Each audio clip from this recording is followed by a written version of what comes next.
HQN Books and Harper Audio present Summer at the Cape by RaeAnne Thayne, performed by Carly Robbins.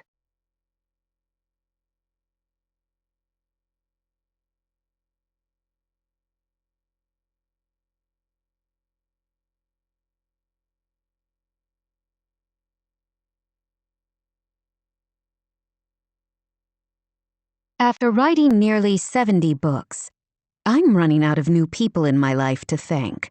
So this book is dedicated to Millie, my canine co-writer, who watched from her spot on the sofa in my office as I wrestled nearly every single word.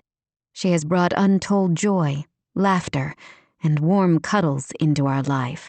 As always, thank you to my family, especially my hero of a husband, Jared, who really didn't want another dog, but loves her almost as much as I do. 1.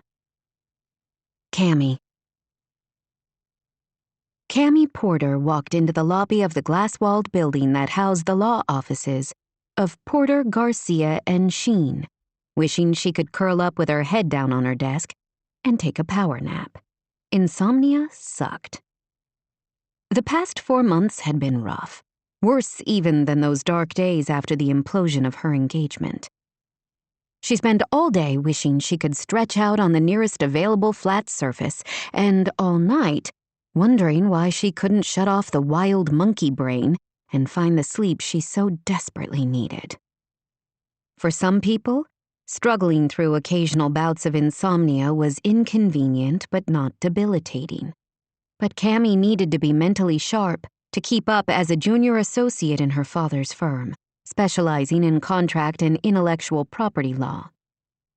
She yawned, shifting her laptop case over one shoulder as she pushed the button of the elevator to take her to the top floor. "Cut that out. Now you're going to make me yawn."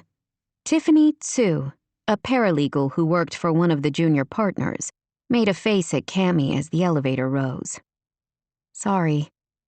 "Don't apologize. I really hope that yawn means you had a wild night, considering I was dealing with a teething baby all night long. I need to live vicariously through someone." Cammy made a face. "You know me better than that. I just stayed up too late reading through law journals." And grieving. She knew that was the reason for her insomnia. Every time she tried to settle into sleep, she saw her sister's face. After 4 months, she might have thought the shock and sadness would ease a little. No. If anything, she seemed to be struggling more now emotionally than she had when she first heard the news. When she reached her floor, she waved to Tiffany and headed for her small, cramped office. If only she could slip off her shoes and lie down on the carpet for a moment. "How did everything go?" a chipper voice asked from the copy machine.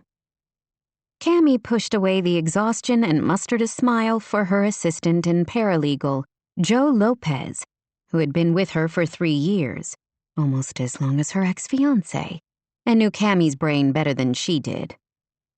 "Not bad. I think we're close to an agreement. Pete made it clear today he's willing to walk away if they don't agree to our amended clauses in the contract. I'm going to let them stew over the next few days and see if they'll come back to the table with a counteroffer."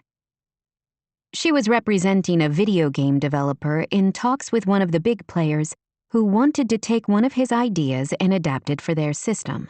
It was Cammy's job to make sure her client, a naive little fish in a big pond, didn't end up ripped to a bloody stump by sharks. "Oh, that's good news. Pete is such a nice guy. I'm glad he has you on his team." Joe gave her the look he did when he wanted to prepare her that something unpleasant was coming. "Now for some news that's maybe not so good. Your mother has called 3 times. She sounded increasingly urgent with each call.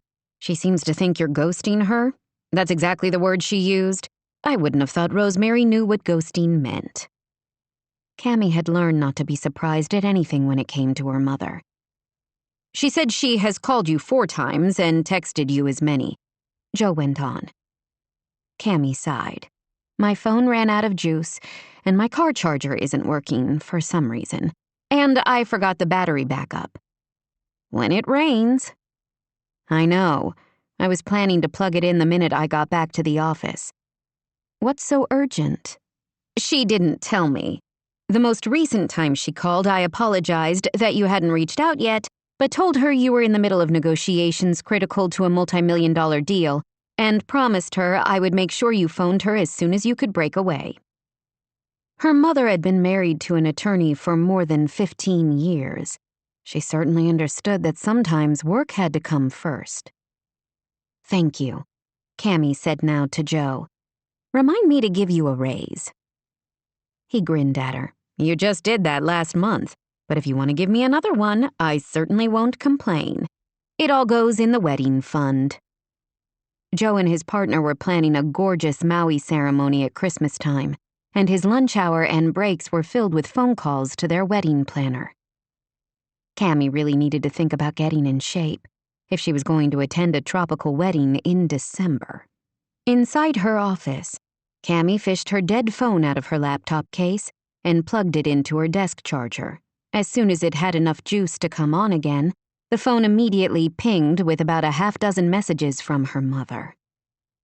She was about to dial Rosemary's number when the phone rang again and, no surprise, she saw her mother's name on the caller ID. She had only a few seconds to slip off her shoes under her desk and shove in her earbuds so she could take the call hands-free. Hi, Mom. After a beat, her mother's voice came through with a frantic edge. Darling, there you are. Oh, I'm so glad. I desperately need to talk to you. Yes, that was fairly obvious by the deluge of phone calls. I've been in meetings all afternoon. Sorry about that. I'm here now. What's up? Silence met her question. It only lasted about 5 seconds, but long enough for her to begin worrying. What could be so dire?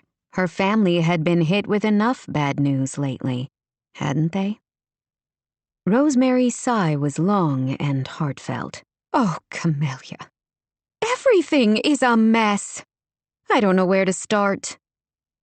When Rosemary used her full name, things had to be bad. The thought barely registered before her mother burst into tears and muffled sobs came through the line. What's going on? She fought to stay calm. Rosemary launched into a fumbling explanation. Something about leases and rights of way and unused property. Through the sobs, she could only pick up about one word in 3. Slow down, Mom. I can't understand you. Take a breath. Do some circular breathing. She could hear her mother take an audible breath, and then another. Okay.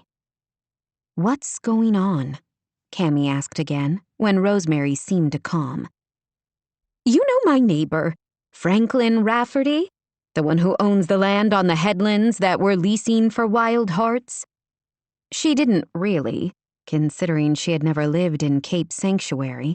After Cammy's parents divorced, Rosemary and the twins had moved into a rambling old farmhouse her mother had inherited from a great-aunt in the Northern California seaside town. Cammy, 14 at the time, had stayed behind in Los Angeles with her father. I know you've mentioned him, she said cautiously. Well, his son called me this morning, angry as a wet hornet.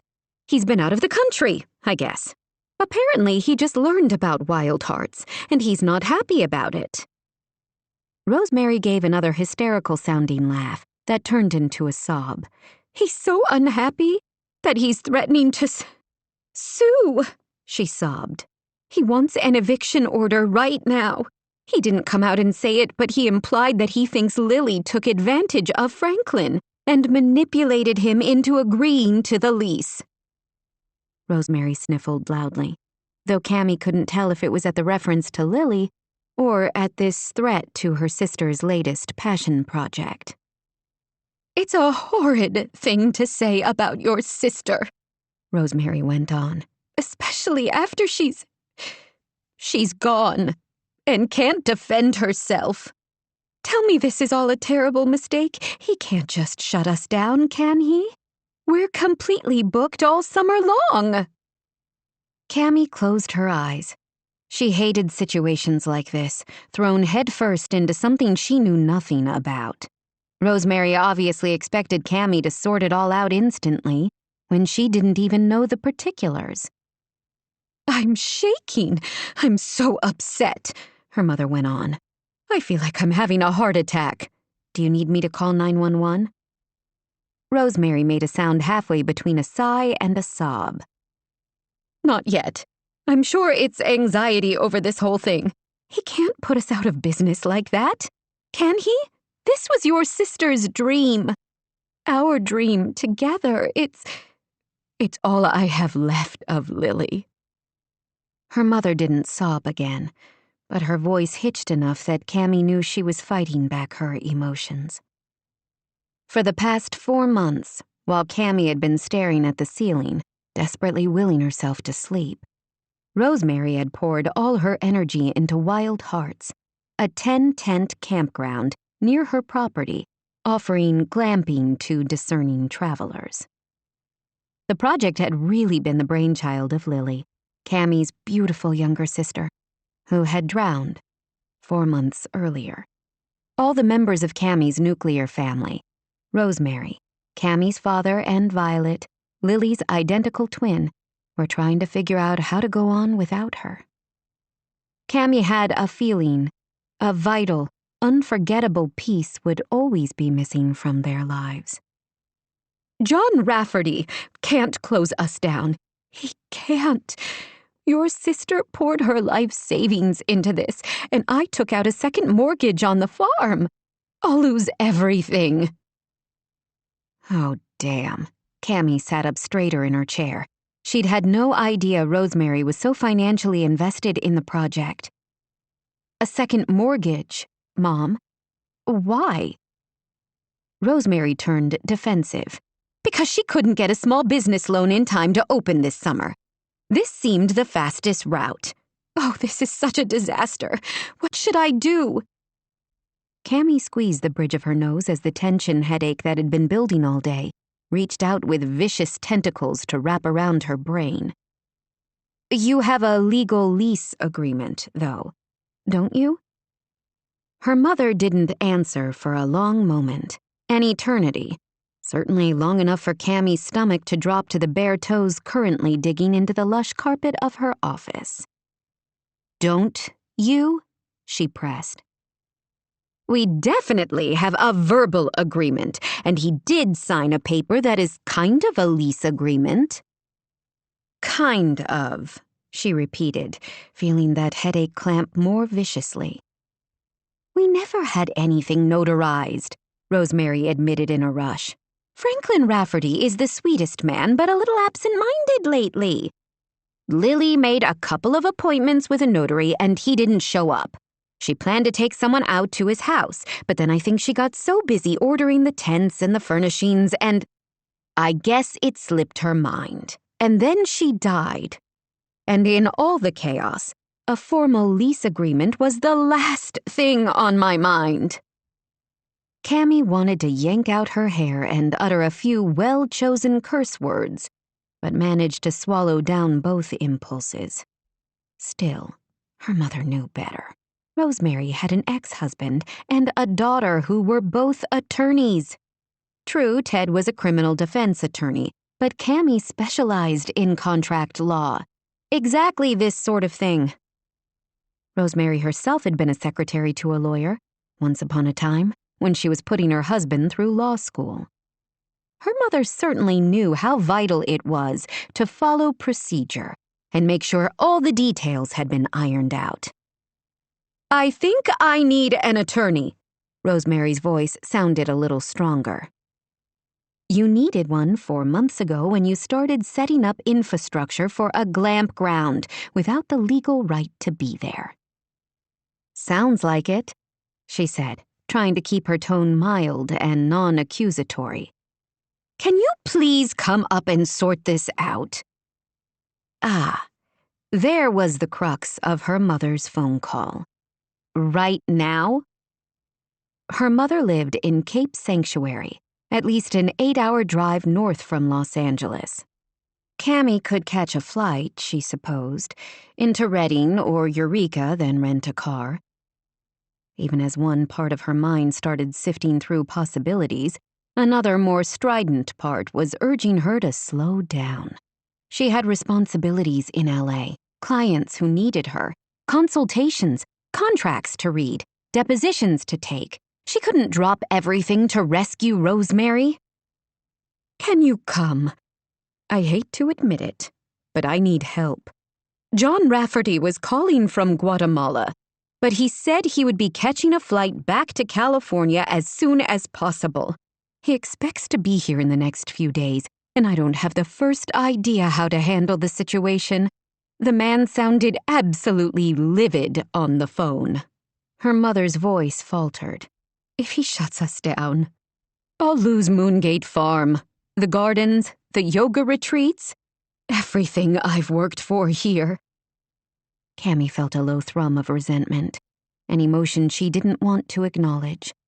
Everything her mother had built there had been created after Rosemary walked away from her marriage, from her eldest daughter, from their comfortable life in Los Angeles.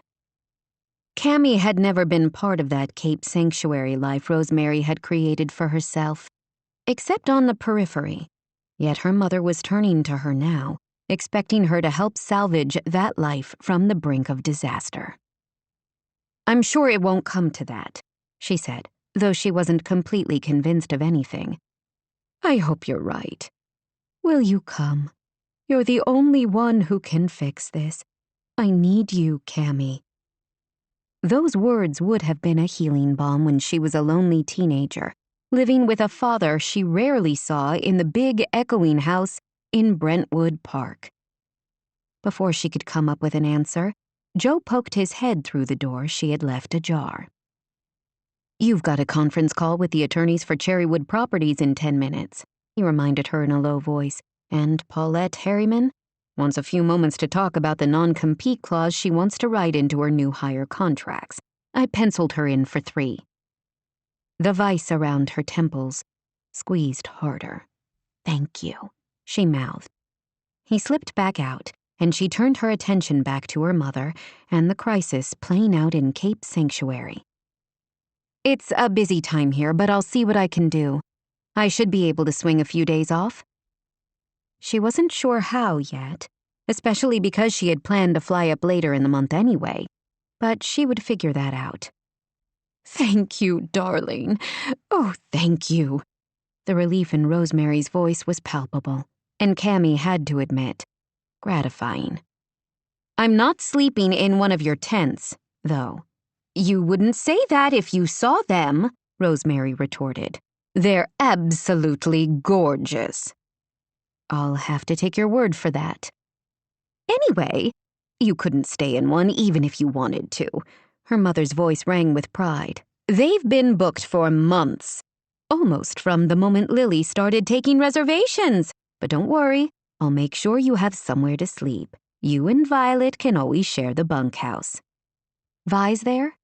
She hadn't seen her younger sister, Lily's twin, since those first horrible days after Lily drowned.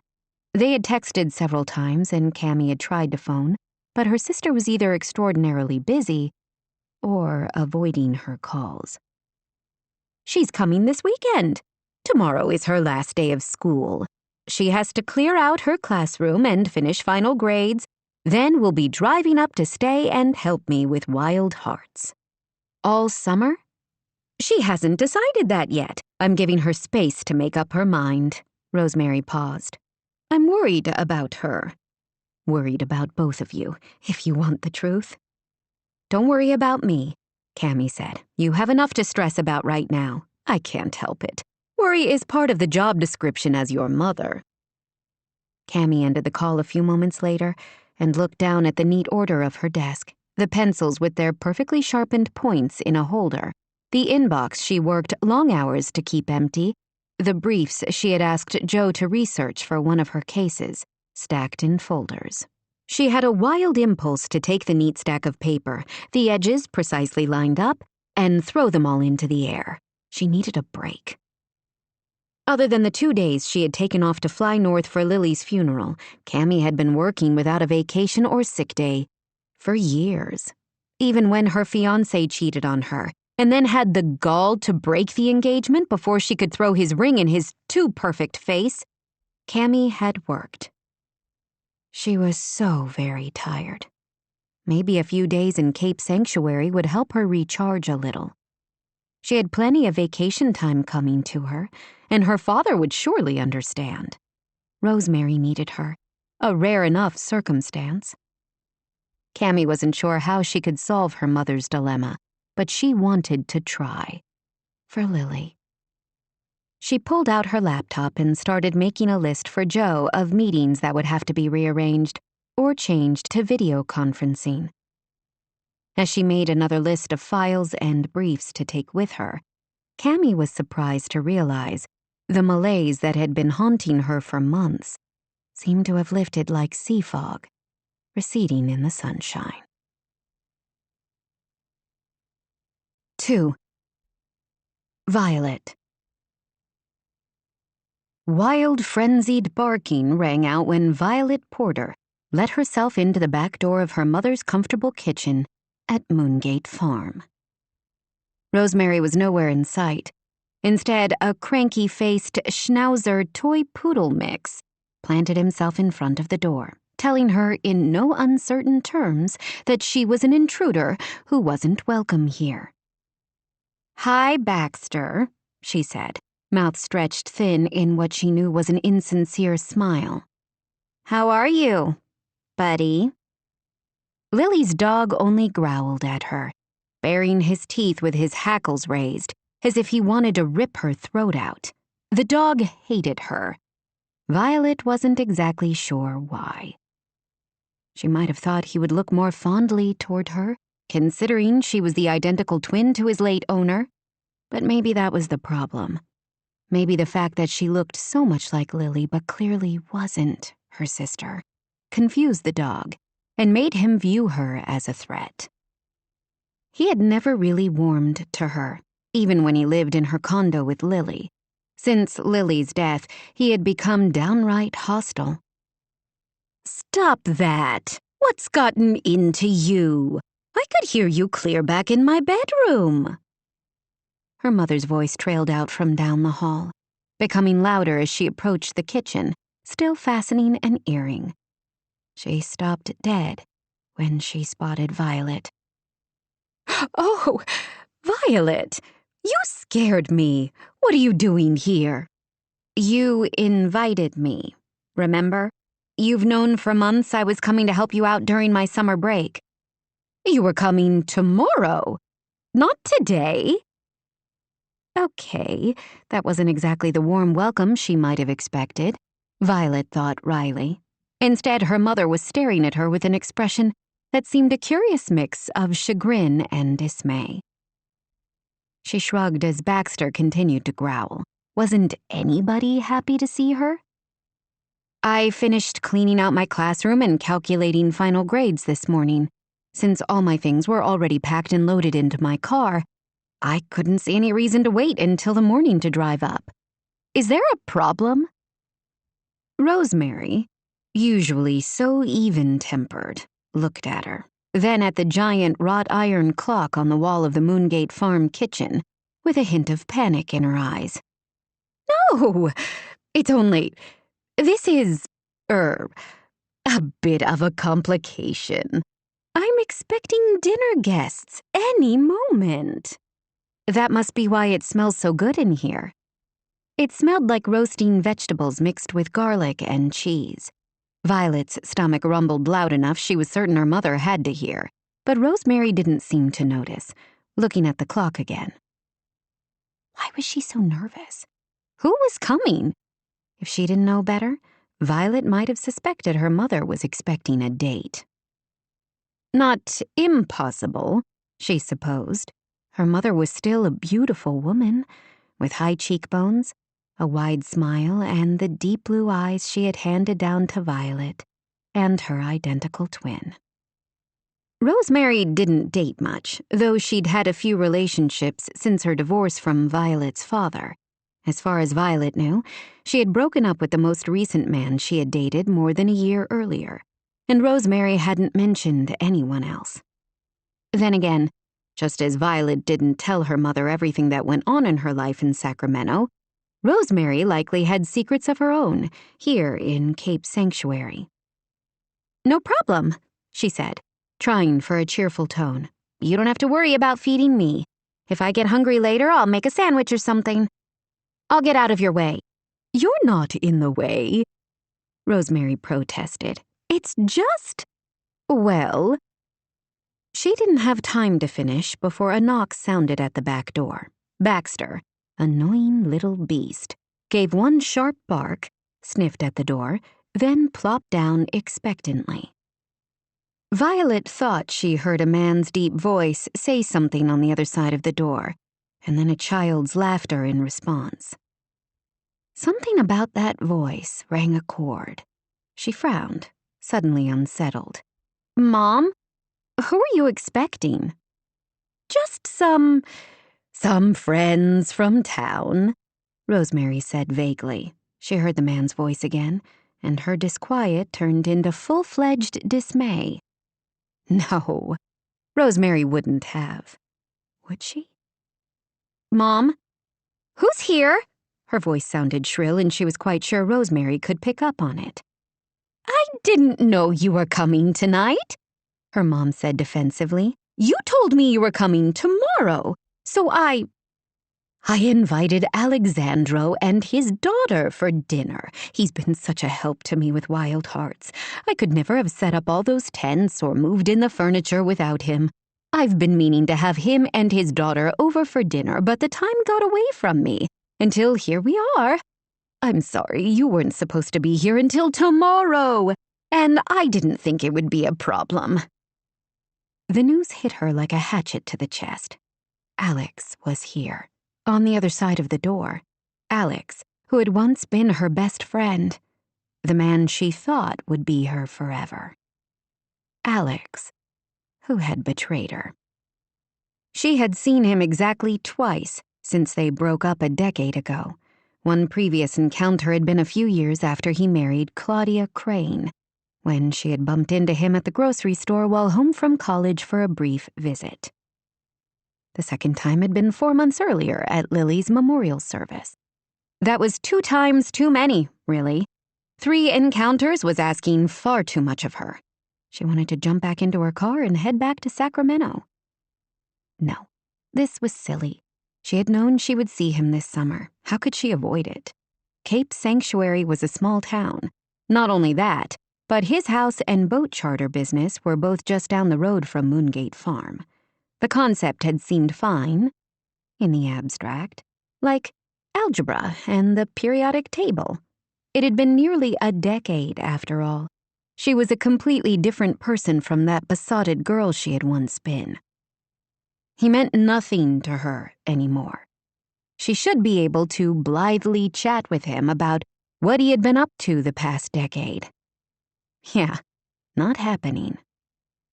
Maybe she could turn around, climb back into her car, and go hang out at the sea shanty until he was gone. No, that was just kicking the can down the road. She had to face him eventually. Why not now? She could come up with a dozen reasons, but none of them seemed compelling enough for her to flee without at least saying hello. "I'm sorry," Rosemary said again, her hand on the doorknob. "It's fine, Mom. Don't worry about it. Don't leave them standing outside. I'll just say hello and then head over to the bunkhouse to settle in. You won't even know I'm here. It will be fine." She didn't believe that for a minute, but she forced herself to put on a pleasant smile as her mother opened the door. And there he was. As gorgeous as ever, with those thick dark eyelashes, strong features, full mouth that could kiss like no one else she had ever met. Her toes curled at the unwelcome memories, and she forced her attention away from Alex to the young girl standing beside him. She had dark hair that swung to her shoulders, bright brown eyes, and dimples like her father. Right now she was staring at Violet like she had just grown a second head. "Miss Lily," she whispered, big brown eyes wide and mouth ajar. Of course. Ariana thought Violet was her sister. It was a natural mistake as they were identical twins, though as an adult, Vi had mostly seen the differences between them. She approached the girl with the same patient, reassuring smile she used in her classroom when one of her students was upset about something. "Hi there," she said calmly, doing her best to ignore Alex's intense gaze for now. "You must be Ariana. I'm Violet. Lily was my twin sister." "You look just like her," the girl said breathlessly, her gaze narrowed. "Except I think maybe your hair is a little shorter than hers was, and she had a tattoo of flowers on her wrist, and you don't." When they were in college, Lily had insisted on getting a tiny bouquet of flowers, intertwined lilies and violets and camellias, to represent the 3 Porter sisters. She had begged Violet and Cammy to both get one too. Cammy, older by 2 years and always far more mature than either Vi or Lily, had politely explained that she didn't want any tattoos because of the serious nature of the law career she was pursuing. Violet had promised she would, but then kept putting it off. She still could go get a tattoo. After Lily's death, she had thought more seriously about it, but the loss of her sister was always with her. She didn't need a mark on her skin to remind her Lily wasn't here. She forced a smile for the girl. "Right. No tattoo. That's one sure way of telling us apart." Plus, she was alive and Lily wasn't, but she wasn't cruel enough to say that out loud, especially not to this child. Lily had drowned after rescuing Ariana and a visiting friend when a rogue wave from an offshore winter storm dragged the girls out to sea. Lily had somehow managed to get both girls back to safety, but the Pacific had been relentless that day, and before Lily could climb out herself, another wave had pulled her under. Violet certainly couldn't blame this child for a cruel act of nature, or for her parentage. Alex stepped forward and she finally had to face the man she had once loved with all her heart. "Violet?" That was all he said. Only her name. His voice was the same as she remembered, deep, fluid, with a timbre that always seemed to shiver down her spine like a caress. She ignored her reaction. She'd had nearly a decade to get over the man, for heaven's sake. Once she had known him well enough to guess what he was thinking most of the time. Either she was out of practice, or he had become much harder to read over the years, because she had no idea what was going through his head. "I didn't know you would be here tonight," he went on. "I thought you weren't coming back to town until tomorrow." "Surprise!"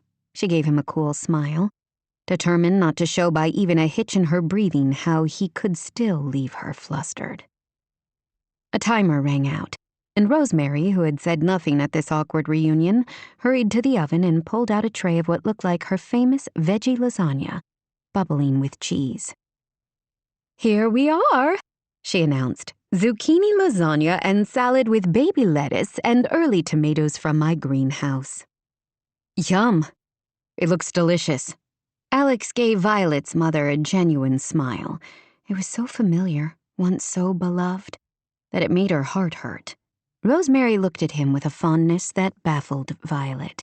Had her mother completely forgotten that this man had once shattered her daughter's heart? "Thank you," Violet's mother said, sliding the pan onto a trivet. "I hope it's as good as it looks." She turned to Violet. "There's plenty for you. I just need to set out another plate and some silverware for you." "Not necessary," she assured her quickly. "I'm not hungry." It was a lie, but she wasn't about to sit down for a meal with Alex, as if their shared past meant nothing, not to mention with his daughter. "I'll just unload my things from the car and start settling into the bunkhouse." "You don't have to leave on our account," Alex protested. Oh, she absolutely did, but she wasn't about to tell him that. Instead, she forced another polite smile. She waved at them all. "I'll talk to you later, Mom. Nice to meet you, Ariana. Enjoy the lasagna."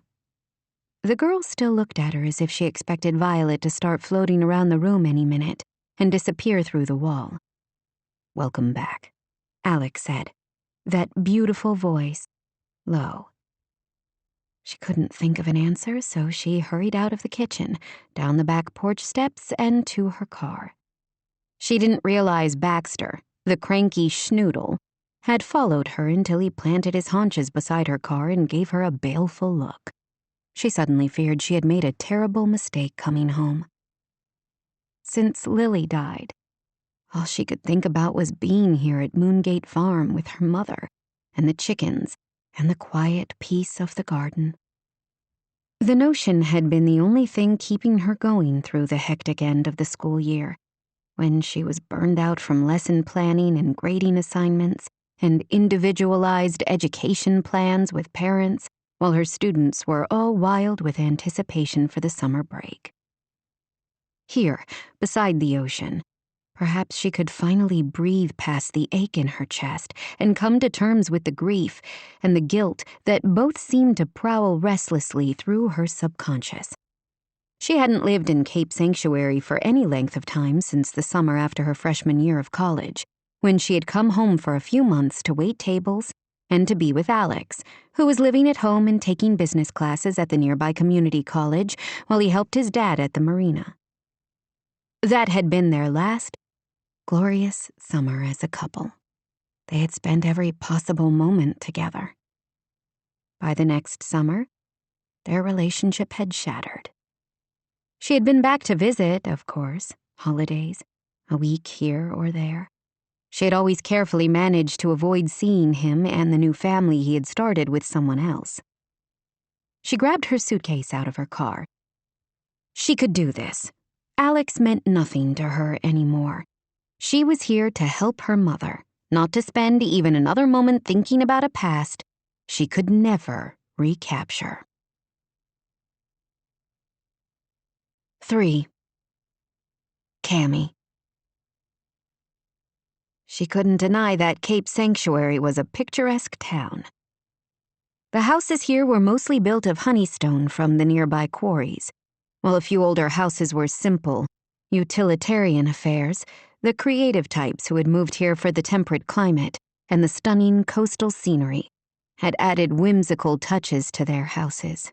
Weather vanes, cupolas, turrets, widows' walks.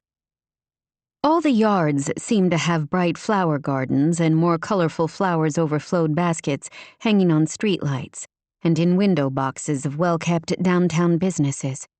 The town managed to look charmingly touristy, yet authentic at the same time.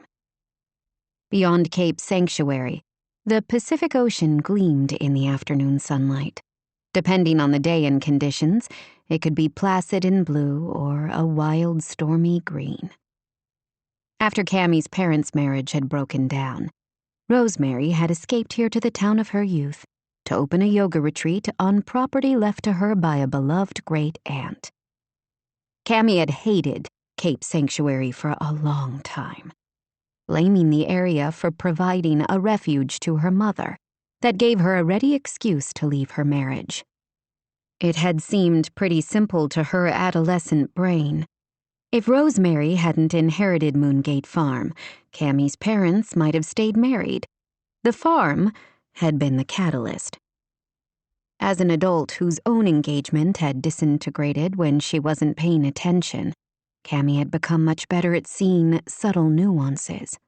Her mother hadn't been happy in LA for a long time. She had spent years trying to be the perfect corporate wife to a high-powered attorney. But the country club set, the ladies who lunch, had never been Rosemary's scene. Running a yoga retreat and guest house in a small Northern California seaside town fit her mother's personality much better. Cammy was approaching the city limits when she spotted a small SUV on the side of the road, and someone pulling a spare tire from the back with one arm, the other one in a sling. She had a quick impression of a tall man with a dark beard, lean, hard, gorgeous. None of her business, Cammy told herself. Though she might be the designated fixer in her family, She wasn't responsible for saving the world. Not even a sexy, wounded motorist. Someone else would probably stop. Cape Sanctuary was a friendly place where people went out of their way to help their neighbors.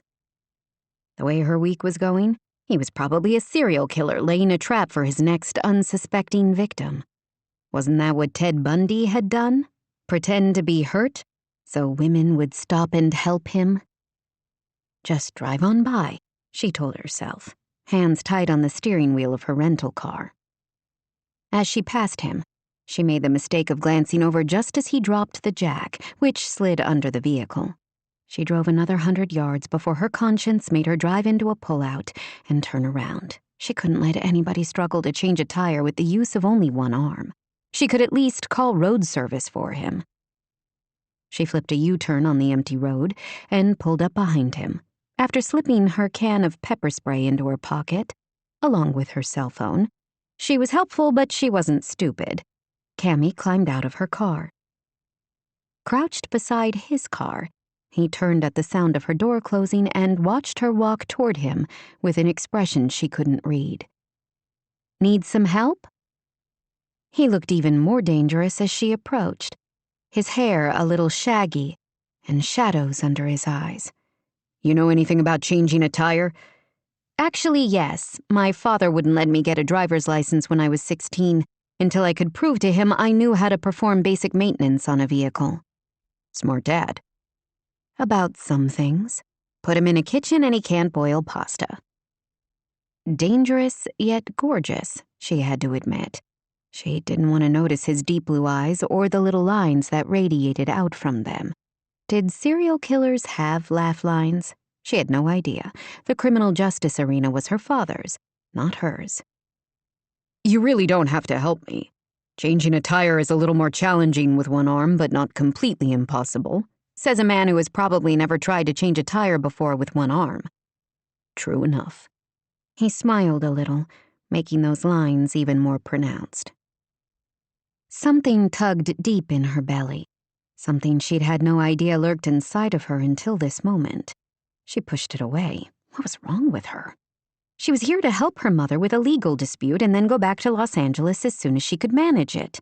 She wasn't the kind of woman to engage in a flirtation with a stranger, no matter how gorgeous. If you can manage to swallow your manly pride, I can finish the job in 5 minutes and you can be on your way. He studied her for a moment, and Cammy could feel her face heat. Not for the first time, she wished she had inherited the same genes as the twins, that she could be tall and leggy and blonde instead of short, dark average, with more curves than she wanted and a mouth too wide for her face. Finally, he handed her the lug wrench. In moments, she had the tire off and was replacing it with the spare he had set beside the car. So, how did you hurt your arm? She asked conversationally. Do I get extra points if I tell you some dramatic, thrilling story about an accident with a machete at a lost jungle temple? That tracked for her, better than it probably should. He looked the part of an adventurer, fit, sexy, athletic, basically everything Sterling had aspired to, but couldn't quite pull off. In reality, the man had probably injured his arm in some mundane way, like shooting a basketball or tripping over a step. But it was fun to imagine the alternative. She smiled. I would probably give you points for creativity if nothing else. I guess I'll have to take what I can get. He gave her a full-on smile in return, and the sheer impact of it left her feeling like she was the one who had tripped over a step. Seriously, what did you do? He gave her a sideways look. Now you're probably not going to believe me when I tell you. I actually got in the way of my friend's machete as we were clearing the jungle away from a lost temple. She had to laugh as she twisted the lug nut. Okay, I guess you're going for it. Only because it's the truth. Thoughtless mistake on my part. It happened a couple of weeks ago. We tried to stitch it up at camp, but it got infected and apparently the original injury damaged some ligaments and tendons. I ended up having surgery a few days ago to repair it. Does it feel better? I'm not having hallucinations from the high fevers anymore, at least.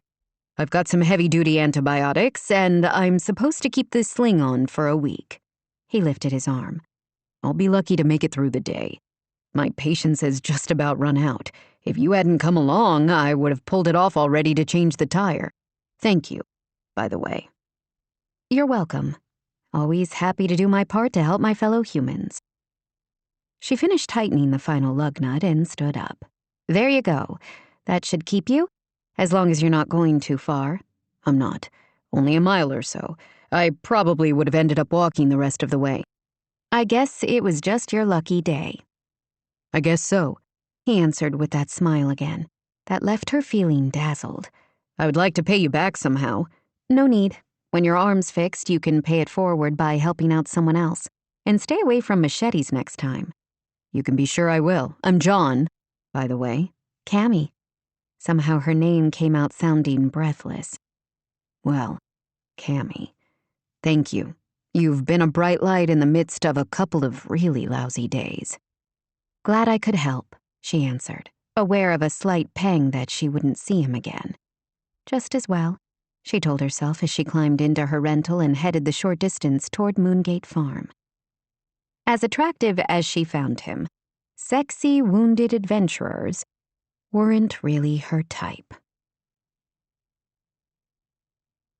4. John. He should have at least tried to get her number. John Rafferty watched his rescuer drive up the road, her taillights reflecting the setting sun. She had been cute, curvy, sharp-witted, and kind. If she hadn't been kind, she would never have stopped to help a stranger change a tire. Not that it mattered, as he didn't expect he would see her again. Still, if he had managed to get her number, he could have bought her a drink or something at the sea shanty to thank her for stopping to help him. He could have changed the flat himself, though it would have been tough and no doubt painful. His arm throbbed enough without scrambling around in the dirt to change a flat tire. The ache was a constant reminder of his own inattention. He had been doing field work in Guatemala at the Tikal site for 6 months, without even a scraped knuckle. Leave it to him to sustain a serious injury at the most inconvenient time possible. Of course, he hadn't known his life would take such a rapid left turn. He had fully expected to be living his best life, working on the site, and basically enjoying every new discovery. Instead, right after that freak machete incident, everything seemed to have blown up at the same time. One of those weird chain reactions where one small incident unravels an entire life. He hadn't expected to be back in Cape Sanctuary ever. After the last bitter fight with his father, he had vowed he would never return. But once the fever started, the director of the dig had insisted he head to Guatemala City for medical care. John had been barely out of anesthesia and using the downtime and reliable internet to catch up on correspondence when he found in his spam folder a weeks-old email from Robert Layton, his father's law partner. The news had stunned him. His father, the strongest man he knew, had apparently retired from their practice, and John had had no idea. More shocking, Robert said Franklin was becoming increasingly erratic. His former partner was strongly recommending John step in to protect his father's extensive assets.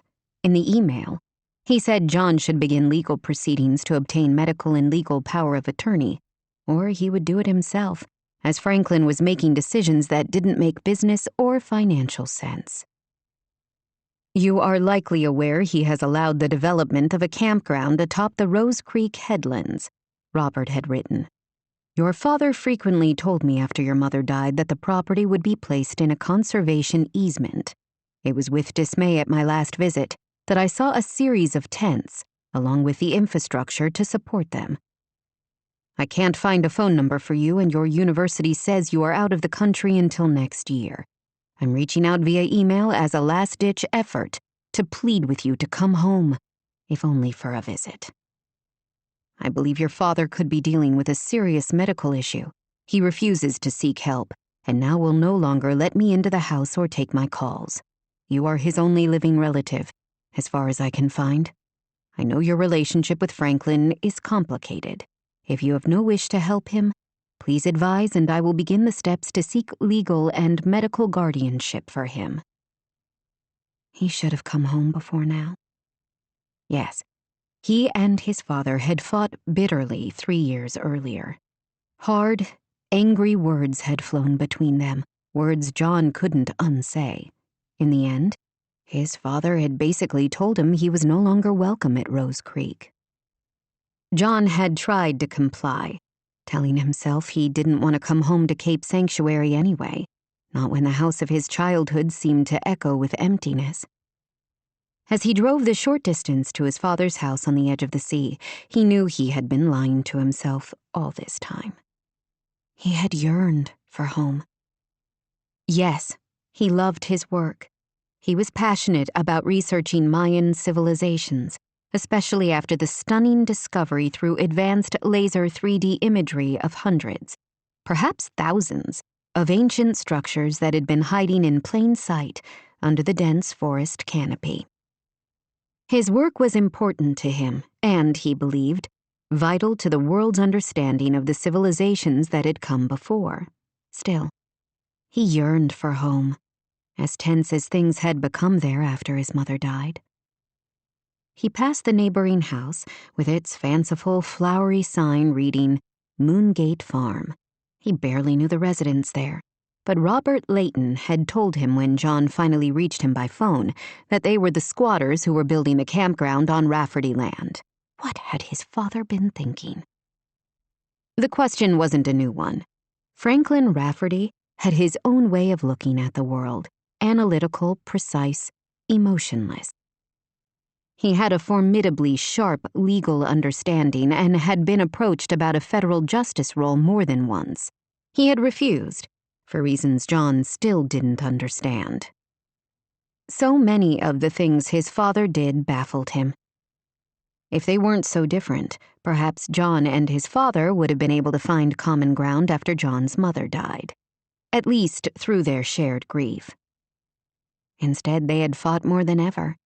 John had graduated high school early to take a scholarship in Austin, Texas, wanting to go as far as he could from this place of so much loss. Now, as he pulled up in front of Rose Creek, an unexpected surge of emotion rose in his throat. Home. The house, a sprawling 2-level structure covered in the pale honey-colored stone that made up so many of the houses in Cape Sanctuary, seemed more run down than he remembered. A shutter was broken on one of the upstairs windows, and it looked as if some of the roof tiles were missing. He should have returned before now. He had tried to call his father a few times over the past 3 years since that last blow-up, but Franklin had stopped taking his calls, just as he had his law partners. John had finally stopped trying. What was the point? Their relationship hadn't been particularly strong in the first place. After his father shut the door between them, John wasn't eager to continue kicking against it. Now he had no choice. His father needed help, whether Franklin would admit it or not. He reached across to open his car door, no easy feat with his left arm in a sling. He was already tired of the limitations from being able to use only one hand. He would give the sling another day or two, and then the damn thing was coming off. As he climbed out, he caught sight of the small spare tire that didn't match the other 3 on the rental, and couldn't help thinking about the lovely woman who had helped him replace it. He suspected her vehicle was a rental as well. He had spotted a suitcase on the back seat, and the mid-sized sedan had a rental's bland impersonality and distinct lack of flair. He felt a pang at the idea that he probably would never see her again, but quickly dismissed it. Right now, he had other things to face, including the inevitable strain of the next few moments. He should have called ahead to let Franklin know he was coming. He hadn't been sure his father would even take his call, given their track record, and he also wasn't sure what he would say. "Hi, Dad. I hear you're losing your mind." He would have to navigate his first encounter with his father more carefully than any overgrown jungle path. What would he do if Franklin sent him on his way in no uncertain terms? He wasn't going to think about that now. He left his duffel in the rental and headed for the house, before he could reach the small paved courtyard, where weeds poked through the bricks and leaves cluttered in the corners. His father opened the door. Franklin blinked a few times, but gave no other outward sign of shock at finding the son he had basically thrown out a few years earlier. "Johnny! What a nice surprise. Why didn't you tell me you were coming? I could have bought some steaks to grill when I was at the market this morning." He spoke as if they had just met up for lunch a few days earlier, as if their last huge fight and the glaring silence of the past 3 years were nothing. "Yes, I'm here. Hi, Dad." His father met him halfway and gave him a brief hug. To John, Frank felt as hearty as ever, broad and solid as the headland beyond the house. When he looked closer, though, he picked up signs that not all was well. Franklin looked as if he hadn't shaved in a week, and his hair could use a comb. He also smelled of body odor, stale coffee, and clothes that needed washing. Of course, after living in the jungle for the past 6 months, John needed a haircut and shave and probably smelled worse. "There now. That's nice. It's good to see you," Franklin said, stepping away. "You're staying the night, aren't you? Can I help you carry your bags in?" He was staying longer than that, at least long enough to get his father into some medical professionals to assess if something was truly going on with his faculties, and then figure out how to organize care of his father so that John could return to his research. Oh, and there was the small matter of figuring out how to boot out the squatters who had taken advantage of Franklin during a vulnerable time. He was almost looking forward to that. 5. Cammy. When she pulled up in front of Moongate Farm, the place seemed deserted. She couldn't see anyone in sight, not even one of Rosemary's various cats who happily wandered the property, keeping it free of mice. Someone had to be here. Hadn't her mother said Violet was coming in that day? Maybe they were up at the glamp ground, or had gone to dinner or something. Not sure what to do, Cammy pulled her suitcase from the rental and walked to the house. On the front porch, she hesitated, then rang the doorbell. Cammy always felt so awkward here, the ugly duckling daughter who didn't quite belong with the cool kids. Cammy didn't consider this home. She had stayed for random weekends throughout school and for a month or so every summer, but she still always felt like a visitor. She listened for someone coming to answer the door, but could only hear the sound of birds twittering at one of her mother's many feeders and the sound of barking coming from inside.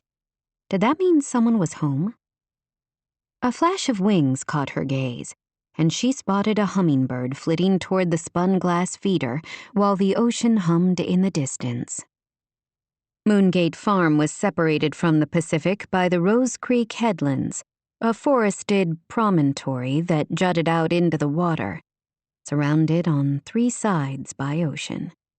The trees filtered some of the ocean sounds, but she could still hear the distant murmur over the dogs barking, which seemed to have gotten louder. After another moment, Cammy rang the bell again. Still, no one. Finally, when the dog seemed on the verge of a complete mental breakdown, Cammy pushed open the door. "Hello? Mom? It's Cammy. Are you home?" Only a little tan and white schnauzer poodle cross greeted her with enthusiasm. "Hey, Baxter. How are you, sweetie?" Cammy crooned, dropping her suitcase inside and scooping up the creature. She loved Lily's little dog, who had been living with Rosemary for the past 4 months. He was smart, funny, and gave the best cuddles. He licked at her face, his whole body wriggling with happiness. She couldn't help but laugh at his unbridled joy. He just might be the only creature on Earth who was unreservedly happy to see her. Why, again, didn't she have a dog? She was still asking herself that and rubbing Baxter's ears when she heard the back door open, and a moment later, her mother poked her head out into the hallway from the kitchen, a wicker basket of produce over her arm. "Oh, Cammy, when did you get here?" "A few minutes ago. I rang the doorbell, but nobody answered." "I'm sorry, I didn't hear you. I was out in the back picking some things for dinner. The doorbell is supposed to ring out there, but I don't always hear it." "Hello, darling. Thank you so much for coming." "You're welcome." Rosemary frowned. "Is that dog being a nuisance again? I'm so sorry." "He's not a nuisance. He's adorable. Aren't you, Baxie?" The dog licked her chin again, and Rosemary huffed out a breath. "That dog. He's such a crank to everyone else. I don't know how you got lucky enough for him to love you." "I don't either," Cammy admitted. She wasn't going to complain about it, though. It was nice to be someone's favorite, once in a while. "I'm sorry your sister isn't here to greet you. I sent her to the grocery store when I realized I wasn't going to have enough blueberries to make syrup for tomorrow's breakfast." "What time did Violet show up?" "Last night, actually. I guess she decided to come a day early. It can't be easy for her, alone in her condo in the city." Her poor sister. As much as Cammy grieved for Lily, she couldn't imagine how tough it must be on Violet to lose her twin. The two had always been inseparable as children, and the best of friends as adults. "How is she?" Cammy asked. Rosemary sighed. "She says she's fine, but the circles under her eyes tell a different story. They're big enough to drive a truck through." She gave Cammy a pointed look. "I could say the same for you, darling. Haven't you been sleeping either?" She thought of the insomnia she couldn't seem to shake. Maybe a few nights in Cape Sanctuary would help. She listened to the ocean sounds on her phone's sound machine app. Maybe having the real thing outside the window would make all the difference. "Not as well as I'd like," she admitted. "Your father works you too hard," Rosemary said. "I've told him so." Ted Porter might be a senior founding partner at Porter, Garcia, and Sheen, but their paths rarely intersected on the job. Criminal attorneys and contract lawyers lived in completely different worlds. Her mother likely wouldn't see things that way, and Cammy decided there was no point in arguing with her about it. "Should I take my suitcase to the bunkhouse?" "Yes, Violet has already settled in there and is expecting you to join her." "Great." While the name might sound primitive, the bunkhouse was a comfortably appointed guest house her mother sometimes rented out, with 3 separate bedrooms and a large communal area and kitchen. When her mother hosted yoga retreats, she often used the common room for classes. "In fact," Rosemary went on, "you could do me a favor and keep an eye on your sister to gauge how she's really doing. She won't talk to me." Cammy raised an eyebrow. "I thought you asked me here to sort out your lease dispute, not to tattle on my baby sister." "Two birds," Rosemary said with a smile. "Come on, I'll help you with your bags." "No need, I only have the one suitcase and my laptop. You don't have to help me." "I know, but it feels wrong to just send you on your way. Helping you is the least I can do after you dropped everything to come help me." With the dog following behind, Rosemary led the way back to Cammy's rental car. She picked up the suitcase and carried it around the side of the old farmhouse along a gravel path that wound through vegetable and flower gardens. Her mother had spent the first several years after the divorce renovating the house and the gardens, serving as her own contractor and doing some of the work herself. The result was a large, comfortable house, ideal for a coastal B&B. Making money had never really been her mother's aim, at least as far as Cammy could tell. Rosemary seemed to simply want to keep busy doing something she loved. Cammy understood that, but she still resented Moongate Farm. It was hard to remember that as she followed her mother through air thick with the scent of lavender and herbs. For a moment she wanted to simply stand there surrounded by plants and inhale. When they reached the bunkhouse, her mother unlocked the door and held it open for her. Cammy walked inside, admiring again the rustic beams and the large windows overlooking the abundant garden. Rosemary loved creating relaxing spaces. Lily had been the same, she remembered, not Cammy. She suspected the decorating gene had completely skipped over her. After her engagement ended, and Sterling moved both out and on, Cammy had purchased a furnished condo with an easy commute to the office and hadn't bothered to change anything other than bedding and towels. "I didn't ask about your trip," Rosemary said as she set down the suitcase. "How was it?"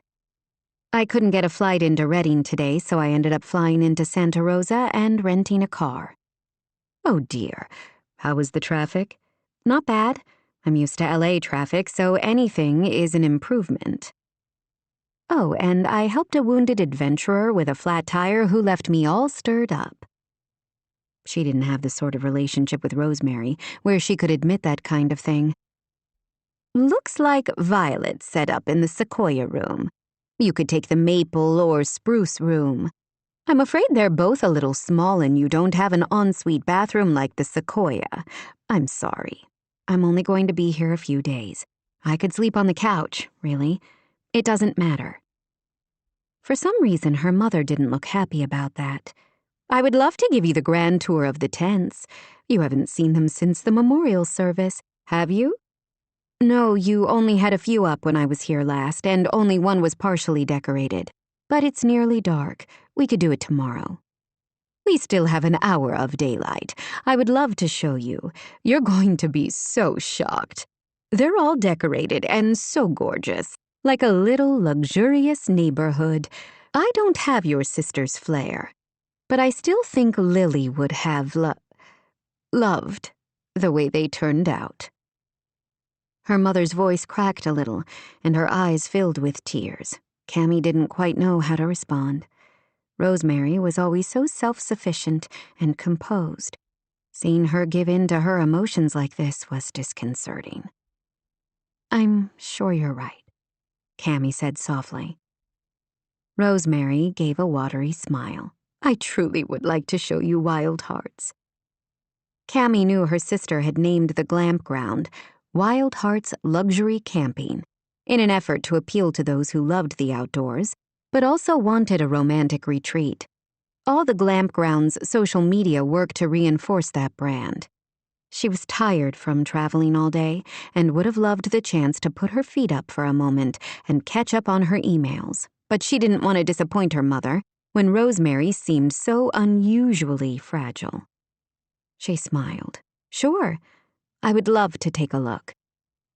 They walked out of the bunkhouse just as a small silver SUV pulled up outside with Violet at the wheel. Tall, blonde, gorgeous. Violet waved and opened her door. When she stepped out, Cammy was surprised when Baxter growled fiercely at Violet, earning a disgruntled look from her sister. Cammy picked up the dog, who immediately nestled into her neck. "Oh, I'm so glad you're here," Rosemary said. "I was just about to give Cammy a tour of the tents. Why don't you come with us?" "I've seen the campground plenty of times when I've come up on the weekends." "I know, but your sister hasn't. Come with us," Rosemary urged. "We can even look in one of the tents. That couple from Salinas who are checking in today haven't arrived yet." Violet held up a flat of blueberries. "Where do you want these?" "Thank you for grabbing those. Just set them in the kitchen while I go find some wheels." After her day of sitting on a plane and then in a rental car, Cammy wouldn't have minded walking up the hill to the glamp ground, but didn't argue when her mother returned a moment later, driving a 4-seat golf cart. "Nice wheels." "Thanks," Rosemary said happily. "Lily got a good deal on them from a golf course that was closing. She bought one for each of the tents so the guests can park down by the barn and drive up to the campground in the carts. It's ecologically friendly and makes it easier for them to come back and forth for breakfast in the mornings." She hopped in beside her mother with Baxter on her lap. Violet came out of the house a moment later and slid into the back seat. The graveled trail to the campground wound through the trees and up to the bluff overlooking the ocean. Cammy had to agree with her mother. The tents did look like a little neighborhood, with each campsite separated from the others in the trees. The beige tents were large, each about 14 feet square, placed on a wooden deck that jutted out several feet in front to serve as a front porch, complete with sling camp chairs and a little side table. She could see one couple sitting on their porch, both with books open on their laps. Two others were at a picnic table under a covered pavilion in a central area she assumed was the common space. They appeared to be playing cards.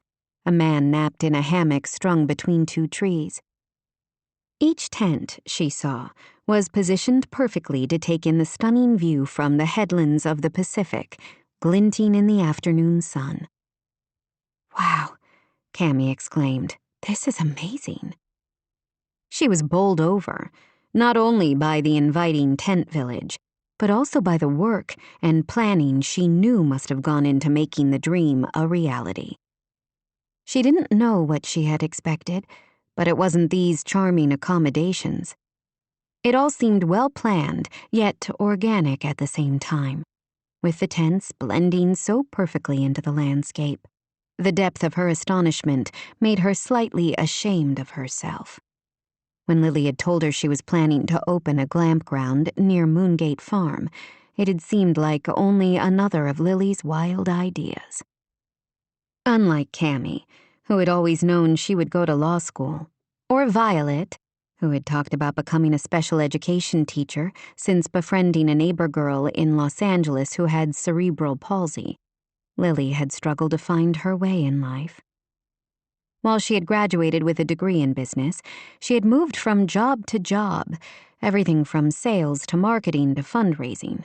Nothing ever seemed quite right, until Lily had come up with the idea for the luxury campground. Over the holidays, the last time Cammy had spent time with her mother and sisters, Lily and Rosemary had been bursting with excitement for the idea. Cammy obviously hadn't given their plans enough credence. "So, what do you think?" Rosemary asked with obvious pride in her voice. "It's wonderful," she said sincerely. "You've done a great job." "Lily always loved this spot," Violet said, while she spoke calmly enough. Her eyes held deep pain. Cammy felt an answering tightness in her throat. Was it hard for Vi to return to Cape Sanctuary, or was she finding some kind of connection and peace to her twin here as they walked through the campground Lily had envisioned? Cammy couldn't tell. Violet seemed to keep her emotions tucked somewhere Cammy couldn't see. "This is the tent I was talking about," her mother said. "The cleaning crew has already been here, so we can take a quick look.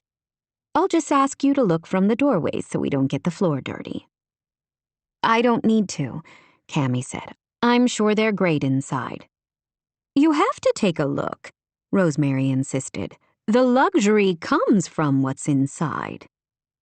She led the way to a nearby tent and unlocked what seemed like a regular door, far from the typical tent flap. "We call this one our Beach Daisy tent." Lily wanted to name each one after a different wildflower found along the coast. "This is one of my favorites." Cammy stood on the porch and peered inside. A large bed covered in plush-looking linens took up most of the space. Two more leather camp chairs, along with a rattan pouf, created a cozy sitting area. It even smelled expensive somehow, of leather and sage. "The tents are totally eco-friendly with solar power, composting toilets and low-flow showers. It can get windy up here on the bluff, so every tent is secured at multiple points for safety." She smiled at her mother's sales pitch. It's great. Comfortable, warm, welcoming, but still steeped in luxury. "That's what we were going for," Rosemary exclaimed with delight. "Well, you've nailed it, don't you think, Vi?" Her sister gave a smile that looked slightly forced. "It's fabulous. I can see Lily's style everywhere. Cammy reached out and gave Vi's arm a brief, sympathetic squeeze. Vi blinked at the gesture, but Cammy thought she looked grateful, too. Lily poured her life savings into this place, Rosemary said. The entire nest egg she had been saving since graduating college for a down payment on a house. She worked day and night for months, ironing out all the details, and she was all over social media. She was determined to make Wild Hearts the hotspot destination in this part of California. I can tell you've both been working hard. Lily was the driving force. I was just along for the ride. Cammy didn't believe that for a second. Her mother had never been one to just sit on the sidelines and let other people plan her life, at least not since her divorce. Now that she's gone, I feel it's my mission to carry on her legacy, her mother went on. She loved the idea of this campground so much and couldn't wait to see guests enjoying what she created. I can't let the dream die with her. Of course not. Rosemary gave her an earnest look. Thank you so much for coming all this way to help me save it. No pressure, Violet said under her breath, her voice dry. Cammy disguised her surprised laugh as a cough. I don't want you to get your hopes up.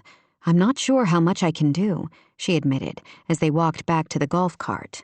I can't believe Lily didn't have an ironclad lease before she built all this stuff, Vi said, shaking her head. We should have, Rosemary agreed, but you know how Franklin Rafferty can be, don't you, Violet?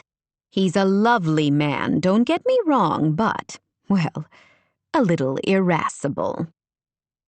She sighed. If you want the truth, I think he strung us along because he wanted Lily to keep visiting him. He insisted on having his old paralegal witness the agreement.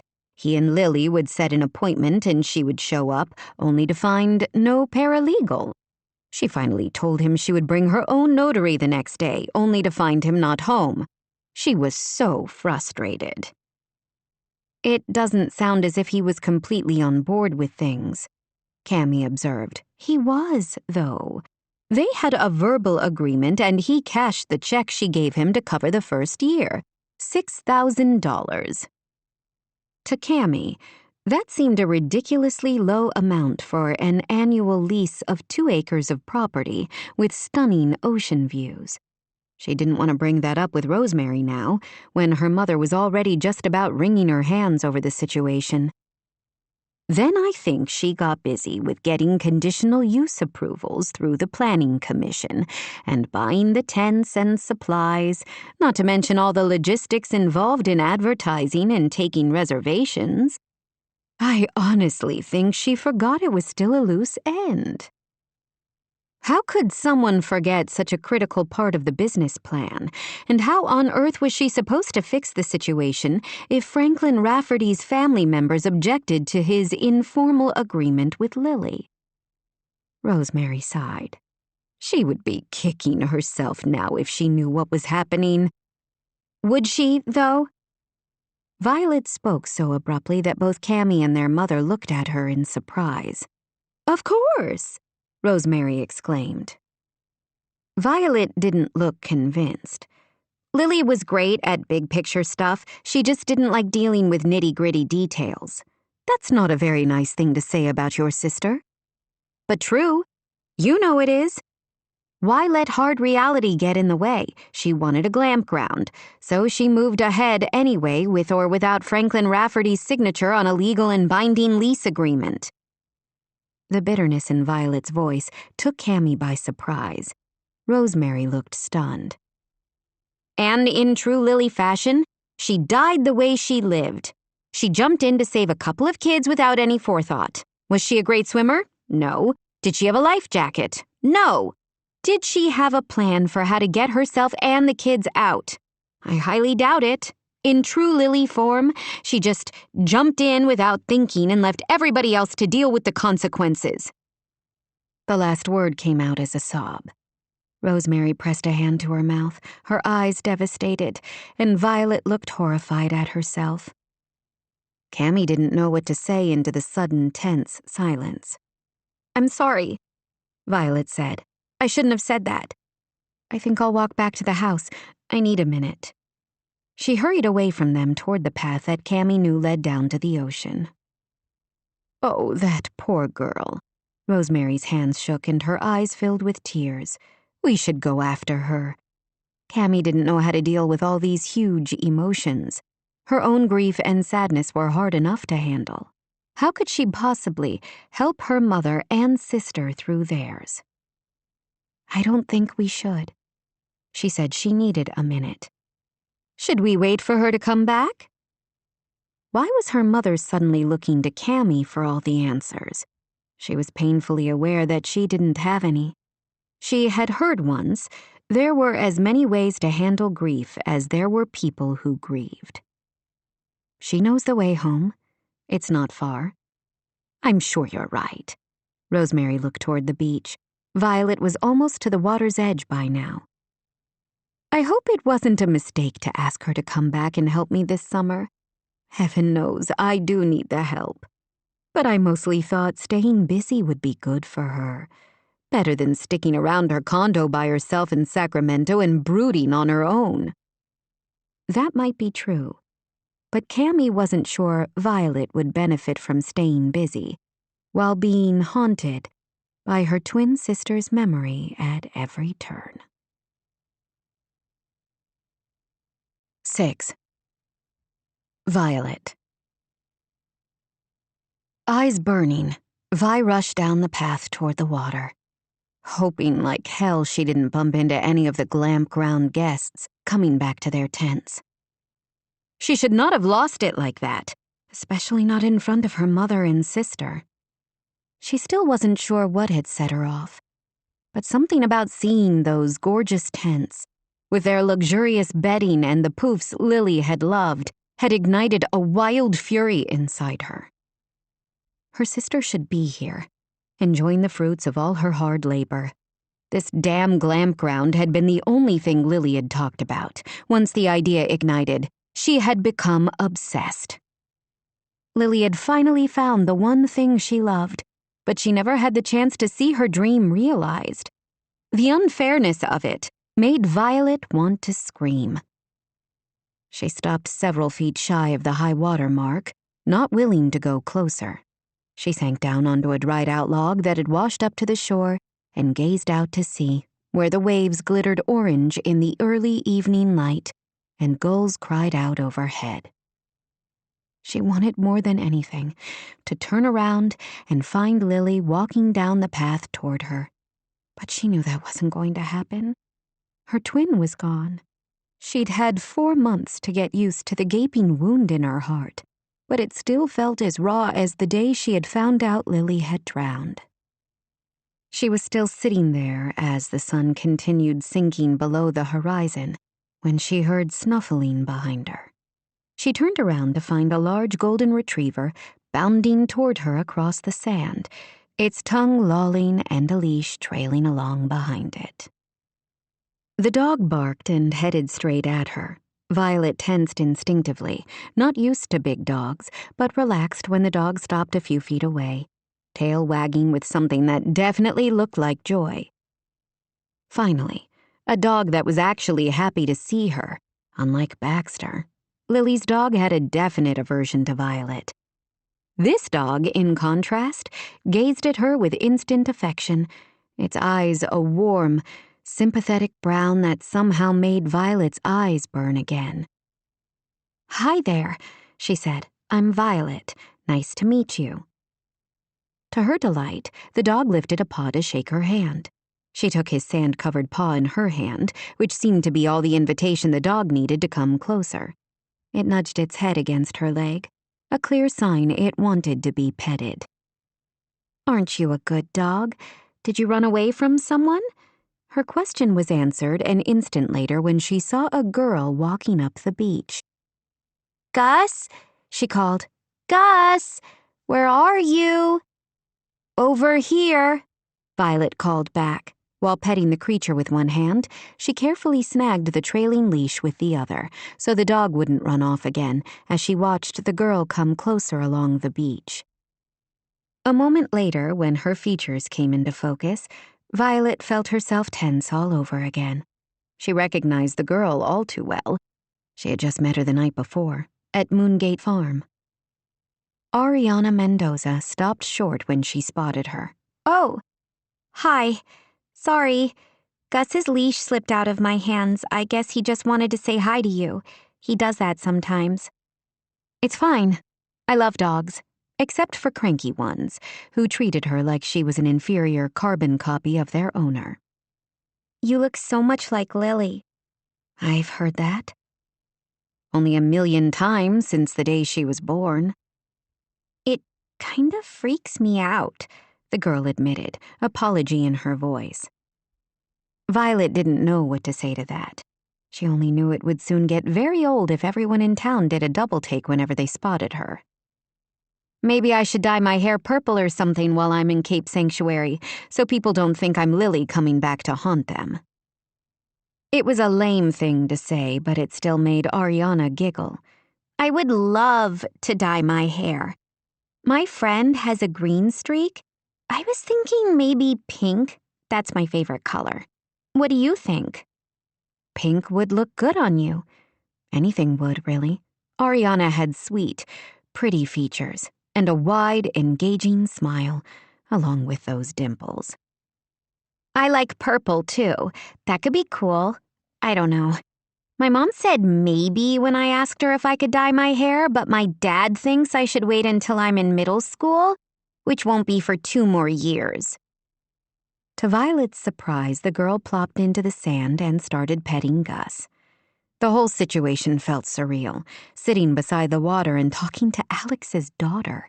This girl she hadn't met until the day before, but whose existence had impacted Violet's life so dramatically. Was it weird to be a twin? She asked, but she went on without giving Violet time to answer. I always wanted to have a twin sister. I used to pretend I did, especially after my mom and dad got divorced. I used to pretend maybe I had a twin who lived somewhere else and we could reunite so we could bring our parents together, like that Parent Trap movie.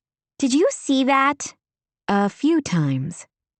She and Lily had loved that film, the original and the remake, and had watched it often. They used to wish for the same thing, that they could somehow figure out how to fix their fractured family and bring them all together again. My parents divorced when I was 12, she told Ariana. My twin sister and I moved here to Cape Sanctuary with our mom while our older sister, Cammie, stayed in LA with our dad to go to school. It was a really tough time, hard on all of us. After the divorce, she and Lily hadn't had much of a relationship with their older sister.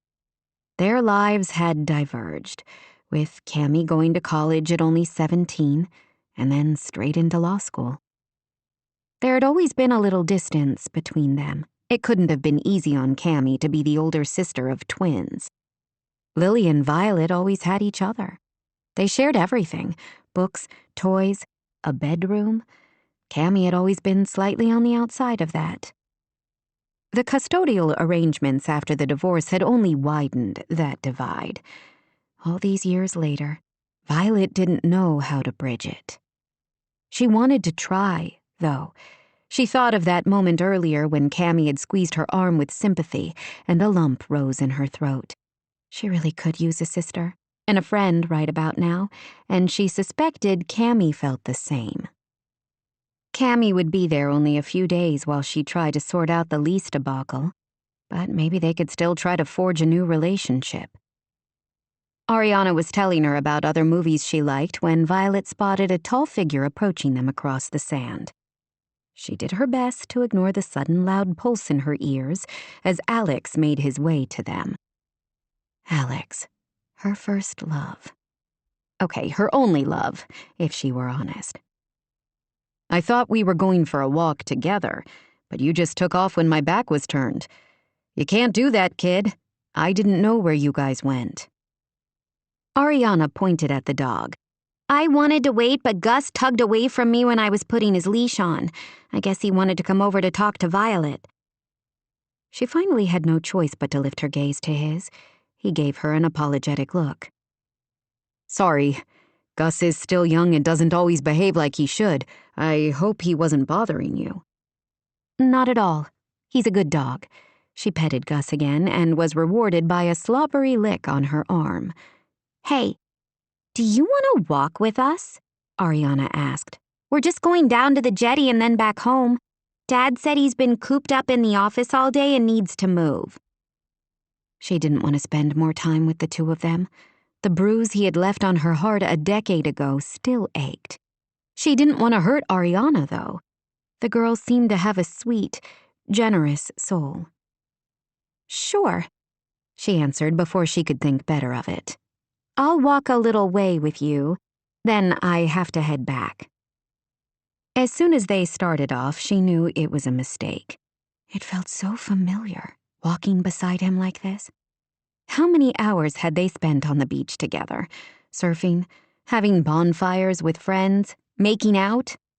All those memories seemed to come rushing back.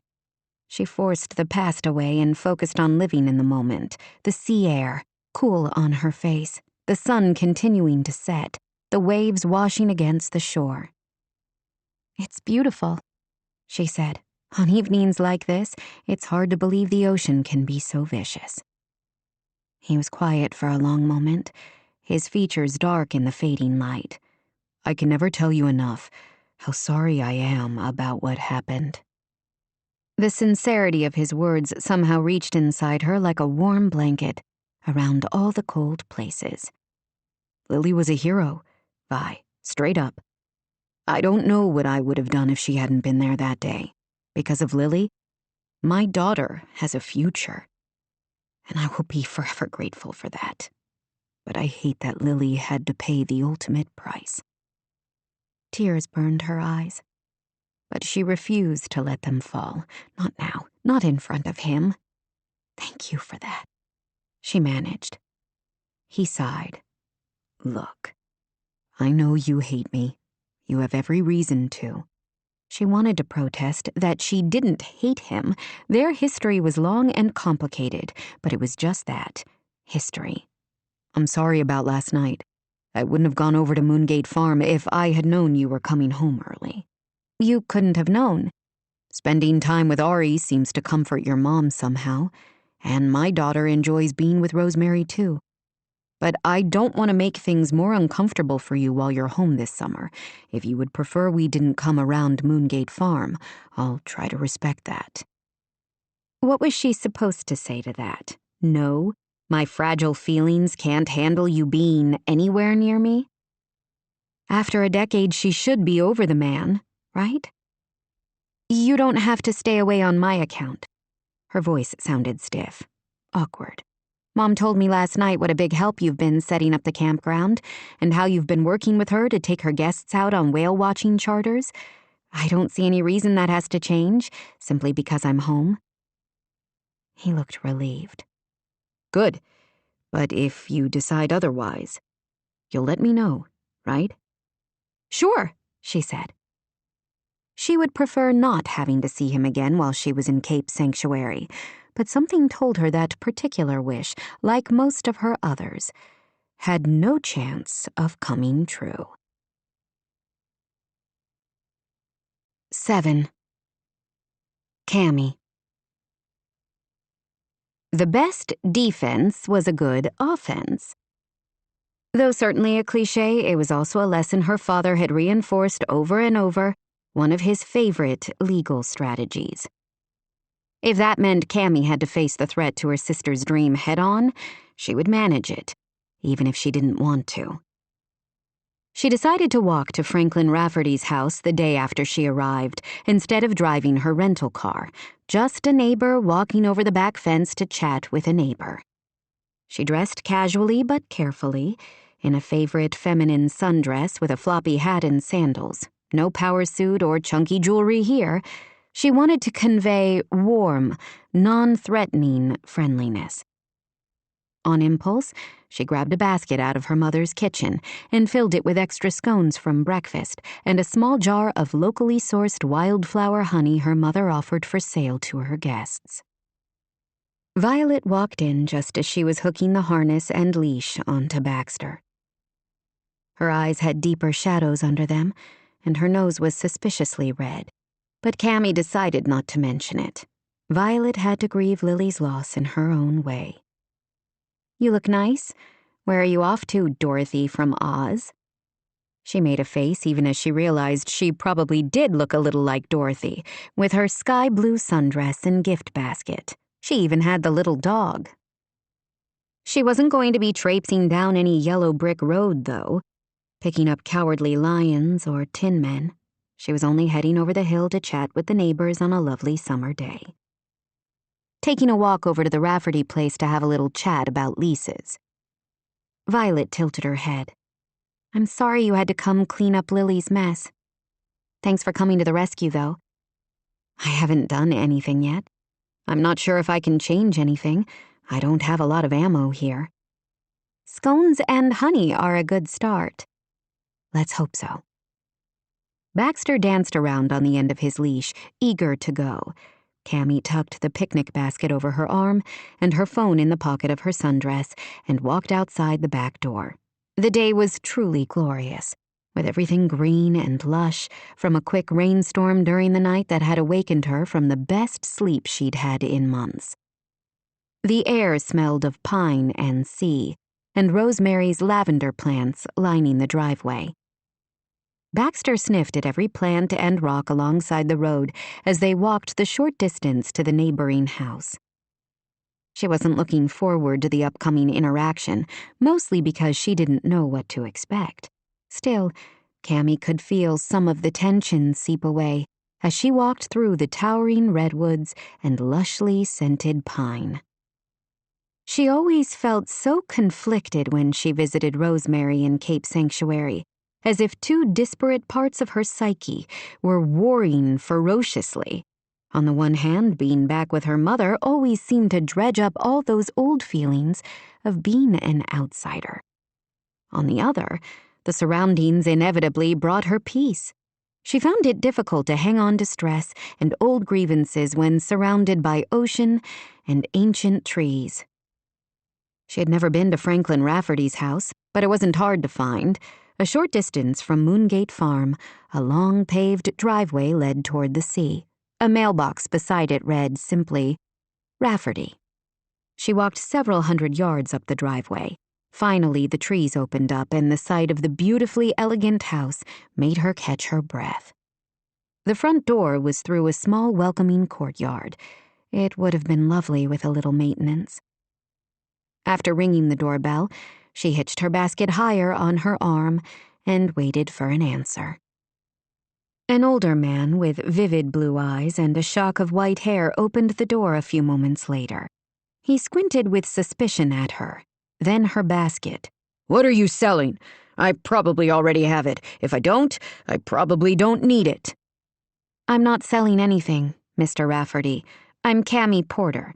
My mother is Rosemary Porter." He frowned. "Cammy? I don't remember a Cammy. Rosemary has those twin girls, tall, blonde, pretty. You don't look anything like them." Yes, she knew. She was the mutant baby changeling, short, curvy, forgettable, the ugly duckling in a nest of leggy blondes. "One of those girls died," he said suddenly before she could answer. "She drowned, I believe." "Yes, that was my younger sister, Lily. I'm Rosemary's oldest daughter." "I don't remember seeing you around." "I live in LA, but I visit when I can." LA? Why would you want to live there with all the traffic and the people and the smog when you could have this?" He definitely had a point. "May I come in, Mr. Rafferty? I brought you some of my mom's scones and some local honey." His features brightened. "Oh, that sounds good. Come in." "What about the dog?" He looked down at Baxter. "Your dog looks just like your sister's." "It's the same dog. This is Baxter." Hi, Baxter. You can come in, too, as long as you behave yourself and don't bother Cleo and Mark Antony. Those are my cats. Franklin led her into the house. The entry had mail piled up on the console table and a pair of rubber boots haphazardly discarded. A curved staircase dominated the space, and several paintings that looked like original works of art hung on the walls. He moved through a doorway that opened into a large, bright kitchen with marble countertops and high-end appliances. She again had the impression of luxurious neglect. She had done some online research about Franklin Rafferty the night before, so she might have some idea what she was up against. The few news articles that mentioned him usually referred to some court case or another, but she had found one feature article in a magazine focused on Northern California that talked about various generous donations to local arts organizations. Her mother had told her the night before on their golf cart ride down to the house from the campground that Franklin came from wealth. The Rose Creek property, including the headland, the meadow, and the beach down to the high water line, had been in his family for several generations. In fact, Rosemary had told her Moongate Farm had once been part of the larger property, but had been sold off by Franklin's father to Rosemary's great-aunt years ago. She handed him the bag full of scones. He instantly shoved a hand in, pulled a blueberry one out, and started chewing it. Your mother is a great cook. Reminds me of my wife. Elena makes the best lemon blueberry muffins. They melt in your mouth. Cammy frowned. During her internet search, she had found his wife's obituary and a news article about her death in the local paper. Elena Rafferty had died in a tragic car accident nearly 20 years earlier, when her car drove through a guardrail and plummeted into the ocean. I'll have to get the recipe. She tried to smile while disquiet pinched at her. I'm sure she's got it around here somewhere, he said with a wave around the cluttered kitchen. I'll have to ask her. Sit down, why don't you? He pointed to a large rectangular kitchen table that looked French provincial, then took a seat at the head of the table. With Baxter following her, she perched on a nearby chair. The dog settled at her feet. Meanwhile, Franklin finished off the scone in about 4 bites. Thanks for that. Tell your mother it was delicious. I didn't realize I was so hungry. You're welcome. He gave her a careful look. Is that the only reason you dropped by? To bring me scones and say hello? The way he went straight to the heart of matters made her hope that lapse of memory, speaking about his wife as if she were still alive, was more the exception than the rule. It would make dealing with him so much easier. She shook her head, deciding to be frank. No, though I'm glad you enjoyed it. Mr. Rafferty, I need to speak with you about finalizing the lease agreement for the campground my sister and mother started on your property. He picked out another scone from the bag, a raspberry one this time. My son told me we need to talk to an attorney, he informed her, taking a big bite. Great! I'm an attorney, she said cheerfully. Are you? I'm an attorney too, or at least, I used to be. His mouth drooped briefly, but he took another bite of the scone. I know. I heard you were a good one, too. I tried to be. Wasn't always easy with some of the nonsense out there. People were always trying to take advantage of other folks. What kind of an attorney are you? Contracts and intellectual property, she said. It might not be as sexy as clearing the name of an innocent person, but she was good at what she did. That's why I'm here, she went on. I was hoping I could help you formally sign the lease agreement you verbally agreed to with my sister, so we can make sure everything is in order. Tea sounds good, he said abruptly. Wouldn't that be just right with these scones? Would you like some? I'll put the kettle on. He didn't wait for an answer but rose abruptly and headed to the stove, where he retrieved a rather grimy kettle. He filled it from the sink, then returned it to the stovetop. For several seconds, he fiddled with the gas burner but couldn't seem to light it. This stupid thing, he muttered. It never works." She rose as well, leaving Baxter's leash looped over the finial of her chair. "May I see?" He stepped aside, and she twisted the burner to ignite the flame, then reduced the heat so it wouldn't scorch the teapot. "I guess you have the magic touch," he said as he sat back down. "I guess so. Now, about the lease." She wasn't about to let herself be distracted. "I brought a copy of the original lease my sister prepared, which outlines the terms I assume you two talked about." She set it down on the kitchen table in front of him. As he looked at it, a few flaky scone crumbs immediately sprinkled down on the paper. She didn't bother to wipe them away. "I've contacted a notary who can be here in 5 minutes. It will only take a moment of your time, and then I can get out of your way." He picked up the pen, and for a moment she thought things might be that easy. After a pause, he set the pen down again, regret on his features. "I would like to help you, but my son told me I shouldn't sign anything right now." She frowned. The son again. Where was he if he was so concerned about his father? "Mr. Rafferty, have you given your son power of attorney for you?" "No. Why would I do that?" "If he doesn't have power of attorney, he can't stop you from signing something you verbally contracted to with my sister. Lily recorded your conversations on her phone. I have a recording of you agreeing to the land lease agreement for the Wild Hearts Luxury Camping, LLC. I'm only asking you to please sign the legal documents you agreed to before my sister died, so that Wild Hearts legally can remain operational. You're an attorney. You understand about making sure everything is done properly." "I don't know." He frowned. "Maybe I should ask Johnny first." He looked up. "Oh, look. Here he is now. John, this is Rosemary Porter's older daughter. She's a lawyer. I'm sorry, dear. I forgot your name." She turned around and felt the blood rush from her head. Johnny. The same name as the sexy motorist with the flat tires she had helped the day before, because his son John was the sexy motorist with the flat tire she had helped the day before. He looked as hot as ever, though maybe a little less ragged at the edges. He had shaved off that dark beard, and she thought he might have even trimmed his hair a little. He still had one arm in the sling, though. Had it really been a machete? She still wasn't sure if he had been truthful to her about that. Wasn't it just her luck? The first gorgeous guy she had met in months was the very person she had been sent here to confront. His eyes widened as he recognized her from the day before. "Cammy?" he said, his voice shocked. "Yes, that's exactly her name," Franklin said triumphantly. "Cammy Porter." "You're the one who started this Moongate Farm glamp ground on the headland?"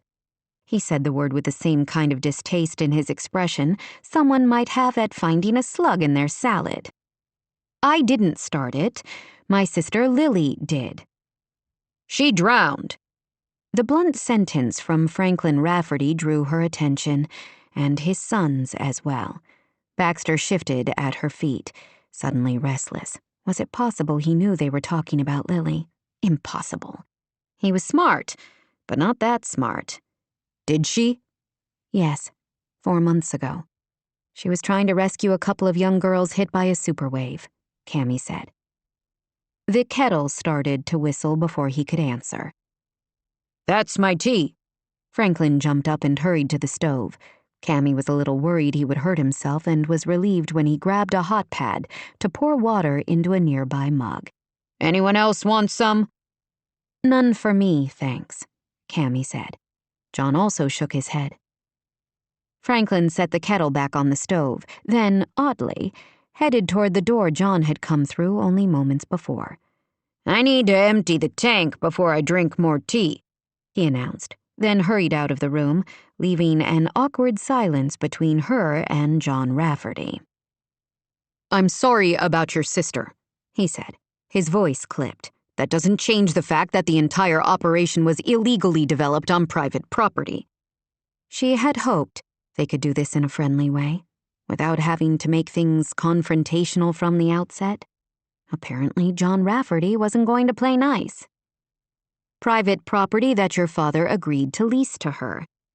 He says he doesn't remember signing any papers. He agreed to sign a lease but didn't have the chance before my sister died. That's very convenient for you and your family, isn't it? Convenient that my sister is dead? No, far from it. My mother has been left with the sole responsibility for running a glamp ground that is booked solid until October. Advance bookings can be canceled. All it takes is a phone call. You can even do it by email. Businesses cancel reservations all the time because of exigent circumstances. And what is my mother supposed to do with 10 fully furnished luxury tents? Not to mention all the infrastructure they have paid for on the property. Maybe find somewhere else to put them. And next time, she should perhaps make sure she actually has a legal right to set up shop instead of trusting a verbal agreement made with a man in no mental state to sign any contracts. Has your father been formally diagnosed with dementia? A muscle worked in his jaw. I'm trying to get him into specialists while we're here, but it's fairly obvious. You can't miss the signs. Your sister had to have noticed. I suspect she did know, and used that knowledge to her advantage. What is that supposed to mean? She asked sharply. Under normal circumstances, my father would never have agreed to allow strangers to traipse across my family's property. He always valued his privacy here at Rose Creek and believed the headland especially should be protected. People can change their minds, or their minds can be changed for them, especially if they're in a vulnerable position to be manipulated. Good thing Franklin hadn't given her tea, or she might have tossed it straight into his son's face. How dare he imply Lily, her creative, funny, brave sister, somehow had taken advantage of his father? She was beginning to wish she had left John Rafferty to rot on the side of the road with his flat tire and his injured arm. How can you presume to know what went on between my sister and your father? From what I hear, you haven't bothered to talk to him in years. Even as she heard her words, Cammy wanted to cringe. She was not going to win any wars by alienating John Rafferty. She needed him on her side. Her goal here was to persuade him that having a glamp ground on his property wouldn't cause any environmental harm and, indeed, was in his family's best interest. She drew in a breath and tried to shove down her anger and annoyance. Look, she said calmly, let's start over. My mother has asked me to approach you and see what we can do to work this out and come up with a formal lease agreement. Nothing, he snapped. You're wasting your time. She frowned. He wasn't leaving her much room to negotiate here. If he was going to take a hardline position, Cammy wasn't sure there was anything she could do to change his mind. I have a recording of a verbal agreement between your father and my sister. In addition, Wild Hearts Luxury Camping LLC has paid in full for this calendar year to lease 2 acres. Your father has deposited that check and spent it, for all I know. She could see that surprised him. Pressing her advantage, she pulled the bank records out of her bag and presented them to him with a flourish. Grateful she at least had those for verification purposes. He looked at the amounts and sent her a disbelieving look. $6,000? $500 a month? That's ridiculous. For undeveloped acreage? I don't think so. My understanding is the property has a conservation easement, so no permanent structures ever can be constructed on the bluff, and it's not suitable for agriculture use. My mother acted in good faith when she moved forward erecting the tent sites on the property, knowing my sister had verbal confirmation from your father to the agreement and that money had changed hands. A formal lease agreement is only a technicality that would certainly have been in place if my sister hadn't died. My father has all the signs of mild to moderate dementia, he snapped. Something like that doesn't come on overnight. He couldn't have been in his right mind when this so-called conversation took place, no matter what recording your sister may have made of it. She tightened her hands into fists. I only had a brief chat with your father, but he seems perfectly competent to me. Lovely, even. Before she finished speaking, Franklin came walking back into the kitchen wearing only a pair of rather ragged boxer shorts, along with the cardigan and blue Oxford shirt he'd been wearing earlier. His legs were thin, pale, and hairy, and Cammy couldn't help noticing he wore one black sock and one white one. "Did either of you change your mind about tea?" he asked, walking toward the stove. John made a strangled sound in his throat. "Dad, your pants." Franklin looked over his shoulder with a furrowed brow. "What about my pants? Where are they?" Franklin gazed around in confusion. "I'm not sure. Did I have them earlier?" Cammy stood frozen for a moment, torn between horror and compassion. John was right. As much as she wanted to believe Lily had pursued the lease agreement in good faith, it was obvious that Franklin Rafferty couldn't have been in any fit state to sign a contract. Right now, the bigger issue was helping the man regain his dignity. "Let's go find them," she said gently. "I'll help you." "You don't have to do that," John protested. "Come on, Dad." "She said she would help me." Franklin's voice had a definite stubborn note. "Anyway, you have a bad arm." "I don't mind," Cammy said. He had left the water in the sink running as well, so it wasn't difficult to find the bathroom. His slacks were lying in a crumpled heap on the floor in front of the toilet. "There they are," Franklin exclaimed. He didn't seem at all embarrassed to be caught in his underwear. He simply grabbed his slacks and pulled them on again and fastened the zipper. "There you go. Did you wash your hands?" "I'm not sure. I'll do it again." He scrubbed his hands, humming a little song she didn't recognize, then turned off the faucet, dried them off, and headed out of the bathroom. "I'm ready for that tea now. Maybe even another scone. That really hit the spot. Be sure to tell Rosemary, won't you?" "Of course." John was waiting in the hallway, as if he didn't trust her not to convince his father to sign the lease agreement if they were out of his sight. "Perfectly competent?" he said, his voice low as Franklin returned to the kitchen ahead of them. "Weren't those the words you used?" She really hated when people threw her own words back at her. "Okay, maybe not perfectly, but you have no evidence my sister knew that." She had to believe Lily wouldn't have deliberately taken advantage of the situation. They stood in the hall outside the kitchen. Inside, they could hear Franklin humming again as he grabbed his tea and took a seat at the table. Nothing good would come of antagonizing the son. With this tension between them, she would have no chance of keeping the Glamp ground on Rose Creek land. "I'm sorry," she said, nodding toward the kitchen and Franklin. "It must be terribly difficult to see him like this." His mouth tightened. "My father and I have not been close for many years." Yet he apparently had hurried home from Central America, straight out of surgery, so that he could take care of him. It was difficult to view a man willing to do that as the enemy. He's still your father. It's still not an easy situation. "No, it's not. And to find out people whom he trusted might have taken advantage of his vulnerability only makes it harder." She closed her eyes, trying to wrestle her temper down.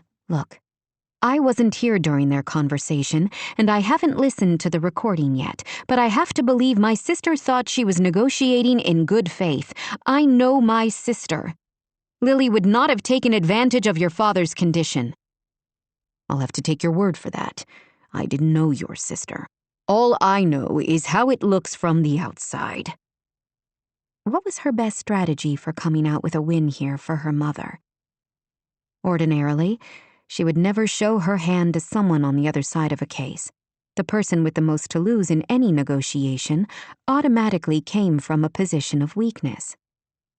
She decided to go against her lawyerly instincts and tell him the truth. "I know this isn't your biggest concern right now. That's completely understandable. But my mother is heavily invested in my sister's dream of this campground. She mortgaged Moongate Farm to help Lily buy the tents and the furnishings for them. If you shut them down and evict them from the property, my mother will be ruined. There's a good chance she might lose everything. Is there any way I can convince you to let the verbal lease agreement stand? 8. John. He was ridiculously weak when it came to soft, curvy women with big blue eyes and kind smiles. Right now, as Cammie Porter looked up at him in the hallway outside the kitchen, John wanted to give her anything she wanted. He couldn't stop thinking of how gently she had led his father into the bathroom and helped him with his slacks, then reminded him to wash his hands. Either she was playing a very deep game, or Cammie Porter was an inherently kind woman. She had helped John the day before, simply because he had been a stranded motorist trying to change a flat with a bum arm. By the surprise she had tried to hide when he walked into the kitchen earlier, he was quite certain she hadn't known his identity then. All evidence indicated she had stopped to help purely because she had seen a need, unless she was an exceptionally fine actress. That didn't mean he was willing to let her family take advantage of his father. Not happening, he said firmly. He didn't want to be a jerk about things, but he was the only one left who could protect his father and his family's legacy. She studied him with a frustrated expression. He could almost see the wheels spinning in her head as she tried to figure out where to go next. What if we doubled the lease amount? It will cut into the campground's slim profit margin, but we can figure out a way to make it work. This isn't about the money. She looked skeptical. If I've learned one thing since passing the bar, it's always about the money, not in this case. My father does not need the stress of a bunch of strangers traipsing across his land. That's it? No room for discussion? Do you mind if I eat this last scone? Franklin called from the kitchen. John's stomach rumbled. He had hardly eaten since his arrival the night before, too busy trying to make appointments for his father with the leading neurologists in the area. He would grab something when she left. Go ahead, enjoy it, he replied. When he looked over, he found his father already eating the scone. Good thing he hadn't wanted it. Can I give the dog a bite? He asked. Better not, Cammie said. I don't know what is safe to feed him and what's not. Franklin apparently accepted that, though he didn't look happy about it. Cammie turned back to John. I'm going to be honest with you. My mother doesn't have the emotional resources to fight this legal battle with you, but financially, she can't afford not to. If you try to evict her right now, we will countersue, and I will play the recording of your father agreeing to the terms of the lease he and my sister discussed. I am 100% certain we will win, even without a notarized lease agreement. You can't be 100% certain of anything. A judge only has to have a 5-minute conversation with my father to figure out he's not competent to agree to anything. Every judge in the region has to know him well from his years as an attorney before them. They will see the difference in him immediately. That might be true. But I'll be certain to bring up the inarguable fact that, as of today, your father has no medical diagnosis. He certainly didn't 6 months ago, when he and my sister first negotiated the lease agreement in good faith. So much for being inherently kind. Right now, Cammie Porter was a shark going right for the throat. His arm throbbed, but he wasn't about to show any sign of weakness. Good faith! His condition couldn't have come on overnight. Your sister must have known something was up, especially when he didn't sign the lease agreement. You weren't even in the country. How can you possibly argue that he wasn't competent when you haven't spoken with him in years? That bite found his jugular. She was right. He hadn't been home. He had been off pursuing his own dreams while his father was alone at Rose Creek with his ghosts.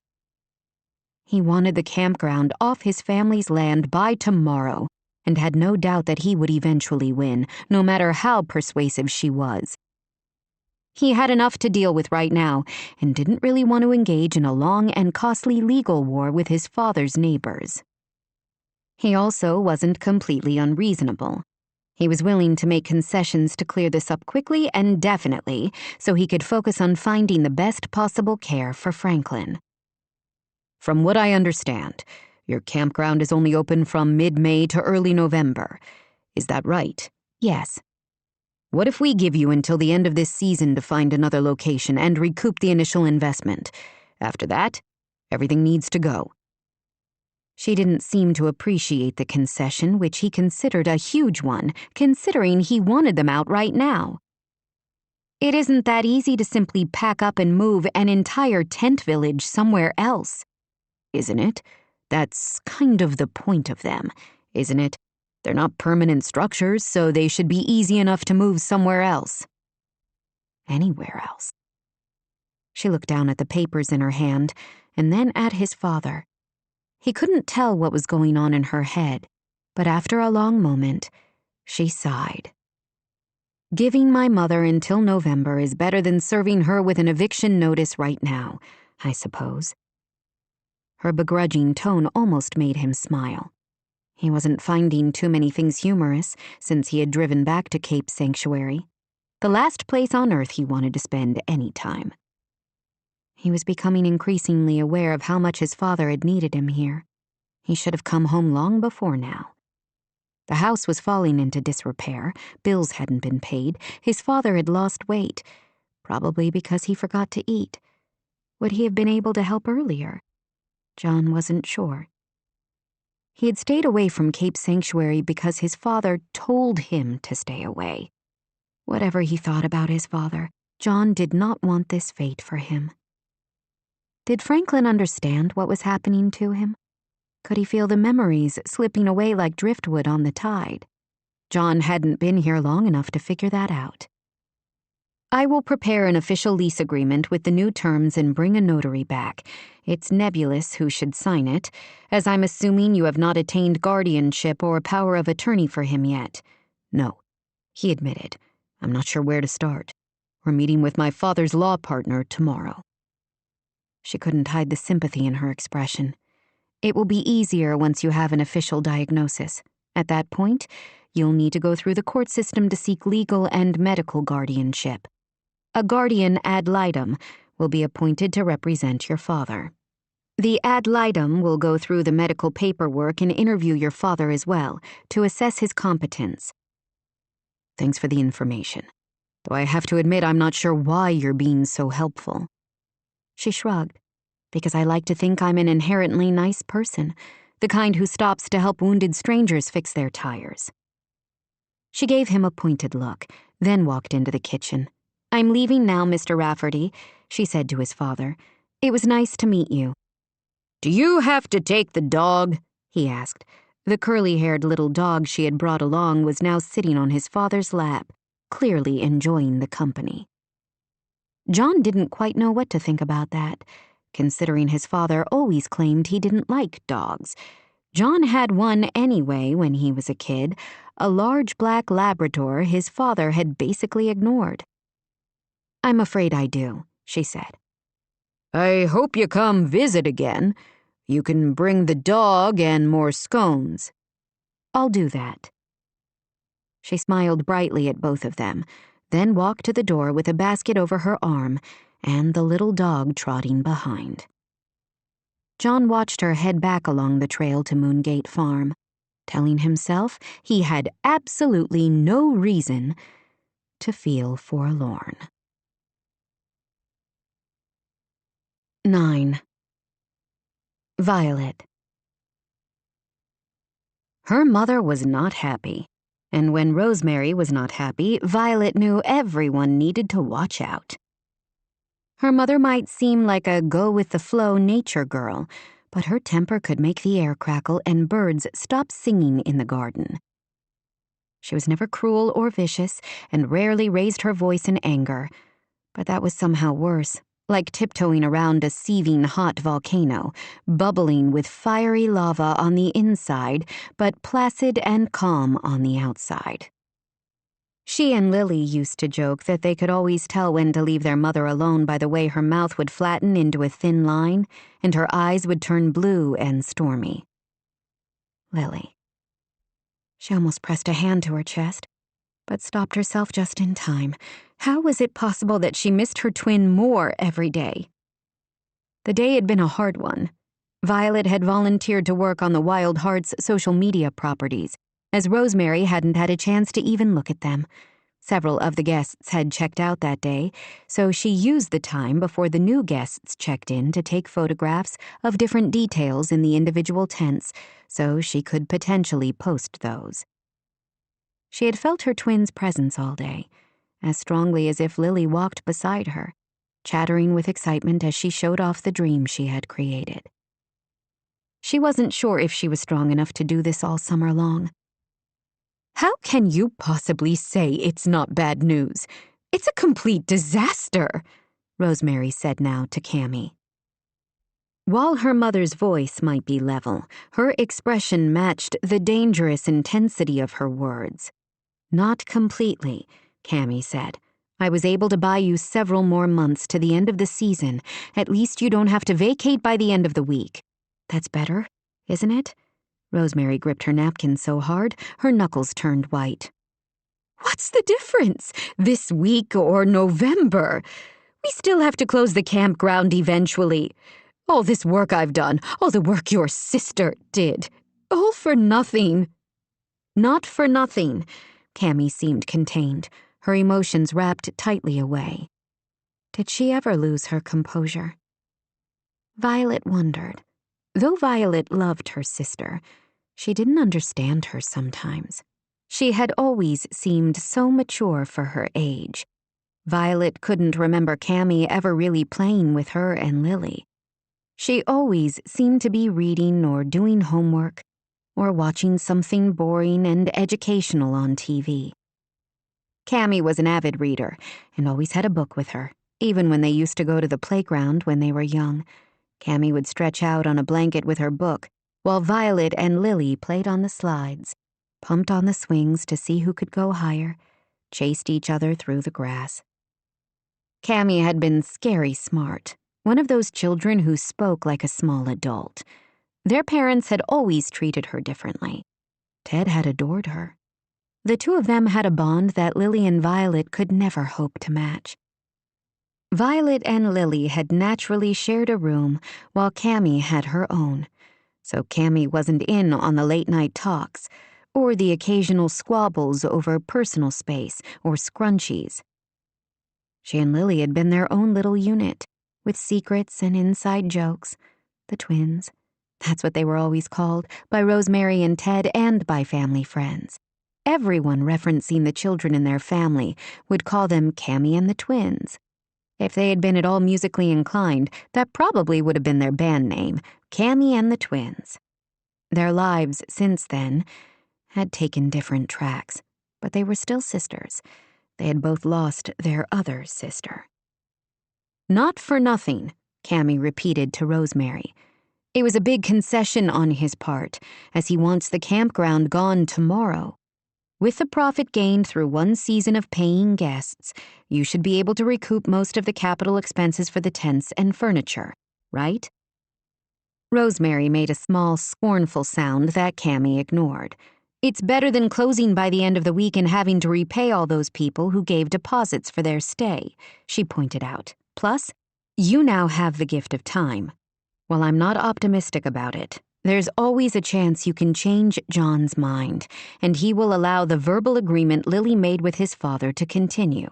If not, you have 4.5 months to look for somewhere else for the campground. Where? The Rose Creek headland was perfect. A gorgeous view, secluded sites in the pines, historic redwoods, not to mention easy access to Moongate Farm, so I can provide breakfast to our guests. How am I going to find that all over again?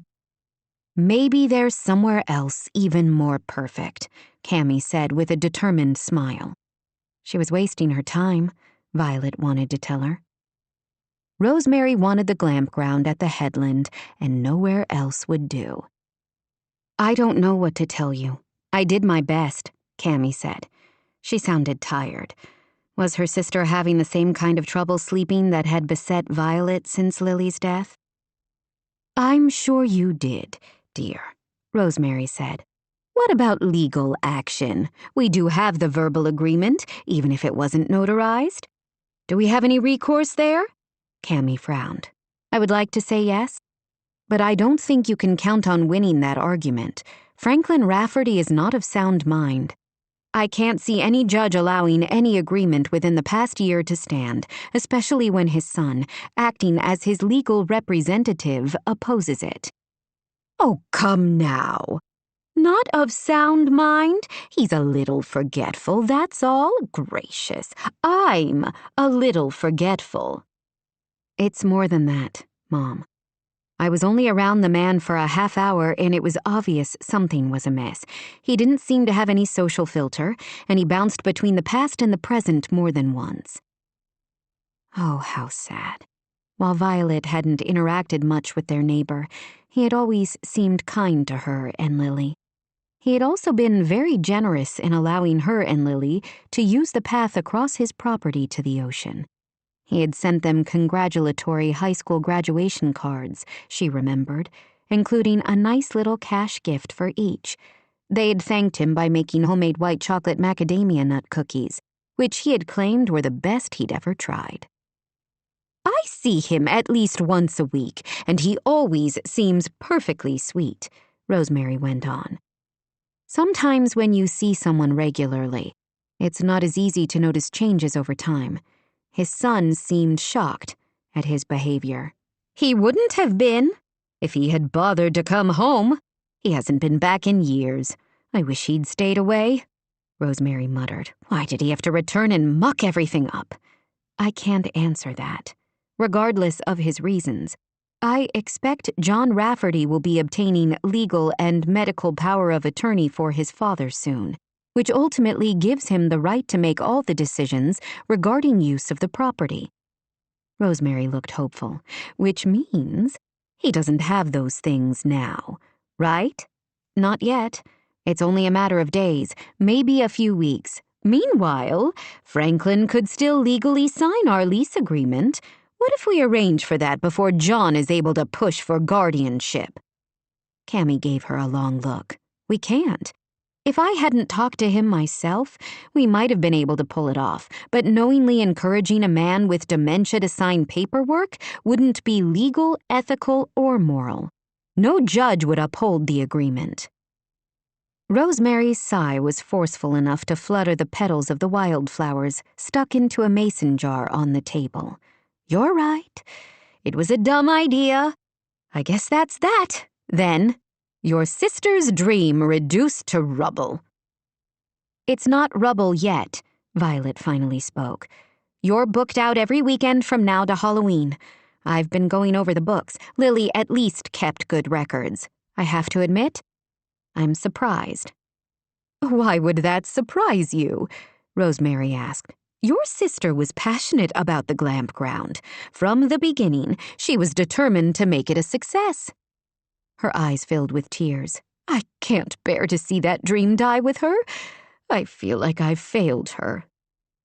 Cammy reached for their mother's hand. "Her dream doesn't have to die. That's what I'm saying. I've done the math. Keep it going through the summer. Pay back the second mortgage you took out for capital outlay. Then you'll be in a much better place to figure out what to do for next season." Rosemary wiped at her eyes, looking completely defeated. "What other choice do I have?" "You could close it today. Refund everyone's deposits and sell the tents and furnishings to someone else. Another Glamp Ground, maybe," Cammy said. "You might lose some money, but you would probably get most of your investment back." "I'm not doing that." Rosemary wiped at her eyes again, her look of defeat sliding into one of determination. "Your sister worked too hard to make Wild Hearts a success. I'm not closing it down before we even have the chance to see what we can do." "Good for you," Violet said. "You know I'm here to do whatever I can to help. And who knows? Maybe John will see how much happiness Wild Hearts is bringing to those who stay there, and he will change his mind." "Maybe," Cammy said, though Violet could tell by her expression that she didn't believe that for a second. "Will you excuse me, girls?" Rosemary said, that determination still in her voice. I'm going out to work in the garden while I still have daylight. It's an excellent way to work out aggression. Maybe if I spend an hour yanking weeds, I can be a little more calm before the evening social hour." "I'm sorry I couldn't deliver a better outcome," Cammy said. "It's not your fault. I know you tried your best." Rosemary smiled, though it looked slightly wobbly, then hurried away. As soon as she left, Cammy sighed deeply. "Are you going to tell me I should have tried harder?" she asked Violet. "Why would I do that? I'm sure you did what you could. What a mess. Why didn't Lily make sure she had a formal lease agreement? That should have been the very first step in her business plan." Though she completely agreed, she couldn't fight the instinct to defend Lily. She supposed old habits died hard. She had been sticking up for her twins since they were old enough to talk. "Not all of us are lucky enough to be perfect," Vi said flatly, as soon as she said the words. She regretted them when Cammy's cheeks turned pink. Was that a sore spot with her sister? "I know that," Cammy mumbled. "If she hadn't died, things probably would have been different. She would have made sure the lease was legal and secure. If she hadn't died, we wouldn't be having this conversation. You would be in Sacramento and I would be in LA taking depositions and trying not to go out of my mind with boredom." Now Cammy was the one who looked like she regretted her words. Violet raised an eyebrow. "I thought you loved your work." "I do," Cammy said quickly. "I'm just going through a little existential crisis right now. Lily's death has thrown me off balance. I'm sure it's nothing like what you're going through." Despite their somewhat distant relationship, Cammy had always been kind to her. After that disastrous summer when everything fell apart, she had escaped to LA for a change of scenery and to get away from Cape Sanctuary. She and Cammy had a great time together, she remembered. They had taken sightseeing bus tours, had hung out at Venice Beach, had visited the Getty and the Broad museums. When she returned to school after that summer, Violet had thrown herself into the social whirl, determined to prove to everyone that her heart wasn't completely broken. By then, Cammy was a second-year law student. Their busy schedules had once more pushed them apart.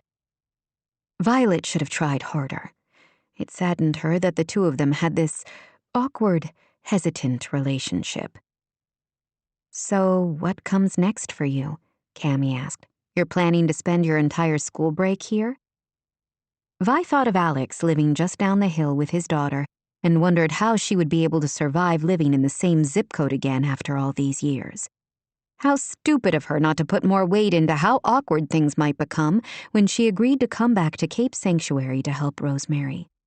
She wanted to think she had managed to forget Alex completely over the past decade. In truth, it was only her raw grief over Lily's death that seemed to have pushed everything else out of her head. Again, she had the overwhelming urge to pack up her car and flee back to Sacramento. She couldn't, of course. Rosemary was counting on her. She forced a smile now for Cammy. "Sure.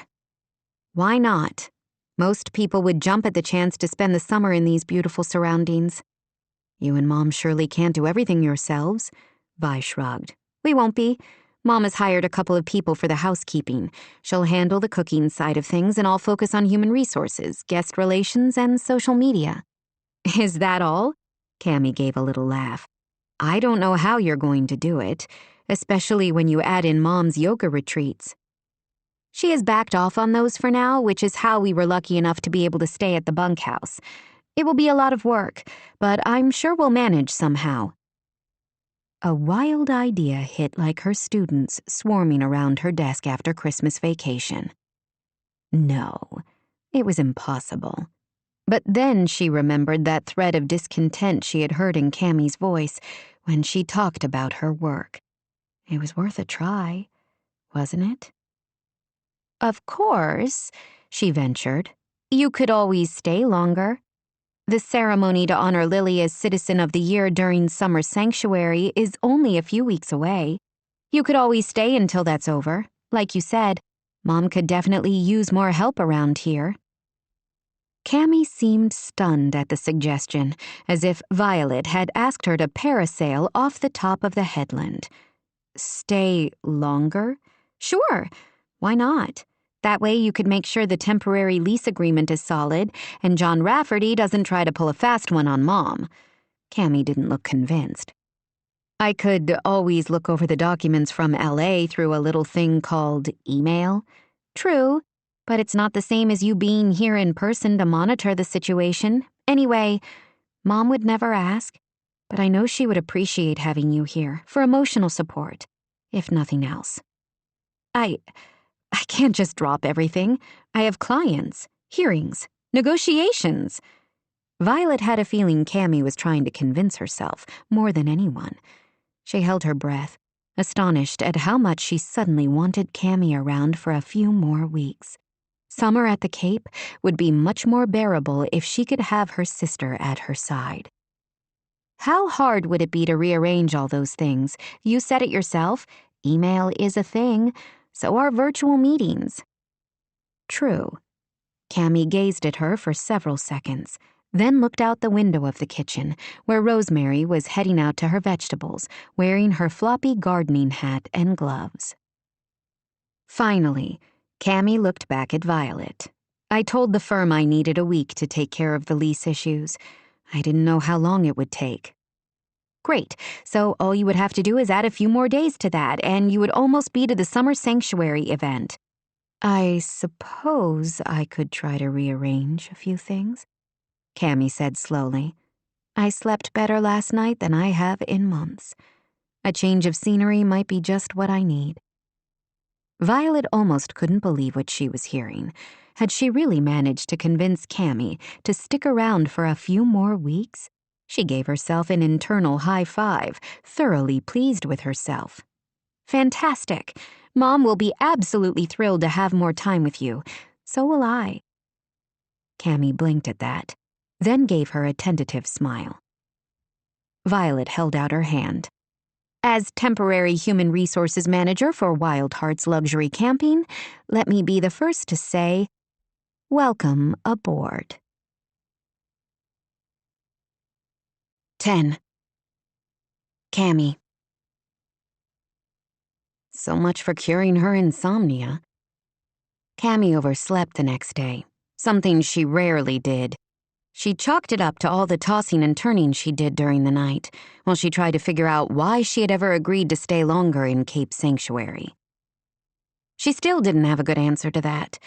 She didn't even like it here. All of Violet's arguments seemed logical enough. It made sense to stick around at least until the temporary lease agreement was in the books, and her mother clearly needed help with the glamp ground. That still didn't explain why she had rashly agreed to stick around a little longer.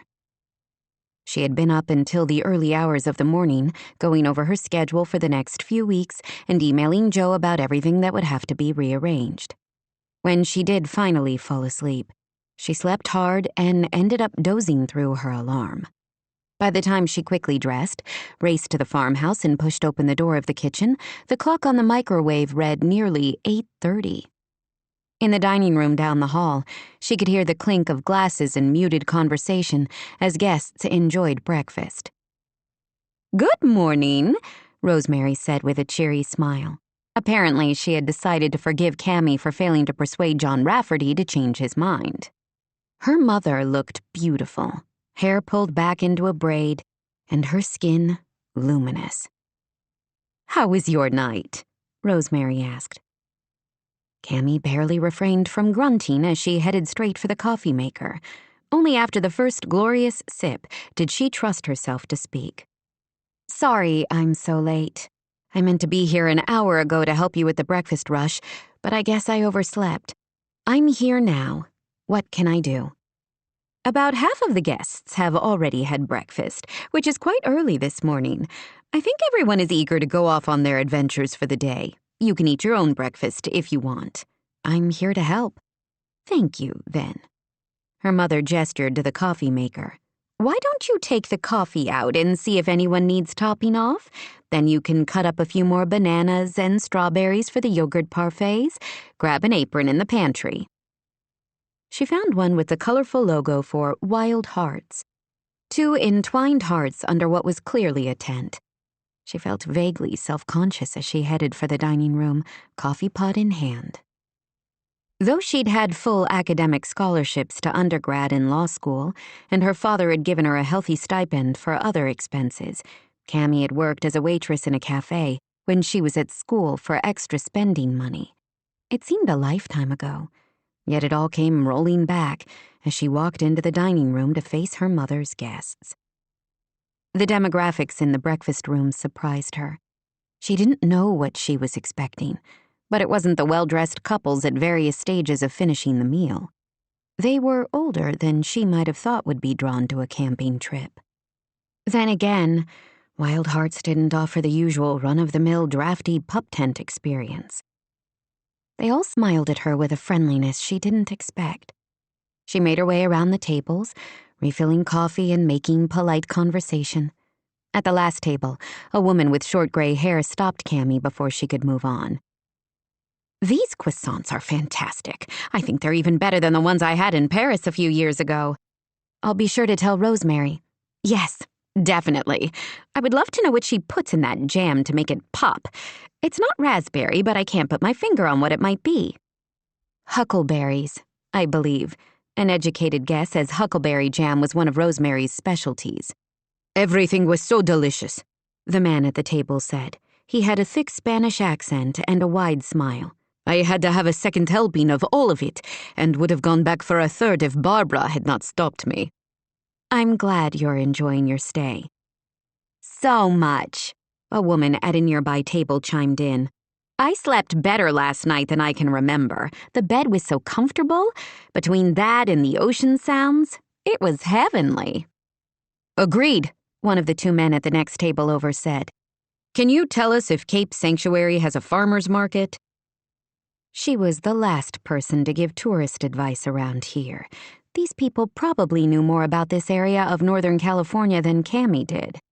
As she thought about it, she suddenly had a few memories of trips to the farmer's market, where Rosemary would come away with fresh flowers, goat milk soap, and plump blackberries when she and the twins would drink lemonade made from hand-squeezed lemons. They used to have one on Tuesday night and Saturday morning, but I'm not sure if that's still the case. I'll be honest. I am only visiting from LA to help out my family. Let me check with my mother and I'll get right back with you." "Thank you," the man said. She returned to the kitchen to find Rosemary pulling another tray of croissants from the oven. The smell made her mouth water. "Everyone is raving about breakfast," she reported. "And some guests are wondering if Cape Sanctuary still has a farmer's market. You know I'm hopelessly ignorant about what goes on in town." "Yes to the market. It's still the same as always. Every Tuesday night and Saturday morning. I used to go on Tuesdays to sell my extra vegetables. But now that we have guests, I'm using up everything I can grow and then some." "I'll let them know. Here, take these fresh croissants. Let me transfer them to a plate for you." "I can do that." As she used tongs to carefully arrange the pastries on a cut glass platter, Cammy ignored the grumble of her stomach. She would grab something later, after she had helped out with breakfast for the guests. The pastries earned delighted exclamations. She reported what she had learned about the farmer's market and was about to head back to the kitchen when she spotted something out of place through the window of the dining room. A person was standing in the middle of her mother's vegetable garden. At first, she thought it might be one of the guests stopping to admire the bounty there on the way from the glamp ground to the house for breakfast. She squinted, then frowned with concern when she recognized the garden visitor. It wasn't a guest. Franklin Rafferty was standing in the middle of her mother's garden, looking lost. Oh dear. She was almost certain he wasn't supposed to be there. She set down the plate of croissants for the guests and hurried outside. She found him picking pea pods, splitting them open and popping the peas into his mouth. He didn't notice her at first. She had to speak twice to get his attention. "Mr. Rafferty." "Hello. Is everything okay?" He gave her a blank stare for a moment, then looked down at the pea pod in his trembling hand. Grandmother's garden is coming in nicely this year, don't you think? Oh, right. She sometimes forgot that Moongate Farm had once belonged to the Rafferty family. They had sold the house and a few surrounding acres to Rosemary's great-aunt and uncle, years ago. Should she correct him or simply go with it? She went on instinct and opted for the latter. It's lovely, she answered gently. Look at all those bean vines. Looks like we'll have a good tomato crop, too. He split open another pea pod with his thumb and raked out the raw peas inside. Mr. Rafferty, would you like some breakfast? She asked impulsively. There's quiche, I believe, and my mother made some delicious croissants. His eyes lit up. I am hungry. Come with me, then. She slipped her hand through the crook of his elbow before he could wander off again. Does your son know where you are this morning? He gave her a confused look. My son is in Central America. He's an archaeologist. He's exploring a lost city in the jungle. By that, she inferred he had not bothered to tell John he was leaving. Unfortunately, she did not have the man's cell phone number. Did you bring a phone with you, by any chance? Perhaps he might have his son's mobile number listed on his phone. He felt in his pockets, then shook his head with a guilty sort of look. I'm always forgetting the blasted thing. I'm sorry, dear. Don't worry about it, she told him as they walked inside. She would have to figure out another way to reach out. She didn't want to leave John worrying about where his father might have gone. When they walked inside the farmhouse, Franklin stopped to take a dramatic inhalation. Oh, it does smell good in here. I guess I was more hungry than I thought. She smiled, charmed by him. You're in luck. My mother is an excellent cook. My mother was a good cook, too. She made the best apple pie in the entire county. Won a blue ribbon at the county fair for it, too. I miss that apple pie. And my mother, of course. I miss her every day. His voice held a note of sincerity that made Cammy a little sad. She wanted that kind of loving relationship with her mother, but feared some part of her would always remain a 14-year-old girl struggling to understand why she had been left behind. She needed to let those feelings go and appreciate what she had right now. The advice, like everything in life, was easier said than done. At least Frank seemed to be once more in the present. They walked together into the kitchen just as Rosemary pulled something out of the oven. The kitchen smelled of onions and mushrooms and gooey cheese. We have one more for breakfast.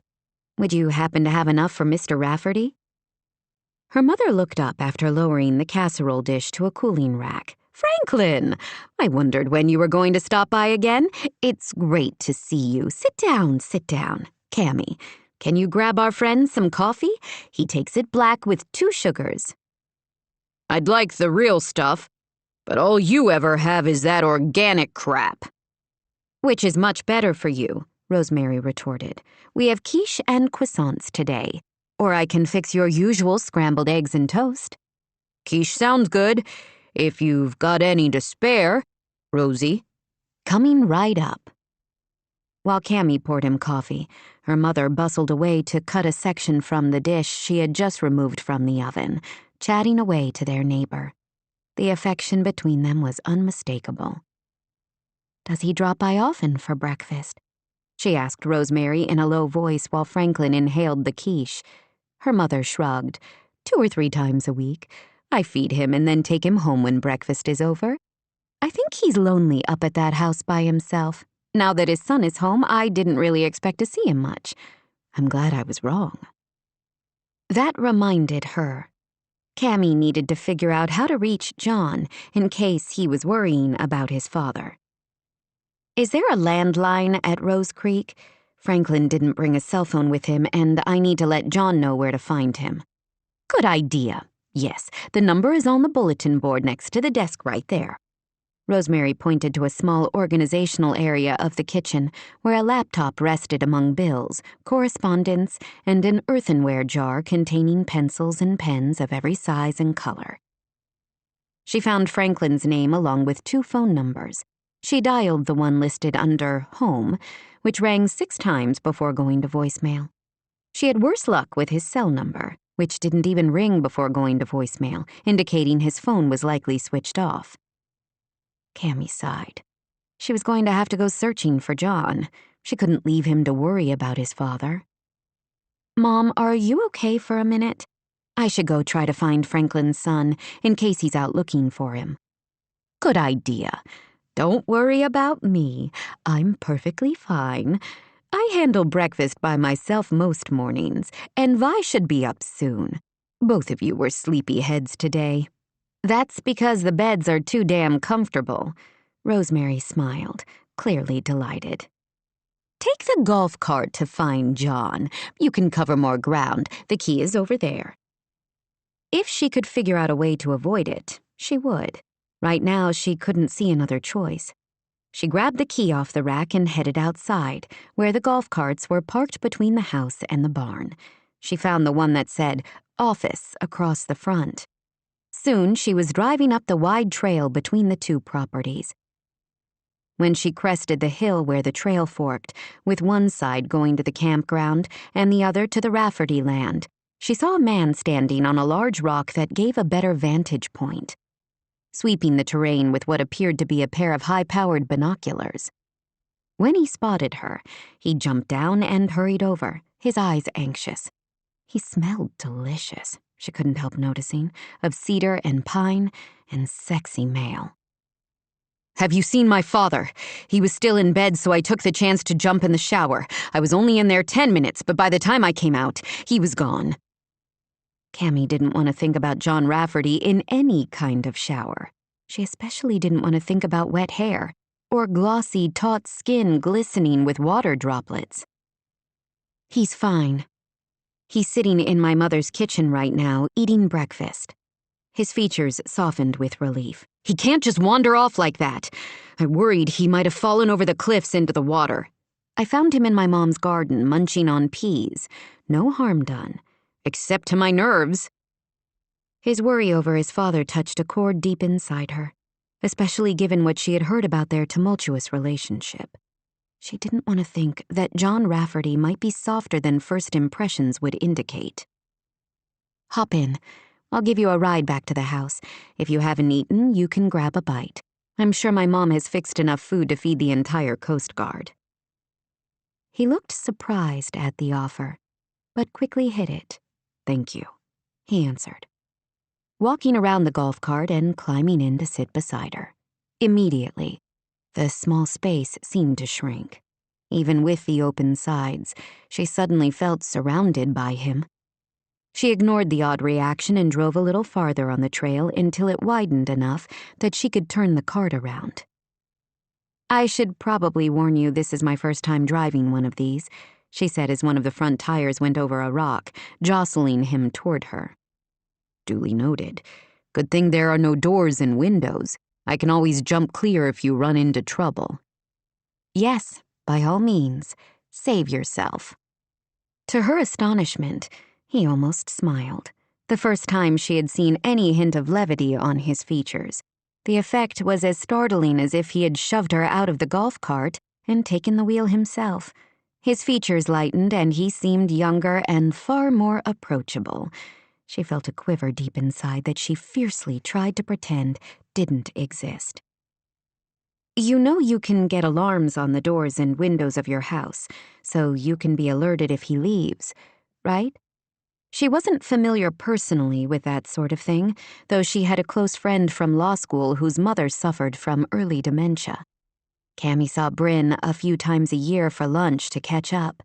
The last time they met up, Bryn had told a rather bittersweet story about coming home from a date, only to end up lighting up the whole security system when she forgot to disable the alarms. She regretted bringing it up now, when John's light-hearted expression faded into one of worry. "I guess I have to look into all of those protective measures. I really hate to take those drastic steps. He will feel like a prisoner in his own house." "Better than a care center," she pointed out. "You're right. I suppose I should focus on that and being grateful that we're not quite at that stage yet." "It would be a stopgap measure, certainly. You have to think of his safety. You're right. I have to consider all of that. I guess some things might have to happen earlier than I expected. I'm sorry.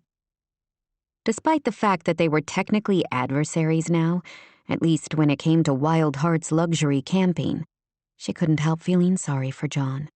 She knew enough from Bryn to know what a heart-rending experience it could be to lose a loved one through the slow torture of dementia. If he wanders off again, I would suggest you check my mother's kitchen first. She told me he stops there 2 or 3 times a week. She feeds him and then takes him home when breakfast is over. His shoulders bumped against her when she drove over a rut in the road. I had no idea, John said slowly.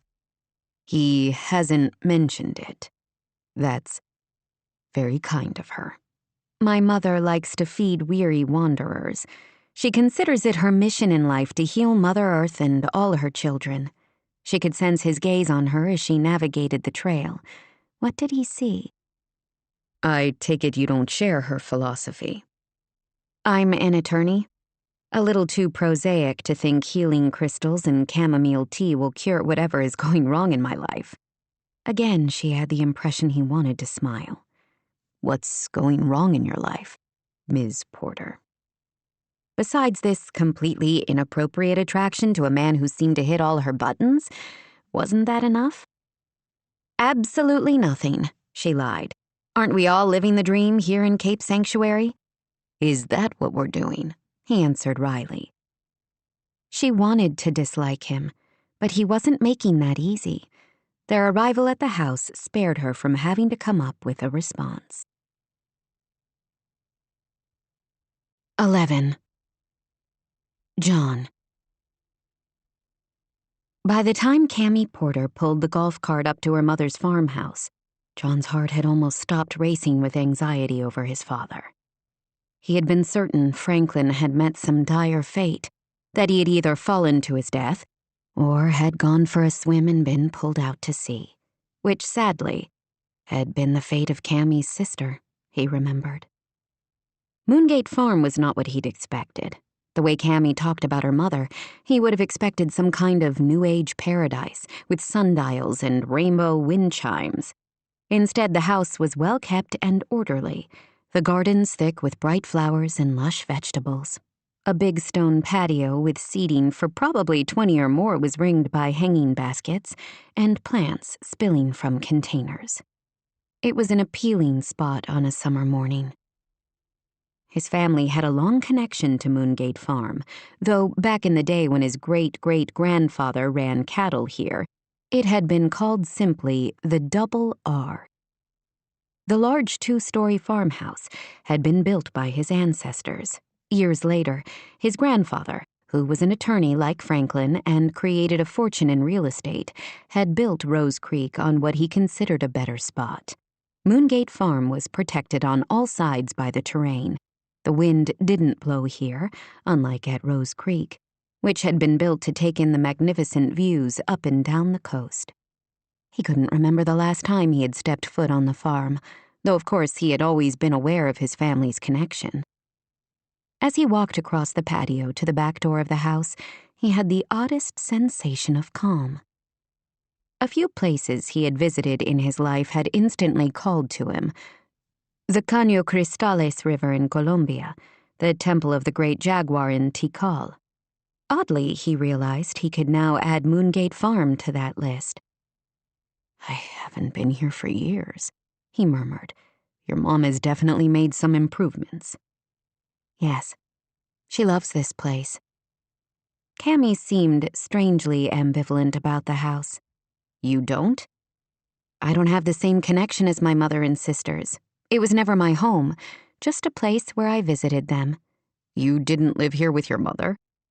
She looked reluctant to answer, but finally did. Her words clipped. My parents divorced when I was 14. My parents split us up. The twins came with my mother, and I stayed with my father in Los Angeles.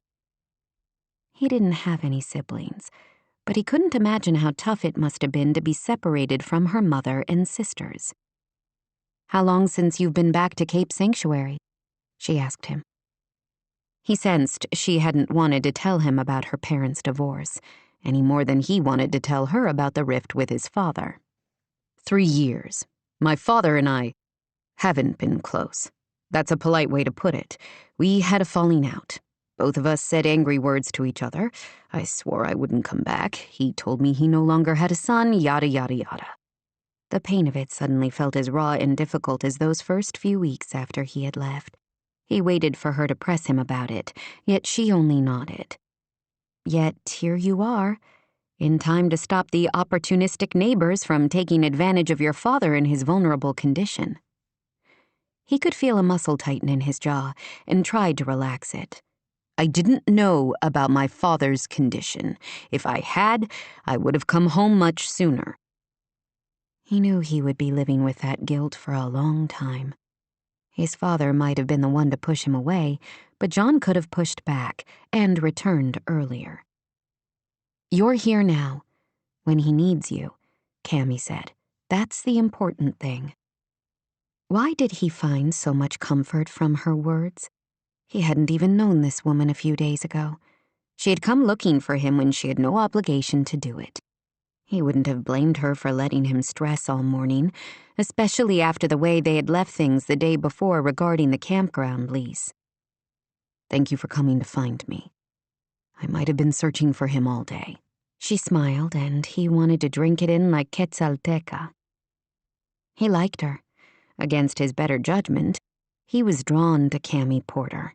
He couldn't stop thinking of the kindness she had shown his father the day before after his social gaffe, when others might have shied away from dealing with him. Come in and have some breakfast, she said. Then someone can give you both a lift back to your father's house.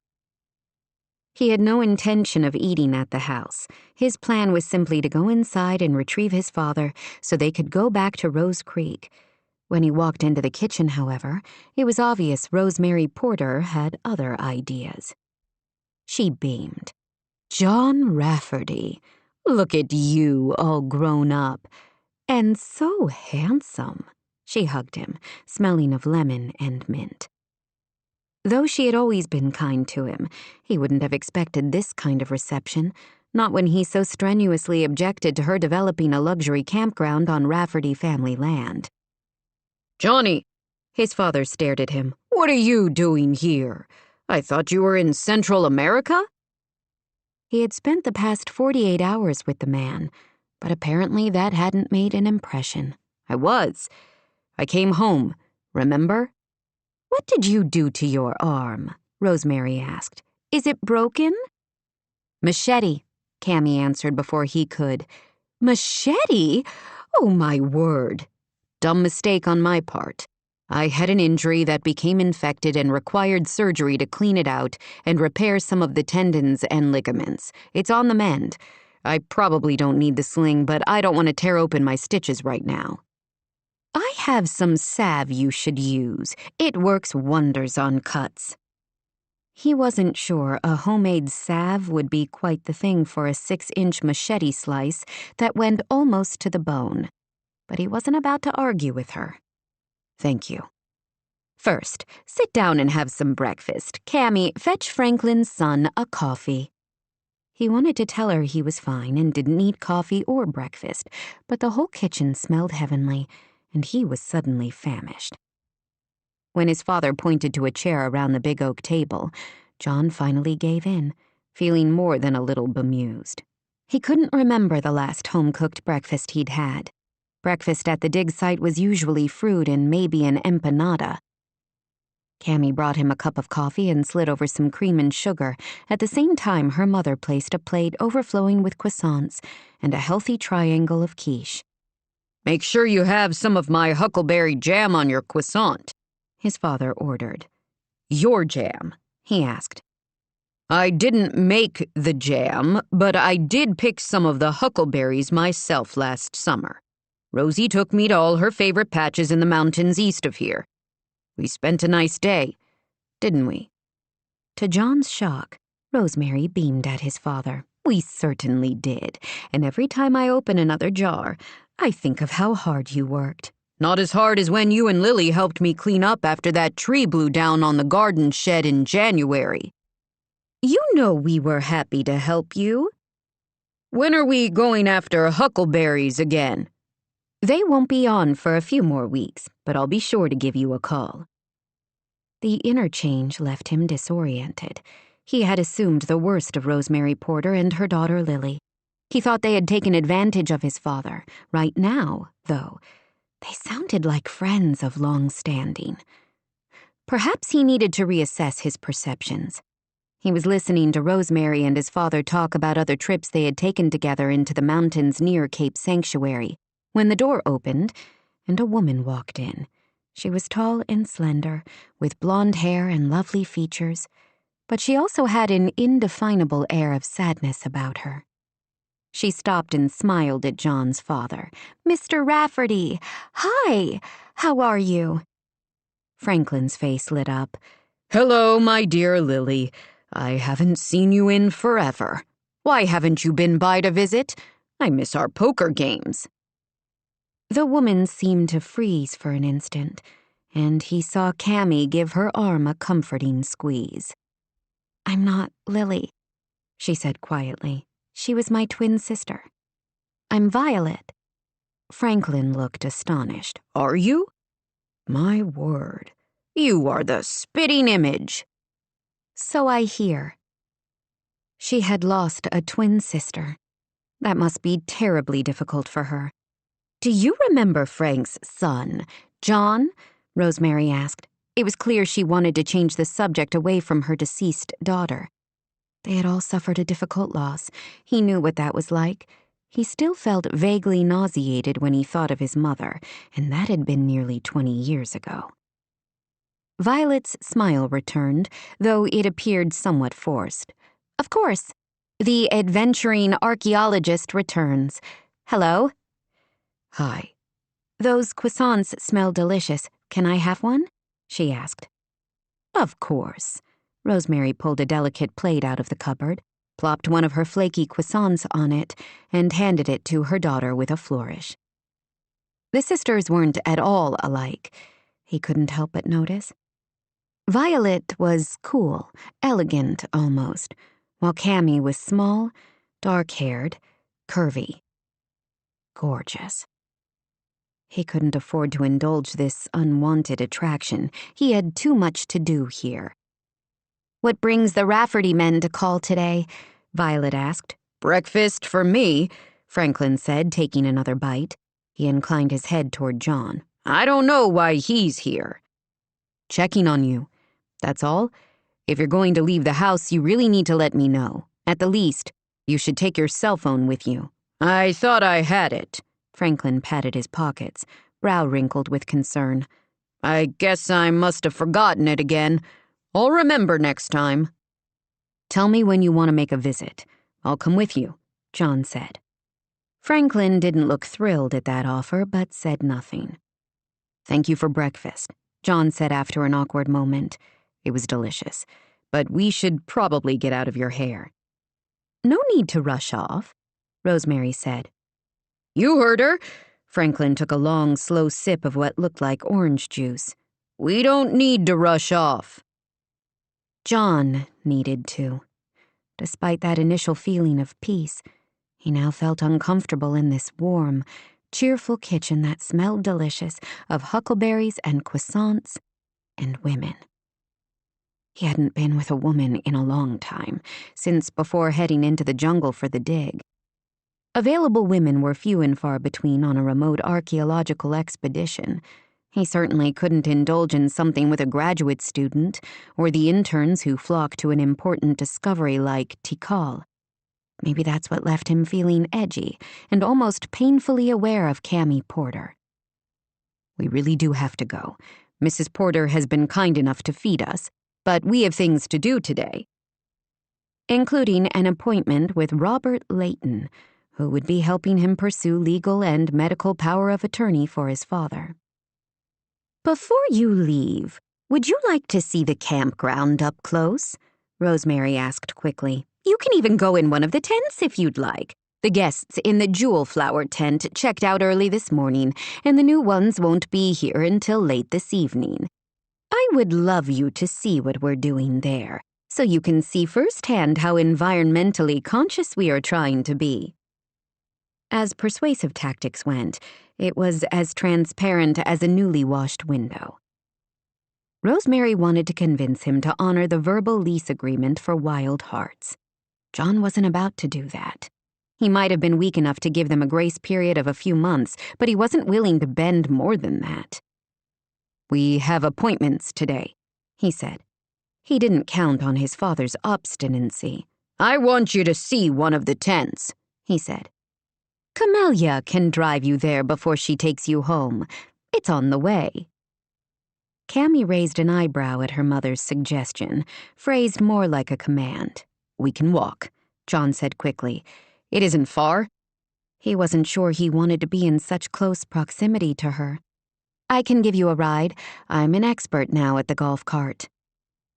John did not want to come off as a jerk to these women who had fed him and his father, and who apparently had been opening their kitchen to Franklin for months, if not years.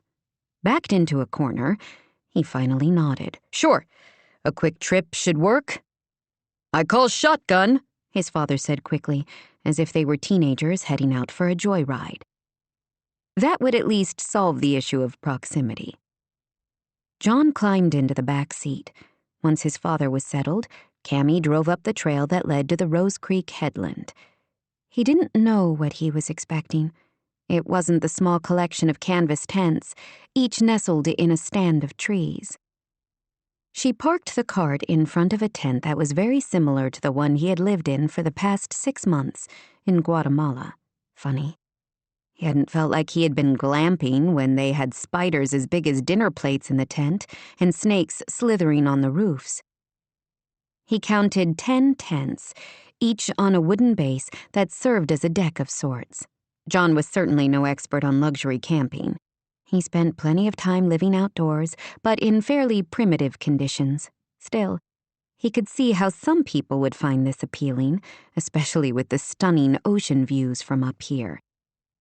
My sister wanted Wild Hearts to fit into the landscape as much as possible. As my mother said, she also worked to make the campground environmentally responsible, with composting toilets and solar-powered appliances. A woman lying in a hammock in the trees waved at them. Another couple sat at a table going over what appeared from here to be a topographic map, likely in preparation for a hiking trip. "This feels friendly," his father said. "Don't you agree, Johnny?" He didn't know how to feel about his father's new habit of calling him Johnny, a name Franklin hadn't used since John was out of grade school. "Sure, Dad. It's nice." "Looks like this is the Jewel Flower tent." She gestured to the structure in front of them. "I haven't seen this one yet, but then I've only seen inside one other tent." She unlocked the door with a key her mother must have given her, then stood back for them to see. So this was where the term luxury camping came from. It appeared to him like a fancy hotel room had been raided to furnish the tent, with colorful rugs on the floor, comfortable-looking chairs, and a couple of trunks that looked antique. Dominating the space was an oversized king-size bed, piled high with throw pillows. It looked plump and inviting. He had a sudden mental image of messing up those thick pillows with the woman standing next to him. The random thought horrified him. Good Lord, what was wrong with him? He was not some kind of sex-obsessed fraternity boy who couldn't think about anything else. "It's very nice," he said abruptly, heading for the door without risking a glance at her. After a moment, she and his father followed him onto the small porch where the deck stretched out another 4 feet from the tent structure. "Yesterday was the first chance I had to see the tent cabins," she said. "I have to admit, I was surprised and impressed. Lily thought of everything a person might need for a comfortable stay." "Why does that surprise you?" She paused for a long moment, her features distant, before she answered him. "My late sister was fantastic at coming up with ideas, but not always so great at the follow-through.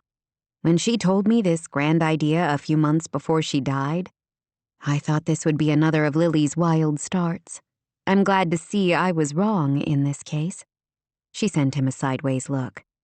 I only wish she had made sure all the details were squared regarding the lease agreement with your father. A small but fairly significant detail. I cannot disagree.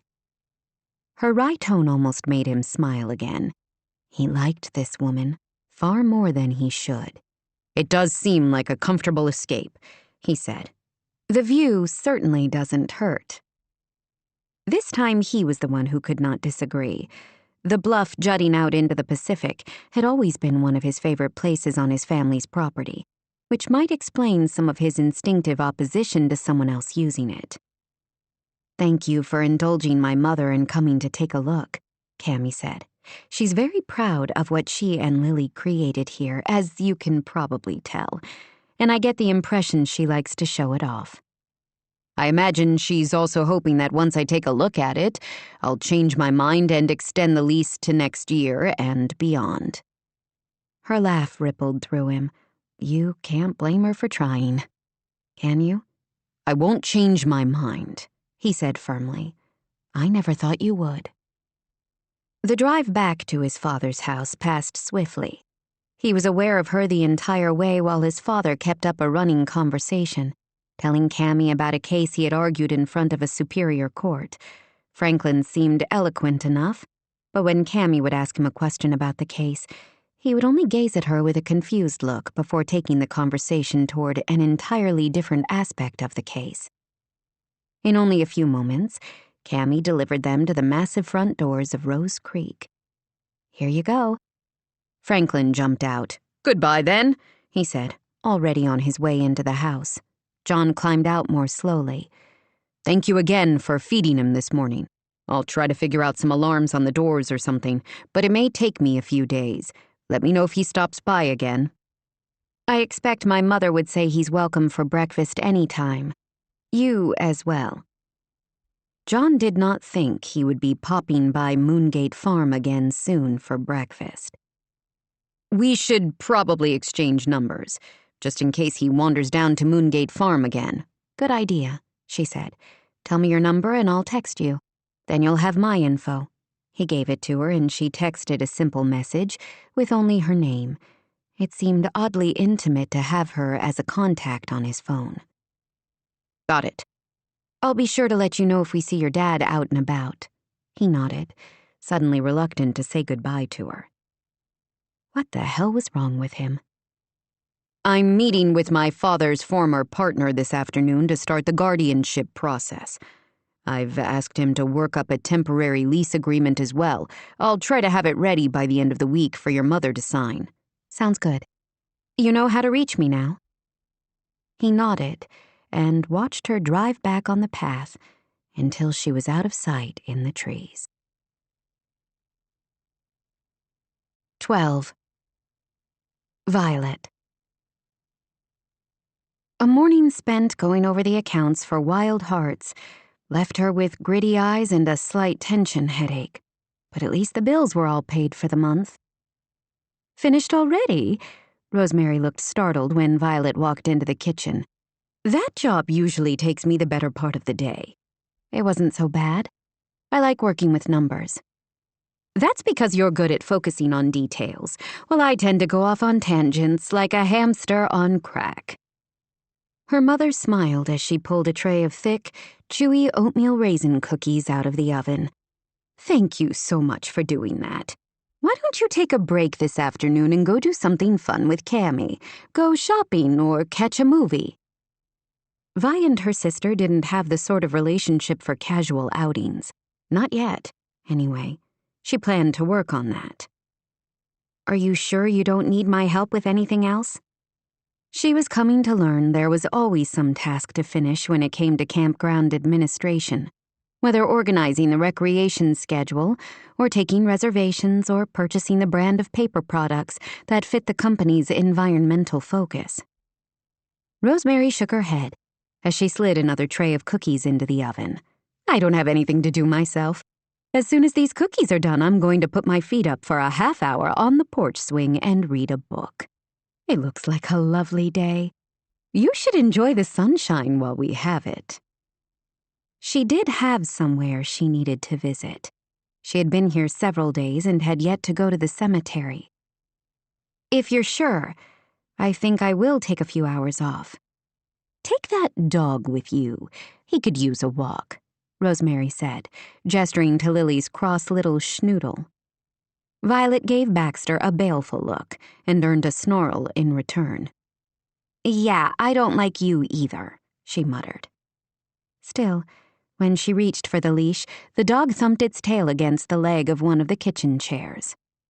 "We're not going far," she informed the bad-tempered creature. "Don't get your hopes up." She stopped at the bunkhouse long enough to grab her backpack with her wallet and a few supplies, as well as her water bottle, which she hooked onto the pack. She could hear Cammy talking to someone in a virtual meeting. She heard a bunch of lawyerly words she didn't know, probably in Latin.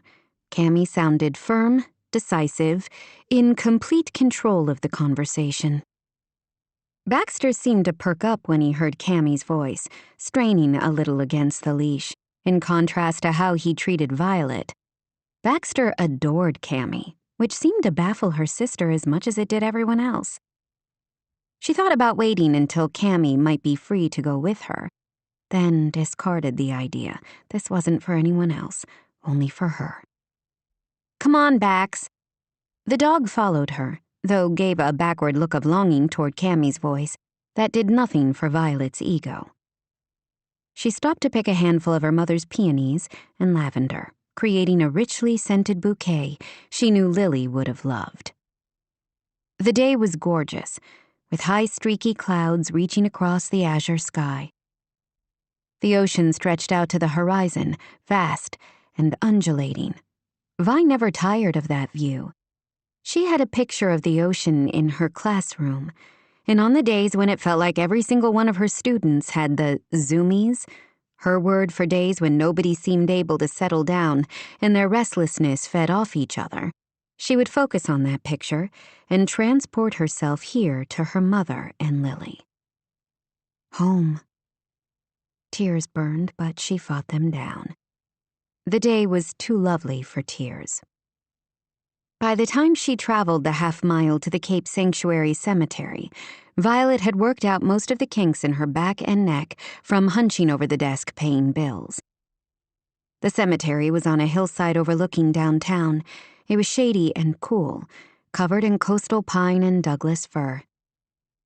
Violet paused outside the iron gates to look at the "No Dogs Allowed" sign. She should have thought of that. She gripped the flowers. It was too late to turn back now. She flirted with the idea of leaving Baxter tied up outside the gates of the cemetery. She would only be a moment, but with her luck, the dog would break free, run into town, and cause all manner of trouble. She looked around and couldn't see anybody else here on this slow, lazy summer afternoon.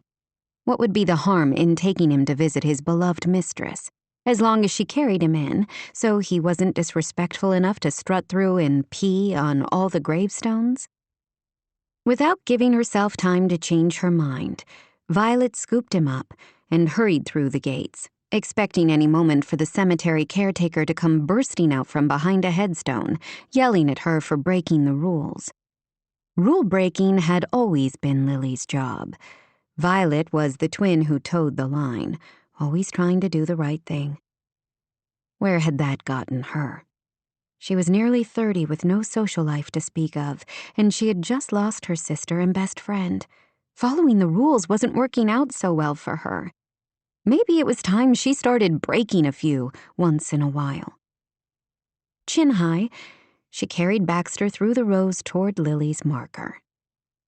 Her sister had always said she wanted to be cremated, her ashes scattered in the ocean. Since the ocean had taken her from them, Rosemary put her foot down and refused to honor her wishes in this. Lily was probably pissed about that, and would haunt them all. The headstone was small, tasteful, elegant, with a carved floral wreath and the words "beloved daughter and sister" above her name. Did it represent Lily at all? Not in the least. Still, it was something. If Lily had been cremated, Violet would have no physical connection to her twin. A small vase had been cemented in place next to the headstone. Some older flowers with petals beginning to curl were there, so Violet removed them to a nearby garbage can before arranging her own hastily gathered bouquet in the vase. The bright, cheerful colors and heady aroma seemed almost garish against the gray and white stones. Baxter whined, sniffing at the headstone as if he could sense some trace of Lily. With an ache deep in her bones, Violet sank down beside the grave and pulled the little dog onto her lap. For once, he didn't snarl at her. Did he feel closer to Lily here? Or was he only sensing Violet's own distress? She wasn't sure. For now, she decided to take comfort in the little dog's heat and soft, curly coat. "Miss you," she said softly. The words seemed wholly inadequate. The world wasn't quite right anymore, and she didn't know if it ever would be. Would this pain feel as sharp if not for the distance that had been between them in the months before Lily died? Her fault. The vast chasm would not have been there if Violet had not insisted on it. "You know I will always love you, but sometimes I don't like you very much." That last bitter argument ran on autoplay in her head, as it had been doing since the horrible, life-altering moment she'd learned of Lily's death. She would give anything to call those words back, to be able to remember only love and peace and joy between them. Instead, she and Lily hadn't spoken for 2 endless months before her sister's death, the longest time in their lives they had been apart. Violet had set firm boundaries, and for once in her life, Lily had actually honored those boundaries. Violet had planned to come up to the Cape to catch up with her sister's plans for the glamp ground and to begin the work of rebuilding a healthier relationship with her sister. She hadn't had the chance. Lily had died before she could carve time away from school and life and obligations. She made a tiny sound that made Baxter whimper and nestle closer. Would she have to spend the rest of her life paralyzed by this regret? Lily wouldn't have been living in Cape Sanctuary that fateful day, if not for Violet. Vi had been the one to push her twin home after the holidays. For 6 months before that, they had shared Vi's condo in Sacramento, the latest in several failed attempts to live together as adults. The same patterns always emerged. Lily would start to take over, decorating the way she wanted, cooking the meals she preferred, insinuating herself into all of Violet's work relationships and friendships. She never did it on purpose. Vi knew that. Lily simply always had been the stronger personality between them, the dominant twin. Technically, they were identical, but they really weren't. Lily knew how to do her makeup, how to flash her eyes, how to dress to play up her best assets. Violet had always felt like a pale shadow compared to her sister, the poor imitation that hadn't quite come out of the mold the same. It had been her problem, not Lily's. Her sister hadn't done anything wrong. She had just been herself, fun and bright and effervescent. It wasn't Lily's fault that all those traits that made her sparkle left Violet feeling as if she could never measure up, as if she would always fade into the background when Lily was around. There had been a guy, wasn't there always? In this case, the guy in question had been another teacher at her elementary school. Chris Nguyen taught 5th grade. He had been sweet, funny, great-looking, an amazing teacher. The kind who won national awards for innovative methods and genuine caring for students. All the other teachers, gay, straight, married, single, had crushes on him. Chris had recently broken up with his fiancée and had asked Violet out a few times. She liked him and thought maybe once he was completely over his girlfriend in a year or so, their deep friendship could grow into something more. And then Lily moved in with her, and Vi made the mistake of inviting Chris out with them to watch a favorite local band performing in town. After that, Chris only had eyes for Lily. In typical Lily form, her sister had strung him along, encouraging him to give more and more of his heart when she had absolutely no intention of keeping it. Lily was never deliberately cruel. That wasn't in her nature. Only casual and thoughtless, which could be so much more devastating. Her sister didn't seem to realize how people instantly adored her. Vi had guessed what was coming. Over the next few months, Violet had watched as a smart, compassionate teacher had been reduced to a lovesick puppy. Following Lily around like Baxter did, as she watched Chris barreling headlong into another broken heart when the scars were still fresh from his breakup. She had tried to warn Lily to be careful with him. "We're just having fun," Lily had protested when Violet had asked her what she was doing. "It's nothing serious. Chris knows that." But Chris obviously hadn't known. As Violet feared, he fell hard for Lily and invited her on a ski trip to Utah over the holidays. She didn't know what happened on that week-long trip. When they returned, Lily finally seemed to clue in that he wanted more than she did out of the relationship, so she started distancing herself from him. When even that hadn't been enough to discourage him, she had finally told Chris she cared about him as a friend, but that was all it would ever be. The next day, Chris had come to Violet's classroom, devastated and broken. Vi had had enough. She had told Lily that since she was between jobs anyway, it would be better for both of them if she moved back to Cape Sanctuary. Violet needed space away from her for a while. That final argument, the words she had said, haunted her. "I meant them," she murmured at her sister's graveside now, "but I didn't tell you the rest, about how much I admire you for your creativity and your courage and spontaneity. All the things I don't have." She would give anything to have the chance to pick up the phone and tell her sister everything in her heart.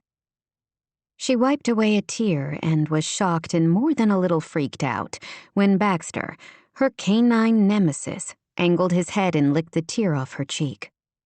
"Okay, don't make things weird between us now." The dog just looked at her, then licked at another tear. A few moments later, Baxter jumped from her lap and bristled at something behind her.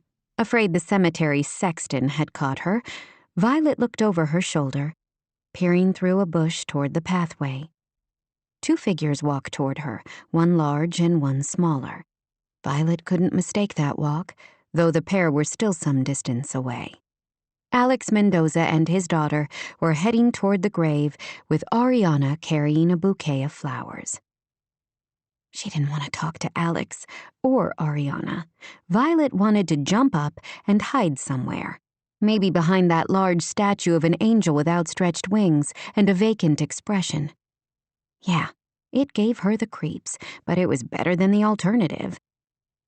They probably hadn't seen her yet, since the leaves of a large shrub probably hid her from their view.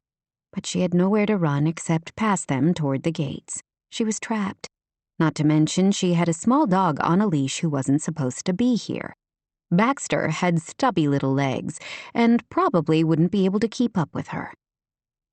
Left with no choice, she decided to face the awkwardness head on. She stood up as they approached Lily's gravestone. At her sudden appearance, Ariana gave a shriek and dropped the flowers she was holding. Violet winced. "I'm sorry, I didn't mean to frighten you." "You might want to reconsider sneaking up on people at a cemetery," Alex said. "You're liable to give someone a heart attack, especially when they're here to pay respects to your identical twin sister." "Sorry," she said again, though she wanted to retort that she hadn't been sneaking anywhere, only sitting on the ground concealed by the bushes while she grieved for her sister. "Hi, Baxter." Ariana, apparently quick to forgive, crouched down to pet the dog. "Ari, why don't you put your flowers down right there next to Violet's bouquet?" Ariana extricated herself from Baxter's lavish affection and carefully arranged her flowers next to Violet's. "They're very pretty," Vi said. The girl beamed. "Thanks, We got them at the farmer's market last night. That's where we always buy them. Almost always. Sometimes we pick them from my abuela's garden when she lets us. From this, she inferred that Ariana and her father came often to bring flowers to Lily. For some reason, the notion touched her heart. Wherever you get them, I am sure my sister would love them. She adored all kinds of flowers. I hope so, Ariana said, then turned back to scratch Baxter between the ears. The little schnoodle promptly rolled onto his back in a shameless appeal to have his belly rubbed, which made Ariana giggle. With the girl's attention firmly focused on the dog, Violet finally turned to face Alex. He was wearing sunglasses, which hid his expression. Her heart gave a sharp twinge when she remembered how very much she had loved him. Alex had never seen her as the second-best twin. He once only had eyes for her. Thank you for remembering her. It means a great deal. She saved my daughter's life, Alex said simply. For that, I'll be here every week for the rest of my life, bringing her flowers. It comforted her, knowing someone else besides her family wouldn't forget Lily. So, Alex said after a moment, how long are you back in town? Your mom was vague when I asked her that. She sent him a sidelong look. Why do you want to know? So you can figure out how to avoid me? He frowned. I wasn't thinking that at all. I have no reason to avoid you. If anything, it's the other way around. How had they come to this awkwardness between them? She looked away, her gaze resting on his beautiful child. Violet was weary, suddenly, and felt as if her bones couldn't support the weight of all the pain inside her. I don't hate you, Alex. I never did. You have every right, he said quietly. She shook her head firmly. We were high school sweethearts. That's all. You didn't owe me anything. I cared about you once, but I moved on a long time ago. That was an outright lie. She had never really moved on. She had dated other men and even become serious with one or two. Still, she had never forgotten the man she had loved first and best. She wasn't about to tell him that, though. He gave her another searching look, then nodded. Are you busy today with the campground? It's my mom's birthday and Tori is in town with her kids, so I took a half day off. We're having a late lunch and cake this afternoon to celebrate. I know everyone would love to see you. Tori Mendoza had once been a dear friend, one Vi hadn't seen since that fateful summer, so long ago. She had loved his entire family, his mother, Renata, plump and pretty, cooked like a dream and taught piano lessons. His father, Jorge, was one of the hardest-working men she had ever known, but he always made time for the important things in life. His younger brother, Javi, always flirted with her shamelessly. Despite her awkwardness with Alex, she had a sudden, almost overwhelming urge to see his family, to be around people who weren't lost in grief. I don't want to infringe on a family get-together. Are you kidding? You have no idea how many points I would score if I brought you by so everyone can hug you in person. Yeah, she wasn't thrilled about that part of it. She didn't want his family's gratitude. She hadn't done anything. Sure, she said before she could change her mind. I could stop by for a minute. His face lit up. Excellent. My truck is outside the gates. We can give you a ride. The entire way to his parents' house, Violet sat in the passenger seat of Alex's crew cab pickup, listening to Ariana chatter and trying to figure out why on earth she had agreed to go with them. Maybe being home in Cape Sanctuary was making some of Lily's bold, sometimes brazen courage rub off on her, or maybe he had simply caught her in a weak moment, when she had been raw with sadness for her sister. Maybe it wouldn't be so bad, especially if she had the chance to see his family again. From the very first time Alex had brought her home with him, when she was a starry-eyed 15 and he was 17, his family had welcomed her into their home and their lives. She ate dinner at his house at least once a week. They went on trips down the coast. They sat together at his baseball games. They all went to the movies on Saturday night, sharing a jumbo popcorn. She had felt completely comfortable at their home. After everything happened between them, she sometimes thought she missed those times with his family almost as much as she missed Alex. "The house looks nice," she said when he pulled up in front of the ranch house not far from the marina. "Javi and Sean, Tori's husband, helped me put on a new roof and siding last summer. We also put in new tile and appliances in the kitchen." His clear love for his family had been one of the things that first drew her to Alex.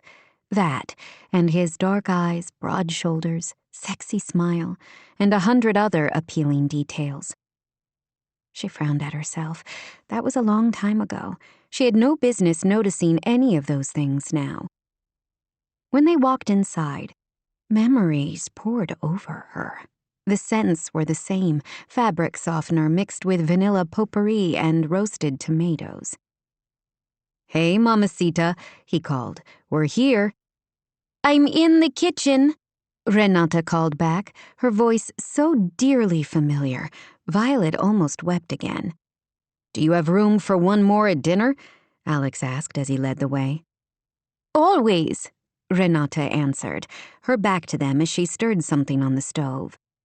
When she turned, she gave a small cry, dropped her spatula with a clatter, and rushed toward them, arms open. "Violetta! Oh, Violetta! How wonderful to see you!" Renata squeezed her tightly, and all the chaos of the world seemed to still for now. The hug lasted a long time. Then Renata gave her a small shake. "Why have you stayed away so long?" Violet glanced at Alex, who was popping an olive from a Fiesta-ware bowl into his mouth. "Reasons." Renata only nodded.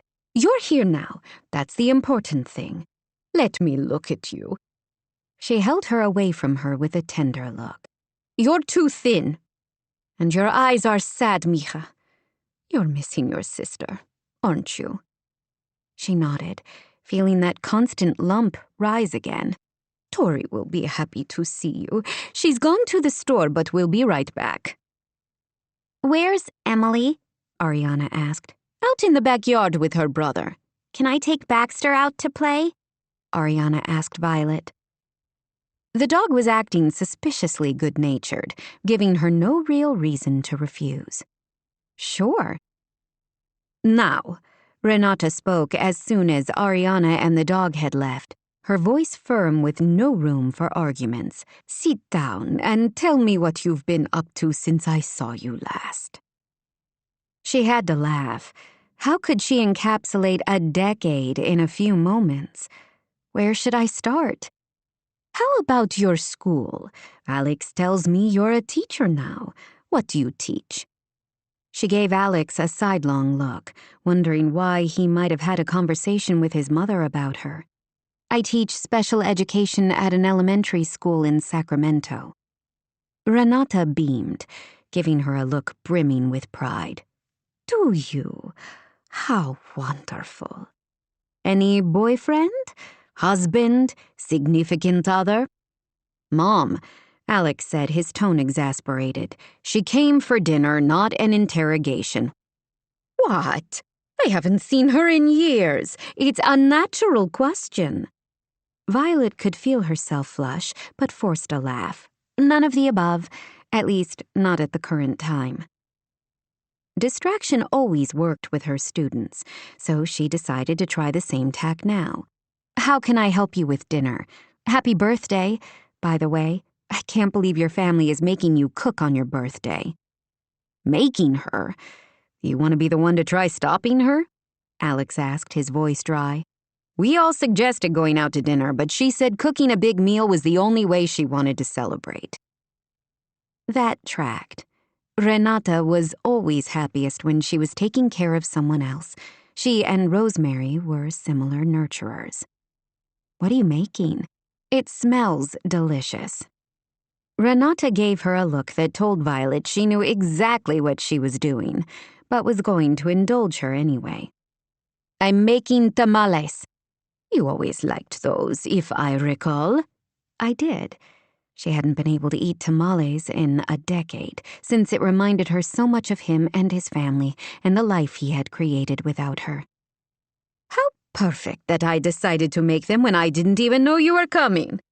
You can help me by cutting up that watermelon there. Alexandro, go help your father. He's supposed to be straightening up the patio and wiping down the chairs. I'm willing to bet he fell asleep in the hammock again. Alex gave Violet an apologetic look and a shrug, but he obviously didn't want to disobey his mother. As Violet settled in at the kitchen table with the watermelon and a knife, while the contents of the pans on the stove burbled away and Renata hummed softly, she decided this was exactly where she needed to be. 13. Violet. The next few hours were the perfect distraction from the sadness at Moongate Farm.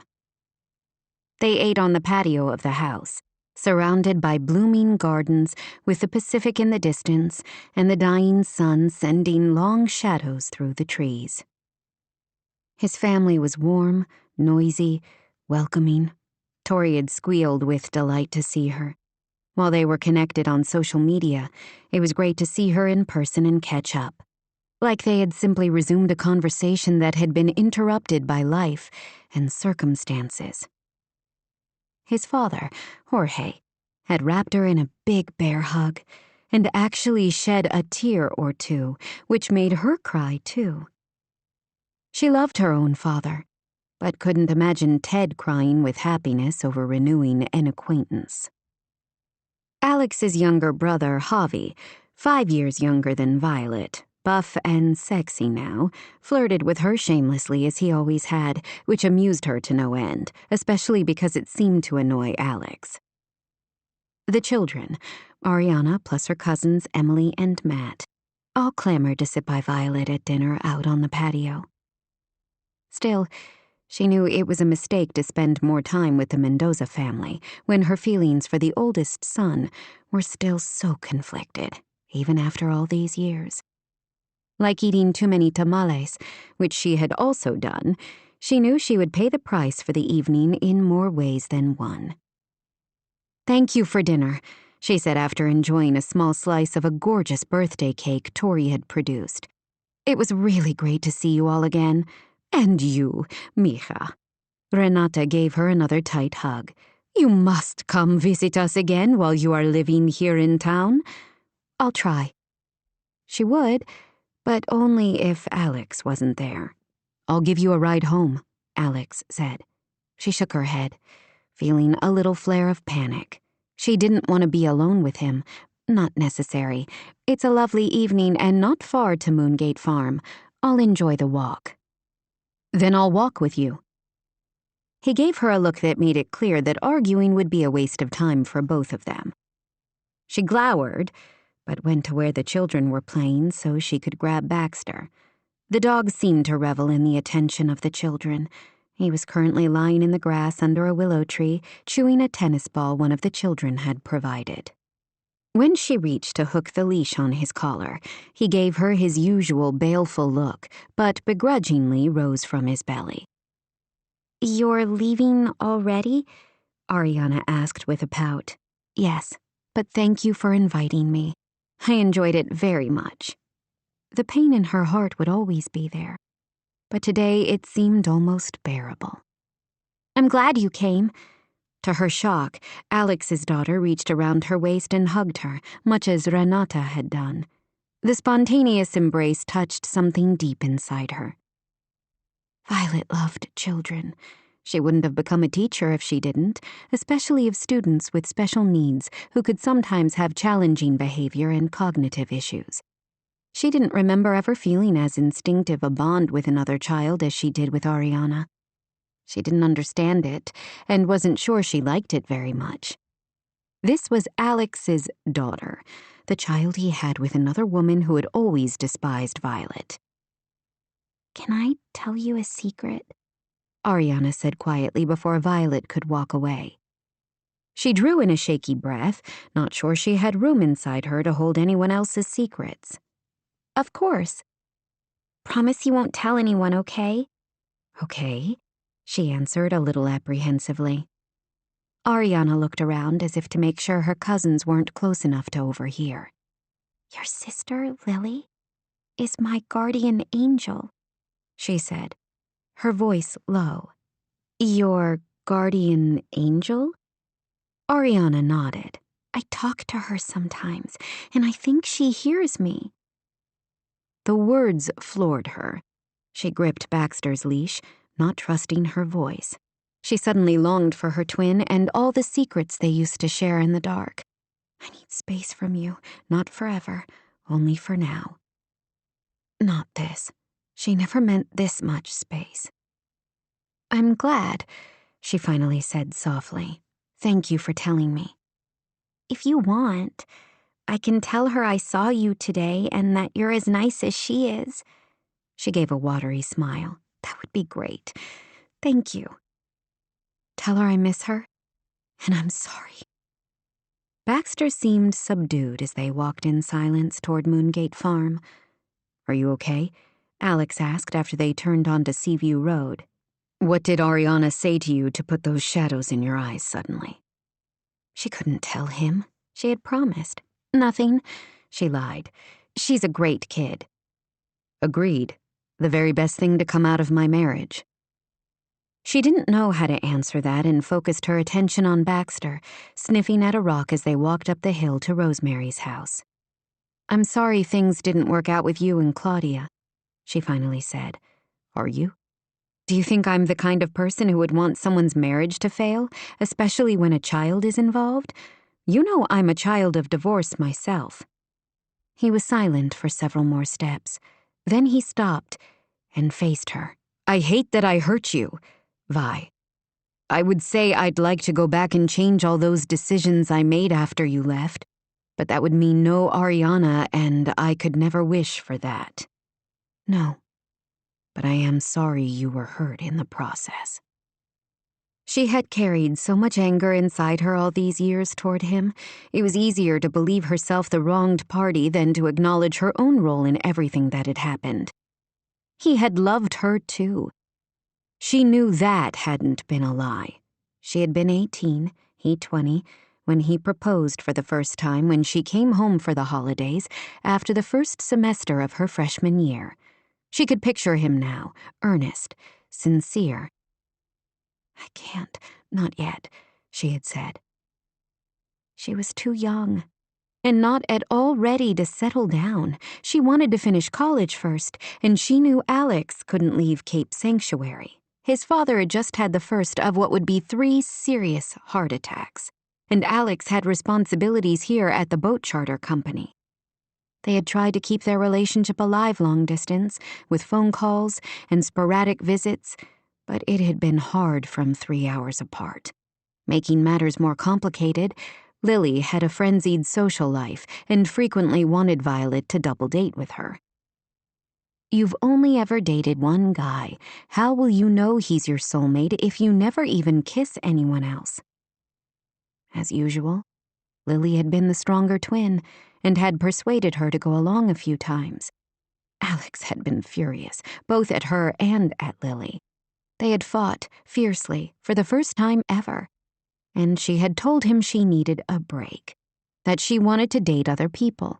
He should too, so that they would both be absolutely certain of what they wanted. She did not want a marriage that ended in divorce and heartbreak, like her parents had. Oh, how disastrous that argument had turned out to be. In the end, she had tried to date but ended up comparing every guy unfavorably to Alex. Claudia Crane, on the other hand, her high school nemesis, had swooped in the moment she heard the two of them were taking a break. And why not? Alex had dated her a few times before he and Violet started going out, and Claudia made no secret that she wanted him back.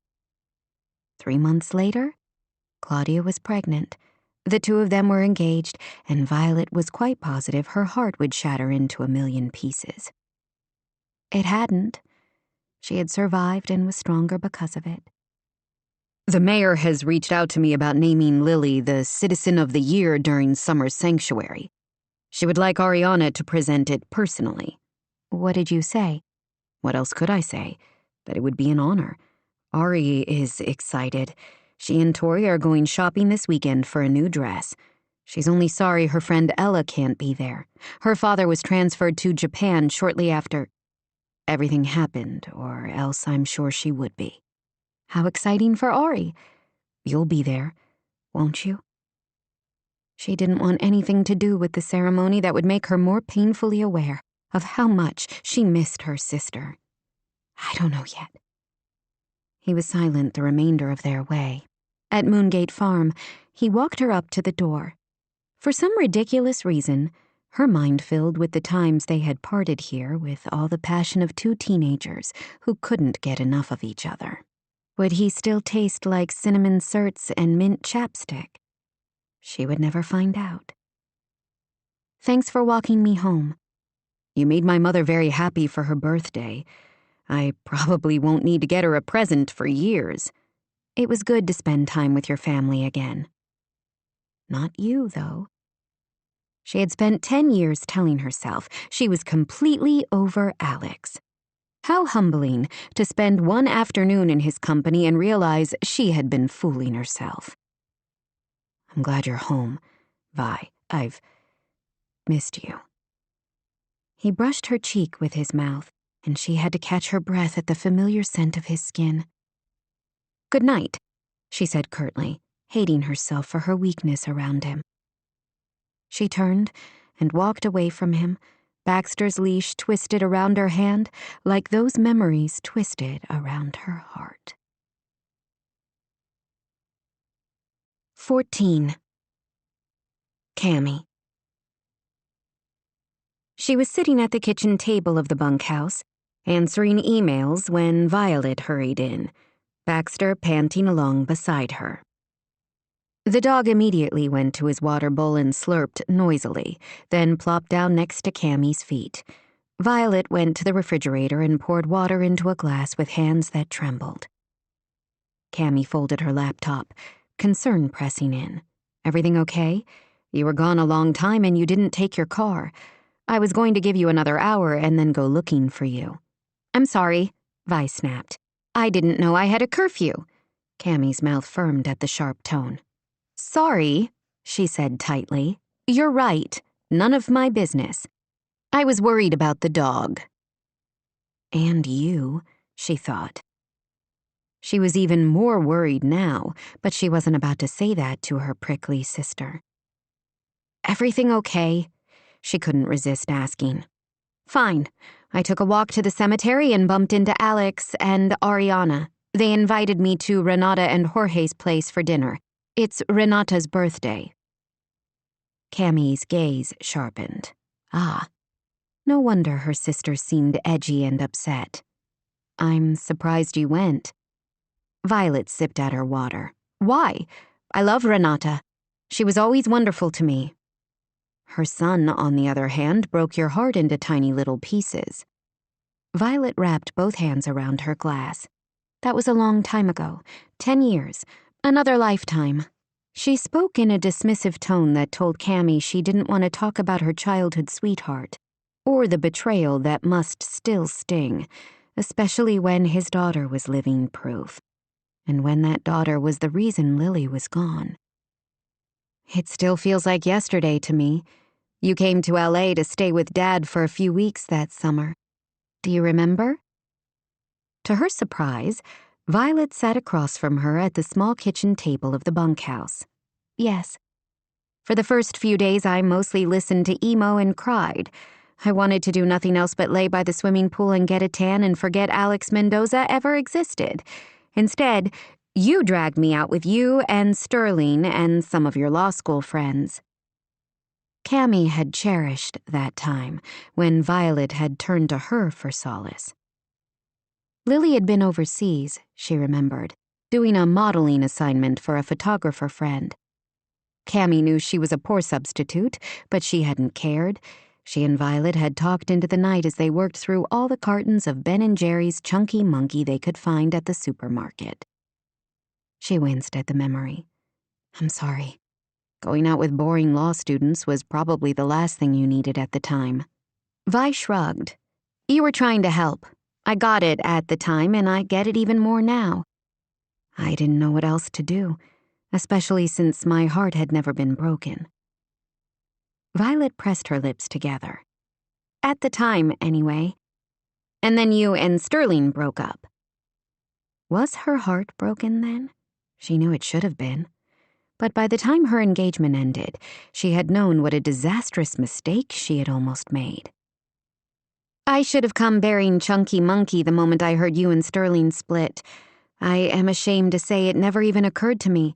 You always seemed so self-reliant, like you didn't need anyone.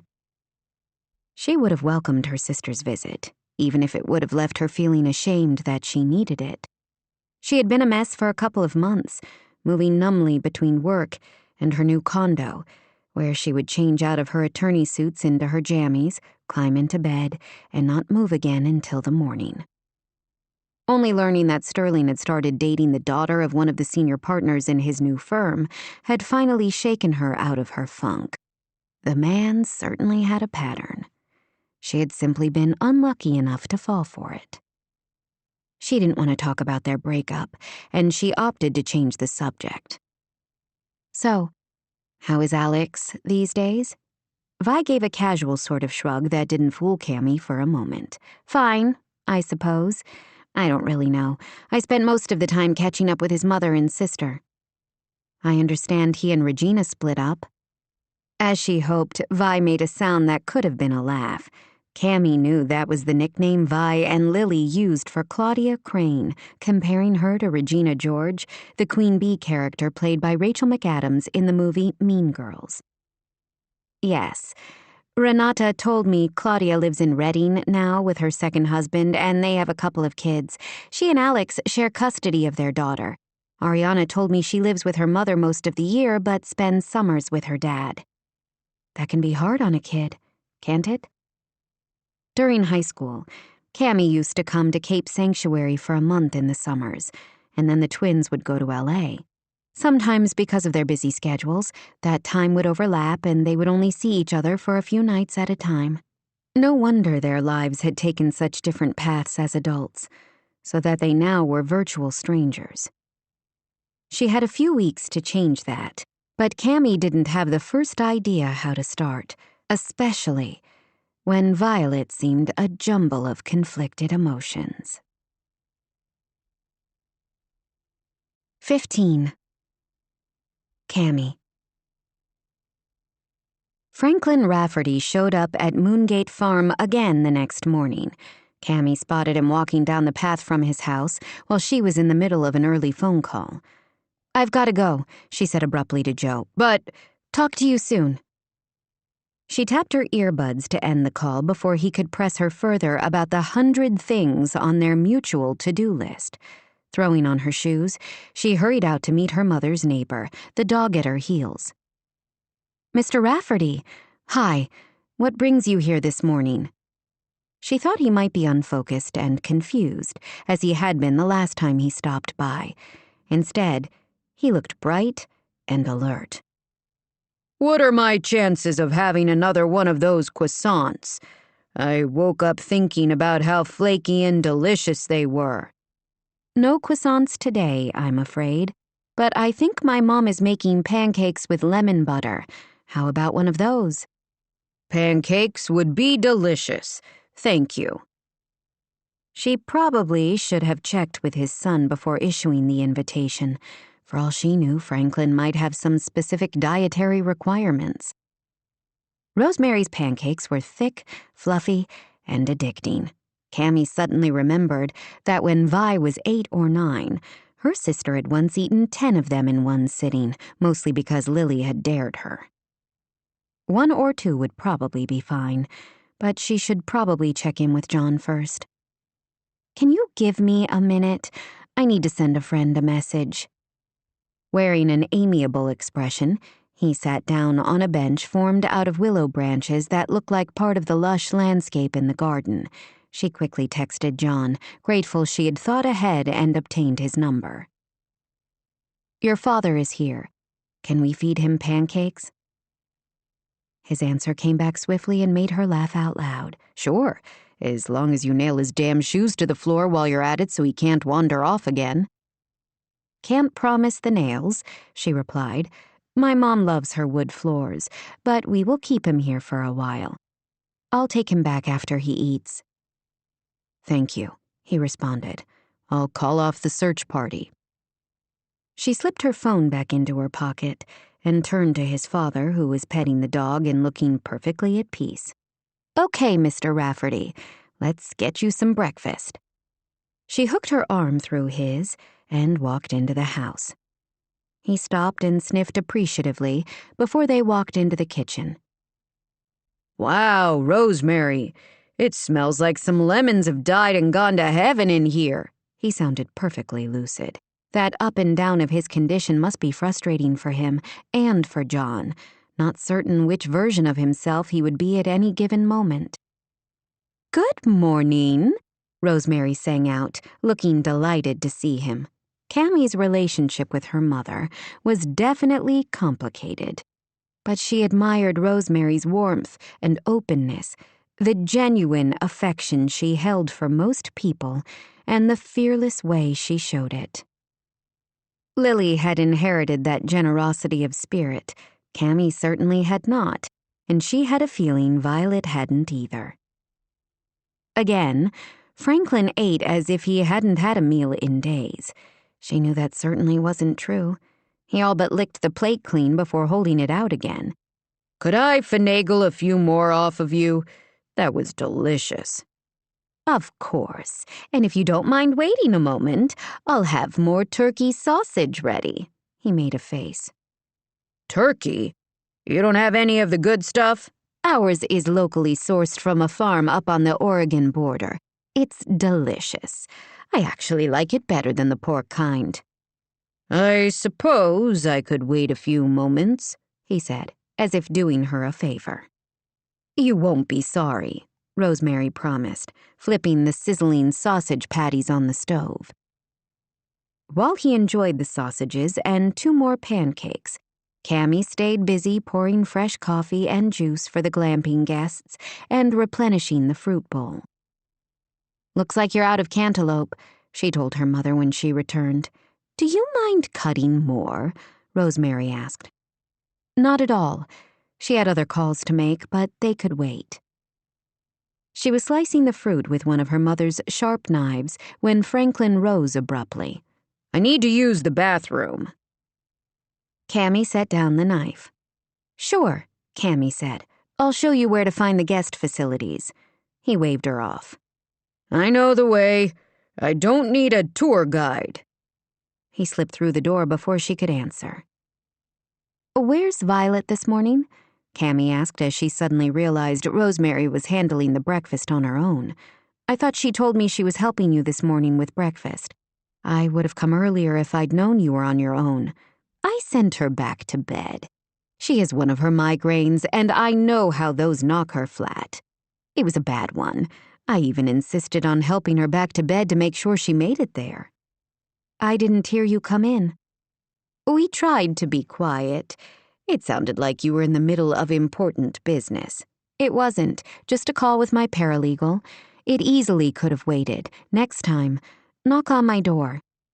Rosemary looked astonished at the suggestion. "Oh, I could never do that. Your father used to hate when I interrupted him while he was working. As you can imagine, since he was always working, that made it tough to have any conversation at all." Ted Porter hadn't made Porter, Garcia, and Sheen one of LA's leading legal teams by spending evenings and weekends at the beach. He had been focused on work, almost to the exclusion of everything else. Rosemary's cheeks turned rosy. "I didn't mean to speak ill of him. I understood him perfectly well when I married him. Even when he was still in law school, I knew he would be brilliant. Being an attorney is not simply a job for him. It is his passion." Cammie knew that to be true. She admired that in her father, even as she felt guilty that she didn't have the same drive. Maybe that was the difference between practicing life and death criminal law and her more prosaic intellectual property law.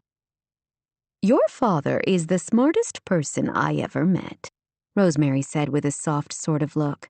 "I always found his brain the sexiest thing about him." Cammy wasn't sure she wanted to be having this conversation with her mother, especially not in the morning when her own brain wasn't yet working at full capacity. "He's quite amazing at what he does," she answered. "I didn't realize how good until I went to work for him." "Is he dating anybody right now?" Oh, sweet Lord, was her mother actually asking her about her father's love life? The knife came down onto the cutting board with a hard thwap. "I have no idea.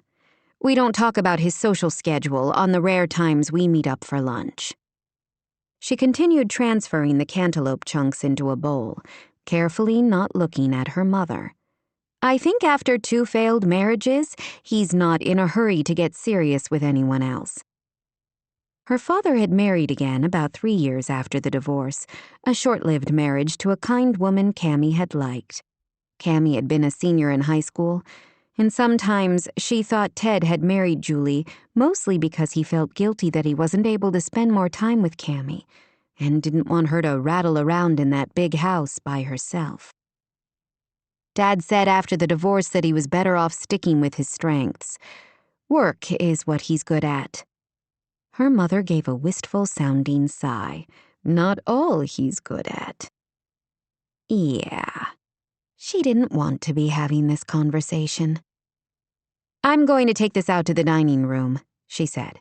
As she started to leave the kitchen with the bowl of fruit, she suddenly realized it had been at least 10 minutes since Franklin had gone to the bathroom.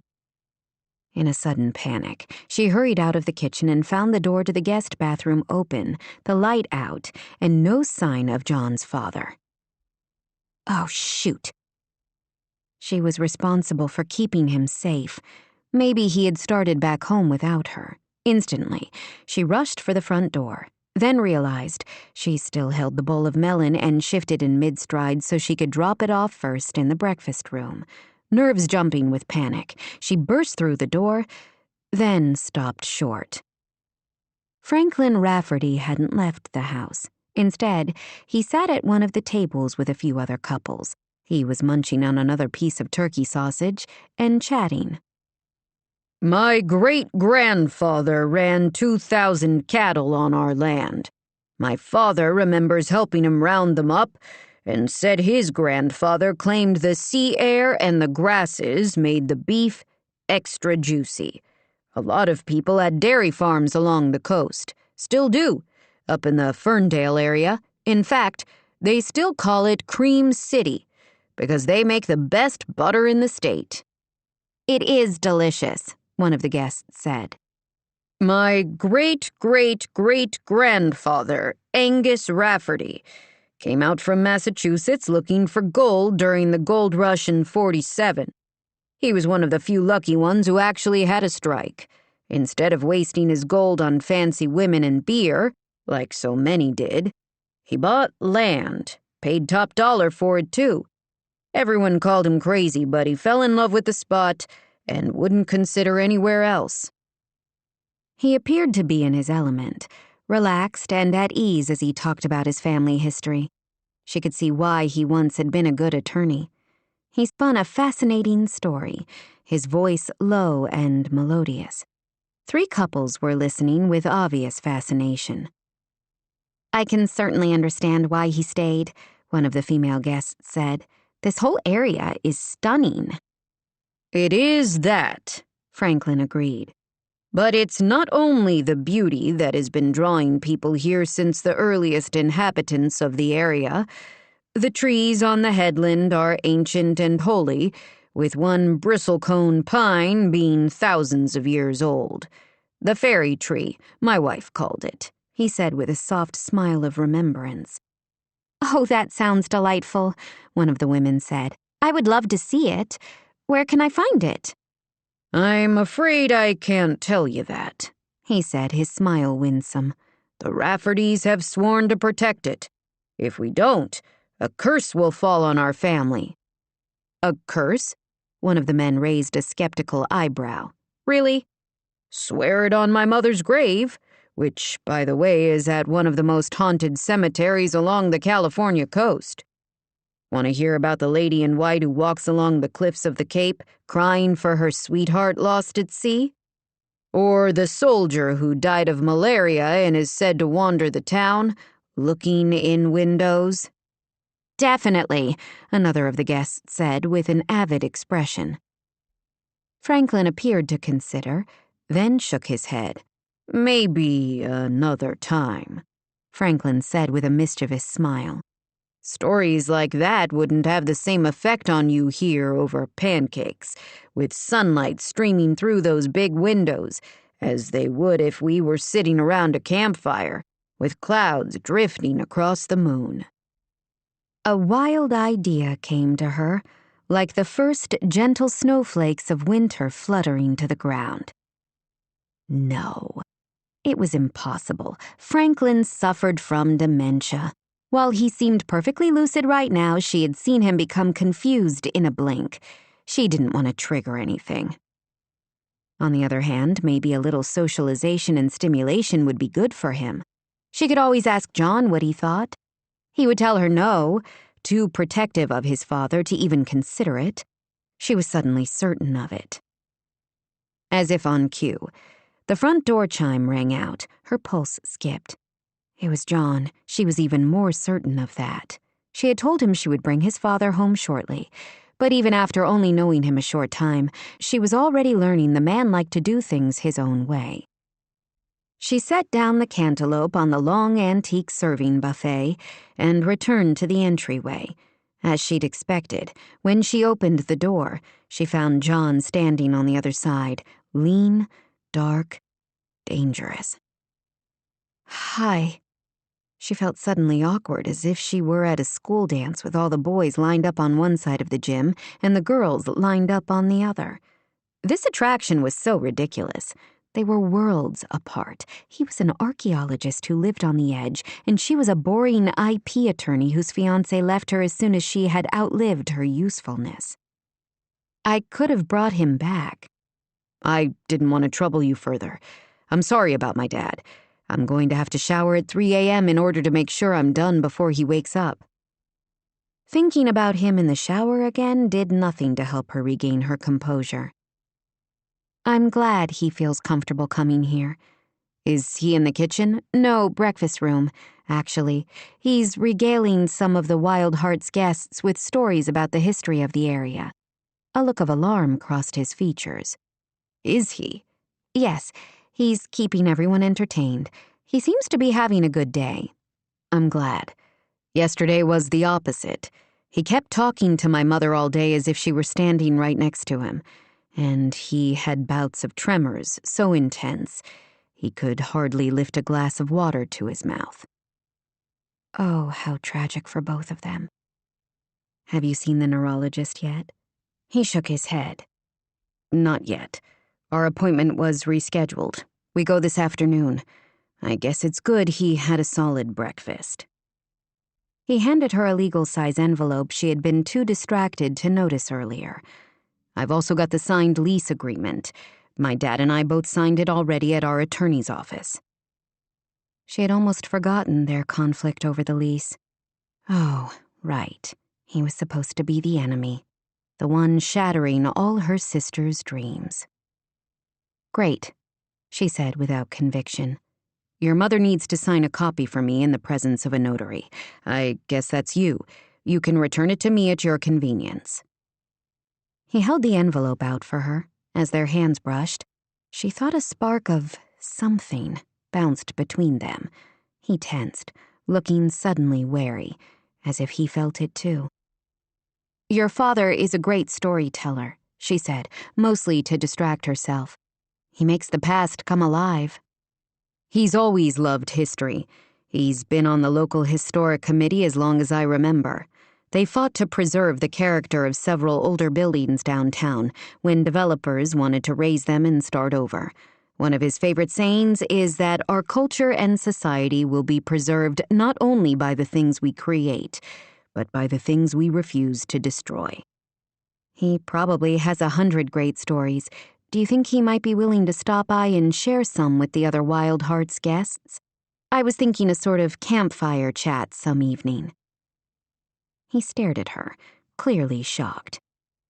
You want my father, who has early dementia and suffers hallucinations, to perform for a bunch of strangers? When he phrased it like that, in those stark, no-nonsense terms, Cammy could see all the glaring flaws in her idea. Not perform, just be himself. He seemed to come alive while he was talking about the history of the area. I thought he might enjoy it, and it might provide a little mental stimulation for him. He didn't look convinced.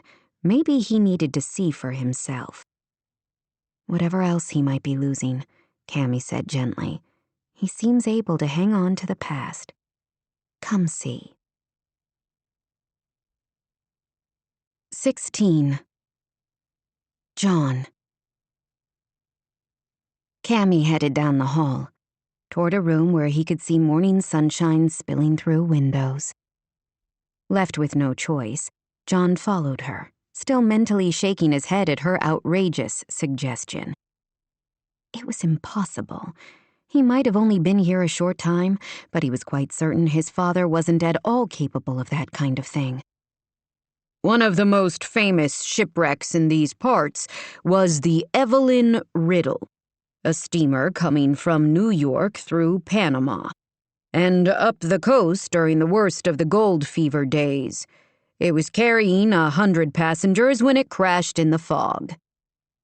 John listened to his father go into detail about the ship that went down, what it had been carrying, how the survivors clung to debris for hours until the storm abated enough for locals to make it out to them. His father always could spin a good story. John used to love listening to him around the campfire as he talked about the history of the area. That was before his mother's death, anyway. After Elena died, his father became withdrawn, melancholic, prone to sudden bursts of temper. The two of them had lived in the same house those last few years before John left for college, but they were like roommates who rarely interacted beyond a terse nod or quick conversation about necessary details of sharing the same house. It was as if the heart had gone out of the house, or at least out of his father. He missed the father of his youth, the one who used to take him camping into the hills above town, who instilled a love of history in him, who even took him on his first archaeological dig, volunteering for a week with a team from one of the local universities at the Ross Colony, a multi-ethnic community in the early 1800s that served as a Russian trading outpost. He hadn't realized exactly how much he missed those times until this moment. He's been going like this for several minutes. He knows so much history about this area. Amazing, isn't it? He swallowed down the lump in his throat, especially at the realization that this man was slipping further away every day. Remarkable. I've read stories about people with dementia who can't remember where they live, or their birthday or their spouse's name, but they can pick up a violin and play like a virtuoso, relying on those old ingrained pathways in the brain. Maybe that's happening here. All those stories are locked inside there, waiting for some trigger to act as the key. Perhaps. He didn't know what else to say. The mental stimulation of sharing those stories might be good for him. She paused. If nothing else, you could record him telling them, so you would still have his stories in the future when things get worse. He didn't want to think about that, though he knew it was inevitable. His father would only go downhill from here. John couldn't believe how the direction of his life had shifted in a matter of days. 2 weeks ago, his days had been filled with exploration on the dig. He had imagined spending years in Guatemala, savoring that thrill of discovery as he helped document each new insight into a lost civilization. Now he was back in Cape Sanctuary, a place with so many painful memories, contemplating his father's difficult future. Shouldn't he try to grab any chance to reclaim the good parts of the father he had loved? You don't have to decide anything today. You can think about it, Cammy said. He couldn't believe he was actually considering this. Ultimately, the decision belonged to Franklin. For all he knew, his father wouldn't want to talk to a bunch of strangers anyway. He opened his mouth to tell Cammy that, then closed it again. Who was he kidding? He only had to look at Franklin now, aglow as he talked to a bunch of strangers, to know what his father would answer. Franklin had always loved any chance he had to spout arcane tidbits of events that happened eons ago. When would you want to do it? Whenever he wants. I haven't even talked to my mother or sister about this. It was a totally random idea, but I'm sure they'll be excited about it. He really didn't need their lives to become more entwined with the Porter females. What about tomorrow night? She suggested. He studied her. Considering that only a few days ago you didn't know anything about the glampground business, you've certainly jumped in with both feet, serving breakfast, giving tent tours, arranging campfire programs. I'm only trying to help out my mother. She's passionate about making this a success for Lily's sake, especially if this is the only season they can have the glampground at its current ideal location. She gave him a pointed look that should have annoyed him. Instead, he had a ridiculous urge to smile. She was relentless and adorable. His sudden urge to lean down right now and kiss her came out of nowhere. He frowned, annoyed with himself. He had to get this attraction under control soon, before he did something they would both regret. The decision really belongs to my father. If you want him to deliver some kind of short campfire program for your guests, you can go ahead and ask him. Excitement burst across her features, like the sun rising above the mountains on a spring morning. I'll do that. I hope he agrees. Everyone will love it. I'm sure of it. Everyone except John. The last thing he wanted to do was spend the evening hanging out with a bunch of strangers who were misguided enough to think they were actually enjoying nature from inside their luxurious tents. But this version of his father, engaged and active, left a sharp pang in his chest. He hadn't been here for his father the past 3 years, had let anger and harsh words keep him away. He could blame Franklin, but John knew his own stubbornness was as much responsible as his father's. If there was any chance, however slight, that something could help his father hold on to himself a little longer, John couldn't let the chance slip away. 17. Violet.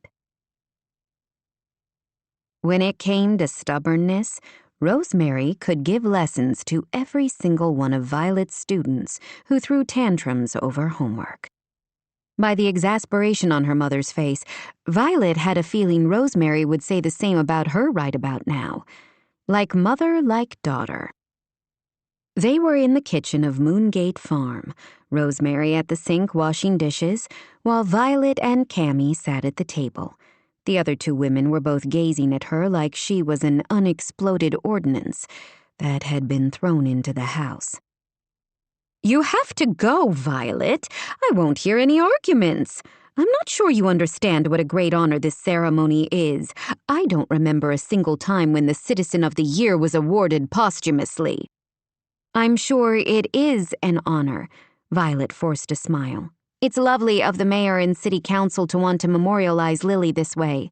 She certainly deserves it. Yes, she does. And everyone will expect her entire family to be there, especially her twin sister. Even your father is making the effort to come up for it. Yes, she knew. Being named Citizen of the Year was a lovely honor for Lily, and no less than she deserved. Violet had planned to attend, but over the past few days, she had realized she wasn't at all ready to put her grief on such public display. She wanted to remember Lily her own way, not at some stuffy ceremony attended by people who hadn't even known her sister. She should have simply come up with some kind of excuse and bowed out the day of the ceremony. That would probably have been the better choice, Instead, she had made the mistake of telling Rosemary in advance she wouldn't be going. Her mother was treating the news as if Violet were abdicating the throne or something. They're having her name carved into the Lost at Sea Memorial, also down at the park, and plan to announce it that day. You have to come with us. I can't, Mom. I'm sorry, but I just can't. The only thing worse than having to smile and be gracious while everyone lauded Lily's actions would be to break down in front of everyone and let the hounds of her grief loose. Her loss was too deep, too private to share with the world right now. You're her twin sister. If you don't attend, everyone will be sure to wonder where you are. You can make up some excuse for me. You can tell people I'm sick, or quarantined, or on vacation. I don't care what you tell people. Don't be ridiculous. I'm not going to lie for you. If you don't go, I will simply tell people you refused to attend. Fine. Is that what you want? For everyone in Cape Sanctuary to think you don't care about your sister's sacrifice? What I don't care about is the opinion of people who would think that. I care. These are our friends, neighbors, Lily's friends and neighbors. How will it look? Since when had Rosemary cared a fig about appearances and following conventions? Nobody will even notice I'm not there. I'll notice. Your father will notice, and so will Cammy. At her name, Cammy fidgeted, looking uncomfortable. Leave me out of this. I think if Violet doesn't want to go, that's her choice. We are all grieving Lily in our own way. Violet stared, shocked to have her sister on her side, defending her position. She would have thought Cammy would be the first one to tell her to suck it up and do it for Lily. This is important, Rosemary exclaimed. Everyone in town will be there. And if Violet chooses not to be among those ranks, that's her right. But people will think she doesn't want to celebrate what a hero Lily was. That's not it, Violet exclaimed. You know that's not it. Then what? Because I'm afraid part of me died when she did, because I still don't know how to get along without her. Before Violet could come up with an answer she could actually say out loud, the phone rang from the small room Rosemary used as an office. Rosemary frowned, but moved to answer it. I know you're grieving your sister, and you miss her, she said on her way out of the kitchen. But sometimes you have to think about more than your own feelings. Lily saved the lives of 2 children, and I'm grateful the community is recognizing her for that. I hope you'll change your mind. Violet could hear her muffled greeting as she answered the phone. Hello, Wild Hearts Luxury Camping. While her mother was occupied with what sounded like someone trying to change their booking, Violet picked at her salad. She hardly tasted it, though it was made with fresh cucumbers and strawberries from the garden. I don't blame you for not wanting to go to the ceremony next week. It's a lot. Again, Cammy's support surprised her, but she was grateful at the same time. Yeah, it is. I've said it before and I'll say it again. Everyone grieves in her own way. For Mom, seeing Lily celebrated by the town will help her. If you don't feel the same, I'm sure everyone will completely understand. Not Mom. Apparently, she will. Give her time. Violet was suddenly immensely grateful Cammy had stayed in Cape Sanctuary for a few extra weeks. Thank you. For what? I didn't do anything. You took my side. That means the world. To her shock, Cammy reached out and covered Violet's hand with hers. We're sisters. Sisters should stick together. They hadn't, though. She and Lily hadn't stuck by Cammy. They used to talk about her behind her back, believing she thought she was too good for them. Cammy had always been Cammy, their older sister who didn't seem to need them much. She suspected now that hadn't been true, that Cammy had needed them as sisters and friends. Violet swallowed against the lump rising in her throat. She flipped her hand over and squeezed her sister's fingers. "You're right. Thank you. I needed that reminder." Cammy smiled, and Violet was struck by how lovely she was beneath her usually serious expression. "You're welcome. I'm still not going to a stupid ceremony. I believe you've made that clear," Cammy said. Vi had to smile at her dry tone, her first genuine smile in far too long. She withdrew her hand and reached for her water glass. "I understand from Mom that you invited Mr. Rafferty to give a campfire lecture for our guests on local history." A slight flush suddenly blossomed on Cammy's cheekbones. "Yes, I invited him this morning after he regaled the breakfast crowd with one fascinating story after another. I probably should have talked to you and Mom first." Violet waved a hand. "No, it's a great idea. Everyone is always fascinated with local lore. The stories about the gold rush and the lumber industry and the tribes who first inhabited this area. I hope he knows all the spooky stories about ghostly shipwrecks and mysterious otherworld sightings on the beach, the ones our friends always shared when we would have campfires on the beach. I don't know how much of that Franklin will offer. No matter. Whatever he shares will be great. Do you think he's up to it?" "I think so. John was reluctant, but I persuaded him. I hope we all don't regret it." "I'm sure it will be great." She paused, giving her sister a closer look. That was twice now that Cammy's color rose when John's name was mentioned. She thought she had noticed a subtle tension between them. "John is hot, isn't he? Danger and geekiness in the same gorgeous package." Cammy rose abruptly and carried her salad plate to the sink. "I wouldn't know. I hadn't noticed." Violet almost laughed out loud at the outright lie. "He's always been good-looking with those dark eyes and long eyelashes. Lily and I both had crushes on him when we were girls. He was much older, of course, 4 years, ancient to us. But he was nice enough to us whenever we would bump into him at Rose Creek Beach or down at the marina. Once we missed the bus after school because we both tried out for a play. Mom was gone somewhere and couldn't pick us up. John saw us walking home through the rain and fog and gave us both a ride in the beat-up old Jeep he used to drive." "Did he?" "Yeah. Best day of our lives. When he left for college a few months later, we were both heartbroken." Cammy didn't answer, focusing on rinsing off her dish and loading it into the dishwasher. "He always had this sexy, tragic air about him, probably because of his mother." Cammy met her gaze, and Violet could see her sister's natural curiosity vie with her attempts to appear not interested. "What about his mother?"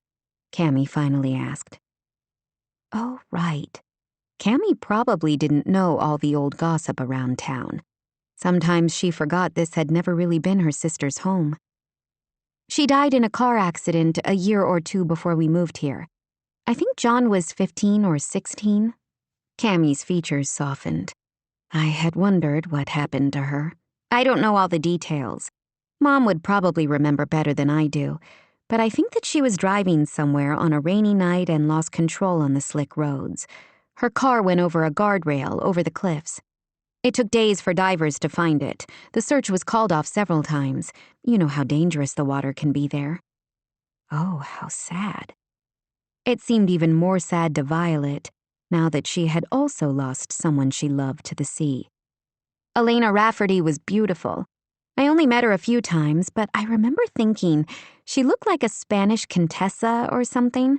I don't know if it's true or not, but I heard she was an actress in Spanish soap operas before she married Franklin. I only know everyone in town seemed to love her." Rosemary returned to the kitchen before Cammy could answer. "Okay, I finally have that sorted," she said with an exasperated sigh. "A couple from Texas want to push back their reservation by a week to go to Yosemite first, but we don't have any free tents available for their new dates. We tried to come up with alternate dates, but couldn't make anything fit. I thought they might cancel, but they said they would rather change their Yosemite reservations than miss out on a chance to stay here. After all the glowing reviews they've read, isn't that wonderful?" Great, Violet said. She was grateful for the couple's indecision, especially since it seemed to distract her mother from their argument. 18. John. As he walked with his father through the trees toward the glamp ground, the sunset slanting through the dark trunks to light up the trail, John almost turned around a dozen times. He wasn't at all convinced this was a good idea. Franklin seemed too fragile, and the neurologist's words that day weren't reassuring. They did have a few answers. Tests had ruled out a brain tumor or signs of a stroke. The diagnosis they were given was tentative. But because of his father's hallucinations, the occasional bouts of tremors, and his fluctuating cognitive abilities, the neurologist suspected he was suffering from Lewy body dementia.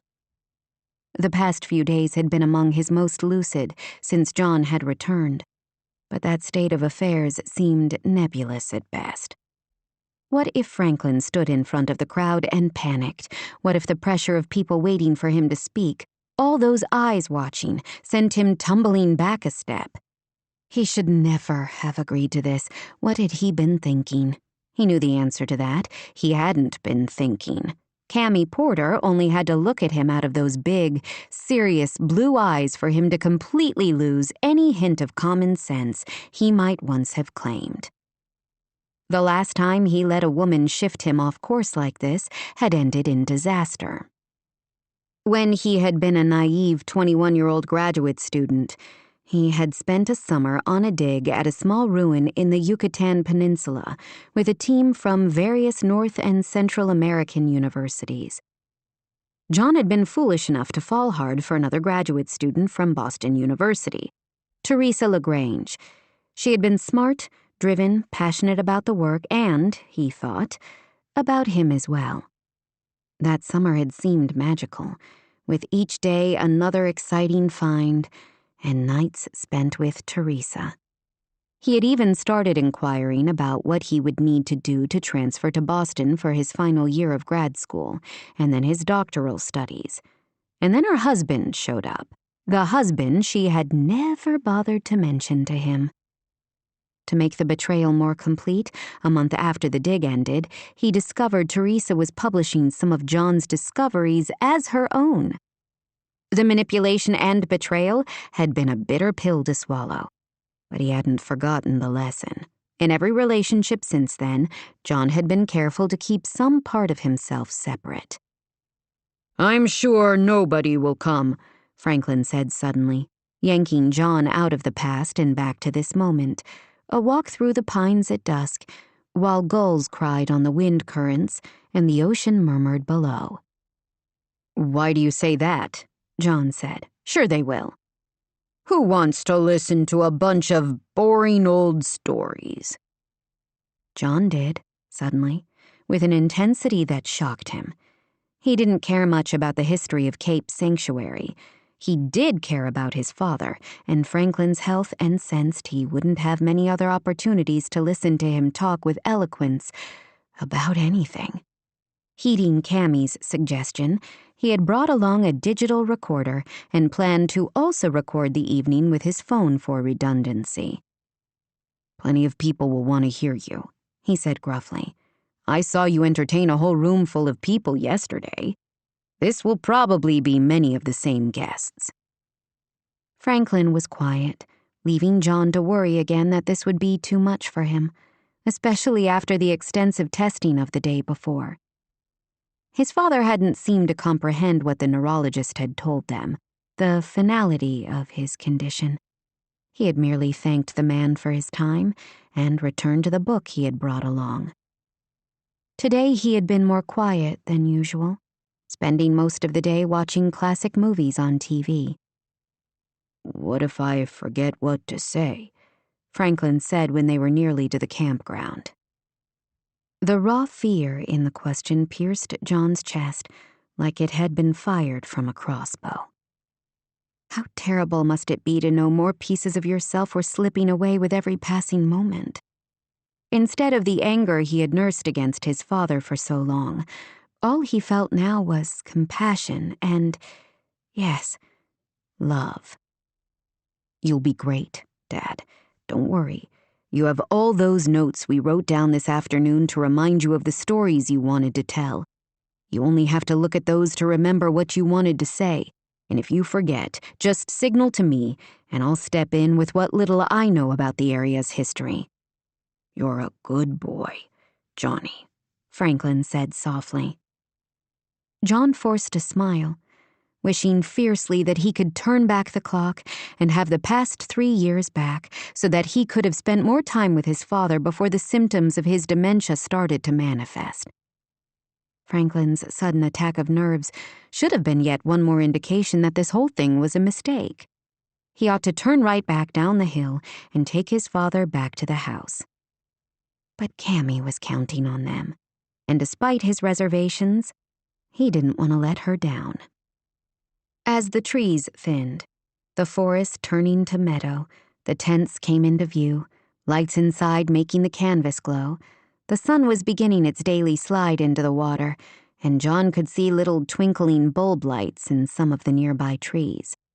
As he couldn't see any cords, he assumed they must be solar or battery-powered. It was a cozy spot, he had to admit, amid the tall trees and wildflowers of the meadow.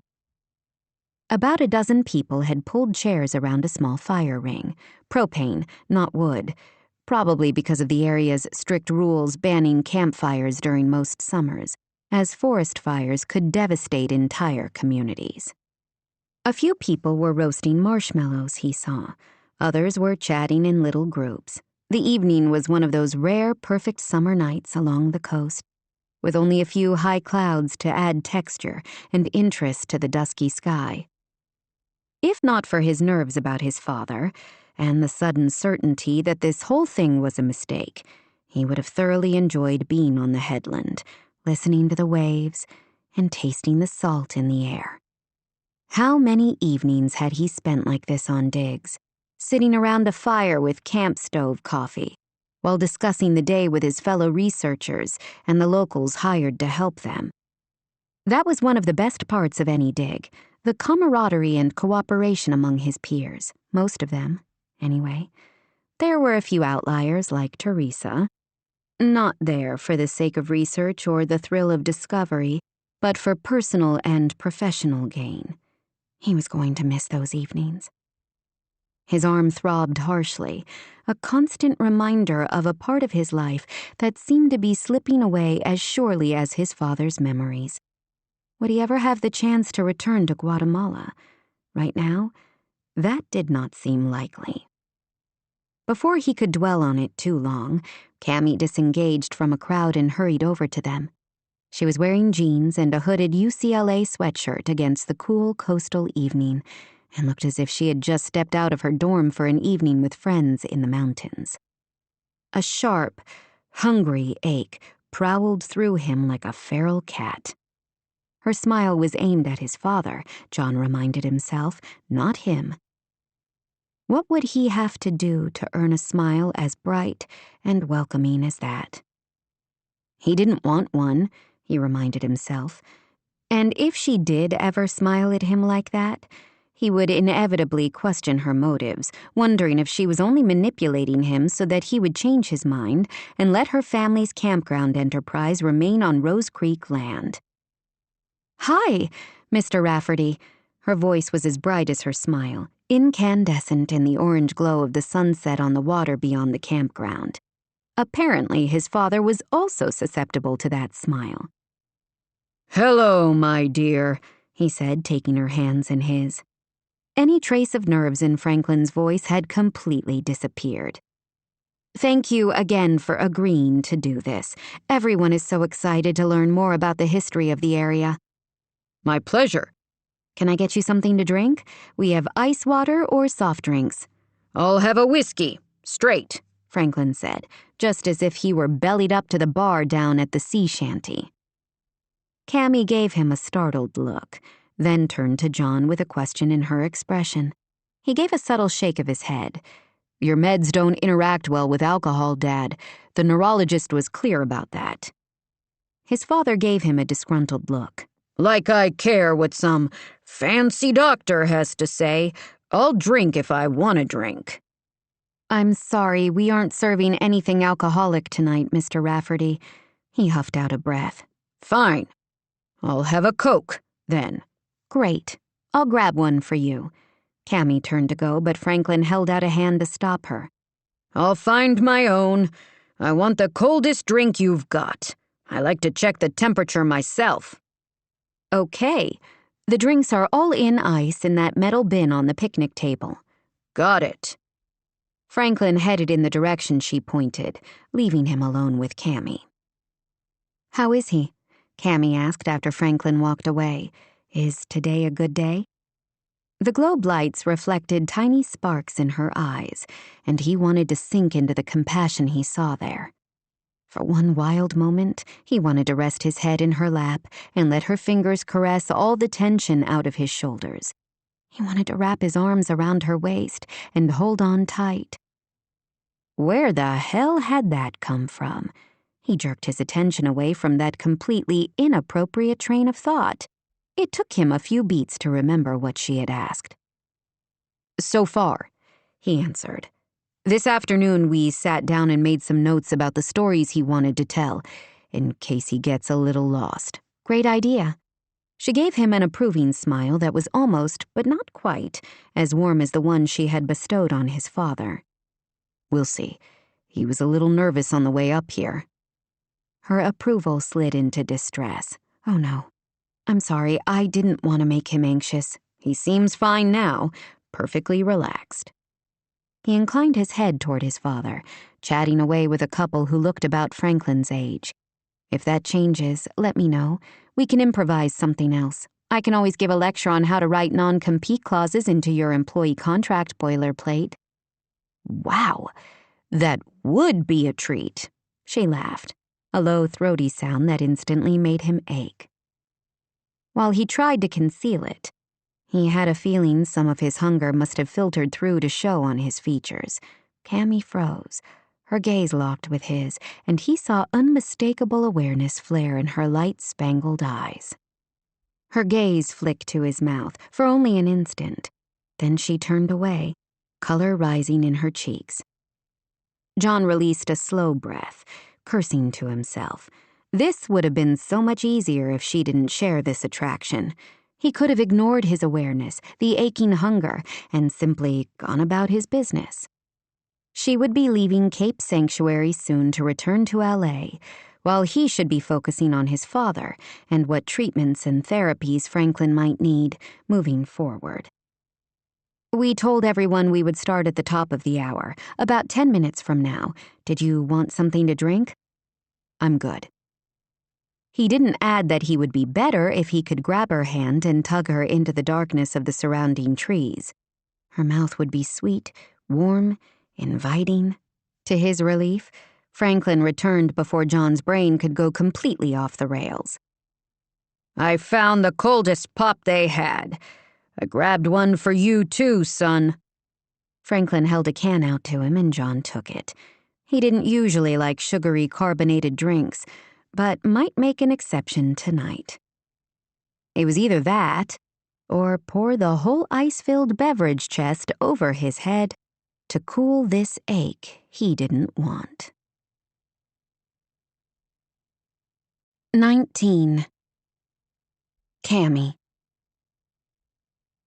She gave an excuse a few moments later and walked away from the two Rafferty men, her insides twirling as if she had just rolled end over end down the hillside to the beach.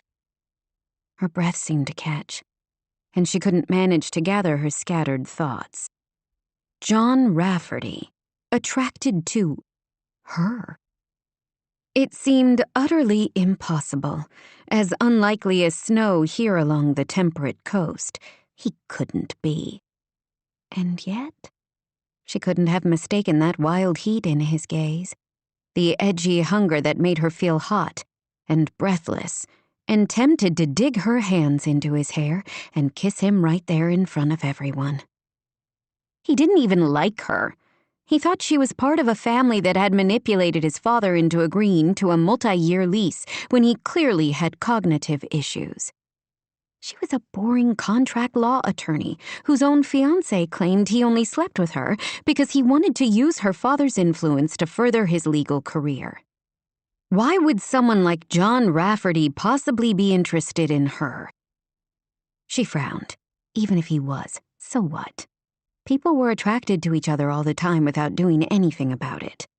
They wouldn't act on it. Neither of them was in a good place. He was busy dealing with his father's failing health and uncertain future, while she was only in Cape Sanctuary for a brief respite from the hectic pace of her life in L.A. She let out a shaky breath and reached for the water bottle she had left in the holder of her folding chair.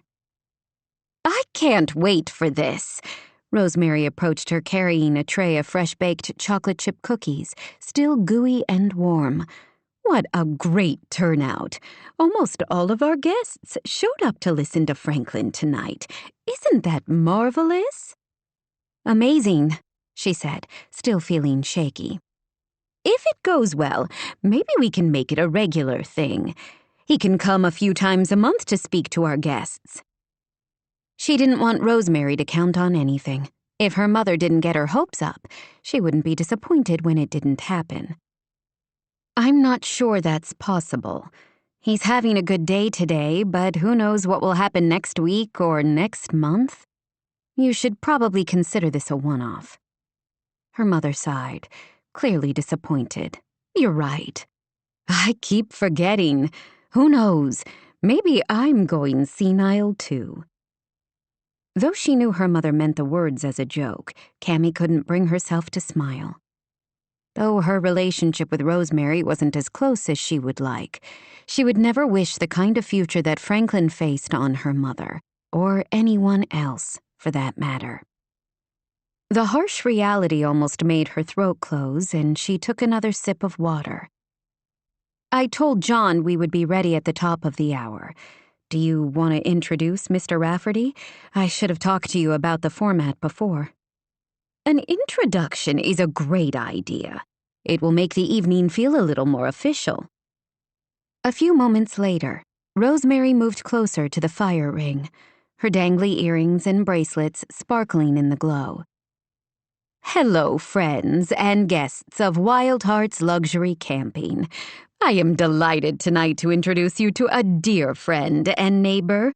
Franklin Rafferty lives down the hill in the big house you can see peeking out through the trees from certain angles." She gestured around to the campground. "All of this is actually on his property, which he was kind enough to let us lease for our campground."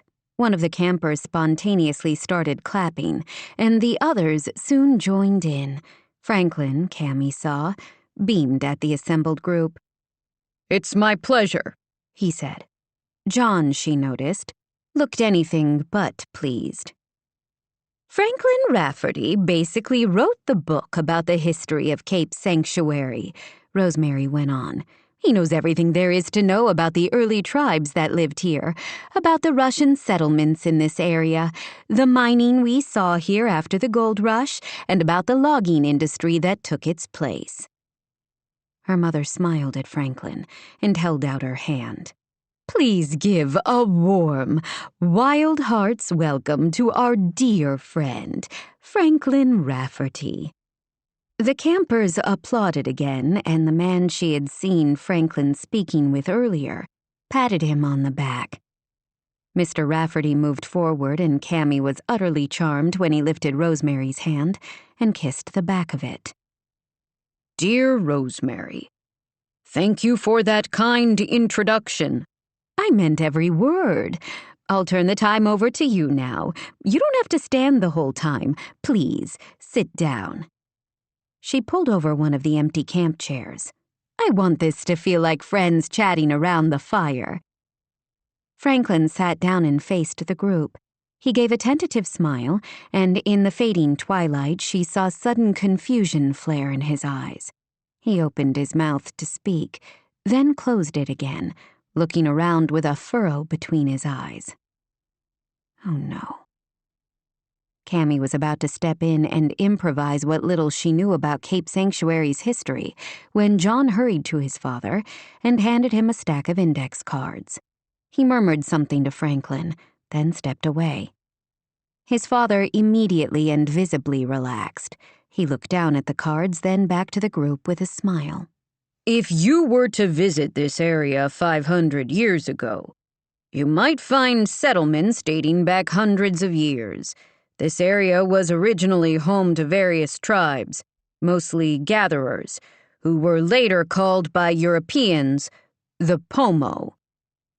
He launched into stories about the first Europeans to the area, Russian trappers coming down from Alaska who hunted sea otters nearly to extinction, and then others who came with gold fever in the late 1840s and 1850s. All of the campers looked as enthralled as the group that morning in the breakfast room. After an hour, when she could see Franklin was beginning to tire and lose focus, Cammy stepped forward.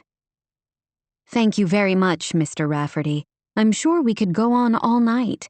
You've been amazingly informative. Wouldn't you all agree?" The campers clapped with enthusiasm. So interesting. An older woman Cammy knew was celebrating her 40th anniversary with her husband exclaimed, "We've been coming to this area to vacation for years, and I never knew half of this stuff." "Neither did I," her husband agreed. "Fascinating stuff."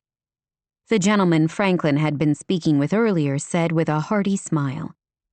Mr. Rafferty looked flustered, though pleased at the praise. "If you would like more information about the area, there is a small historical museum next to City Hall. It's worth a visit, if only to see the collection of sea glass collected from Glass Beach." Rosemary spoke from the refreshments table. "I have makings for s'mores here along with roasting forks and s'mores wire baskets.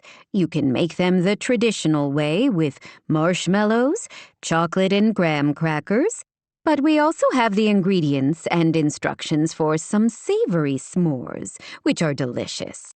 Try the goat cheese tomato bruschetta. Trust me." Some of the guests opted to return to their tents, but there were at least 5 couples who either stayed to talk to Franklin or moved to the refreshments table to look at the offerings. Cammy worked her way through those who were asking follow-up questions. She saw that John had moved to stand near his father.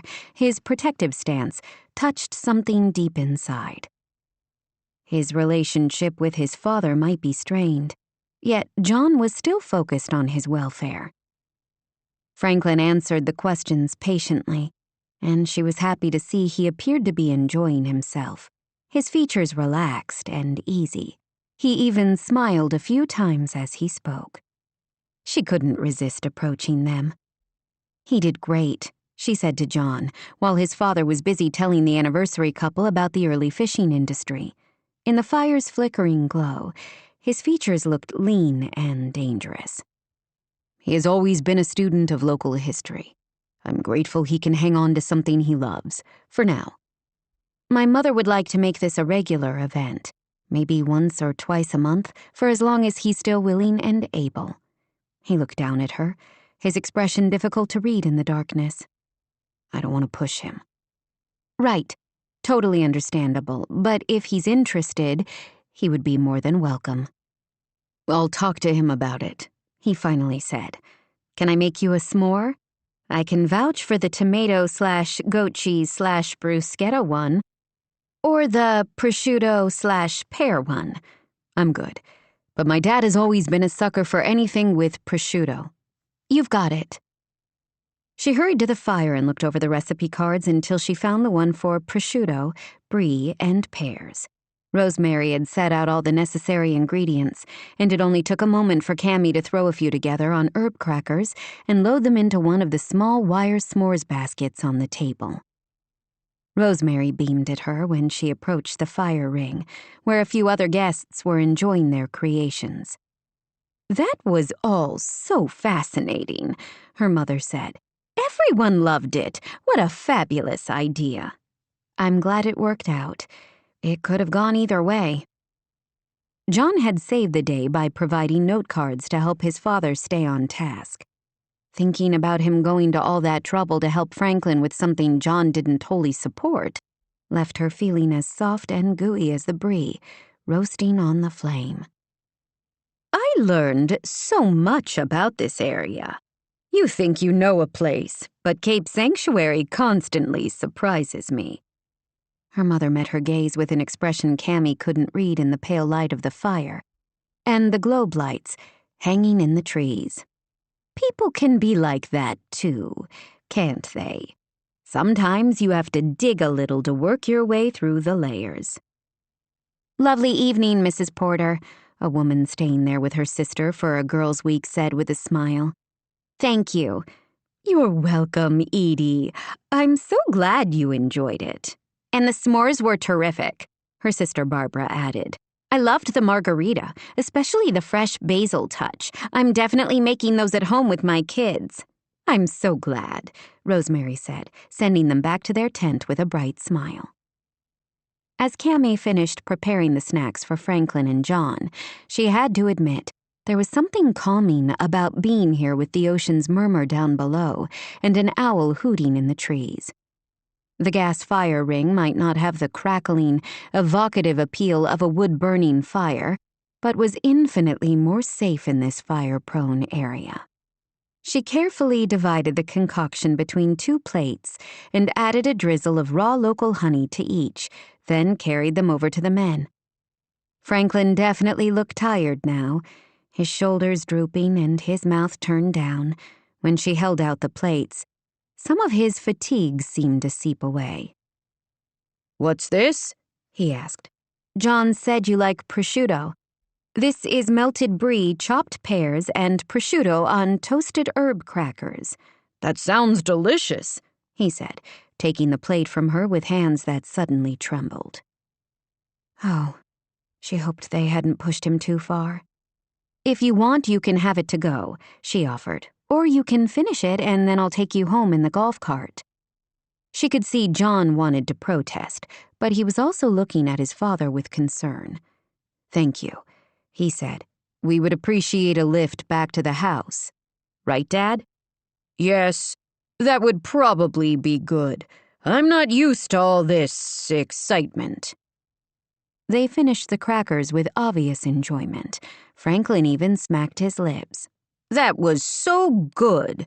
Rosemary will have to give me the recipe," he said. "Sure thing," Cammy said. "She has printed cards all ready for the guests to take home. I'll grab one for you." She picked up a card from the table and returned to the men. A moment later, they loaded up into the golf cart with Franklin in the back this time, and John next to her. Feeling like something of an expert now at driving this trail, Cammy turned on the headlights and headed toward the Rafferty house. "What do the campground guests do the other nights when you don't have guest lecturers?" John asked. "I didn't see TVs in the tent you showed me. There's not much to do out here. Don't they get bored?" She shrugged. "I assume people know what they're getting into when they sign up to stay in a tent. However luxurious, it's not going to be a high-end hotel room." "What about Wi-Fi?" "My understanding is that Lily did not want internet up here at the campground because she wanted people to talk to each other and to enjoy nature instead of being hunched over a screen all the time. We do have Wi-Fi down at Moongate Farm they can use any time, and people obviously have data plans on their cell phones." Though she was already going at turtle speed, she slowed down to make one of the hairpin turns. "My mom has an extensive library down at the house. You might have seen that when you had breakfast there. She's also got a large puzzle and board game library where guests can borrow things and take them back to their tents." Franklin spoke from the back seat. "You young people, who needs puzzles and games? You're talking about romantic tents in the woods, with the ocean nearby and a sky full of stars. I imagine most of the couples, at least, don't have time to get bored." Cammy instantly felt hot, fiercely aware of John beside her, all rangy muscles and sexy geekiness, her mind filled with plenty of things she would thoroughly enjoy doing in a tent under the stars with John Rafferty.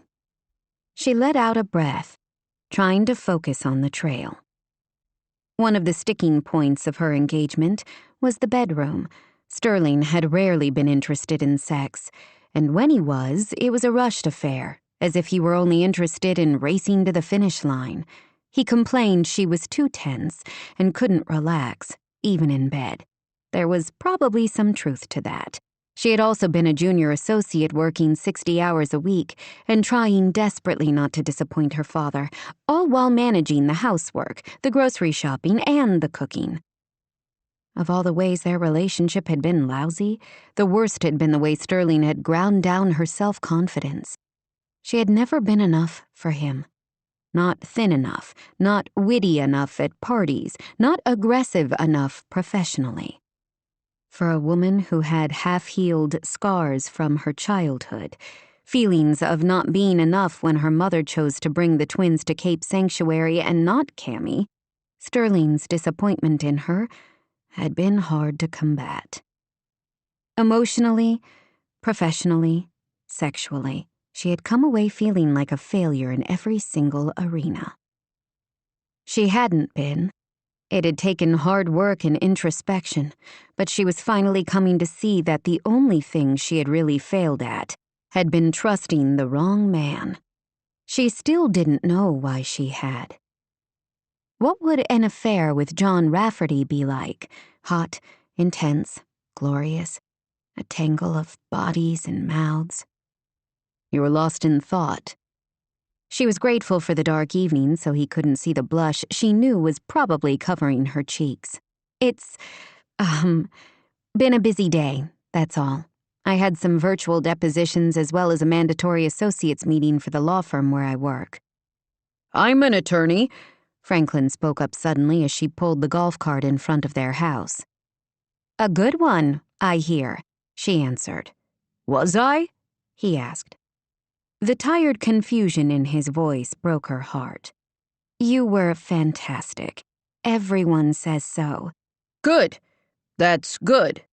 In the porch light from the house, she could see John's jaw tighten. He climbed out and reached a hand to help his father out. Let's get you to bed, Dad. I don't need your help, Franklin said, his voice sharp. I'm not a child. Of course you're not, Cammy said, her voice calm and even. It's dark out here, though. I wouldn't want you to stumble on the steps going in. Why didn't you leave the outside lights on? He snapped to his son. You knew we would be home late. I didn't think about it. Give me a moment. John hurried up the steps and unlocked the door. A moment later, the recessed can lights of the courtyard switched on, and he came back out. Franklin started up the steps, but stumbled a little on the second to the top one. Cammy reached for his arm to help stabilize him. Far from appreciating the assistance, Franklin gave her a scorching look. Stop fussing over me. I'm fine, he said abruptly, pulling his arm away like a toddler who didn't want to hold his mother's hand crossing the street. I'm going to bed. Thank you again for speaking to our guests, Cammy said, taken off guard by his abrupt rudeness. He had been kind and amiable to her since she arrived in Cape Sanctuary. These quicksilver mood swings must be another symptom of his condition. Franklin didn't acknowledge her words, only walked away toward the back of the house, where she guessed he must have a bedroom overlooking the sea. John stood inside the door, eyes murky. Sorry about that. I'm learning his moods can be mercurial, especially when he's tired. I can't begin to imagine how frustrating it must be, feeling the pieces of himself slip away. Grief spasmed across his face, and Cammy had to stop herself from reaching out to comfort him, sensing he would be uneasy with it. My father was never an easy man, he said. My whole life. He has had strong opinions and hasn't been shy about sharing them. He became much worse after my mother's death. Grief affects people in different ways. I've certainly learned that since my sister died. True enough. It didn't help that we both blamed ourselves and each other. His eyes looked bleak now, like storm-tossed waves. Why would you blame yourself? My sister said something about a car accident. He looked away. It was a long time ago. Why would you blame yourselves for an accident?" She thought for a moment he wasn't going to answer her. Then he sighed. "I blamed myself. Because my mother had insisted on coming to one of my high school basketball games across the county, and I blamed my father because he was too busy with work to take her, though he knew she didn't like driving at night. If he had been driving, she probably wouldn't have crashed." "You don't know that. If he had been driving, you might have lost both your parents that night." "I did, in all the ways that mattered. We lived together in this house for 2 more years, but rarely saw each other except in passing. He drank too much and worked even more. I graduated high school early and left Cape Sanctuary as soon as I could." "And now you're back to take care of him because he needs you," she said, her voice soft. He gazed at her with an odd, intense expression. She should leave now. She had no real reason to stay, but she couldn't seem to make herself head for the door. "Cammy." That was all he said. Only her name. But the intensity of his voice made it feel like a caress down her spine. She shivered. She couldn't seem to help it. He caught the gesture, though, and something hot and needy kindled in his gaze. They stared at each other as the moments ticked by. She seemed to hear each pulse of her blood, each beat of her heart.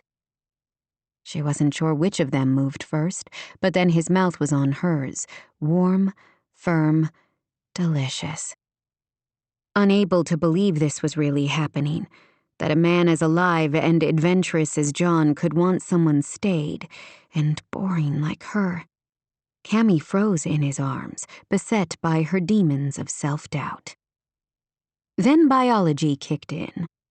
All the attraction she had been trying to suppress for days bubbled to the surface, and she kissed him back. Right now, she didn't care that it made no logical sense for the two of them to ignite such fire in each other. That didn't matter, as long as he didn't stop. 20. John. After that first burst of spontaneous heat and delicious madness, he came to his senses gradually, like the sun creeping over the Andes. This was a mistake. He liked Cammy Porter very much. She was smart, compassionate, beautiful, though she seemed completely unaware of it. Under other circumstances, he might have been tempted to indulge in a fling with her. With the passion he saw her bring to her dealings with her family, he knew they would be perfect together. They already were. He was more aroused from a simple kiss than he remembered being in his life. He wanted to scoop her into his arms and carry her up the stairs to his bedroom, where he could spend all night exploring all the things that made her shiver. He let his thoughts explore all those possibilities for only a moment before he reined himself in. He wouldn't be scooping her up and carrying her anywhere as much as he wanted to. He couldn't let this unexpected and inconvenient attraction to Cammy Porter distract him from his entire purpose in coming back to Cape Sanctuary.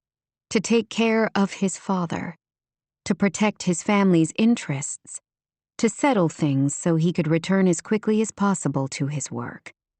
He couldn't afford to be distracted from those goals, nor could he let this inconvenient but overpowering attraction to Camellia Porter lead him into making foolhardy decisions about the Rose Creek headland, no matter how tempting he found her.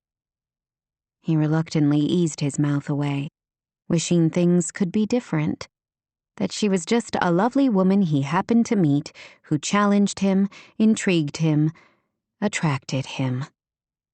She gazed at him, eyes huge. Her mouth was swollen from his kiss, and it took everything he had not to pull her back into his arms again. Instead, he released her slowly and had to hope she didn't see the hunger in his eyes. "I'm sorry about that." Sorry? Her breath hitched in a little, her expression dazed. He had to fight with everything inside him not to tug her back into his arms and start all over. Instead, He forced himself to take a step back.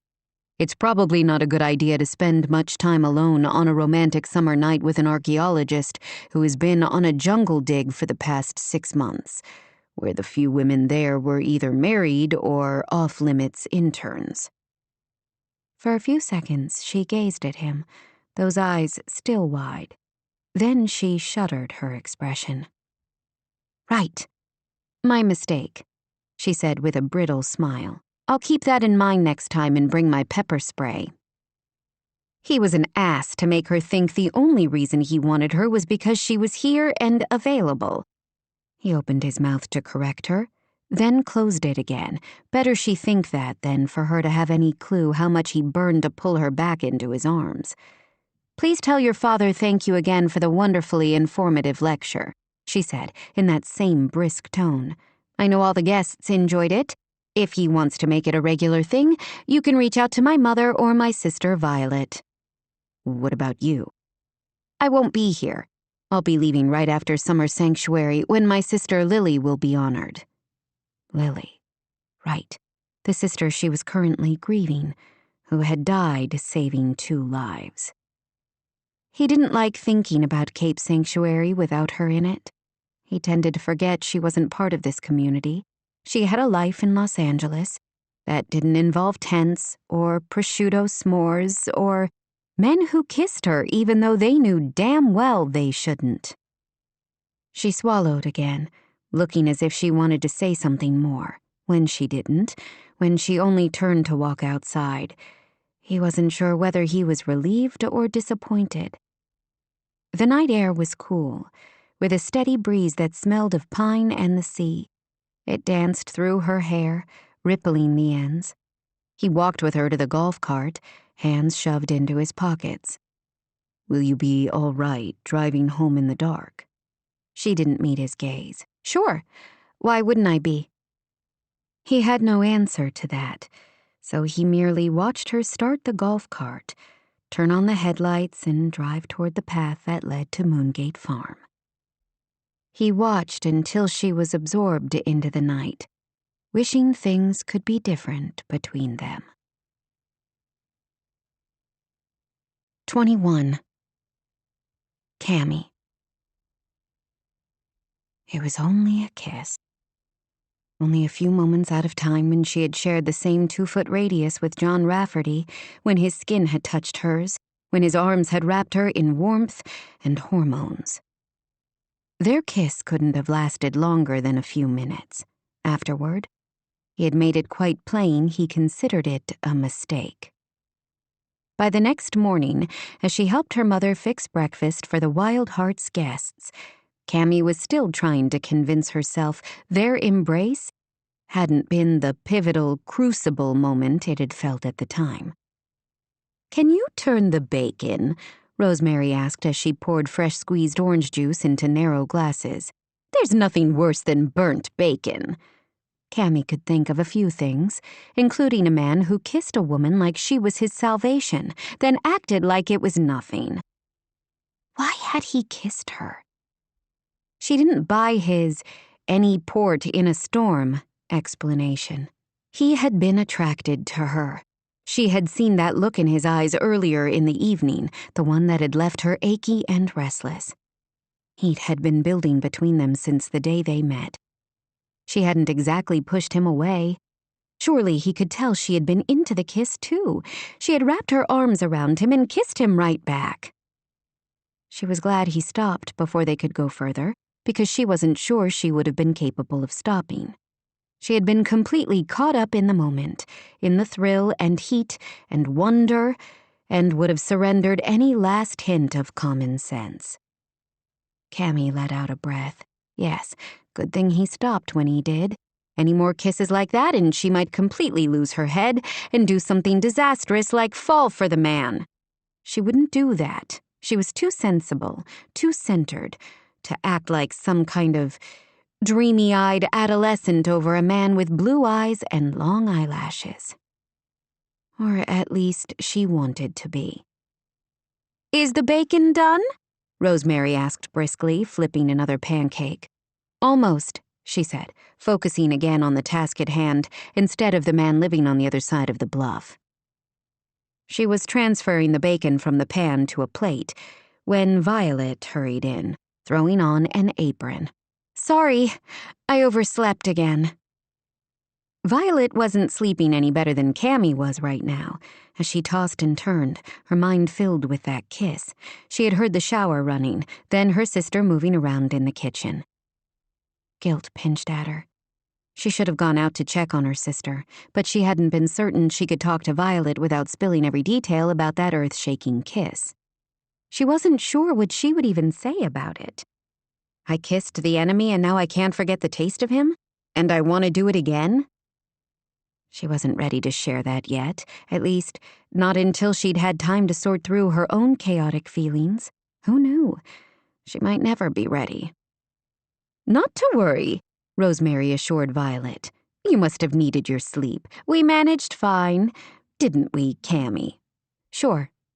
Anyway, I'll remind you both that for nearly a decade now I've been running this kitchen by myself for the yoga retreats.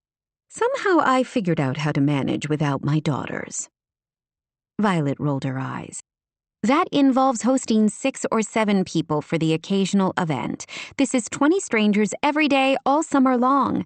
You can't keep up that pace by yourself." Rosemary frowned. "Well, I won't have to after this season, right? I'm going to have to shut the whole thing down and sell the tents." She didn't say the words with any kind of recrimination in her voice, but Cammy felt the sting. Rosemary still thought John might change his mind and sign a formal lease for the use of the headland. Her mother didn't say it, but Cammy knew Rosemary wanted her to use her best lawyerly powers of persuasion to press the point. How could she now, when their relationship had become as tangled as old kite string in a drawer? "If you don't mind taking out the last of the pancakes and bacon and the juice, that should take care of breakfast. Nearly all the guests have eaten by now." "Sure." Violet picked up the plates and carried them out to the breakfast room. Cammy followed her with the tray of orange juice. Her mother was right. Only a few lingerers were sitting in the breakfast room, a couple Cammy hadn't seen at Franklin's history lecture the night before, and the 2 women on a sister's getaway. Barbara Greco and Edie Linsky. "Tell your mother everything has been delicious as usual," Edie said with a smile. "I think I've gained 5 pounds from breakfast alone this week. I just can't stop eating." "Good," Barbara said firmly. "You need every ounce." Cammy thought that an odd thing to say. Edie wasn't overweight, but she wasn't particularly scrawny either. "I might grab another few pieces of bacon." "I can never say no to bacon," the man at the other table said. Cammy and Violet left them to it and returned to the kitchen, where they found Rosemary pulling a tray of sugar cookies from the oven. "A little early to be making the afternoon snack, isn't it?" Violet asked. "Normally, I would agree, but 6 of our guests have chartered a whale-watching and coastal exploration trip with Alex today, and I offered to make box lunches for them and the crew." Violet, she noticed, had turned stony-faced at the mention of Alex Mendoza and his boat. "Can I help?" Cammy asked. "Don't you have a video conference this morning?" "Oh, right." Good thing her mother remembered her schedule. Cammy had nearly forgotten she had arranged an off-hours discussion with one of her clients. One who traveled for work all week and only had time to chat on weekends. She had even told her mother about it when she first walked over from the bunkhouse. She could blame John Rafferty for her scattered thoughts, too. She checked her smartwatch, which would have reminded her of the appointment in 10 minutes anyway. "I can help you for another half hour," Cammy offered. "What kind of sandwiches?" Her mother checked a list posted on the refrigerator. "Looks like I need 5 ham and 4 turkey and 1 PB&J. "This should be easy then. Vi?" Her sister didn't look thrilled about working on anything that had to do with Alex Mendoza, but she forced a smile and reached into the refrigerator for the sliced turkey and ham. "What bread do you want us to use?" I picked up some hoagies from the bakery. You can use those for all but the PB&J. You can slice off the bread I made yesterday for that." "Got it," Cammy answered. "Maybe one of you could make the sandwiches, while the other one helps me package the lunch bags with the cookies and carrot sticks." "I'll do the sandwiches," Cammy offered. Violet moved across the island to help Rosemary. For a few moments, the kitchen was silent as they each worked on their respective tasks. "I talked to Dad this morning," Cammy said into the easy silence. A clatter rang out as Rosemary fumbled the metal spatula she was using to remove the cookies from the pan to a cooling rack. "Did you?" She immediately regretted bringing it up. "Yes. We were just finalizing plans for next week. He's flying into Reading Friday. I told him I would pick him up at the airport. That will be nice." Rosemary's features suddenly looked as wooden as her cutting board.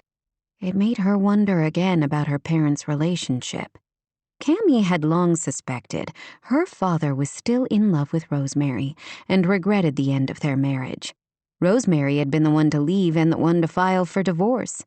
She knew that much, though her parents had presented a united front to their 3 daughters and gave the impression it was a mutual decision.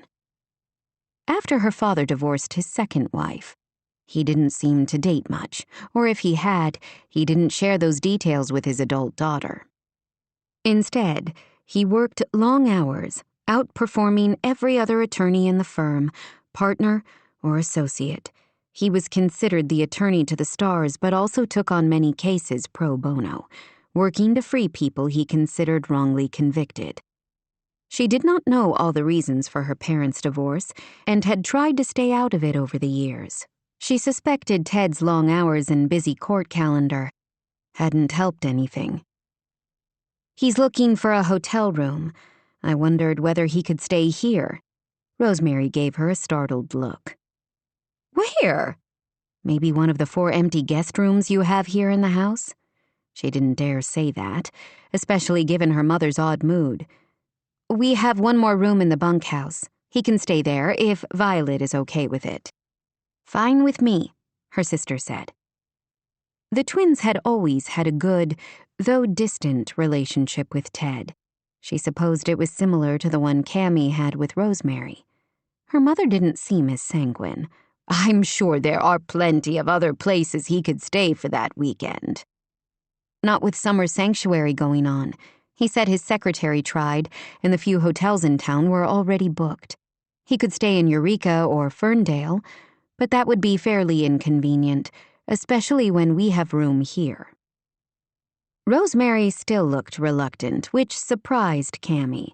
What was behind it? She thought her parents were getting along better than ever.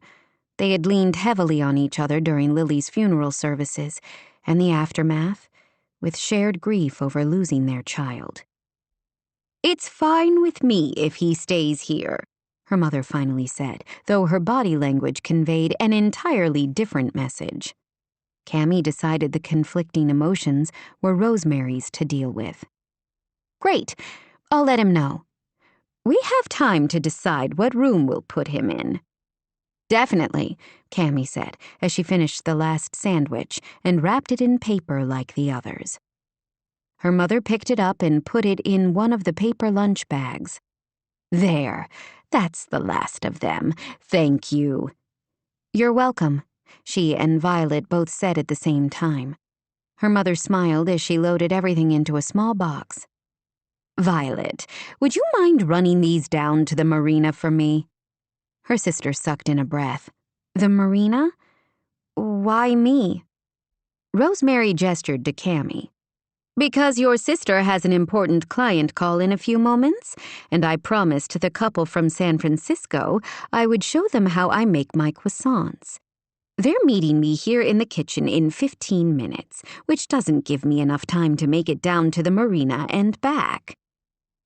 Violet didn't appear in the least appeased by that explanation. In fact, she looked fairly panic-stricken. Was it really that hard for her to see Alex?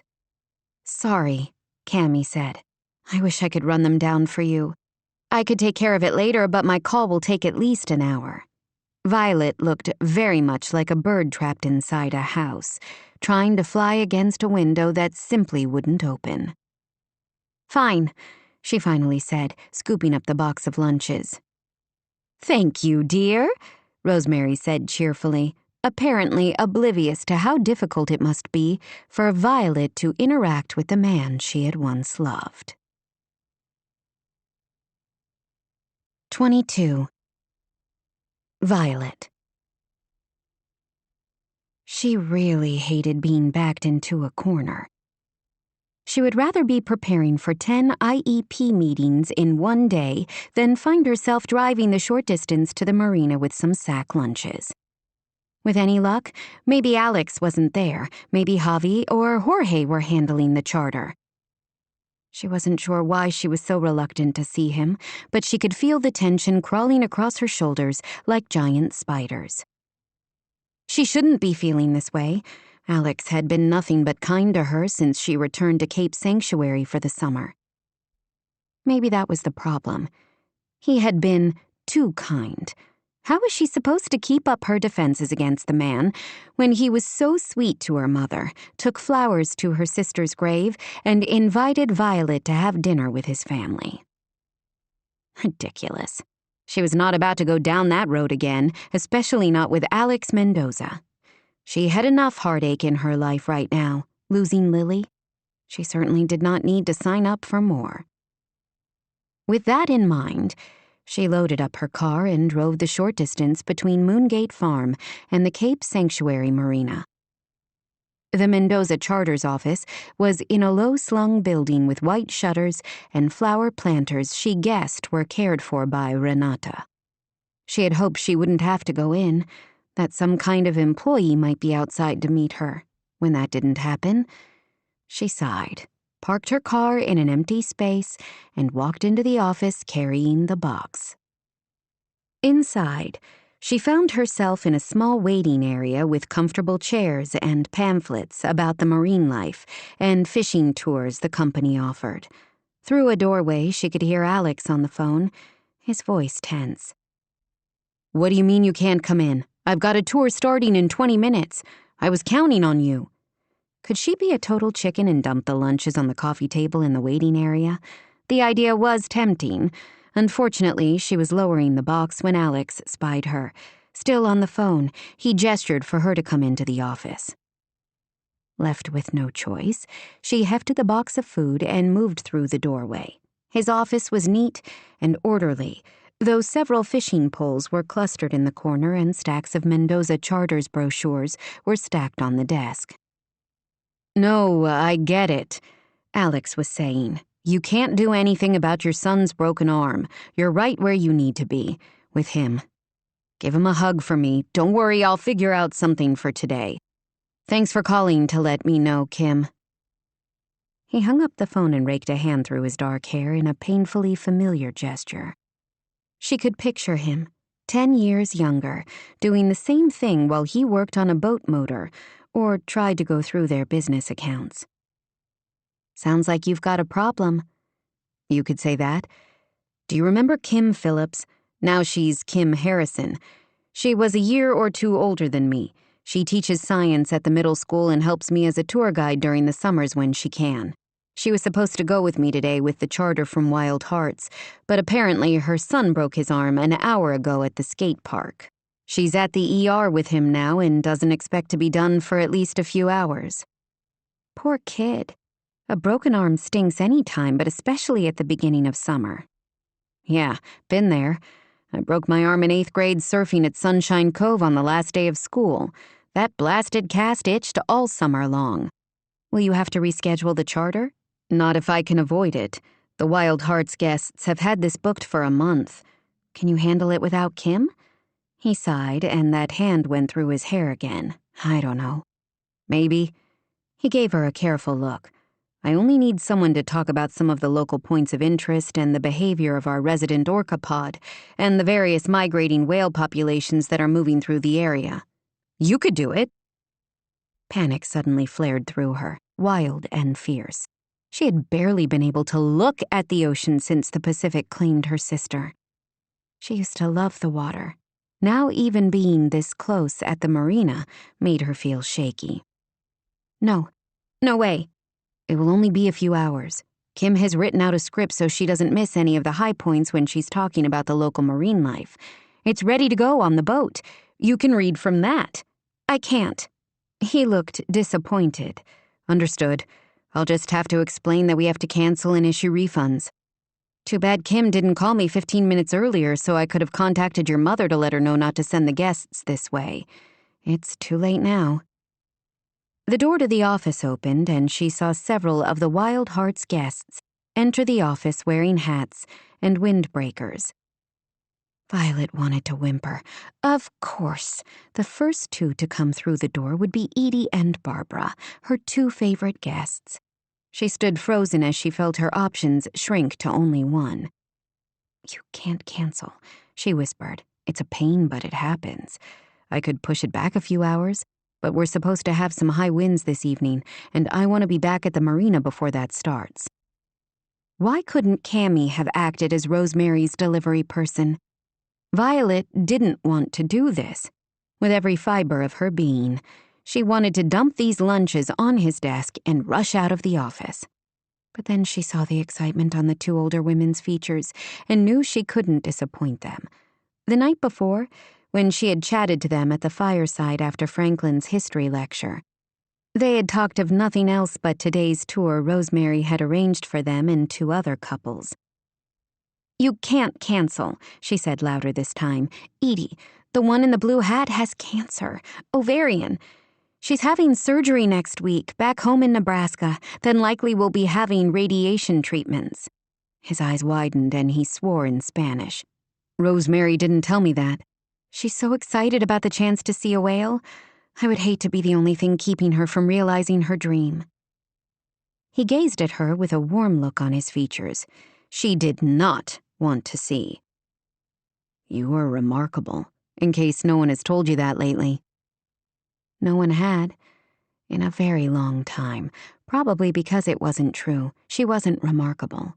She held grudges and lashed out at those she loved most. Oh, Lily. Her sister would want her to do this. She could almost picture how Lily would look at her out of eyes drenched with compassion. She has cancer, Vi. She might not even make it through the surgery next week. Violet screwed her eyes shut, wishing she could block out the ghost of her sister that seemed to haunt everything she did. Let's get this over with. He grinned at her so broadly, her heart seemed to kick up a beat. He rose from his desk. She thought she was going to have to keep him from hugging her, but instead he went to a wooden cabinet, reached in and pulled out a hoodie that read Mendoza Charters, emblazoned with a stylized logo of a sleek cruiser with a whale tail in the background. You want to work for the company, you have to wear the uniform. Instead of simply handing it to her, he gathered the shirt and tugged it over her head.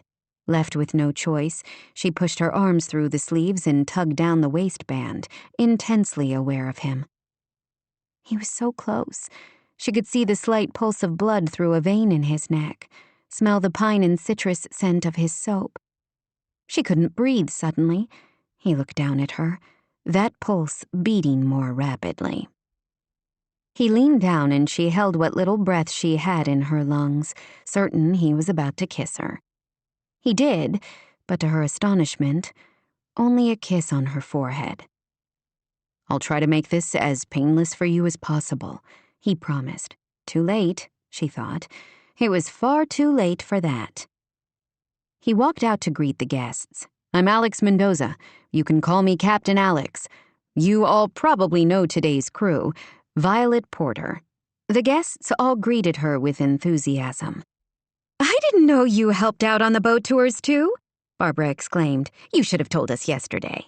I don't usually, but Captain Alex is in a bind. The boat is ready and waiting. I'm expecting one more, but I think she just pulled up. Violet thought only 3 couples from the campground would be there. She looked over his shoulder and was startled when RaeAnne came running in, wearing a bucket hat and a Mendoza Charters hoodie that was at least 3 sizes too big. Sorry I'm late. I couldn't find my hat. You're only 5 minutes late. Hi, Violet, the girl suddenly exclaimed, catching sight of her finally. At least she had stopped staring at Violet like she had suddenly materialized through the walls. I didn't know you were going with us. Before Violet could answer, Ariana looked around. Where's Kyler? Is he already on the boat with his mom? Alex shook his head. Bad news, kiddo. Kyler broke his arm this morning at the skate park. Kim is at the ER with him. Violet has agreed to pinch hit for her. Oh no. Is he okay? His mom said he has some bruises, but mostly the broken arm. I know you were looking forward to hanging out with him today on the boat while his mom gave the tour. She shrugged. Kyler is cool, but you know I'm all about the whales. He smiled and tugged Ariana's hat down on her head with clear affection. For all the pain between them, Alex was a wonderful father. She had always known he would be. Of course, she had expected him to be a good father to the children they would have had together. Everybody have binoculars and cameras? The assembled guests held up their packs. I've already got drinks on board, and Violet has brought lunch for us. Let's go. He grabbed the box of sandwiches and led the way toward the marina, filled with sailboats, fishing craft, and a few expensive-looking pleasure cruisers. He stopped at a deck beside a sleek, beautiful cabin cruiser with the name Second Chance written in curling script along the side. Violet stood on the dock, her heart pounding. She didn't want to do this. She didn't know if she could do this. All she could see was Lily, silent and cold. Gone. What's wrong? Ariana asked. Did you forget something? No, Her voice trailed off. The girl looked confused. Aren't you coming? Yes, right now. She couldn't put it off any longer. Feeling vaguely nauseated, she stepped onto the narrow gangplank. At least there were polished wooden railings along either side. She gripped them tightly, certain that she was shaking enough she would have trembled herself right off the side without them. Alex waited on the boat, his hand outstretched to help her take that final step. Everything okay? He asked as his warm fingers closed around her and he tugged her onto the boat. Yes, great, she lied. She slid her hand away from his as soon as her feet were safely on the deck of the Second Chance. Here's the script, he said, handing her a clipboard with notes on it. Ari is great at spotting and identifying marine life. She can be your eyes. Okay, kiddo? Sure thing, his daughter beamed. Do you need me to do anything as we leave the marina? She asked. He smiled, and this time her shakiness had more to do with the impact of that smile than her nerves. Just enjoy the ride. Right, like that would happen. She found a chair inside the spacious cabin with the other passengers as Alex gave them a quick lesson on safety and handed out life vests. A few moments later, he went out the side door and climbed up to the wheelhouse above their cabin. Violet watched as a young, smiling marina worker, who looked about 12, pulled the gangplank back to the dock and unmoored the vessel. Violet's stomach lurched as Alex steered the boat carefully away from the dock. What was she thinking? She should have come up with any excuse to extricate herself from a situation she absolutely did not want to find herself in. She had never been particularly seasick, spending her teenage years in Cape Sanctuary, especially dating Alex. She had been out on the water plenty of times. But she hadn't been on the water since Lily drowned, not far from where they were right now. As the boat crawled slowly through the water, seagulls cried overhead, sea lions barked at them as they passed the mouth of the marina. The boat's speed picked up now, and Violet forced herself to relax. She was perfectly safe. Alex was good at what he did, she reminded herself. He had always loved being out on the water, working with his father after school and on weekends. After Jorge's health issues, Alex had been glad to take over running the family's charter business with Javi. He would keep them safe, she knew that. Nothing to worry about. It's so fun to see you here, Edie spoke loudly to be heard over the boat motor. I had no idea you helped out on the whale watching tours, in addition to working with your mother at Wild Hearts. I don't usually, Violet admitted. The captain was in a bind today, so I agreed to help out. Otherwise, he would have had to cancel your excursion. How nice of you, Edie beamed at her. Isn't that nice, Barbara? Thank you. Her sister, who seemed a little more formal and always seemed to be watching Edie with concern to make sure she didn't tire herself out, gave Violet a nod. Can you tell me how soon before we might have a chance of seeing whales? I'm not sure, to be honest. I haven't been on the water in a few years, and I know the patterns can change. We're probably a little late for the gray whale migration, since that's usually done by early June. But we will probably see humpback whales and possibly minke whales. There's a resident population of orcas that tend to hang out in certain areas. We also might be able to find blue whales, the largest mammal on Earth. They're fairly rare, but it's possible. I don't care what we see, Edie said, eyes bright with excitement. I just can't believe we're here on this beautiful boat with a scrumptious captain. Vi couldn't disagree about that part, at least. Alex was definitely scrumptious. The past decade had only heightened the natural good looks of his youth. There are lots of things to see besides whales, Ariana informed the group. You should watch for dolphins, porpoises, seals, and, of course, sea otters. Those are my favorites. Sea otters are adorable, Jane Allen said, the young YouTube travel broadcaster from Las Vegas, and her videographer partner, Tony, had been at the campground for only a few days, but Violet instinctively liked her. She had checked out the woman's channel and thought she approached every location with sensitivity and a passion that came through in her work. Right? Ariana said. I love them so much. I hope we also see puffins. They're so adorable. There are a couple of little islands we'll pass by where they hang out a lot. Oh, that would be amazing, exclaimed Donna Howe, the female half of the third couple. We saw puffins on our Alaskan cruise. Remember, Jim? You'll want to keep your binoculars handy, Ariana informed them knowledgeably. You never know what we'll see. Just then, from the loudspeaker, Alex's voice rang out. We've got a pod of Risso's dolphins coming up on the port side. That means left, Donna said. We learned that on our cruise. I remember it because left and port both have 4 letters. Everybody grabbed binoculars and headed out of the cozy cabin to the deck that circled the boat.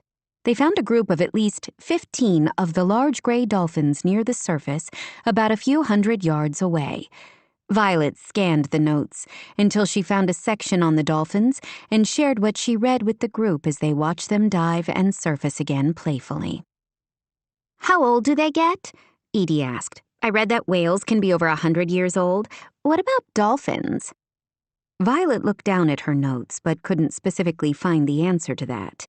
I'm not sure, she answered. What about you, Ari?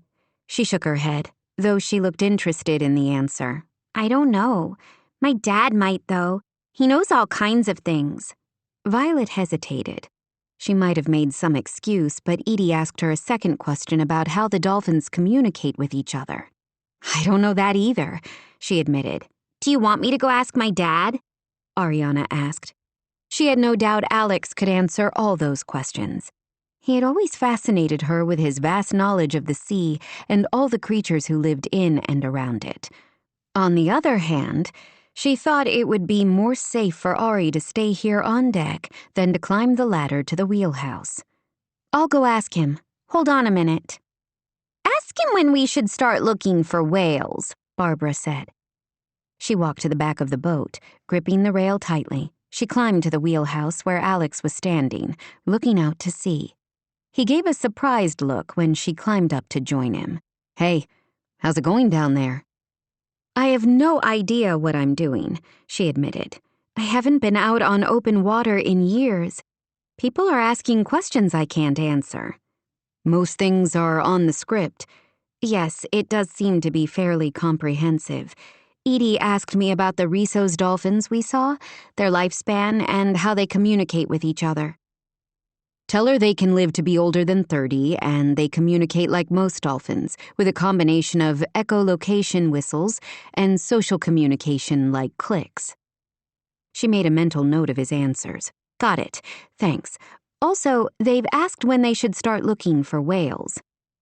Now, he said with a smile. I've had reports from buddies who were fishing earlier in this area that there were several humpbacks breaching earlier, possibly a mother and a baby in the group.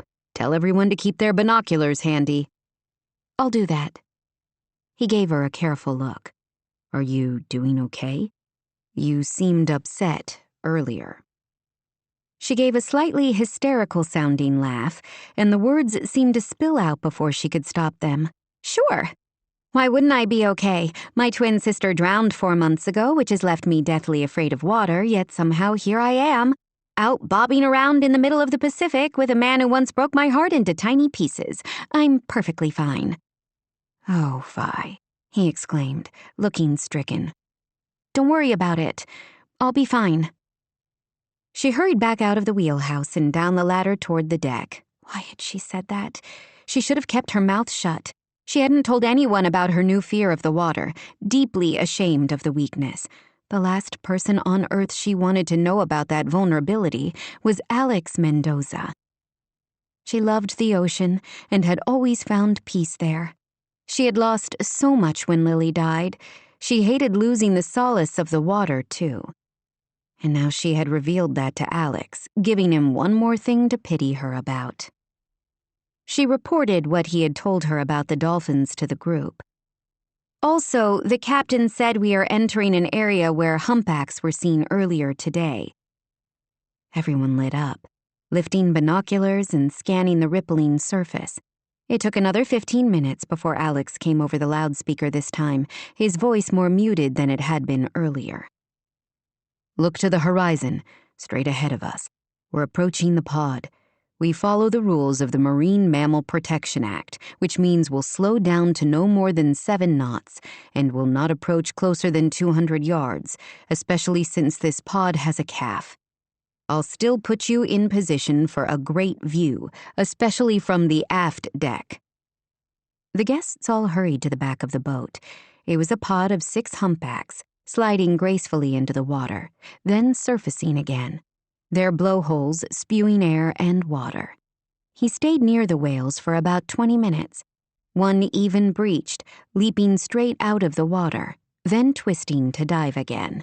Seeing the sheer delight on the guests' features, especially Edie, pushed most of Violet's anxiety to the back of her subconscious.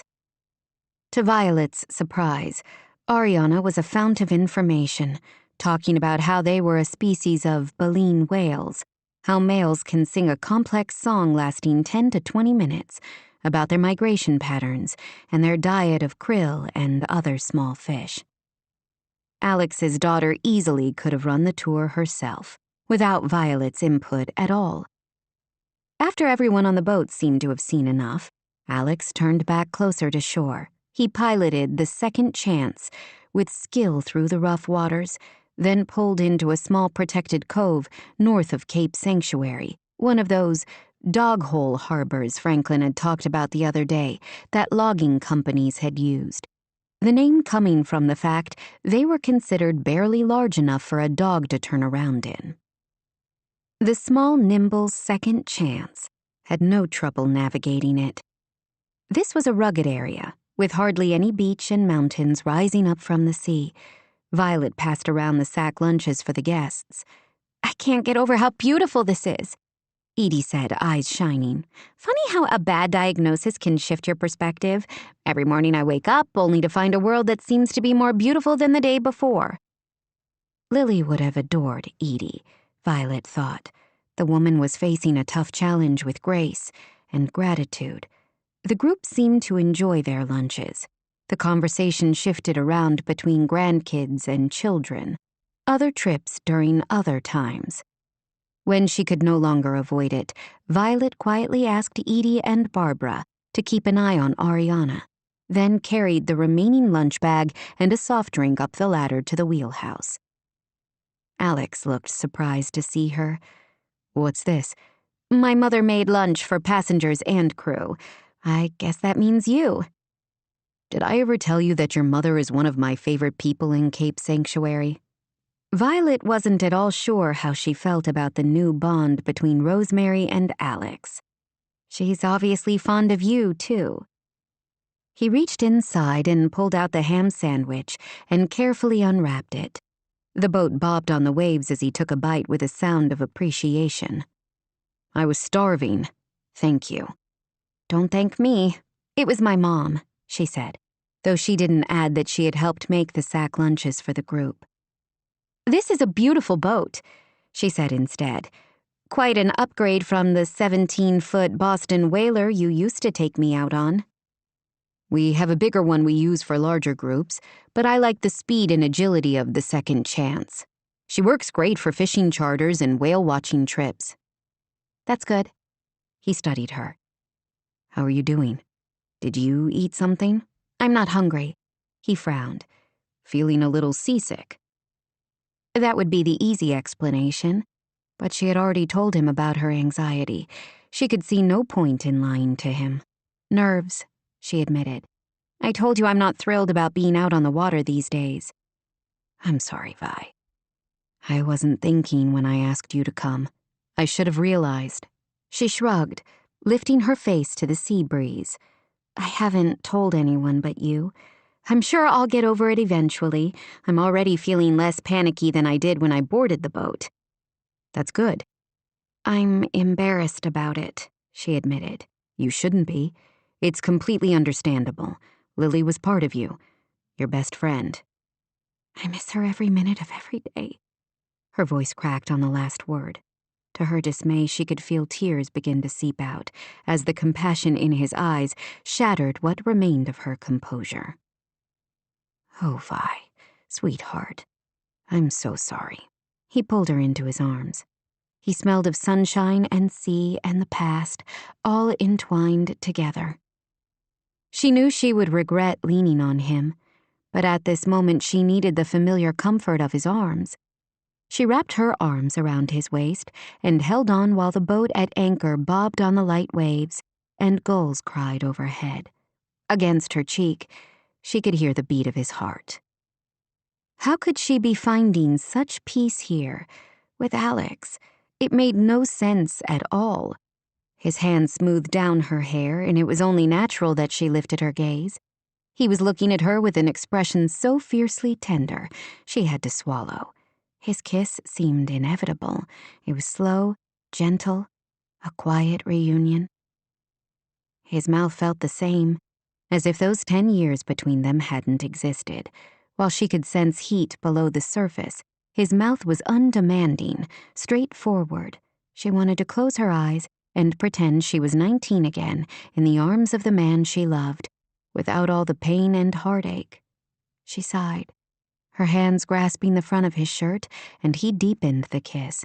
She kissed him back, then heard a small splash out of the corner of her subconscious. She didn't know what it was.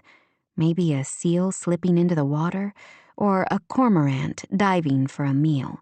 Whatever it was, it distracted both of them. She stared into his eyes, shocked that he had kissed her, and that she had allowed it. Not just allowed it, fully participated. He dropped his hands from her waist and stepped back against the railing, dark eyes filled with a strange mix of heat, tenderness, and regret. I'm sorry. I shouldn't have done that. Not yet, anyway. She chased the chaos of her thoughts around until she could come up with something coherent in response. What do you mean, not yet? He looked as if he regretted saying anything. Forget I said that. In fact, why don't we just forget the past few minutes ever happened? Can you forget? She demanded. I doubt I can. What did you mean? This isn't really the time or the moment. When I have 6 passengers below deck, not to mention my daughter. He reached for her hand. I might as well tell you, though. You have always been in my heart. I have never been able to get over you. You slept with Claudia Crane 2 months after we broke up, she replied sharply. I certainly wasn't in your heart then. We didn't break up. You dumped me. I wanted to marry you, if you recall, but you told me we should date other people, that you weren't ready to settle down. I was 19 years old, still in college. You weren't much older. Neither of us was ready for marriage.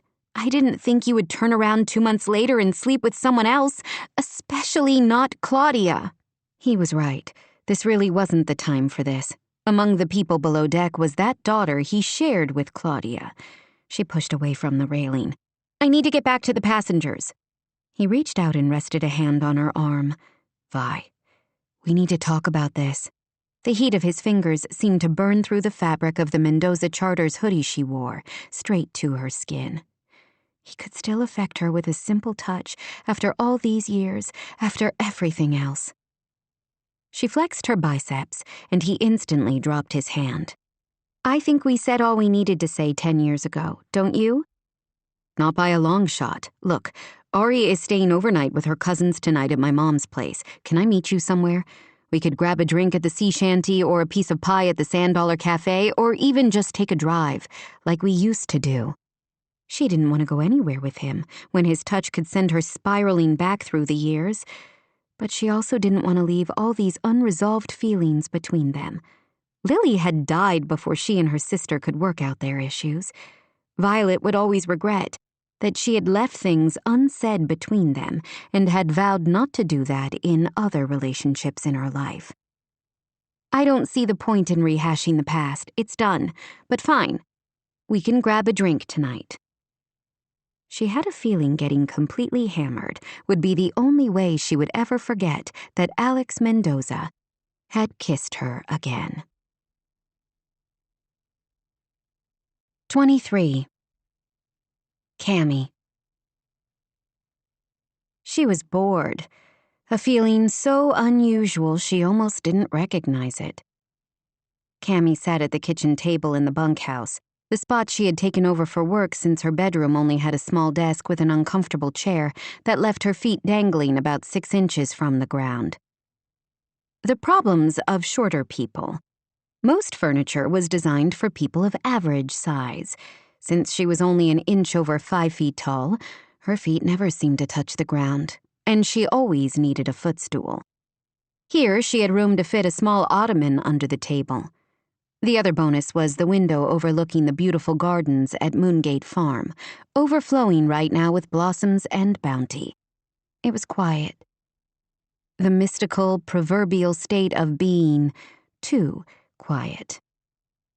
Violet had taken the sack lunches down to the marina and, surprisingly, had texted back that they shouldn't worry about her, as she was going out to help Alex with their guests on the whale-watching excursion.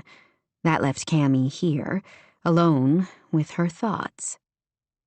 She sighed. She usually enjoyed being alone with her thoughts, but then her thoughts weren't usually consumed with remembering the kiss she had shared the night before with John Rafferty. Why had he kissed her? Hours of pondering had found her no closer to figuring that out. Finally, she sighed and closed her laptop. After her call with her client, she had written up notes on their conversation and sent a long email to her paralegal with instructions for Monday. She had also somehow managed to clear her inbox and check off 3 other tasks from her to-do list. Baxter winded her from his new favorite spot on the small rug by the sink in the kitchen, where he could rest in comfort and still keep an eye on her. She rose, muscles stiff. They both could use a walk. She had come to love the little schnoodle with his furry face and dark, stern-looking brows. What would Rosemary think if Cammy offered to provide him a home? Would her mother be grateful? Or would she feel as if Cammy was trying to take away some kind of link to Lily? It didn't make much sense for her to take him, as much as she loved him. What would she do with a dog, really? She had a busy career and worked long, tiring days. She couldn't give a dog the attention it needed. She certainly didn't have a beautiful farm for a dog to run through. The sad reality was, Baxter was better off here with Rosemary. She could still come visit him. She would just have to make more frequent trips back to Cape Sanctuary. The prospect did not fill her with the uncertainty and discomfort it might have a few weeks ago.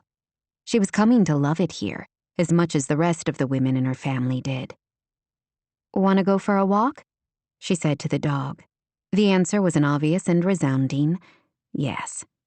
Baxter jumped up from the rug and started dancing around the kitchen, tail wagging furiously.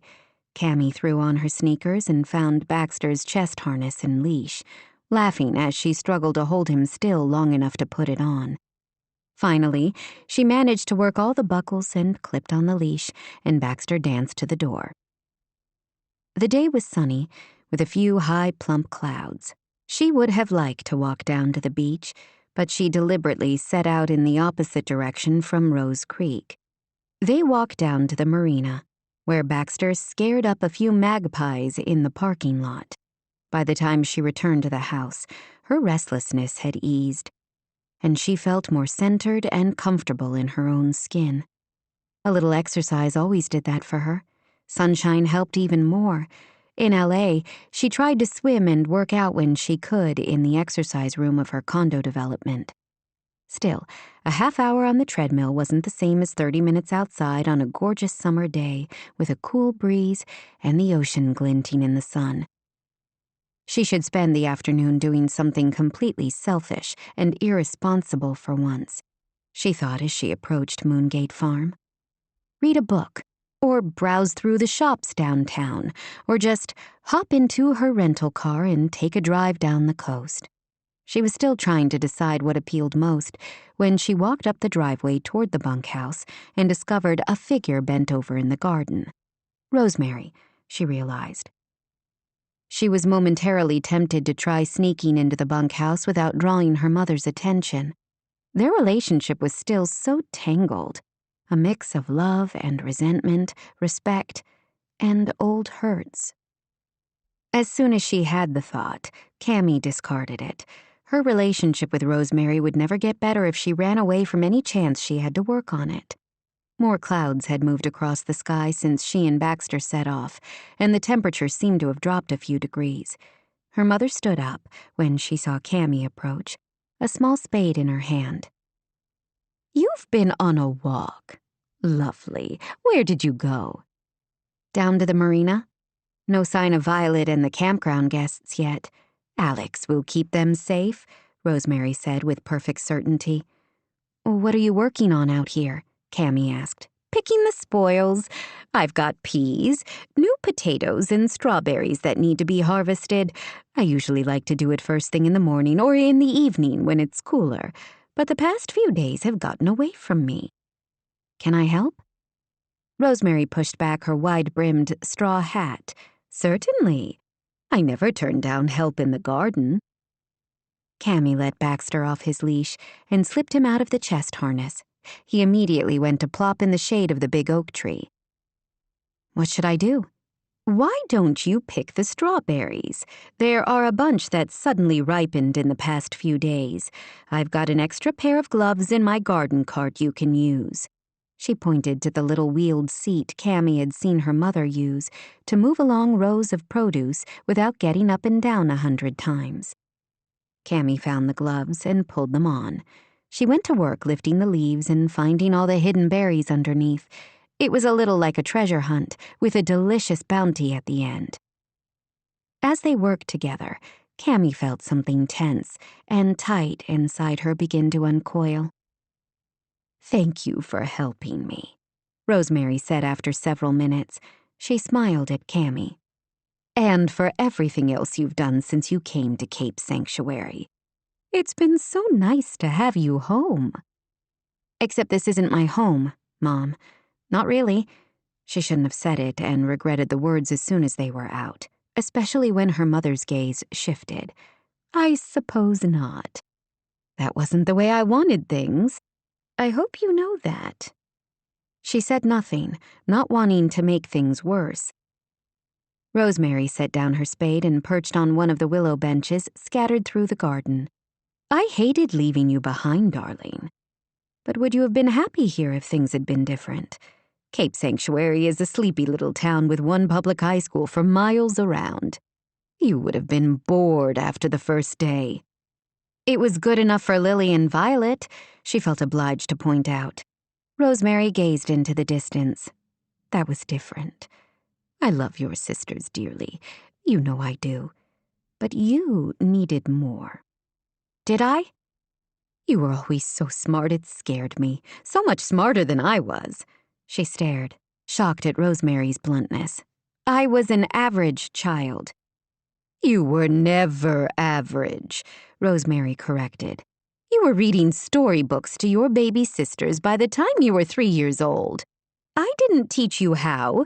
You picked it up entirely on your own and reading chapter books by kindergarten when other children were learning how to spell cat and dog. Rosemary gave a short laugh. What was I supposed to do with you? I had no idea. You were so much like your father. He was always scary smart. I never quite knew what he saw in me. A former catalog model who barely graduated from Small Cape Sanctuary High School. Rosemary gave another short laugh, this one bitter with self-deprecation. Cammy didn't know what to say. She would never have thought her tall, beautiful, self-assured mother would feel inadequate about anything. Before she could press her, Rosemary went on briskly. Anyway, your father would have been lost without you, rattling around in that big house in the hills by himself. In the end, it all worked out for the best, right? Cammy wasn't sure she agreed. During those 3 years between when her parents divorced and when she left for college at 17, she had missed the rest of her family desperately. She had been busy struggling through the cutthroat world of a competitive Los Angeles prep school and coming home to a housekeeper, while Ted worked long hours. When she would talk to her mother or sisters on the phone, they would bubble over with talk of how much they loved living by the ocean at Moongate Farm, with the chickens and the neighbor's milk cow and the rich vegetable garden. It had seemed an entirely different planet. I would have liked to have more choice of where I lived, she finally said, as she plopped a few more strawberries into the basket. Rosemary looked at her, startled. Would you have picked Moongate Farm? I might have. We'll never know, will we? You and Dad told us you were getting divorced one minute, and in the next breath, you both told me that of course I would be staying in LA with him while the twins were coming here. It was the best possible option. You had been accepted into Vinehurst, your father's alma mater. You had been on the waiting list basically since you were born. You couldn't just turn your back on that kind of opportunity. It had never felt like a fair compromise. She had traded her mother and sisters for a snooty education at a prep school, where she had always felt like an ugly duckling among all the tall blonde swans with perfect teeth and plastic surgery-enhanced noses. What was the point in belaboring that? None of them could go back and change the past. Cammy would probably always feel that her destiny had been chosen for her by her parents. For all she knew, maybe the twins resented that they hadn't had the chance to attend that exclusive prep school. Her parents had wanted the best for them. She accepted that. She knew they loved her and never would have intentionally done anything that would cause harm. The Vinehurst social jungle had certainly prepared her for the equally cutthroat world of law school, and then working as a junior associate at Porter, Garcia & Sheen. Still, she couldn't help the wistfulness curling through her as she plucked more strawberries and dropped them in the bucket with a satisfying thud. She would have liked the choice. Maybe she still would have picked Vinehurst, but she might have liked the chance to get her hands dirty more as a teen, to surf and have bonfires on the beach with friends and do yoga at sunrise with her mother and sisters. I'm sorry, Rosemary said softly, as if she could read her mind. The hardest part of being a parent is accepting that not every decision you made for your children benefited them as much as you hoped it would. You do your best and pray it's enough to help them become decent, well-adjusted humans, making a difference in the world. Was she? That was certainly debatable. She helped companies protect their intellectual property. She wasn't sure that was exactly on par with saving the lives of 2 children like Lily had done, or, like Violet, helping special needs children learn and grow. So, John Rafferty. He's certainly grown up, hasn't he?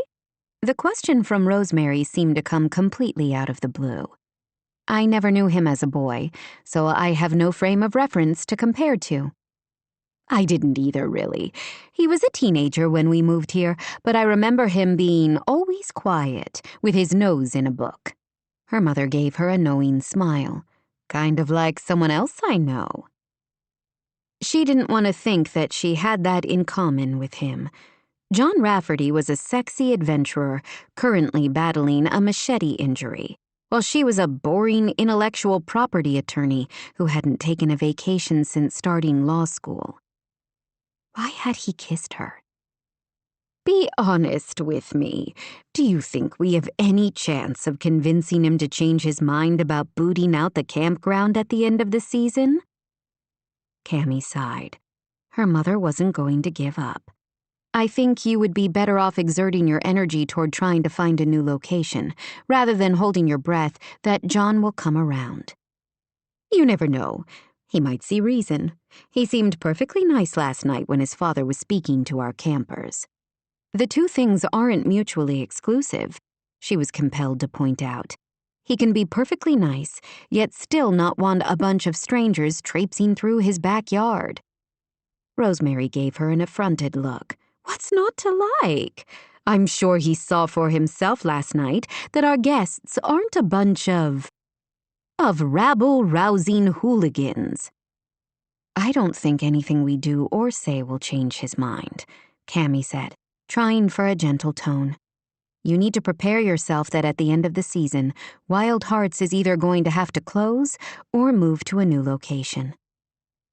Her mother yanked a few more peas off their plants, clearly annoyed.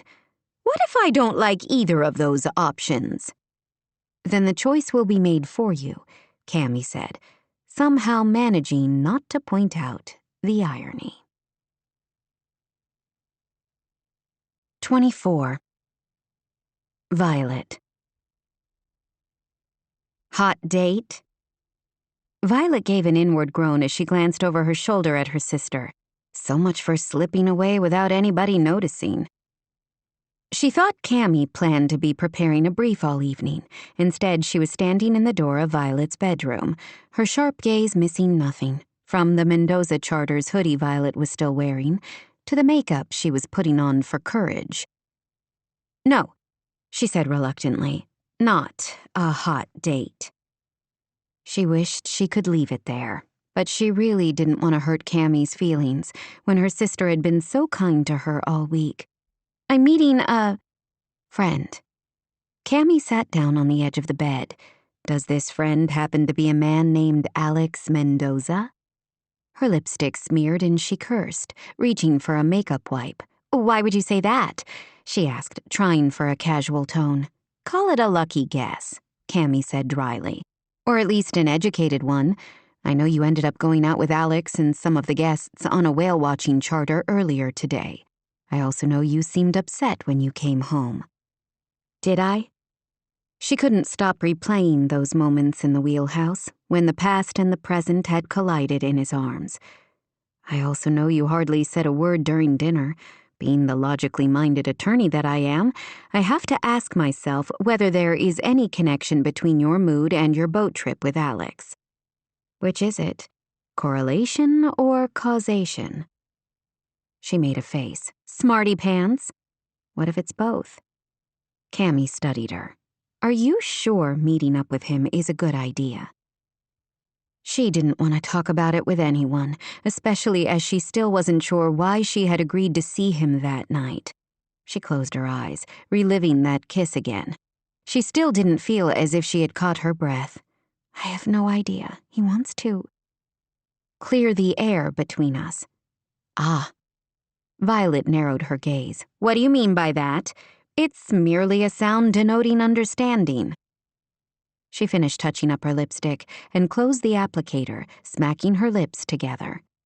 I'm glad one of us understands what's going on. I certainly don't know why he wants to talk or, more importantly, why I possibly agreed.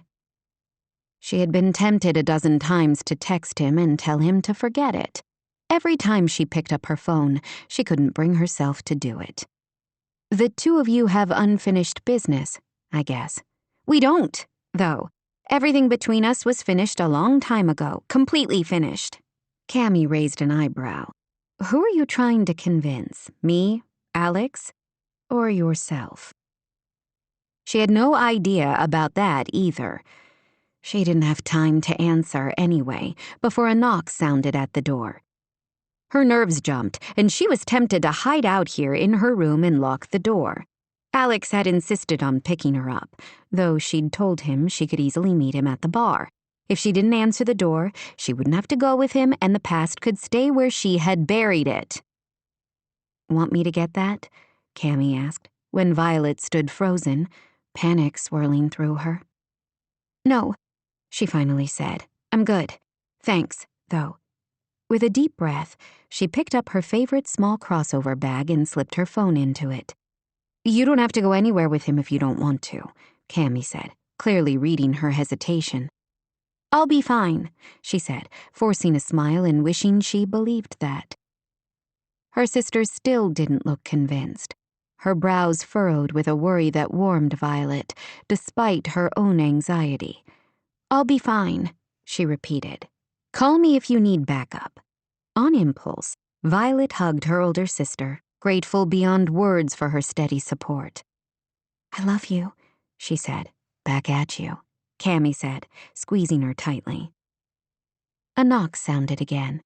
Vi knew she couldn't avoid him anymore. She headed for the door and opened it to the cool summer evening beyond and to Alex, who stood on the porch. How did he look more gorgeous every time she saw him?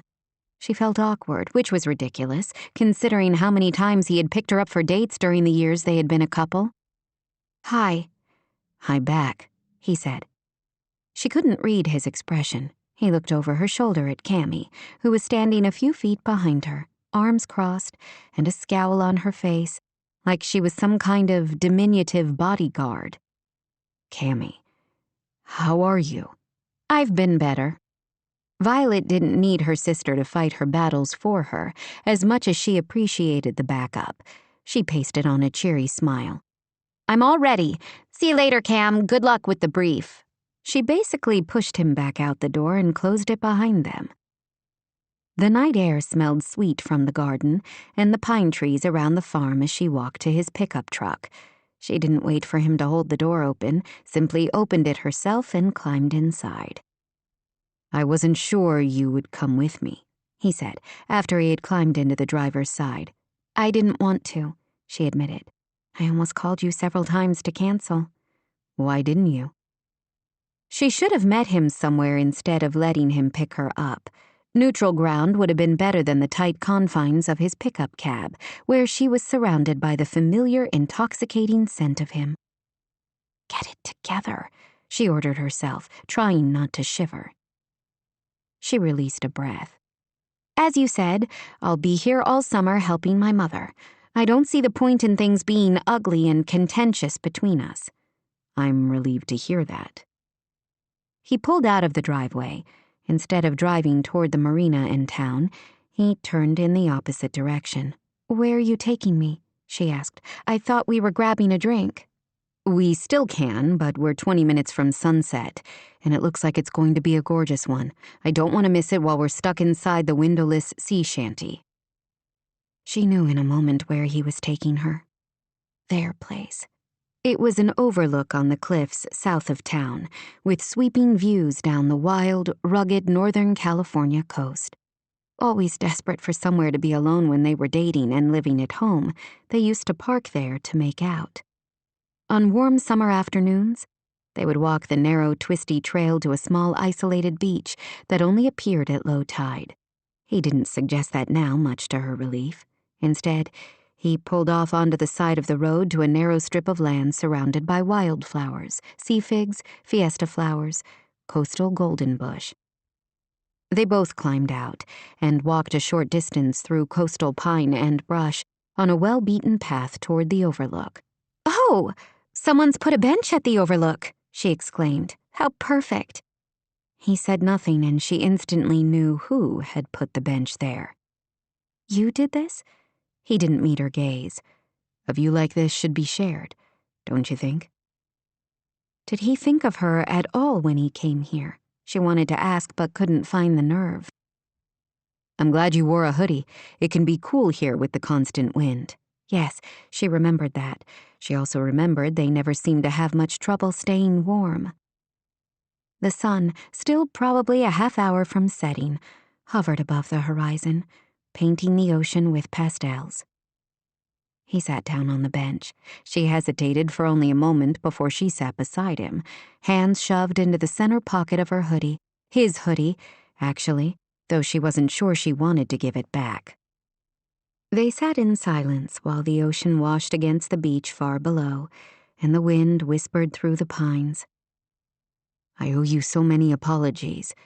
I don't know where to start, he finally said, his voice low. She curled her hands into fists. You don't owe me anything. We've both moved on. I got over you a long time ago. He gave a rough laugh. That's good, I guess, because I never got over you. She stared at him, the fading light burnishing his features. You were married for 3 years. You must have gotten over me a little. I tried, for Claudia's sake and Ariana's. I told myself I had. I wanted my marriage to work and grieved at my own failure when she filed for divorce. But I think she always sensed some part of my heart would never belong to her. How could it? It was yours. I suspect it always will be. Violet caught her breath at the low emotions in his voice. In another man, she might have thought it some kind of a line. Sweet words intended to seduce her into forgetting all the pain. Not from Alex. He had never lied to her, not once, in all the time they'd dated. She felt hot suddenly, and had to be grateful he couldn't see the blush she knew would be coating her cheekbones. She lifted her face to the wind, grateful for its cooling power. What could she say? Some part of me has always loved you, too? The words hovered, but she swallowed them. What would be the point? Yes, it was true, but she wasn't ready to say them, nor was she ready to jump back into a relationship with him after everything that had happened. She let out a breath. Ariana was amazing today. She knows more about whales and their habitat than I do. Why don't you have her narrating your sea life tours all the time? He looked down at her, his dark eyes murky, obviously aware she was deliberately changing the subject. She thought he might press her into a discussion she wasn't ready to have. Instead, he sat back on the bench. She's always been fascinated by the ocean. She wants to be a marine biologist when she's older. I think I wanted to do the same thing when I was her age. Emotions crossed his features. She loves going tide pooling. That's what she and her friend were doing down by the water that day. I had to run into the hardware store for something, so I told them to go ahead down to the beach, and I would be there in a minute. It was low tide, and I thought they would be perfectly safe. The regret and guilt in his voice made her throat feel tight. You couldn't know there would be rogue waves. They took everyone by surprise. 2 9-year-old children should never be allowed anywhere near the ocean alone. I know better. A different decision, and he might have been the one to drown. Even you can't stop a rogue wave. No, but I might have seen it coming and could have grabbed them and carried them up to the high water level before it could reach them. Thank God Lily was there. She didn't want to think about that day, but she still had questions no one else had been able to answer. After she rescued them, why couldn't she get out? The murky light in his eyes turned sharp-edged with grief. He reached for her hand inside the hoodie pocket. She wrapped her fingers around his, not sure which of them was offering comfort to the other. Ari said another wave hit and knocked Lily down. The girls heard a crack, and then she seemed to go limp and went under the water. They didn't see her again. He was quiet. I'm so damn sorry. I can say it 1,000 times and it will never be enough. It's not your fault. Or Ariana's, or her friends, or Lily's, for that matter. It was only a tragic accident. Her voice broke on the last word, and to her horror, all the sadness and grief she had been battling for months seemed to come bubbling to the surface. Oh, Vi, he murmured. He reached for her, and helpless, she sank into the familiar comfort of his arms and lost the battle. She cried until she had nothing left, until her throat felt sore and his shirt was soaked.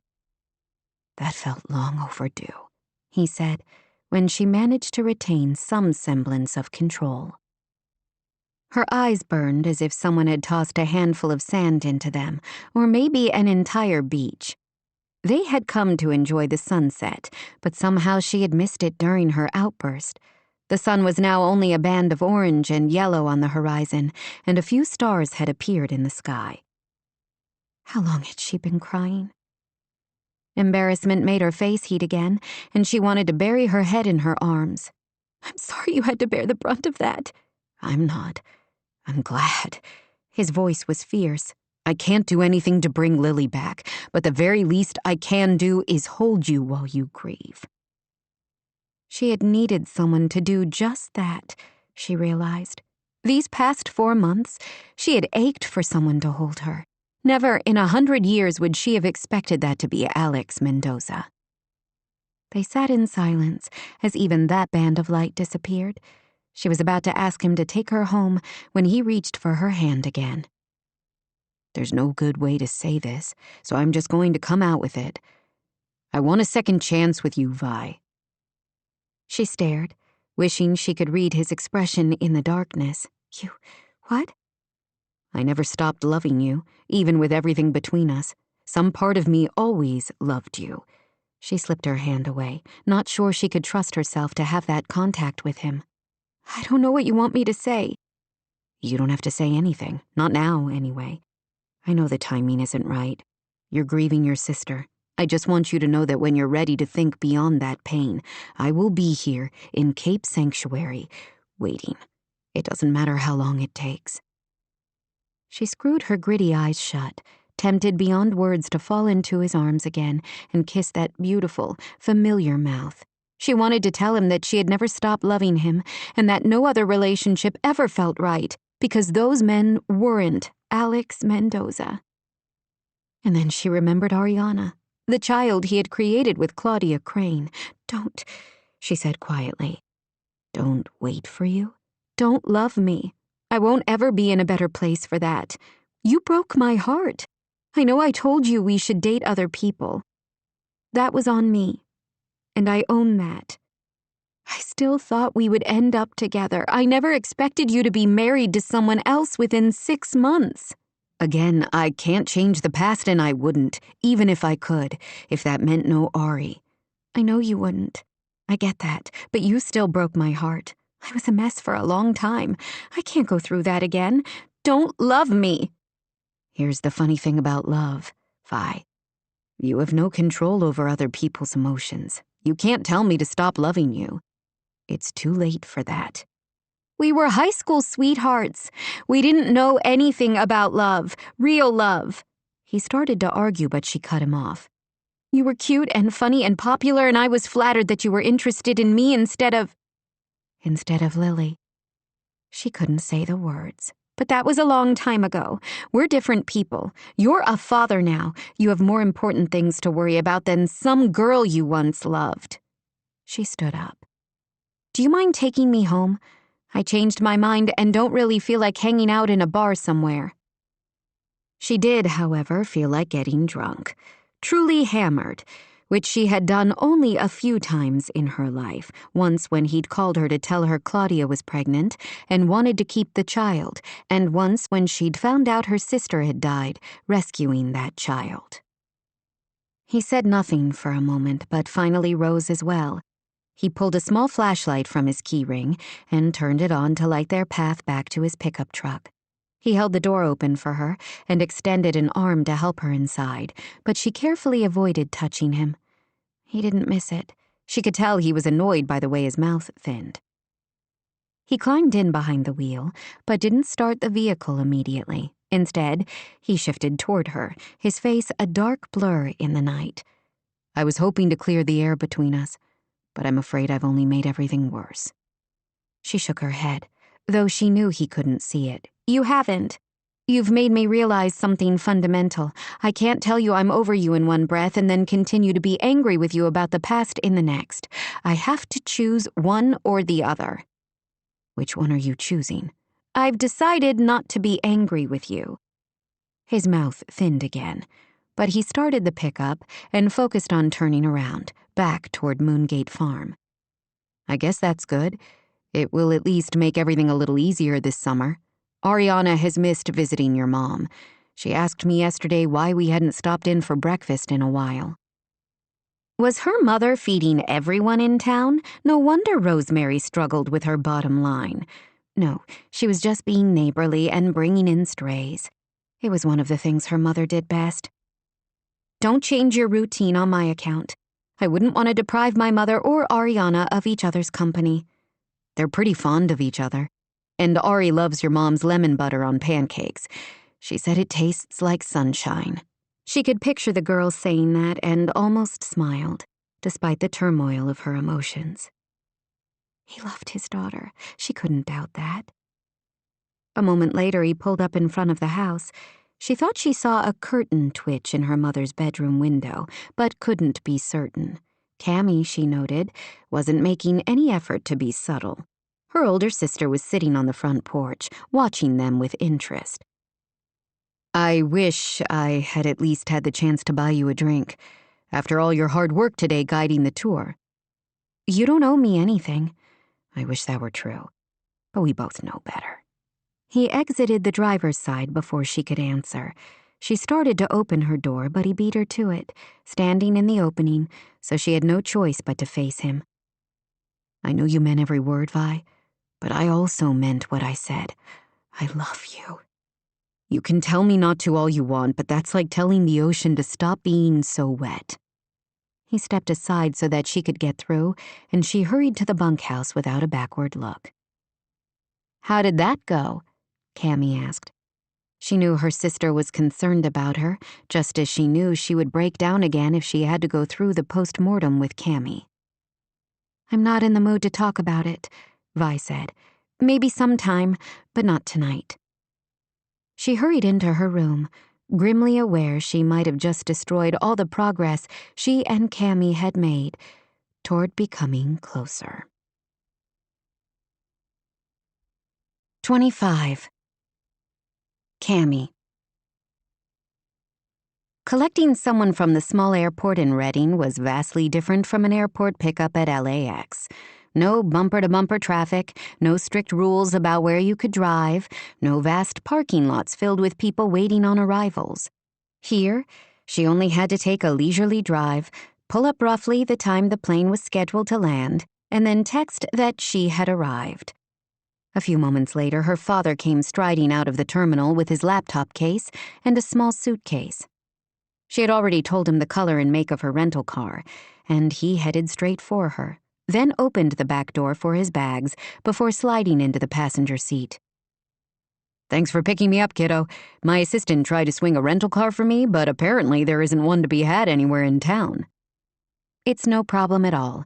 I guess I was lucky a few weeks ago. I didn't have any trouble. By the way, when Mom heard you couldn't get a rental, she said to tell you you're welcome to drive her car while you're here, and she'll use the farm's pickup truck." "That's nice of her," Ted said. "It's a great car, a BMW.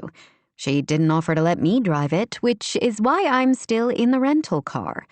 He smiled at that as she pulled out of the airport and headed toward Cape Sanctuary. "How are you holding up, Cam Bam?" She smiled at the nickname the twins had given her when they were small. Her dad was the only one who occasionally used it these days.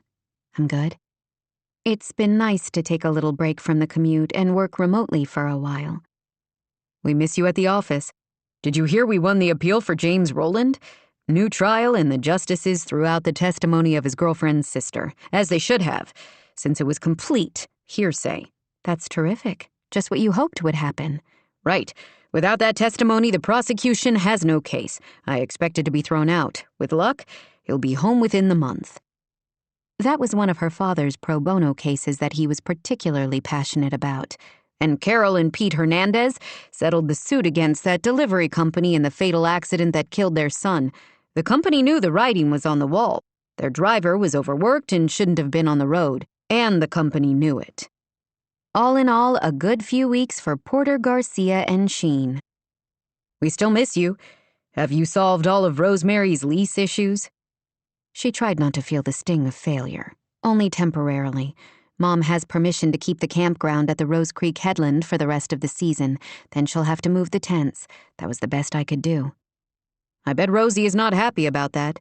She's still hoping her neighbor's son will change his mind. But I think she's finally starting to accept the inevitable and consider alternatives. She and her mother had taken a drive along the coast a few days earlier, looking for a new location for Wild Hearts, without having much luck. Neither of the Rafferty men had made an appearance at Moongate Farm for breakfast or anything else. Cammy tried to tell herself she didn't care, but the truth was, she missed them both. I hope she'll come around. Your mother can be stubborn. He paused. I'm confused, though. Why does the son get the final vote if his father's still alive? Because his father is showing signs of dementia. The neurologist suspects from his symptoms it's Lewy body dementia. Oh no. That's a bad one. It was. In the weeks since John had told her about their appointment with the neurologist, she had done a little basic research on the condition and had learned that it was the second most common cause of dementia, after Alzheimer's. Lewy bodies, she had learned, were protein deposits that developed on nerve cells in the brain, impairing thinking, memory, and movement. It was progressive, with no known cure. His son, John, is working on obtaining guardianship so he can have medical and legal power of attorney. Where does it stand? I don't know. I haven't spoken with them in a week or so. I would guess they're going through the ad litem process right now. You could always sneak in and have Franklin Rafferty sign an ironclad lease agreement before any final guardianship hearing. She knew her father didn't mean that this was just another way of testing her by playing devil's advocate. I would rather not be disbarred, thanks, or at the very least, face an ethics investigation. Ted smiled. Leave it to me to raise the only cutthroat attorney with principles. She knew that wasn't true. Her father had principles. He fought hard for his clients, but only within the law. Ted had been her hero all her life. Though he wasn't prepossessing in any way, short, balding with a mild-mannered smile, he still managed to fill any room he entered. Besides the campground, how's your mom doing? This was always a sticky subject between them. The casual way he always asked about Rosemary never quite rang true. Cammy sensed he was far more interested in her answers than he ever wanted to reveal. She seems okay. Still grieving, of course. She and Violet both miss Lily desperately. He nodded. I don't know if any of us will ever figure out how to navigate a world without her in it. His voice shook on the words, and Cammy suddenly had a hard time swallowing. Her father, always so even-keeled, hardly ever showed that kind of deep emotion. She found it as touching as it was heart-wrenching. True enough, she answered. You know, after Lily died, I expected your mother to give up this idea of running a luxury camping operation. I got the feeling it was Lily's dream, not necessarily Rosemary's. Your mom seemed happy enough with her occasional yoga retreats. She's really good at it, Dad. You should see the breakfasts she makes. People actually come for breakfast who aren't even staying at the campground. He smiled a little. She always did love to take care of people. There was so much affection in his voice. Cammy had to wonder again why they had divorced. No one is staying at the house this week, so Mom's offering you one of the fancy guest rooms. You should feel honored. Violet and I are sharing the bunkhouse, which only has hot water about half the time. Despite her joking, Cammy had actually quite enjoyed staying in the small, comfortable house. She had even become accustomed to the occasional icy shower. That's very kind of your mother. Ted gave a smile that looked slightly frayed at the edges. If Cammy didn't know better, she would have thought he was nervous. About what? Staying in the same house with her mother? What did he think would happen? Did she really want to know? She deliberately pushed that out of her head, and they talked about some of the cases she was working on until she drove through Cape Sanctuary and pulled up to Moongate Farm. After she turned off the engine, Ted climbed out of the rental car and took a deep breath of the warm summer air. That smell. It's unforgettable. Lavender and lemon balm and the ocean. It's nice, isn't it? She had become used to that, too. She would miss it when she returned to Los Angeles, where the air wasn't nearly as appealing. I always forget how beautiful it is here, her father said. Every time I come back, it's like reconnecting with an old friend I haven't seen in a long time. She had started to open the rear door to grab his suitcase for him, but had to do a double take at his words. I always thought you didn't like Cape Sanctuary. Ted looked genuinely surprised. Whatever gave you that idea? Because you let her go without us? Because you didn't chase after her? I like Cape Sanctuary fine. I've always thought it was a sweet little town with a beautiful setting. Just maybe not the best place to drum up business when you're a criminal defense attorney. Baxter came around the house, barking furiously at the newcomer who dared invade his territory. "Bax, that's enough," Cammy said, her tone firm. The dog shifted his attention from Ted to her and dropped his confrontational stance. His tail started wagging, and he rushed toward her for some love. She opened her arms, and he jumped straight into them, as if they had been practicing. Cammy laughed at the sweet, warm weight of him wriggling against her. She scratched behind his ears. "There's my good boy," she cooed, earning a surprised look from her father. "Since when are you a dog person?" Ted asked. "Maybe I've never had one, but that doesn't mean I don't like them. Baxter is a sweetie. Baxter, this is my dad, and Lily's and Violet's, too." The dog gave Ted a quizzical look, but seemed perfectly content to stay in her arms. "He's only fierce until he gets to know you. Go ahead. You can pet him." Her dad reached a tentative hand out and patted the dog's back. In that moment, the door of the house opened, and Rosemary walked out on the porch, looking tall and stately and beautiful in the afternoon sunshine. "I thought I heard a car. Ted, darling, hello." She hurried down the steps and toward her ex-husband. The two of them embraced with clear affection, and Rosemary even kissed his cheek, leaving Ted looking bemused.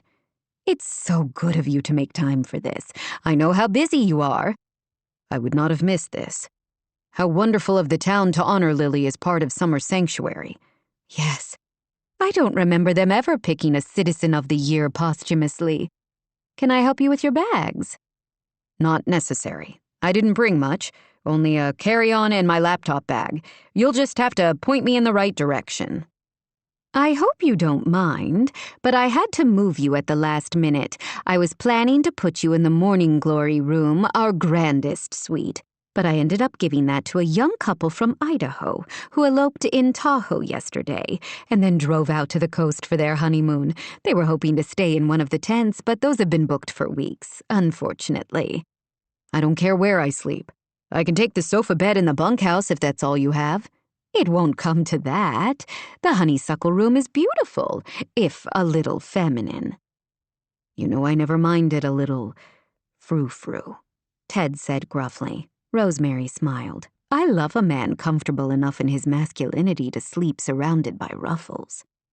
Ted gave her a wide smile that somehow left Cammy feeling awkward and in the way.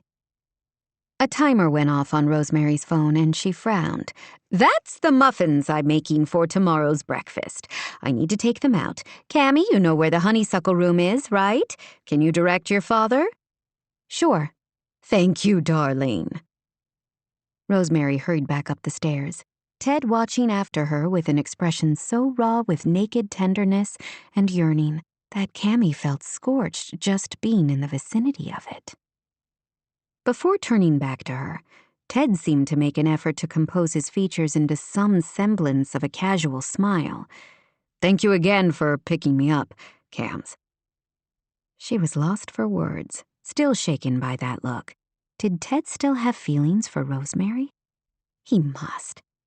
Cammy had wondered a few times over the years by things he said or the careful way he asked about Rosemary, but she had never seen such blatant confirmation.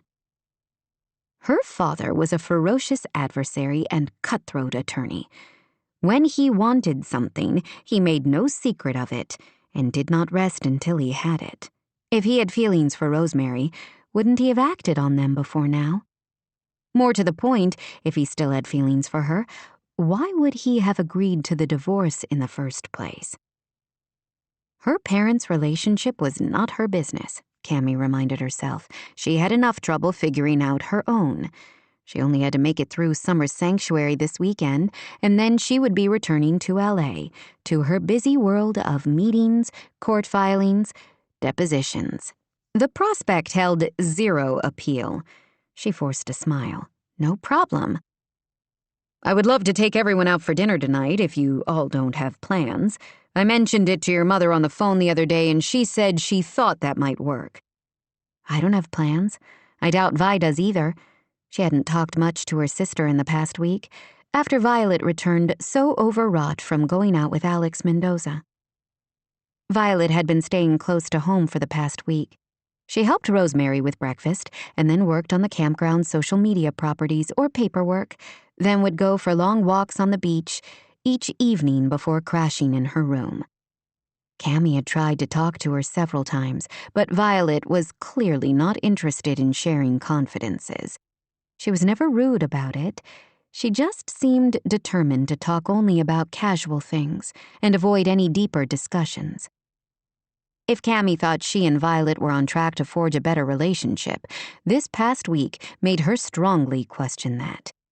They seemed like polite strangers who might have DNA in common but little else. Know of any good places around town? Her father asked. The fishwife is always delicious, and I've heard good things about Melanzana's, if you're interested in Italian. There's also a new fancy hotel and restaurant down the coast. I can't remember the name, but I'm sure Mom or Vi can tell you. Okay, that's a start. I'm not the expert on Cape Sanctuary cuisine, though. We'll figure something out. Meanwhile, don't make other plans. She snorted. Her social life here in Cape Sanctuary was non-existent, especially with Violet keeping to herself. For only an instant, that kiss she had shared with John flashed across her mind, but she quickly pushed it away again. He had made it crystal clear he didn't want to repeat the experience. After showing her father to the lovely honeysuckle room, decorated in pale yellow and rose, she walked back toward the bunkhouse with Baxter at her heels. Before she reached the small dwelling, she could smell something chocolatey and delicious. Yum! What smells so good? She asked as she walked into the kitchen, where Violet was paging through a magazine. Chocolate chip cookies, Violet said. Here's something you might not know about me. When I'm stressed, I bake. I know this recipe by heart now. Does it help? Violet made a face. Not really. Then I become stressed about eating an entire batch of cookies by myself. I started giving them away to any of my students who were struggling. I would drop them off and we would have a quick visit, which always seemed to help the situation. Her sister seemed to be a compassionate, dedicated teacher. That sounds nice. I thought I would make these for Mom to put out for the campground social hour tonight. Good idea. She'll appreciate that. She hesitated, not wanting to be shut out again, when Violet seemed to be more inclined to chat than she had been all week. Still, what kind of an older sister would ignore Vi's obvious turmoil? Want to talk about what's stressing you? Violet gave a humorless laugh. That would take more time than either of us has. Cammy poured a glass of water from the filtered pitcher in the refrigerator. You've been upset all week, she dared to point out. Ever since you met up with Alex last week. Again, correlation or causation?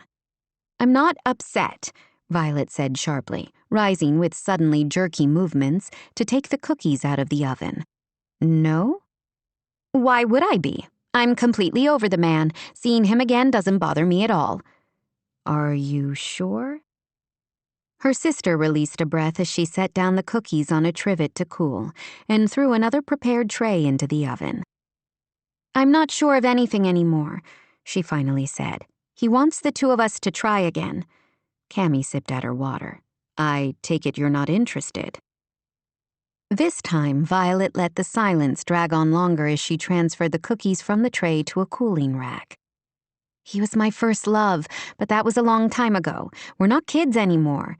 Sounds like you've thought things through. I feel like I've done nothing but think all week.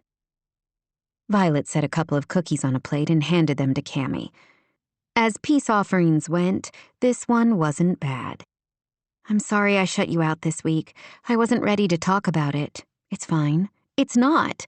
You're leaving soon, and I wasted an entire week acting like a total drama queen over a man I thought I had worked out of my system 10 years ago." "Some men are harder to shed than others." "True enough. I totally understand that you needed to process things yourself before you could talk about it. I tend to do that too." She sipped at her water. "And I don't blame you for not wanting to talk to me. I'm obviously not the world's greatest expert on relationships. I spent 4 years with a man who cheated on me and undermined my confidence in just about every way. I'm so sorry. Sterling was an ass who never deserved you." True enough. She managed to smile. She didn't really want to talk about her ex any more than Violet did. "I'm supposed to tell you Dad wants to take us all out to dinner tonight. He's looking for suggestions." "I have a few," Violet said. "Dinner out will be a good distraction." Cammy bit into a cookie. "Oh, my word. I don't need to go to dinner. I can just sit here and eat cookies. Those are possibly the best thing I've ever eaten." Violet smiled, as Cammy had hoped, looking brighter than she had seen her all week. "I told you, they make everything seem better." "Why don't you just plan on sending me those every week for the rest of my life?" Cammy said, only half joking. Violet smiled again. "Done. Then I'll have absolutely no stress left, and you'll weigh 400 pounds. "I can live with that," Cammy said, and felt a huge sense of accomplishment when her sister laughed out loud. 26. John. In a small town like Cape Sanctuary, it was difficult but not completely impossible to avoid someone you didn't want to see. John managed to avoid Cammy Porter for the better part of a week, mainly by getting up early to fix his father's breakfast so Franklin wouldn't wander down to Moongate Farm looking for food, and by keeping a close eye on him during the day. By Friday, he was tired of his own cooking and ready to see something besides his father's house. Franklin was having a good day, the latest in several good days in a row. John didn't know if it was the new medication working or if his father's condition was simply momentarily stagnant. He could only be grateful that Franklin seemed more lucid, with fewer incoherent moments. Franklin suggested they go out for dinner that night, at the Fishwife, and John didn't see any reason to refuse. When he and his father walked out to the restaurant patio, surrounded by flowers in containers and overlooking the ocean, he should have known Cammy Porter would be the first person he would see. She was sitting with her mother and sister and an older man he didn't recognize. Something about the man's eyes looked enough like Cammy's that he guessed this must be her father. She didn't see John or Franklin at first. She was turned slightly away from him, laughing at something someone else said. In the glow from the discreet lighting around the patio, she looked animated and bright and lovely. His mind suddenly filled with memories, her taste, her touch, her scent, like wildflowers after a spring shower. He had dreamed of that kiss every single damn night since. He let out a breath. He was about to turn and make some excuse so he could ask the server to seat them inside when his father caught sight of the group. "Look at that, Johnny. Our friends." "Oh, you know the Porters?" The young hostess gave them a bright smile. "I can seat you at a table near them if you'd like." "Not necessary," he started to say at the same time his father eagerly contradicted him. "That would be lovely. Thank you." "Great." Her smile widened. "Follow me." She led the way to the table next to Cammy and her family. It was the absolute last place he wanted to be. John wanted to request a different table, but that would only make everything worse. He knew the moment she spotted him. She was speaking animatedly to her sister one moment, and then her eyes widened and she seemed to freeze. Instantly, he was back in the entryway of his father's house, her mouth warm under his, her body soft and curvy. He hadn't been able to get her out of his head, no matter how hard he tried. Rosemary spotted them almost immediately. Her face lit up, in vivid contrast to her daughter's. Franklin! John! Hello! Are you meeting someone? No, Franklin said. It's just the two of us. We were tired of eating our own cooking, if you want the truth. I've been telling John we should head down to Moongate Farm for breakfast, but he won't hear of it, for some reason. John did not want to look at Cammy, certain he would see a knowing look in her eyes. She had to suspect, correctly, that he was trying to avoid her. Why don't you join us? We have plenty of room at our table. You don't mind, do you, Teddy? Teddy. Ted Porter. As he'd suspected, this was Cammy's father. Of course not. Please, join us. John was about to make some kind of excuse, not wanting to intrude on a family gathering, but his father took the decision out of his hands. Very kind of you. Franklin immediately pulled out a chair and sat next to Violet. Hi, Lily. I haven't seen you in forever, his father said. Violet gave him a polite smile that didn't quite reach her eyes. I'm Violet, Lily's twin. He noticed she did not add the information that her sister was dead. Of course you are. My mistake. You two look so much alike. Yes, we do. Violet gave another smile, this one tinged with sadness. John sat stiffly next to Cammy while the hostess gave menus to him and his father. I guess you all haven't met, Rosemary said. Franklin, John, this is my ex-husband, Ted Porter. Ted, these are our wonderful neighbors, Franklin Rafferty and his son, John. Pleasure to meet you. I understand you're the ones leasing the Headland property for Rosie's glampground. Yes, that's right, Franklin said. It's been a pleasure to have all the campers around. I've always said that spot is my favorite little stretch of land along the coast. Such a beautiful view from there, in all directions. And all the campers have been lovely. I gave a talk to them last week about some of the local history, and they were so kind and warm about it. Are you a history expert? Her father asked. Not really, his father said. Don't be so modest, Rosemary said. You seem to know everything that ever happened in the area. Your lecture was fascinating. All the guests who heard you said it was the highlight of their stay. Oh, that's nice. We would love you to come again. Just say the word. I'll have to see, he said. The waiter came just then to take their order. I see we've added a few people. Do you need more time? We really don't need to intrude on your family dinner. John tried again, a little desperately. We can grab our own table. Don't be silly. We're happy to have you, Rosemary said. Aren't we, girls? Violet, whom John barely knew, nodded. Of course. Thrilled, Cammy said, her voice so dry he doubted anybody else noticed. We haven't even ordered our food yet, Rosemary said. Why don't you two take a look at the menu, and we'll all order together to make things easier for the kitchen staff. I'll come back in a few moments, the server said. John pointed his father toward a moderately healthy option, grilled shrimp and vegetables, while he picked the wild-caught halibut. After the server returned to take their order, her parents asked Franklin more about the history of the area, with Violet chiming in to ask questions of her own. How are you? John said to Cammy in an undertone. She sent him a quick look under her lashes. Fine. It's been a busy few days. We've missed having your father for breakfast.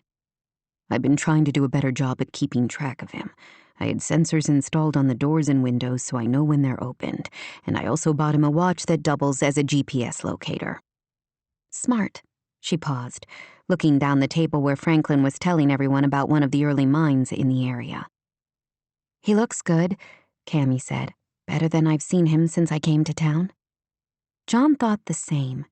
There were even days when it was hard to remember his father had dementia. The new meds appear to be helping. I'm hoping we can stave off the inevitable a little longer. That's good. Any progress on the guardianship application? This, at least, was something he didn't mind talking about with her. Robert Layton says a hearing should be scheduled soon. Everything seems to take twice as long as I expected. She glanced down the table at her father. If you need to hurry the process along, my father probably has connections in the court system up here, friends who have friends. He knows everyone. I just need to be a little more patient, which has never been one of my strengths. I know you're anxious to get back to Guatemala and the dig. He let out a breath, regret pinching at him more intensely than the puckered scar on his arm ever had. I'm quitting the dig. She gaped at him. You're what? After a careful look to make sure his father wasn't paying them any attention, he spoke in a low voice. With the reduction of symptoms and the cognitive improvements in the past week, we've been able to have some tough conversations. Dad feels himself slipping away. It's killing him. Oh, John, I'm so sorry. How did she do that? With only her look of compassion, he felt as if she had reached out and embraced him, soothing away all the uncertainty of the past few weeks. He wanted to gather her into his arms and simply hold her. More than that, he wanted to kiss her, to lose himself in the heat that always seemed to simmer between them. The bottom line is, Dad is vehement that he doesn't want to go into a care center until he absolutely has no choice. He wants to live at home for as long as possible, while he still has most of his faculties about him. He says he'll agree to any legal arrangement if I promise to help him stay at Rose Creek. I can't fault him for that. Can you? He shook his head. No, I would want the same. I just don't know how I'm supposed to make that happen. He certainly can't live on his own, and I suspect he won't be happy with some stranger I hire from an agency. You're in a tough spot. Not really. It all boils down to one thing. How can I selfishly travel across the world to delve into the past when my father needs help now, in the present? What about your work? What will you do if you leave the dig? He had thought extensively about this and still did not have any clear answers. I've got a few projects I can do from Cape Sanctuary. I could teach some distance classes at my university in Austin. I could also document the work I've been part of so far at Tikal. Maybe finish writing the book I've talked about doing for years. He looked down the table at his father again. It won't be forever. Even with the initial success the medicine has had, the neurologist warned me the effects won't last. 18 months from now, maybe sooner. He likely won't know who I am. After the bitter words and distance between them the past few years, John wouldn't have thought that would hurt so much. He hadn't realized he had curled his fingers together on the table until Cammy reached out and covered his fist with her hand. I'm sorry, she said again. This must be so difficult. Why had he stayed away from her all week? He had no answer to that. All he knew was that he wanted to lean into her comfort, lose himself in the warmth and concern he saw in her eyes. She was leaving, he reminded himself. Before long, Cammy would be returning to Los Angeles and her busy law practice. He missed her already. You're a good son, she said quietly. He hadn't been. He had let resentment and anger and all the things he couldn't change drive a wedge between him and his father. He was here now, trying his best to help his father. What else could he do? 27. Cammy. Dinner with the Rafferty men turned out to be an exquisite sort of torture. After those quietly intimate moments with John, they were both drawn into the conversation with the rest of the table and didn't have the chance for any other private conversation. Still, Cammy was aware of him throughout the entire meal, the shift of his leg under the table, brushing against her skirt, the casual smile he gave her mother when Rosemary said something amusing, the way his eyes lingered on Cammy whenever she offered something to the conversation, until she inevitably forgot everything she was saying. Oh, she had it bad. All in all, she was relieved when they all finished the delicious meal, and her father settled the check. You really didn't have to pay, but thank you. It was a lovely meal, John said. Oh, it was our pleasure, Rosemary said. She kissed Franklin's cheek and then did the same to John, who looked startled. He didn't kiss Cammy goodbye. She told herself she was relieved at that. Ted had driven them all there in Rosemary's BMW, and she and Violet climbed in the back for the ride home while their mother sat in the passenger seat. That really was lovely, wasn't it? Rosemary said. Yes, kind of like old times, Ted said. Almost, Rosemary sighed. Being all together like this makes me miss Lily even more. Cammy was shocked when her father reached out and squeezed her mother's hand. She was even more shocked when they didn't seem in any hurry to separate, holding hands the rest of the way home. In the back seat, Cammy nudged Violet and gestured with her head toward their parents' linked fingers. Even in the darkness, she could see her sister's raised eyebrows. At the house, Ted climbed out and opened the doors for everyone. Thanks for going to dinner with your old man. Thanks for paying, Cammy said. It was nice of you to pay for the Raffertys, too. Ted shrugged. Who knows? Maybe the sun will decide the Porters are all too nice for him to kick the campground off the bluff. I wouldn't hold your breath, Cammy said. Rosemary sighed but mustered a smile for them all. Well, I'm beat, and tomorrow's bound to be a stressful, busy day. At least for those of us going, she added, giving Violet a pointed look. Cammy could see Violet's mouth tighten, but her sister said nothing. As far as Cammy knew, Violet was still insisting she couldn't endure the Citizen of the Year ceremony the next day. Don't worry about helping me with breakfast, Rosemary said firmly. You should both sleep in while you have the chance. I've told the guests to expect only muffins and fruit tomorrow. If they want more, they can find it over at the fire department pancake breakfast. Sounds good. Night, then. Rosemary glided away, her wispy scarf trailing behind her. Cammy was quite sure she didn't mistake the way Ted's gaze followed her up the stairs and into the house. Good night, Dad, Cammy said, giving him a hug. Yes, good night, Violet said. Her usually graceful sister reached out rather awkwardly to hug their father, who was about the same height. Did Violet feel the same awkwardness around Ted that Cammy did around Rosemary? It was a startling thought, but made complete sense. Just as she spent more time around Ted, the twins had spent more time with Rosemary, so they would automatically feel more comfortable around their mother than their father. Ted gave them one last wave and headed into the farmhouse behind Rosemary, leaving Cammy and Violet alone in the evening, scented by flowers blooming wildly around them. It's barely 10, Violet said as they headed for the bunkhouse. I'm not ready for bed yet, especially since we've just been given permission to sleep in tomorrow.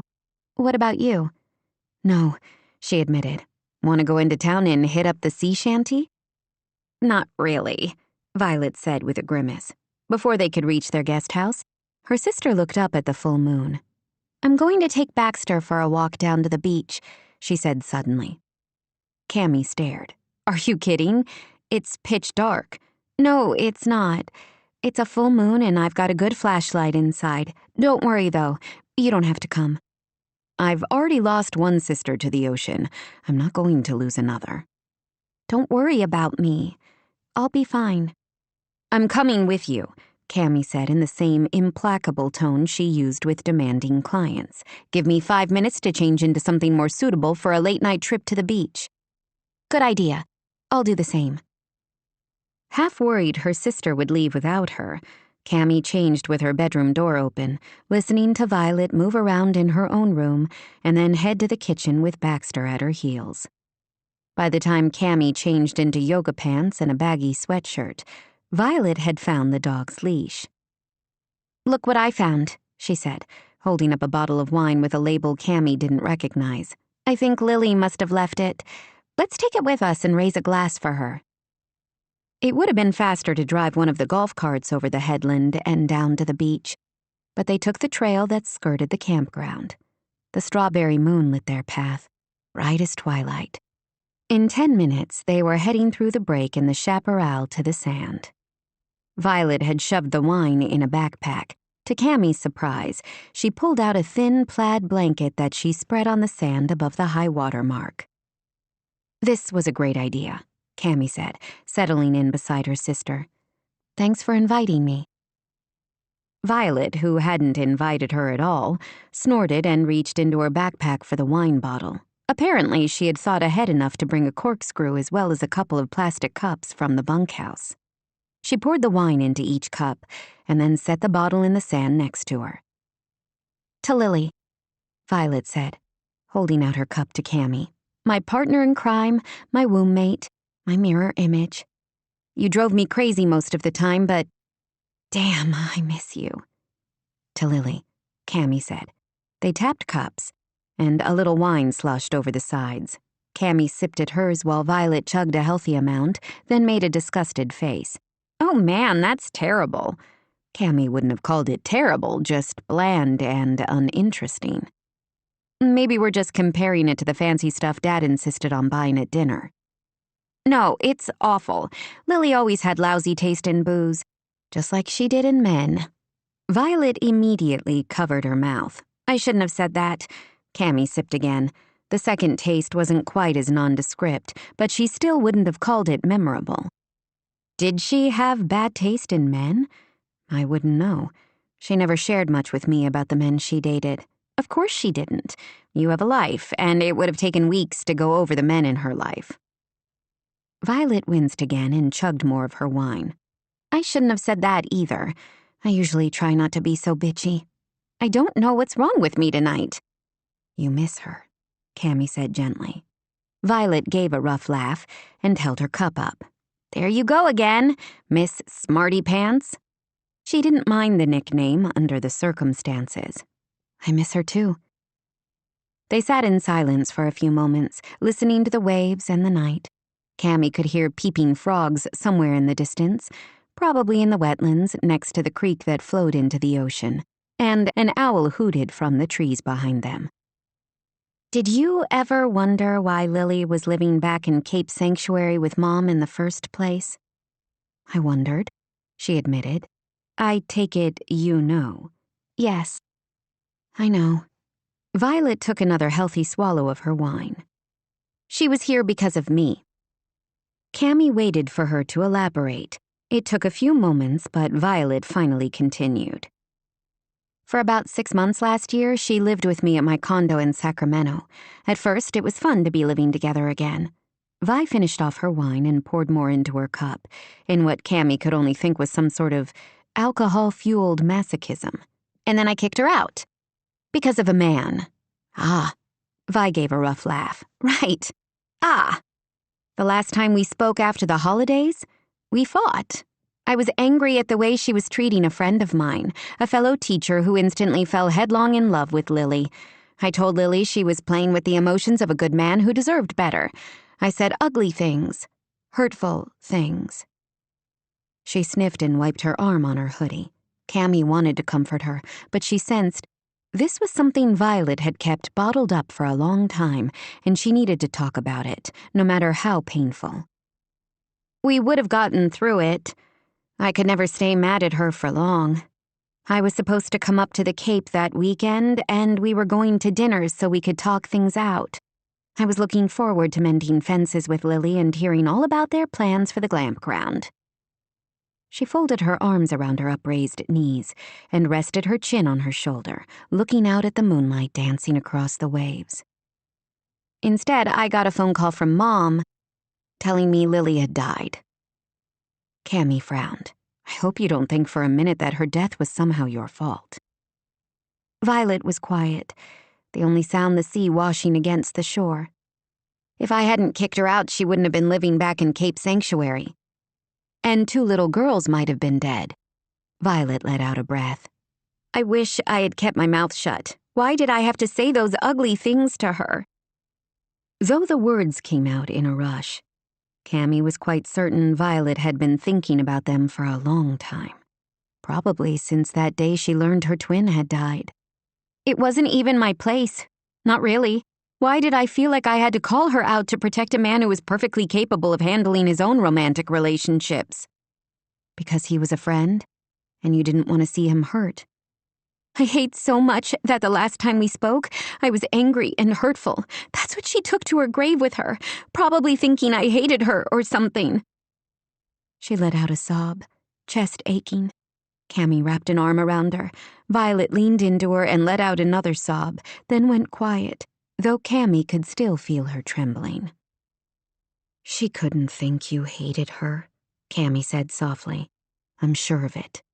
For every one hard word, she had 1,000 other wonderful memories of the two of you together, 100,000 more. Vi sniffled in answer. You were a team, Cammy went on firmly. One disagreement couldn't change that. Lily knew you loved her. I'm sure of it. Violet wrapped her arms around Cammy, and they held each other, grieving for the third Porter sister and all the words they would never be able to say to her, while the strawberry moon played on the waves. I'm afraid of the water, suddenly, Violet said, as if she were confessing a grievous sin. I never used to be, but now I start to have panic attacks when I'm close to it. Going with Alex on his whale-watching excursion was torture. I wanted to bail from the moment I walked onto the boat. But you didn't. You went and spent 4 hours on the water, quietly freaking out the whole time. That's only natural. Lily was so brave. She jumped into the ocean to save those kids. Meanwhile, I have panic attacks even if my feet get a little wet. People show courage in different ways, Cammy said quietly. Anytime someone is afraid but plows forward anyway, that's the very definition of courage. It's hard to tell myself that in the midst of crippling self-doubt. That's when you should believe it most of all. After a few more moments, Violet sat back on the blanket and picked up her wine cup again.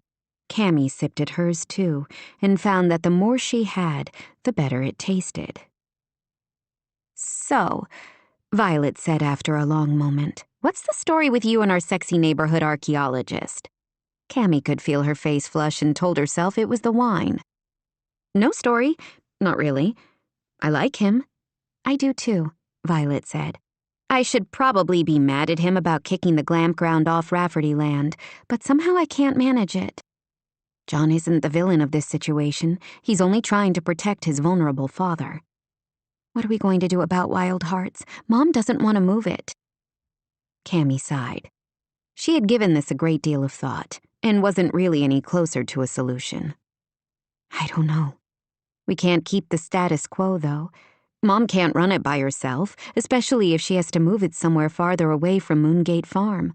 You can't come home every summer to help. Cape Sanctuary is probably the last place you want to be right now. Not the last place. Violet's smile was watery. This is actually pretty good, right now. Cammy couldn't disagree. Who knows? Maybe John will change his mind. Like I told Dad, don't hold your breath. Why would he? Violet gave her a sideways look. You could probably talk him into it. She laughed. I think you vastly overestimate my powers of persuasion. I think you vastly underestimate them, Violet said. Not to mention that John Rafferty couldn't keep his eyes off of you at dinner. Her snort came out terribly inelegant. Violet apparently thought the sound was hilarious. She laughed hard, which made Cammy laugh too, mostly with relief that her sister seemed to be feeling better.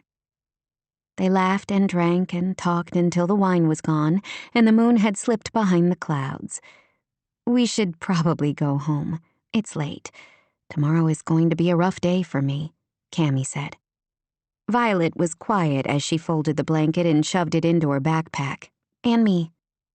I'm going with you to the ceremony.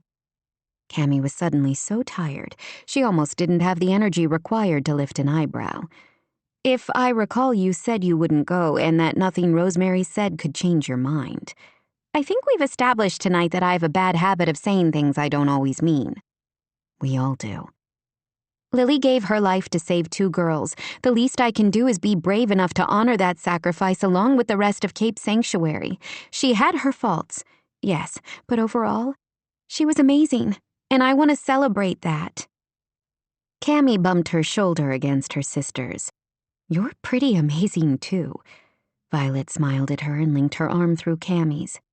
I might be amazing, but right now I'm drunk on bad wine and too many tears. Same.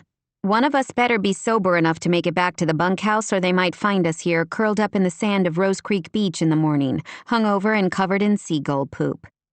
We've got this, Cammy said with an optimism she didn't completely feel. The Porter sisters can handle anything, as long as we're together. Violet hugged her arm, and together they walked side by side up the trail toward home. 28. Violet. Right now, Vi could certainly use a little of that courage she and Cammy had talked about the night before. Her head was splitting, her stomach roiled, and her smile felt like it had been stuck to her face with a wallpaper roller. She didn't want to be here, despite what she had told Cammy the night before. If she had her way, she would be holed up back at Moongate Farm, lying in the hammocks with a good romance novel instead of here, surrounded by noise and people and chaos. All those sympathetic faces, that was the hardest thing to take. She knew their friends and neighbors meant well. Everyone was concerned about her emotional state. That didn't make those worried looks any easier. Summer Sanctuary wasn't the largest festival in the area. That had been claimed by the Arts and Hearts on the Cape event that took place towards summer's end and drew in art and music-loving crowds from around Northern California, as well as headliner attractions like Cruz Romero. This was a more low-key event, a place for locals and past residents to come together to celebrate their town, local businesses, and the many craftspeople who made this area home. The celebration used to be called Heritage Days, since some of the history of the area wasn't really anything to celebrate, like the lasting environmental impact from the timber industry and the injustices perpetrated against some of the original inhabitants here. A few years ago, the town voted to change the name to Summer Sanctuary and hold it on the Saturday closest to the summer solstice. The ceremony to honor her sister would be later that evening, prior to a free outdoor concert featuring one of the favorite area bands. As she walked through the various booths and displays at Driftwood Park, Violet reminded herself she only had to keep it together for another 6 hours, and then she could make her escape. 6 hours. She wasn't sure she could handle even 10 more minutes. "How are you holding up?" Cammy asked. Her older sister didn't look any happier to be here than Violet was. "Fine," she answered with a smile she knew must look like it was going to crack her face apart at any moment. "You?" "Same," Cammy answered. "I would much rather be down at the sea shanty having a drink." "Please don't mention anything alcoholic to me," Violet grumbled. "I don't know how you made it through last night without a killer hangover. We drank an entire bottle of terrible wine, on top of what we had at dinner." "Maybe I was pouring mine out in the sand when you weren't looking," Cammy said. "Right now there are probably some really drunk and confused crabs staggering around the beach." Violet laughed, then regretted it when her head pounded. She pressed fingers to her temples. Somehow Cammy's look of sympathy didn't bother her as much as those from everyone else. "Okay, the truth is, I do have a hangover. I'm just trying to pretend I don't." Violet smiled, grateful beyond words suddenly for this chance she'd been given to reconnect with her older sister. Something had shifted between them the night before. She remembered how Cammy had comforted her while she fell apart. On impulse, she stopped next to a display of felted stuffed animals and hugged her sister. "Thanks for last night. I needed it," she said. Cammy smiled. "I did too. I would say let's do it again, but next time I'm picking the wine." As they continued walking through the booths, pointing out things they liked and talking to a few people she knew, Violet realized she was almost enjoying herself. The thought was accompanied by a little niggle of guilt that she staunchly suppressed. Lily had always loved a party. Summer Sanctuary was one of her favorite weekends of the year. Her twin wouldn't have wanted her to spend the rest of her life miserable. She would have been furious with Violet for spending even a moment grieving her. I wouldn't mind doubling back to pick up one of those fresh-squeezed lemonades they were selling a few rows back, Cammy said after a moment. Do you want one? No, you go ahead. She gestured to a booth a short distance away from them. I'm going to check out my friend Stephanie's store. She and her husband have an alpaca ranch south of town, and she spins their wool herself and makes the softest hats and scarves. I'll find you after I grab a drink. No hurry. I haven't seen Steph in a long time. It will be good to chat with her between customers, if we get the chance. She had taken only a few steps toward Steph's booth when she heard someone calling her name. Violet! Hey! Violet! She whirled around to find Ariana Mendoza, hurrying toward her, beaming with delight. I thought that was you. Hi! Her heartbeat accelerated. Where Ariana went, her father was probably close behind. She scanned the crowd but couldn't immediately see Alex. Hey, Ariana. How fun to see you here. Of course we're here, silly, Ariana said. We're helping when they have the ceremony later for Lily. She immediately looked guilty. I don't know if I was supposed to tell you about the ceremony. I hope it wasn't a surprise. Violet smiled down at her. As always, she was charmed by this sweet young girl. It's not a surprise. That's the whole reason I'm here. Me too. Well, that, and I'm going to buy some kettle corn if they have it. That's my favorite. It is delicious, Violet agreed. I did see some over where they have all the food vendors. Oh, yay! I'm definitely buying some. I have my own money and everything. Before Violet could answer, a pretty dark-haired woman pushing a double stroller approached. Ari, there you are. You can't run away like that. Sorry, Ariana said, but look who I found. Violet, I told you she looks exactly like Lily. Look at that. You were right. She knew that voice, Violet realized. She looked closer at the woman and was stunned to realize this woman giving her a warm smile was none other than her nemesis. Claudia abandoned the stroller and rushed toward her. Arms out, she wrapped them around Violet and hugged her so tightly, Vi couldn't breathe. Oh, Violet, I was so hoping I would bump into you before the ceremony tonight. She stood frozen in the other woman's embrace, not sure what to say or what alternate reality she had stumbled into where Regina George was being so nice to her. Here I am. Claudia stepped away, dug into her pocket, and pulled out a tissue. She wiped at her eyes, where tears spilled out and down her cheeks. When Violet cried, she always looked like a big red splotchy disaster. But Claudia only managed to look even more ethereally lovely. Oh, I'm an emotional mess, Claudia exclaimed. I have been for months. Being pregnant again doesn't help anything. She pointed to her belly, which had a small baby bump. Congratulations. Violet forced a smile, trying to process this whole surreal encounter. Why was Claudia being nice to her? She had even hugged her. Claudia was the enemy, capital letters. From the moment Violet and Lily moved to Cape Sanctuary when they were 12, Claudia had decided she despised them. Violet didn't know why.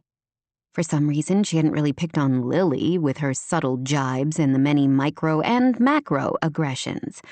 Only Violet. By the time they were in high school, the animosity and dislike between them was obvious to even teachers. More than one teacher tried to keep them after school to ask how they could help clear the air, all to no avail. And then her sophomore year, Alex Mendoza had asked Violet to go to the prom. Alex, a football player and one of the most popular seniors, had gone out with Claudia a few times, though in Alex's mind, they were never seriously dating. Claudia apparently disagreed. From then on, the gloves were off. Claudia accused her of cheating in class, swapped the shampoo Violet kept in her gym locker with mayonnaise, tripped her on the bleacher stairs during a school basketball game.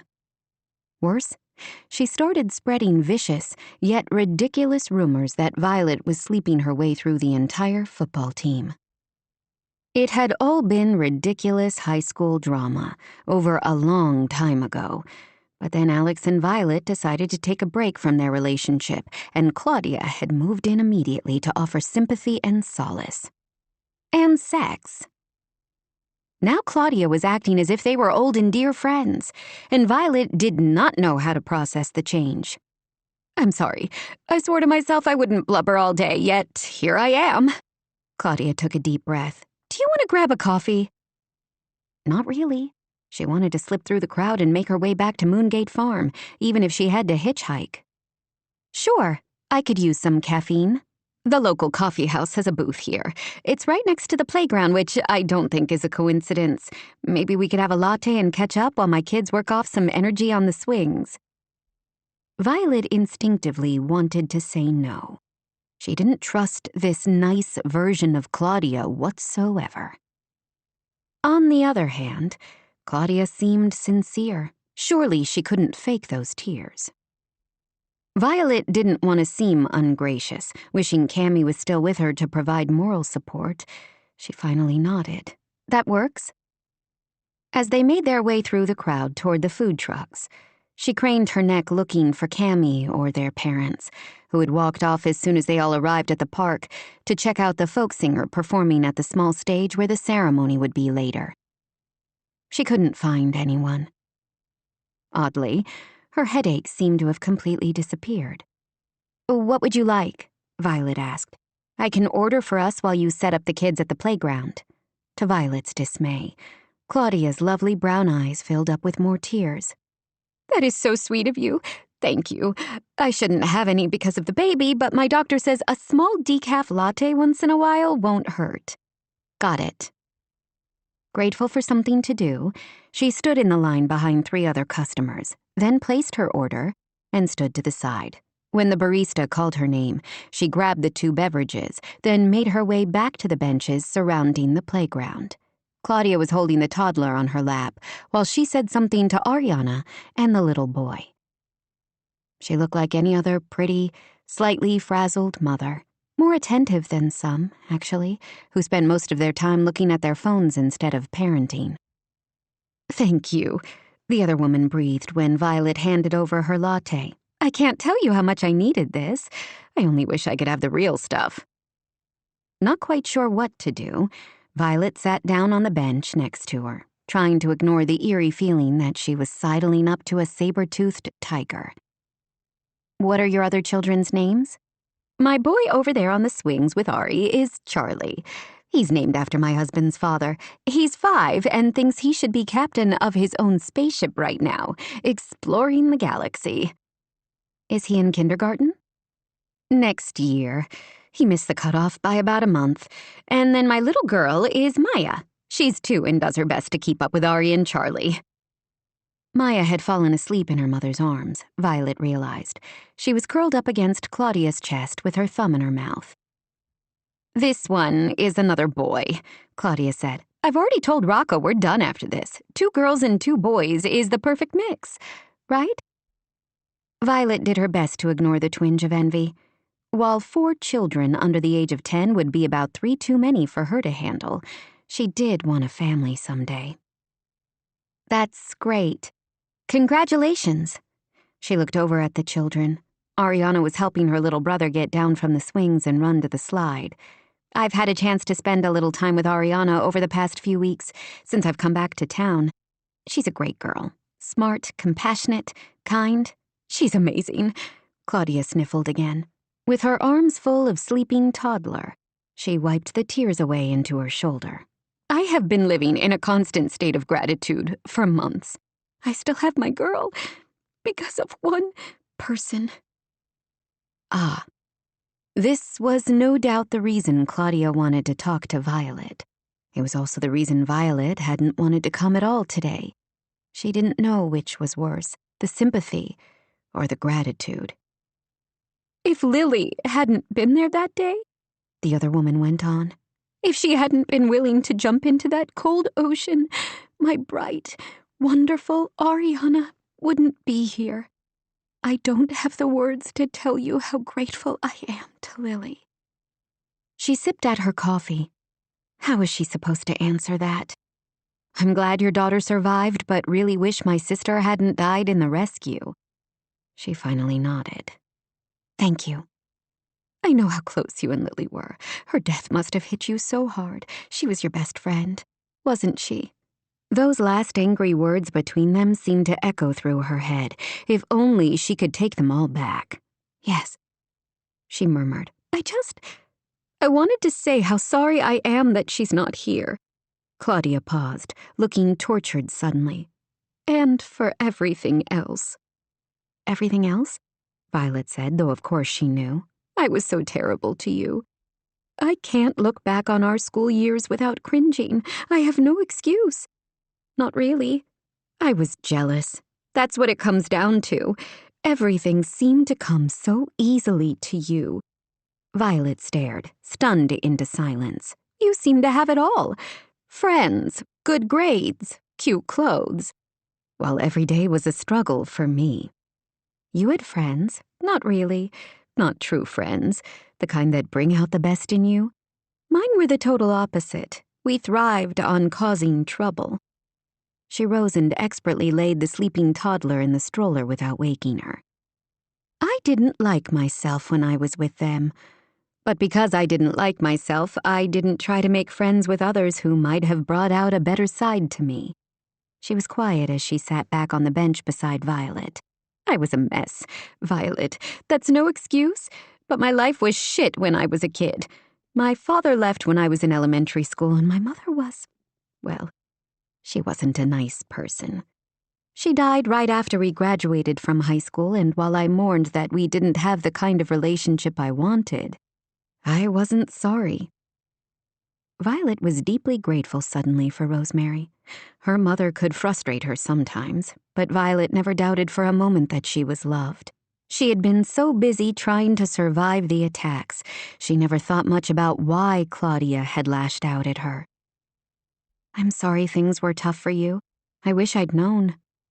Would it have made a difference in how she responded to Claudia's vitriol? She wasn't sure. She had been a self-absorbed teenager herself. I have no idea why you became the focus of all my bitterness and jealousy. You were so smart and pretty and just seemed so happy and nice all the time, the opposite of how I felt about myself. And then you started dating Alex, and I convinced myself you deliberately stole him from me. That just made everything worse. Violet opened her mouth to answer, but Claudia shook her head. In my heart, I knew even then it wasn't true. Alex always had a thing for you. Always.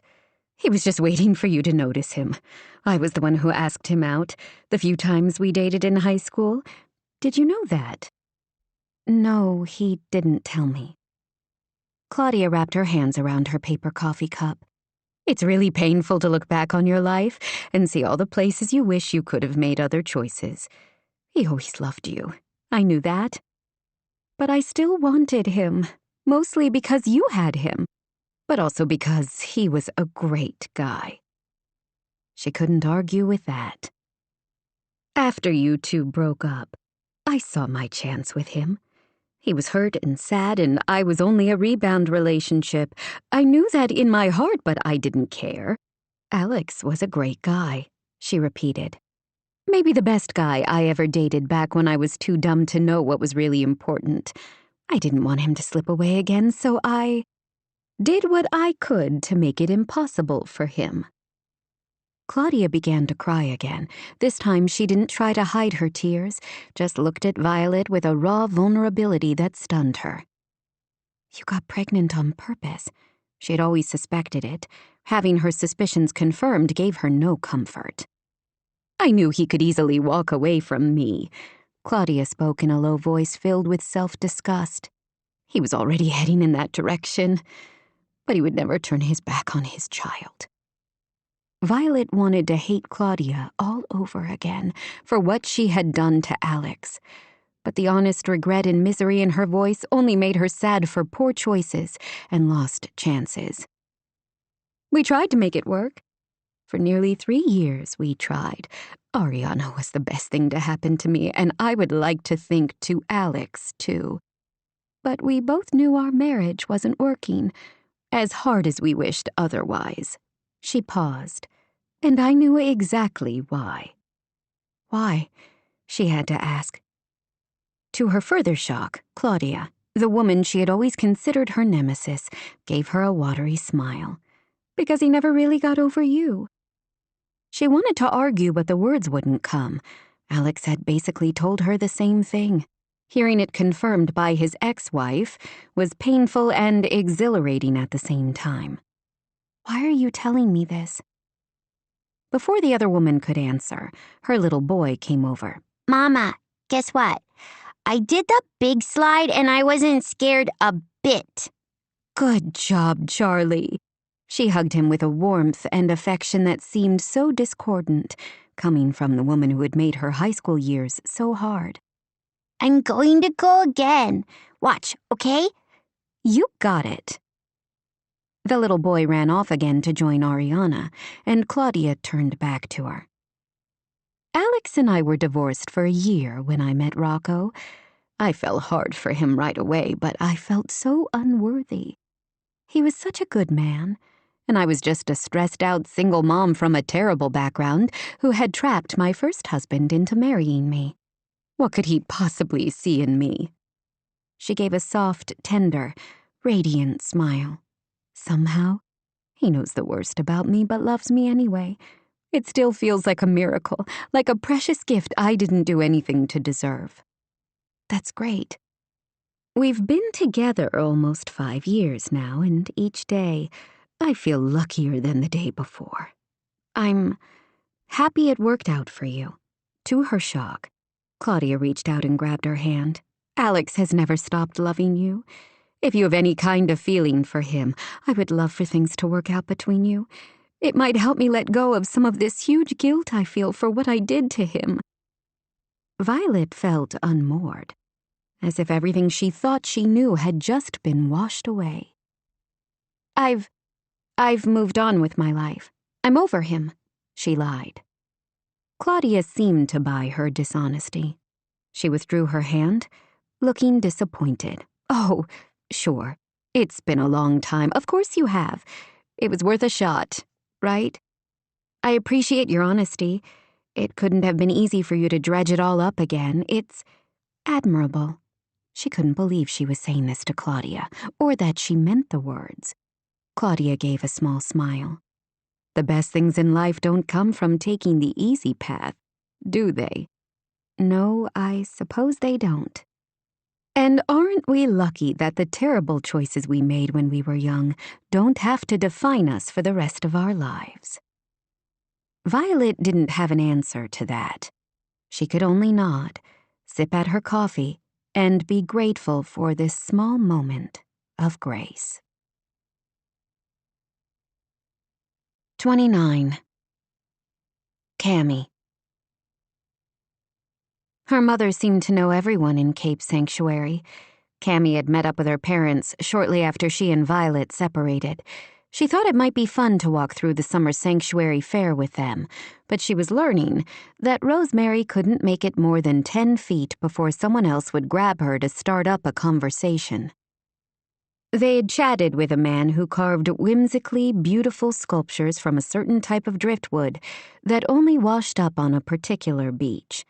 In the next booth, her mother knew the woman selling homemade chocolates, and they talked about some of the interesting things she had added to her offerings, like chili peppers and dried pineapple. A man selling local raw honey that glowed a rich amber in the sunlight turned out to be a beekeeper who kept a few hives at Moongate Farm. The vendors were one thing, but her mother also seemed to know all the other members of the browsing public. Cammy and her father were relegated to following along behind her and smiling politely when Rosemary would introduce them as her oldest daughter and the girl's father. "A little different from L.A., isn't it?" Ted said as they made their slow way through the displays. "You could say that," she answered. "That's not necessarily a bad thing." "No, it's just different. It's easy to see why your mom loves it so much. This fits her, much better than being the wife of a busy law partner ever did." Yes, this is definitely her element. Because of the past few weeks spent here in Cape Sanctuary with her mother, Cammy felt like she had a new perspective of Rosemary. She seems much more free, living here by the sea where she can have her garden and her yoga and her friends. Yes, that's it exactly, her father said. When you two split up, I felt like she was turning her back on us. It hurt so much being left behind, but that wasn't really the case, was it? Ted shook his head, his features a little sad as he threw an arm around her shoulders.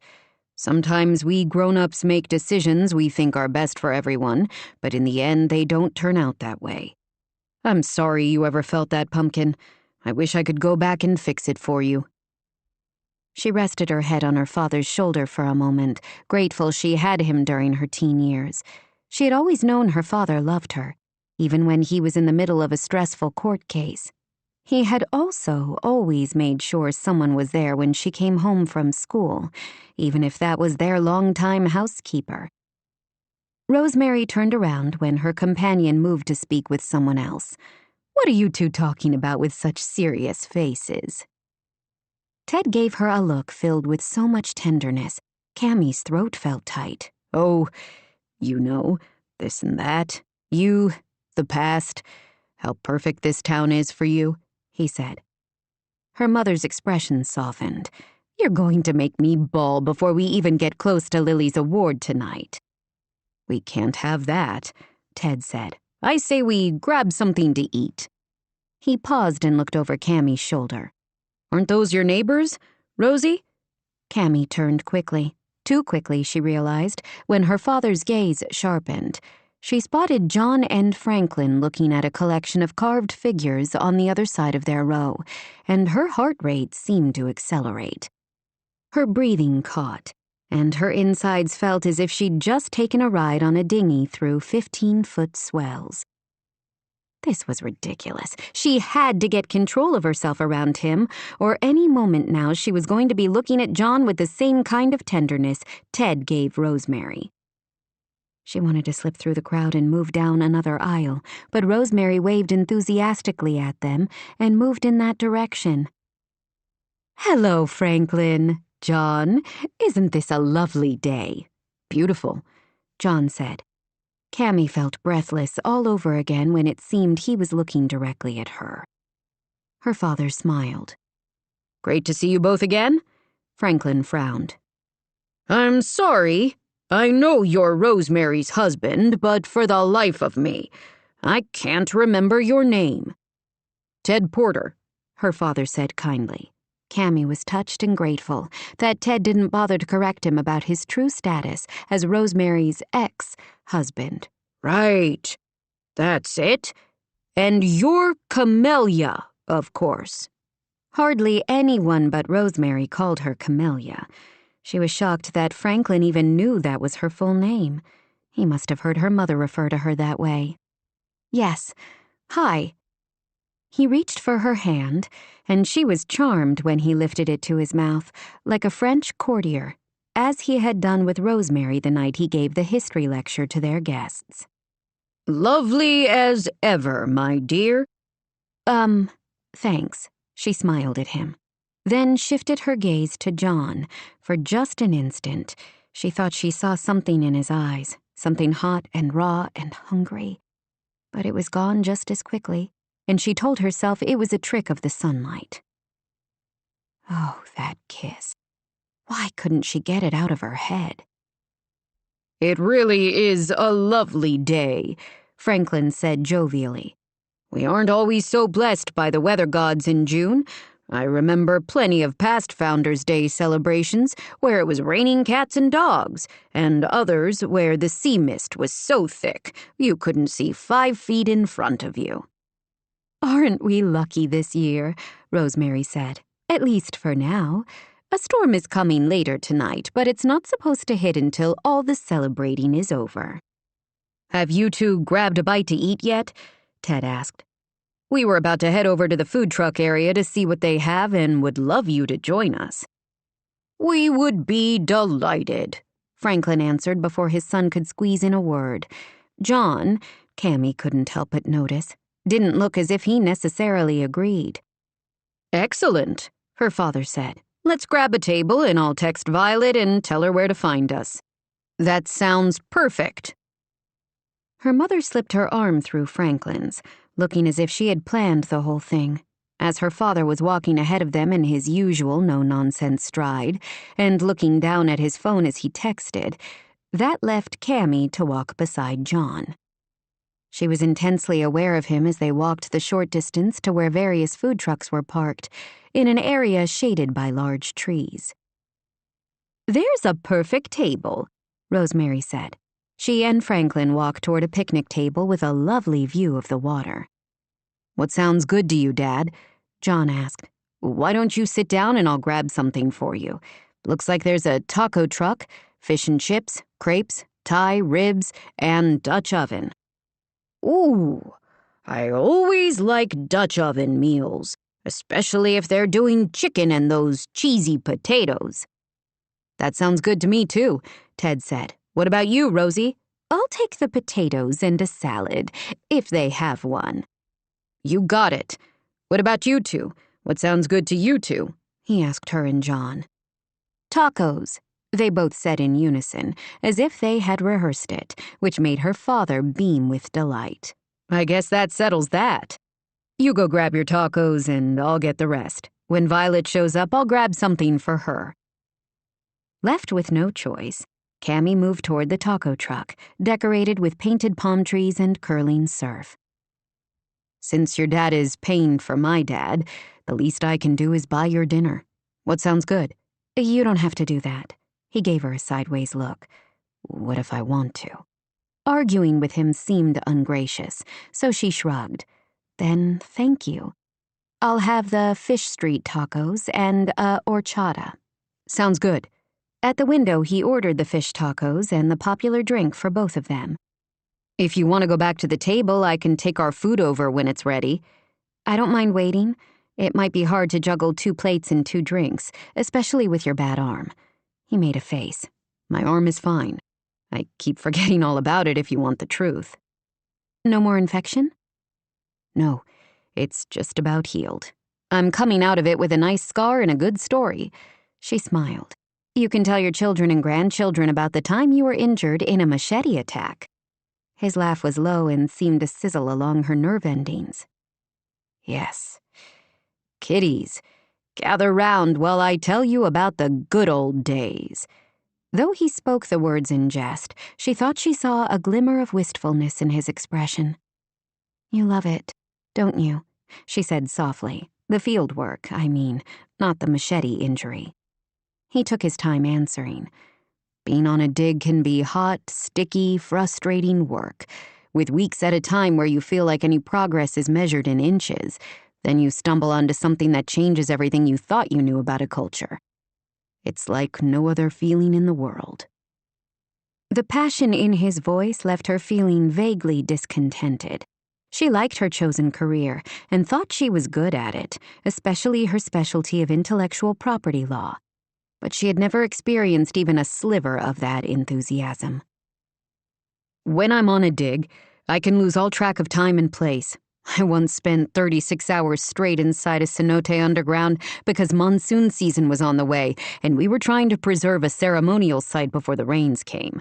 I could hardly see when I came back into the sunlight, but in the end, we made some significant discoveries about a historic drought in the area that led to widespread famine and disease." He broke off, looking faintly embarrassed. "Sorry, that was probably more than you wanted to know." "No, it's fascinating to me. It's obvious you love it." She paused. "I'm sorry you have to walk away from something you love so much." "For now, not forever," he said. "Yes, it's hard to leave, but I'm exactly where I need to be right now. I'm trying to focus on that."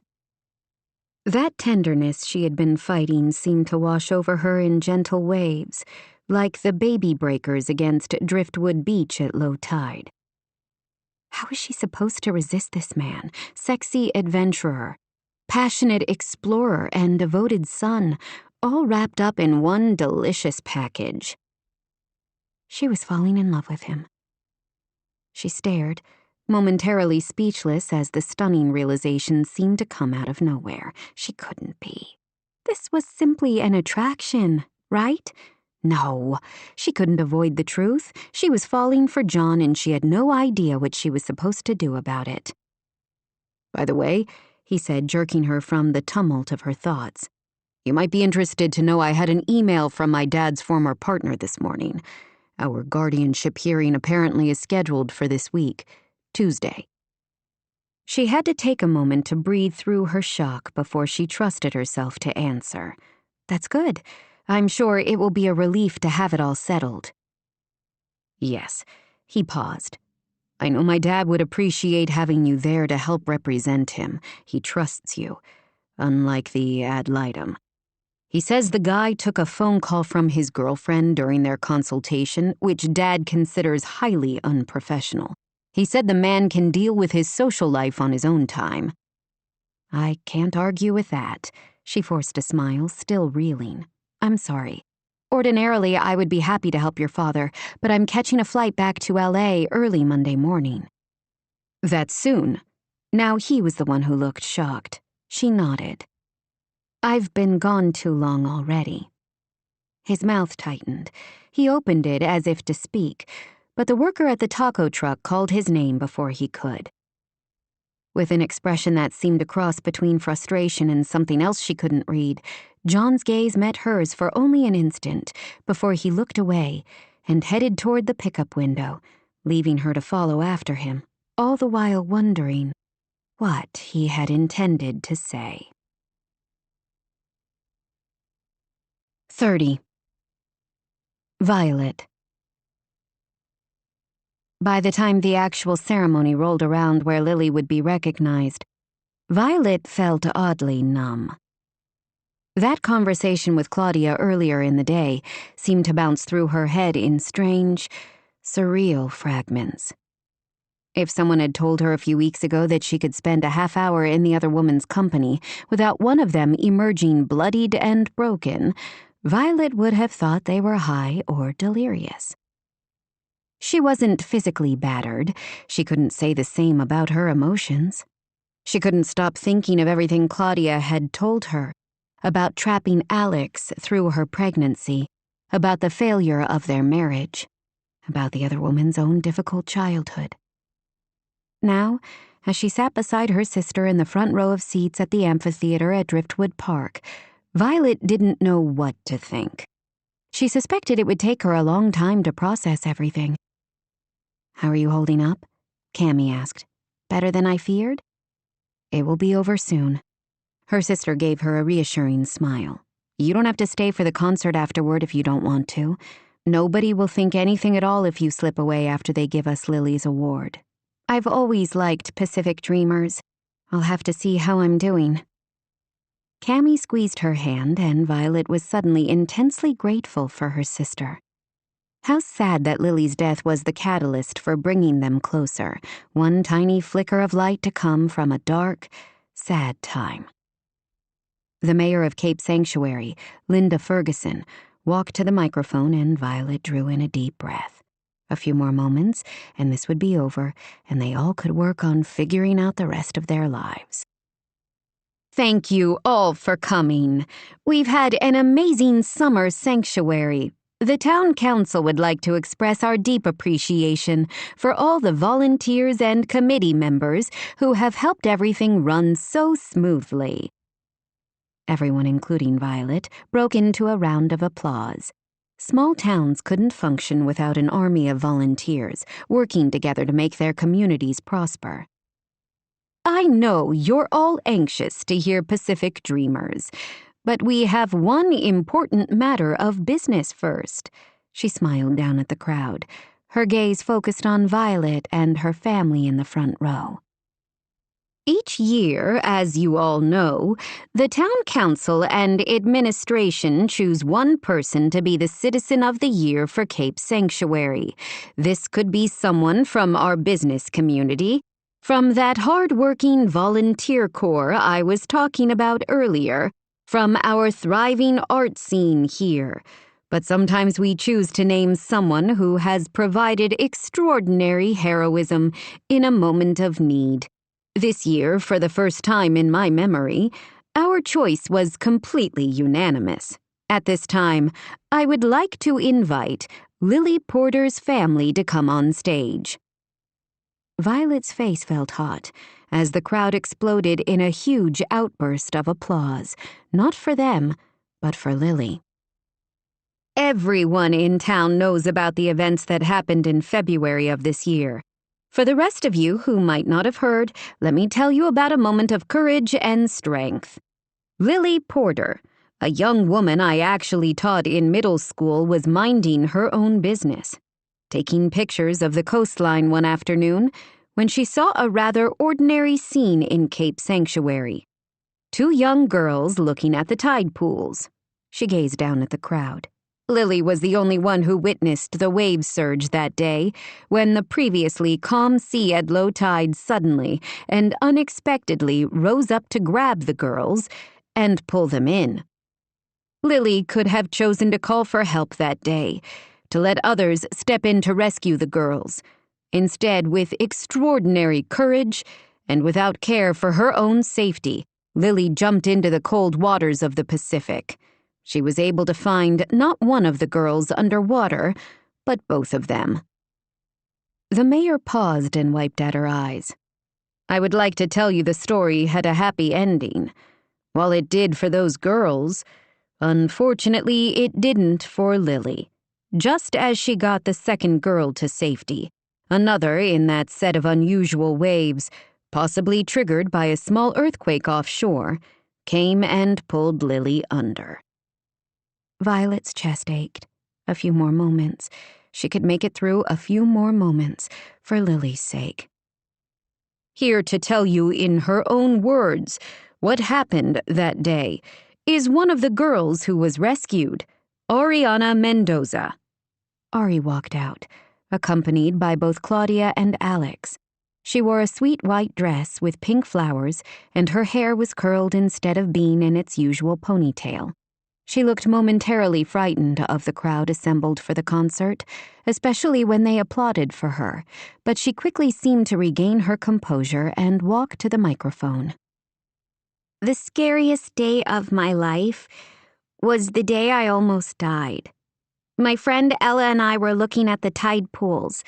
We both want to be marine biologists and love to look at the sea urchins and sea stars. We were busy looking at a little octopus that day and didn't see the waves coming. But Lily did. I remember cold water grabbing me, pulling me under. I was so scared. One minute I was drowning and was sure I was going to die. The next, someone grabbed me and pulled me to the shore. Lily told me to run for higher ground as fast as I could. Then she went back for Ella. She drew in a breath, as if for courage. She was our guardian angel that day. I will always be grateful to her. I know if Ella could be here, she would say the same thing. Because of Lily, I have a future. I can meet my new baby brother. I can maybe have a family of my own someday. Who knows? I might even grow up and save the ocean. She met Violet's gaze. Lily Porter was my guardian angel, and I know she's still watching over me today. Maybe she's watching over you, too. She gave a tentative smile, then walked back to stand by her parents, while the crowd applauded loudly. Mayor Ferguson walked to the microphone again. Ella Nish couldn't be here. As her family is living in Japan right now, they have sent a letter which they asked me to read tonight. The Nish family had come to the funeral and had been effusive in their gratitude. Ella's words, read by the mayor, were similar in tone to Ariana's. When she finished reading it, the mayor folded the letter and then picked up a large plaque. It is my very great honor to award our Citizen of the Year to RaeAnne Porter. While we wish More than anything, that she could be here in person to accept this well-deserved honor. We are grateful to have her family present to accept on her behalf." The mayor handed the plaque to Ariana. While cameras flashed, the girl approached Violet's family and handed the award to Rosemary. Violet's mother took it and hugged the girl tightly. As soon as Rosemary released her, Ariana ran to Violet and hugged her. Something tight and hot and painful seemed to lift from her chest. She loved this little girl, and not only because she and Lily would forever be connected, because she was unique and sweet and wonderful. She loved Ariana, and she loved Alex. The truth of it seemed to ring through her like church bells on Easter Sunday. She loved Alex Mendoza, had never stopped. She had fallen for him when she was too young to know what she wanted out of life. Now she was older, hopefully wiser, and she knew exactly what she wanted. Alex. She looked down at the plaque her mother still held and read the words engraved there. To RaeAnne Porter, Cape Sanctuary Citizen of the Year, your extraordinary heroism is an inspiration to us all. Lily was willing to risk her life to do what was necessary. All Violet had to do was risk her heart. She looked at Alex, now shaking hands with the mayor. She couldn't do it. She wasn't brave. Not like Lily. She never had been. Lily had been the better twin. Violet, the pale imitation. 31. Cammy. Rosemary and Ted held hands all through the Pacific Dreamers concert. When the folk and soft rock band played a romantic ballad, she saw Rosemary lay her head on Ted's shoulder. Cammy wasn't quite certain how she felt about that. She wanted to point it out to Violet, but her younger sister hardly seemed to notice.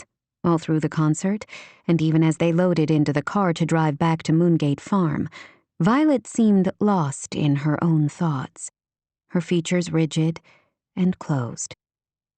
"That was a really lovely evening, wasn't it?" Rosemary said.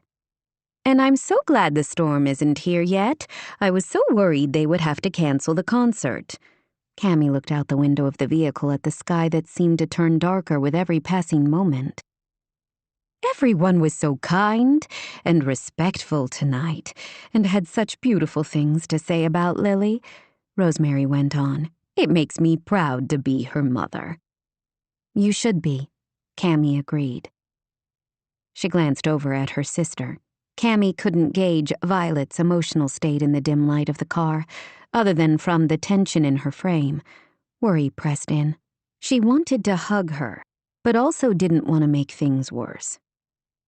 "The plaque is nice, and it will be lovely to see the matching one at the town hall." "How often do you go to the town hall?" Ted teased. "Not often," Rosemary admitted. "But maybe I'll go more now that I have a good excuse." Their father's laughter rang through the car, warm and genuine. Cammy couldn't remember the last time she'd heard him laugh like that. When Ted pulled up in front of the house a moment later, he turned off the engine, but made no move to get out. "Girls, do you mind coming in for a minute?" Ted's voice, which could be so forceful and commanding in a courtroom, sounded hesitant, nervous even. "Now?" This was the first word Violet had said. "Yes, I know it's late and we're all tired, but this shouldn't take long." Puzzled and a little apprehensive, Cammy followed them into the house. Violet trailed behind, apparently still lost in thought. By the time Cammy gathered Baxter from the kitchen, where he had a doggy door, a soft bed, and plenty of food and water, Rosemary and Ted were sitting side by side on the sofa of the front room, not touching. Now both of them looked decidedly nervous. Cammy took a seat near Violet, with Baxter in her arms. "What's up?" she finally asked, when her parents made no move to explain why they had called a family meeting. Ted cleared his throat, as if he were about to make the opening arguments in a career-defining case. How would you girls feel if your mother and I started dating again? Now Violet seemed to snap back into the conversation from wherever else her mind had wandered. Dating?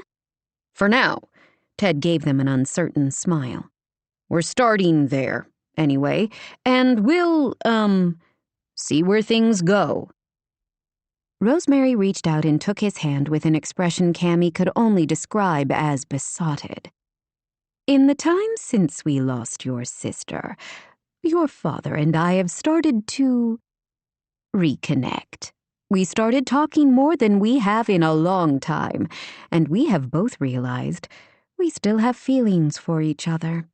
Violet stared at them, eyes wide and shocked. You what? Cammy wasn't sure why her sister seemed so surprised. Had Violet completely missed all the signs? The different energy between them? Maybe Violet hadn't noticed them holding hands, or seen the yearning in Ted's expression when he looked at their mother. I have always loved Rosie, Ted said, since the moment I met her more than 30 years ago.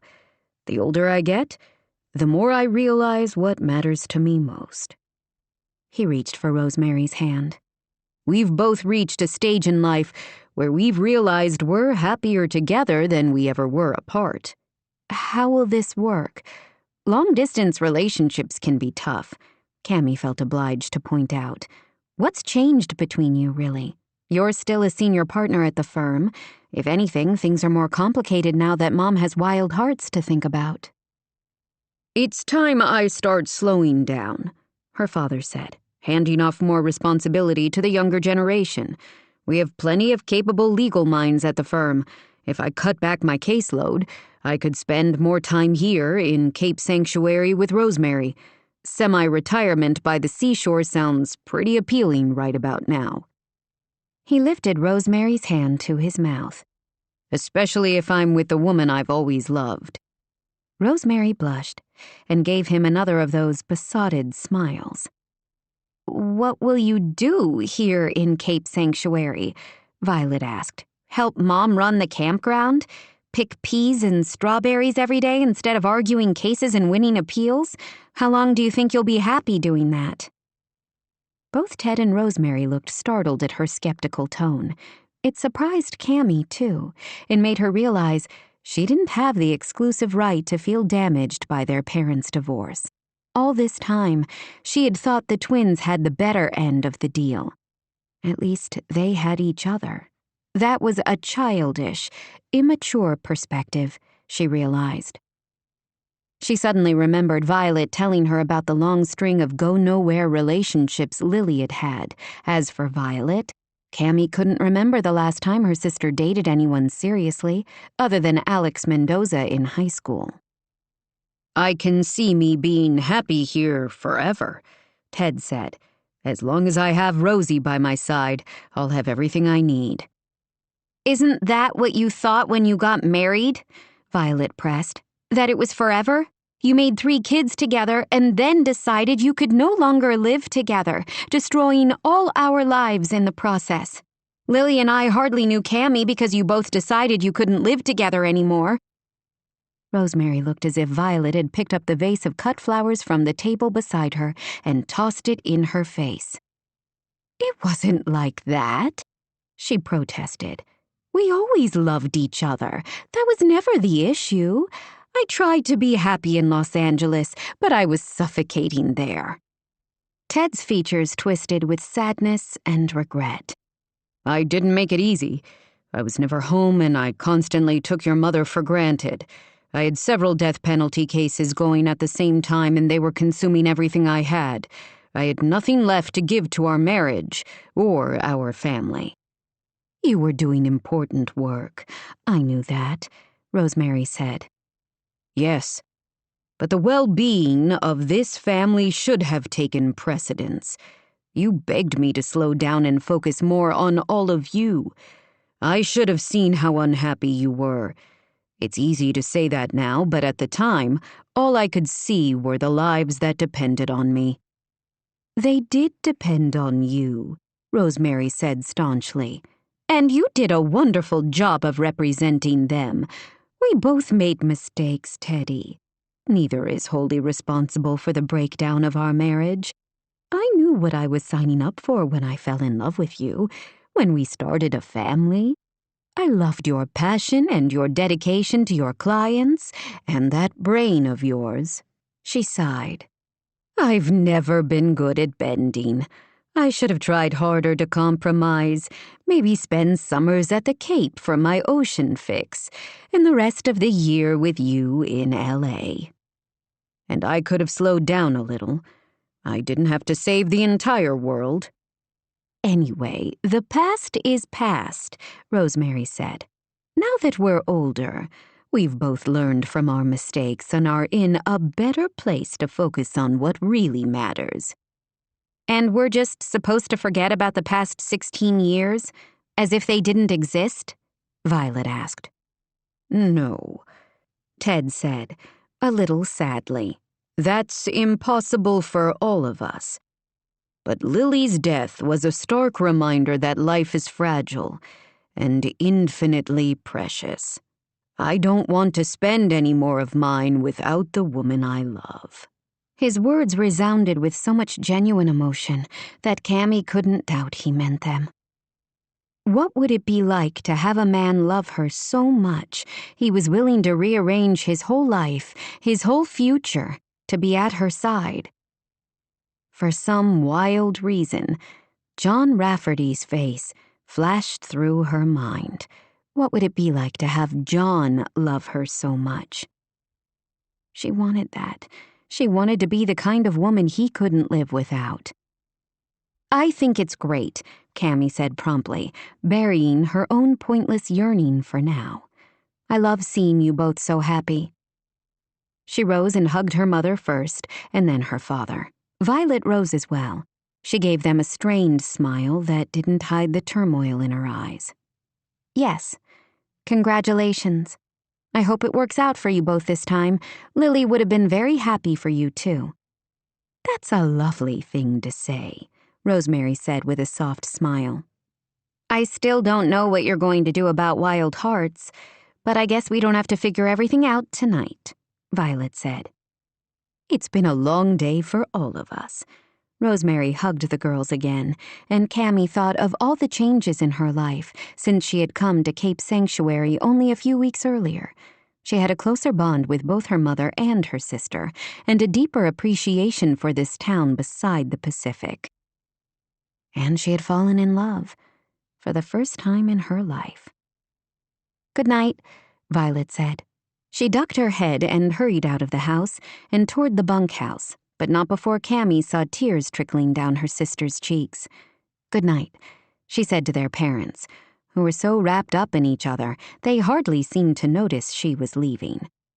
With Baxter racing ahead of her, Cammy rushed after her sister and caught up with Violet before she could retreat into her bedroom.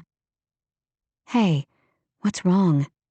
Violet didn't meet her gaze. "Nothing. Why do you think something is wrong?"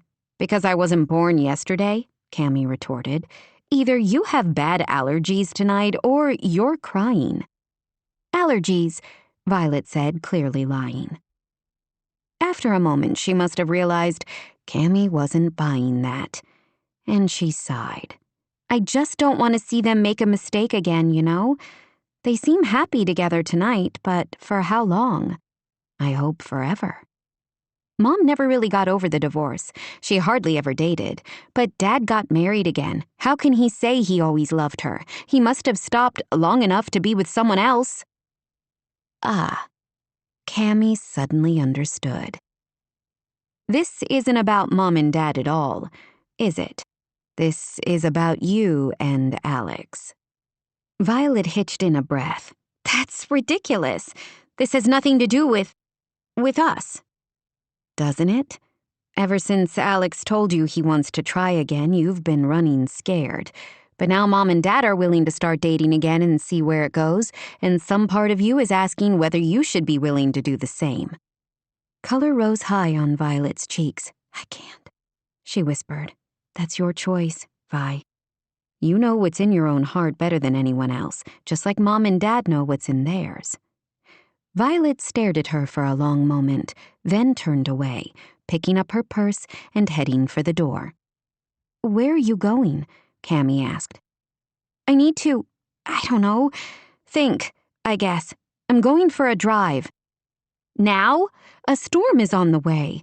They're saying it's supposed to be a big one. You should be hunkered down inside." "Sometimes you have to be willing to step into the storm," Violet said. She turned and hurried out of the bunkhouse without waiting for Cammy to answer. 32. Violet. Well, that could have gone better. As Violet climbed into her little SUV, she was torn between embarrassment and chagrin. If her parents wanted to get back together, she should be happy for them. Rosemary was certainly capable of taking care of herself and making her own decisions. It wasn't Violet's place to watch out for her mother's emotional well-being. As usual, her smarty-pants big sister was exactly right. The news had hit her hard because she couldn't help comparing their choices to her own. Her parents were willing to try again, despite the mistakes of the past and the pain they had caused each other, while she was terrified to do the same. She left without any clear destination, but had only driven a short distance into the night before she knew exactly where she needed to go. The Overlook. The spot where she and Alex had spent so many joyous hours together. When she reached it a short time later, she parked, grabbed the flashlight and blanket she always kept in her vehicle for emergencies, and made her way to the bench Alex had put up. She wrapped the blanket around her and watched the storm clouds move closer to the shore while the cool wind dried the tears on her face. She had been there perhaps 20 minutes when she heard another vehicle pull up to the narrow parking area and an engine turn off. Someone was coming. For the first time, she realized it might have been foolhardy to come here by herself. Cape Sanctuary was generally a safe small town with good people who cared about each other, but it wasn't crime-free, and she was alone after dark. Maybe not the smartest move on her part. Violet's heartbeat kicked up, and she reached for the pepper spray she always kept on her keychain. She was just about to spring up from the bench with the wild idea of sneaking back to her car when someone came through the trees. She was too late. In a distant flash of lightning, she saw exactly who was moving toward her. Alex. It seemed inevitable somehow. Had she come here hoping somehow she would see him? No, that was ridiculous.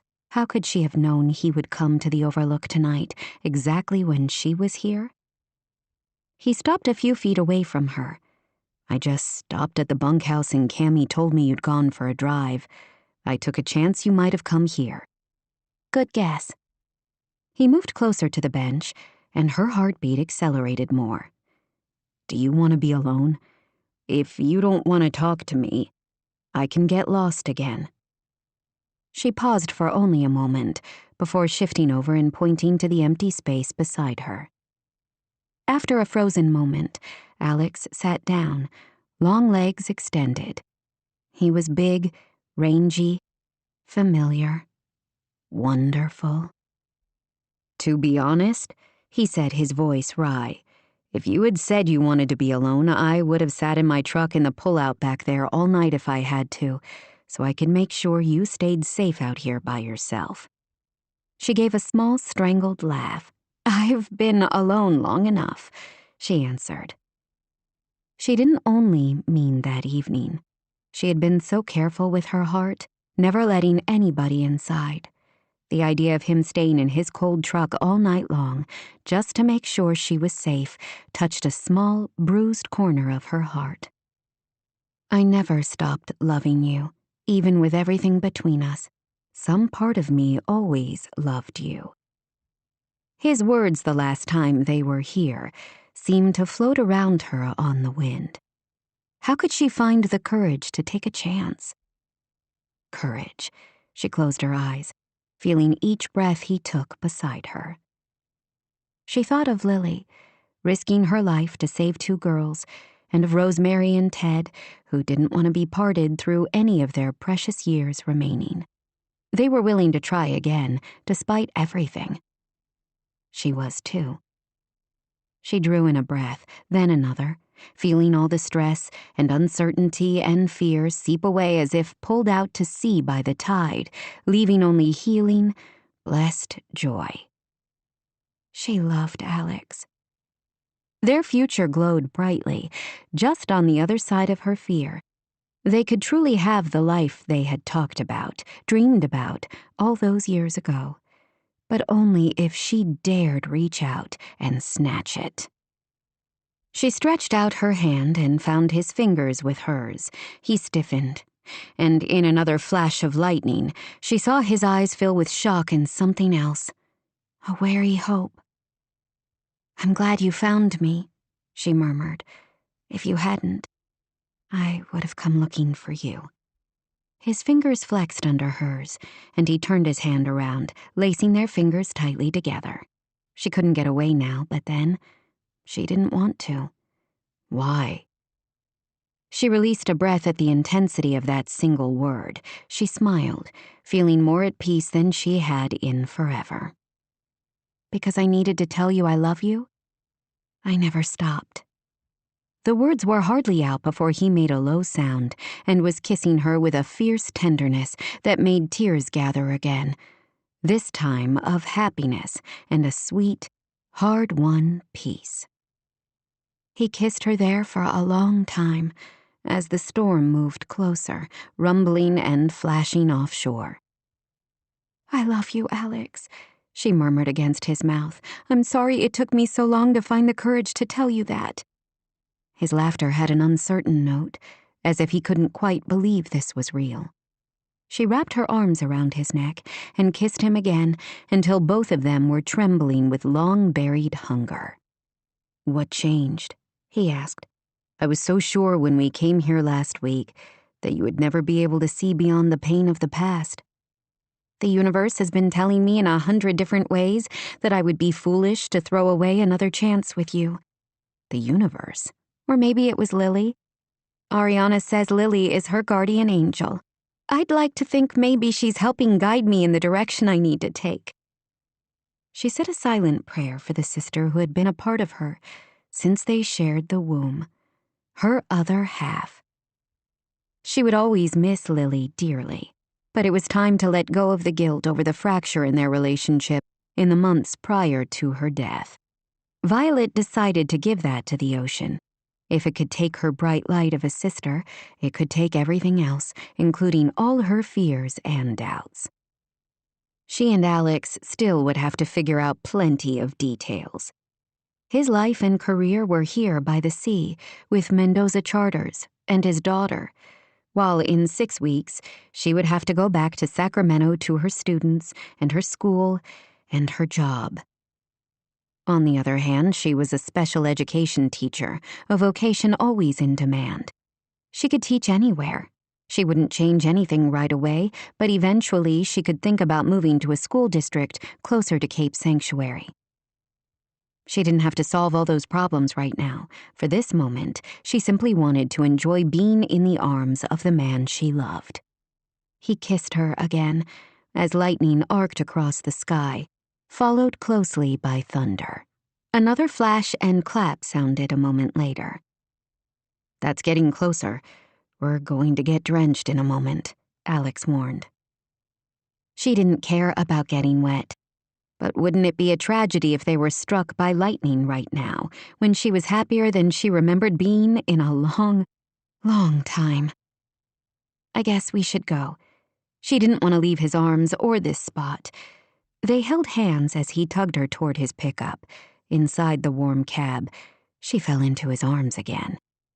"We should probably stop or I won't be able to," he said gruffly, sometime later. "I think I'm a little too old to make out in a pickup truck anymore. Plus, the windows are starting to fog up." "Take me home?" We can come back and get my car later." She had always loved that hot, hungry look in his eyes.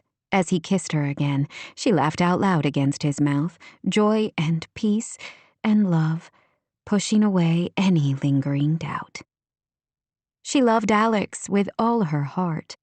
This time, she planned to do everything possible to make sure they found the happy ending they had dreamed about for so long. 33. Cammy. I'm with A. Don't wait up. Cammy looked down at the text from her sister, aware of a strange mix of emotions tangling through her. On the one hand, she was cautiously optimistic for Violet. On the other, here she was, alone, as usual. Loneliness was a heavy ache in her chest as she sat in one of the rocking chairs on the porch of the bunkhouse, wrapped in a blanket, while rain pounded on the metal roof and thunder growled nearby. Her mother and her father had each other, and now Violet was with Alex. "At least I have you," she said to Baxter, asleep on her lap. The dog snuffled, but she drew him closer, wondering how she would be able to part with him when she returned to LA in a few days. She was leaving so much behind, and going back to what? Discontent flickered through her. She enjoyed her work, but right now that was all she had. She worked long hours at the office, then went back to her condo so she could read law journals and take care of more work. At this rate, she was in danger of becoming a workaholic like her father. Or was she already there? The lights she had left on inside the bunkhouse suddenly flickered and then went out. Her mother usually left the porch lights on at the farmhouse, but those had gone dark as well. The power must be out. Perfect, Cammy sighed. Not only was she alone, but now she would be alone in the dark. This certainly wasn't the first coastal storm to take out the power grid. It happened infrequently, but with some regularity. Her mother usually kept emergency candles or light sources in various places at Moongate Farm. Somewhere in the bunkhouse, Cammy had seen a battery-powered lantern like the campers used in their tents. It took her a few moments to remember where, in one of the kitchen cabinets next to the range. She had no idea if it was charged, but she would keep her fingers crossed. If not, the lantern could be charged by external battery backup, and she had one of those in her laptop. Using her phone as a temporary flashlight, she rooted through the cabinets until she found what she was looking for. To her vast relief, when she hit the power button, the lantern came on with full battery charge. She returned to the porch, Baxter at her heels. Yes, she might be alone, but there was definitely something comforting and warm about enjoying the storm tucked in a blanket, where she was safe and dry. She would wait until the power was restored, then would try to catch some sleep, she told herself. A few moments later, her phone pinged with another text. She picked it up, assuming it would be Violet telling her she wouldn't be home that night. Instead, it was from John, and the message was stark and terrifying. "Is my dad with you?" Another bolt of lightning hit somewhere nearby with a sizzling crack, but it was nothing compared to the panic suddenly slicing through her. Franklin was missing? Out in this storm? She started to text back an answer, but it would be faster to call, she decided, already hurrying inside to find her shoes and a raincoat. "Hey," he picked up immediately, voice strained, and she could picture him, rain-drenched and anxious. "Please tell me he's there."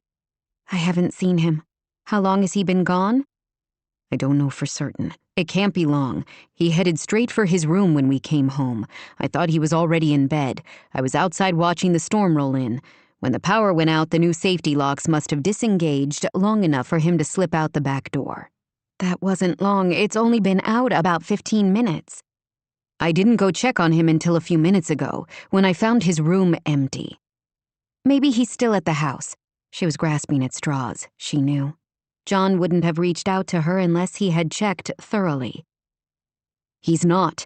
His voice was grim. The back door was open, and the shoes he was wearing earlier are gone. He's out here somewhere. I'm searching the grounds now. He can't have gone far. I hope you're right, but I don't have the first idea where to look. I can't see any sign of him close to the house. From where I was watching the storm, I had a clear view of the path leading to the beach. I'm certain he didn't go that way. But he could have taken the trail up to the bluff and maybe made his way down to the water from there. I'm on my way, Cammy said, heading for the door with the lantern and her phone. I'll check things out there and then meet you at Rose Creek. It's not safe for you to be out in this storm. Some of these lightning strikes have been too close for comfort. It's not safe for Franklin either, she said. I can get to the glampground faster than you can, especially in one of the golf carts. I'll start there. She could tell he wanted to argue. But he must have realized he couldn't do this alone. His father could have gone anywhere. I'll be in touch soon. We'll find him, John, she promised, praying she was right. Be careful. You too.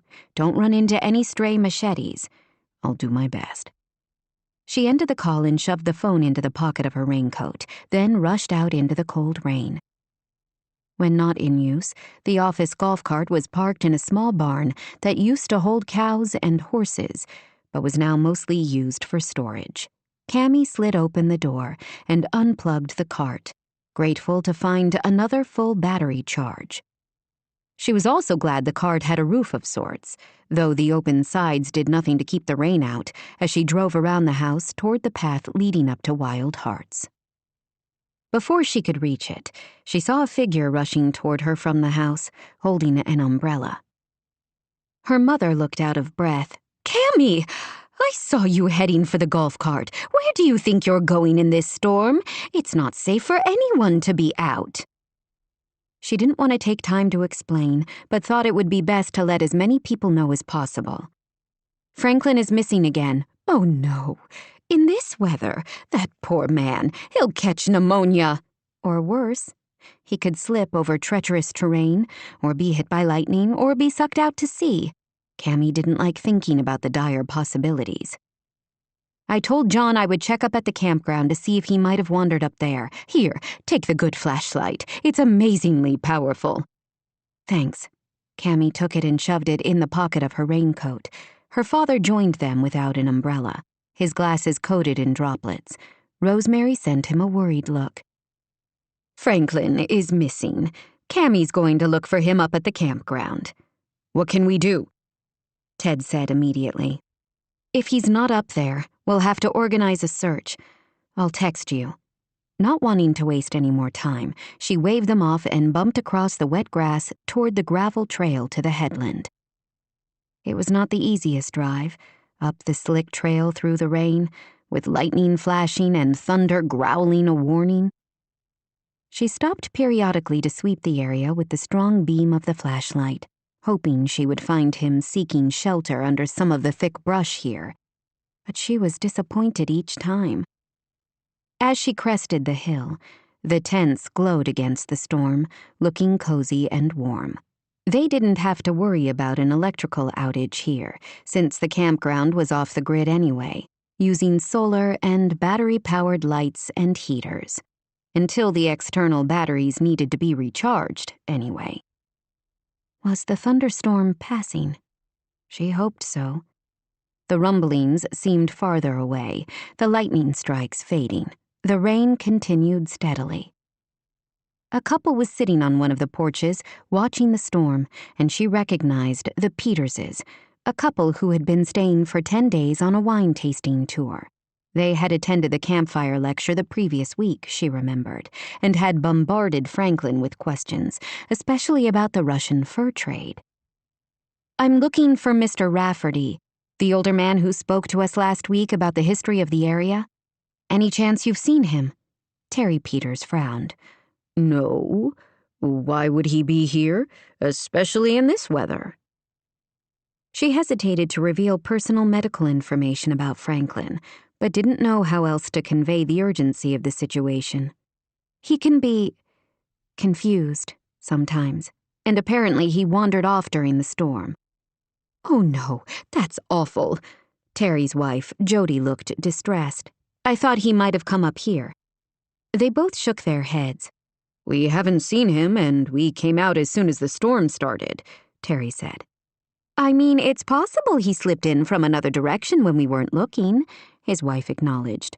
Why do you think he might have come up here? I have no idea, she admitted. I'm just grasping at straws right now. If you want, we can help you check with the other campers to see if anybody else might have seen anything. That would be very helpful, thank you. My mother had Alzheimer's for 5 years, Jody said, her voice tinged with sorrow. She died 3 months ago. It can be so tough. So many people were caregivers or had loved ones with similar conditions.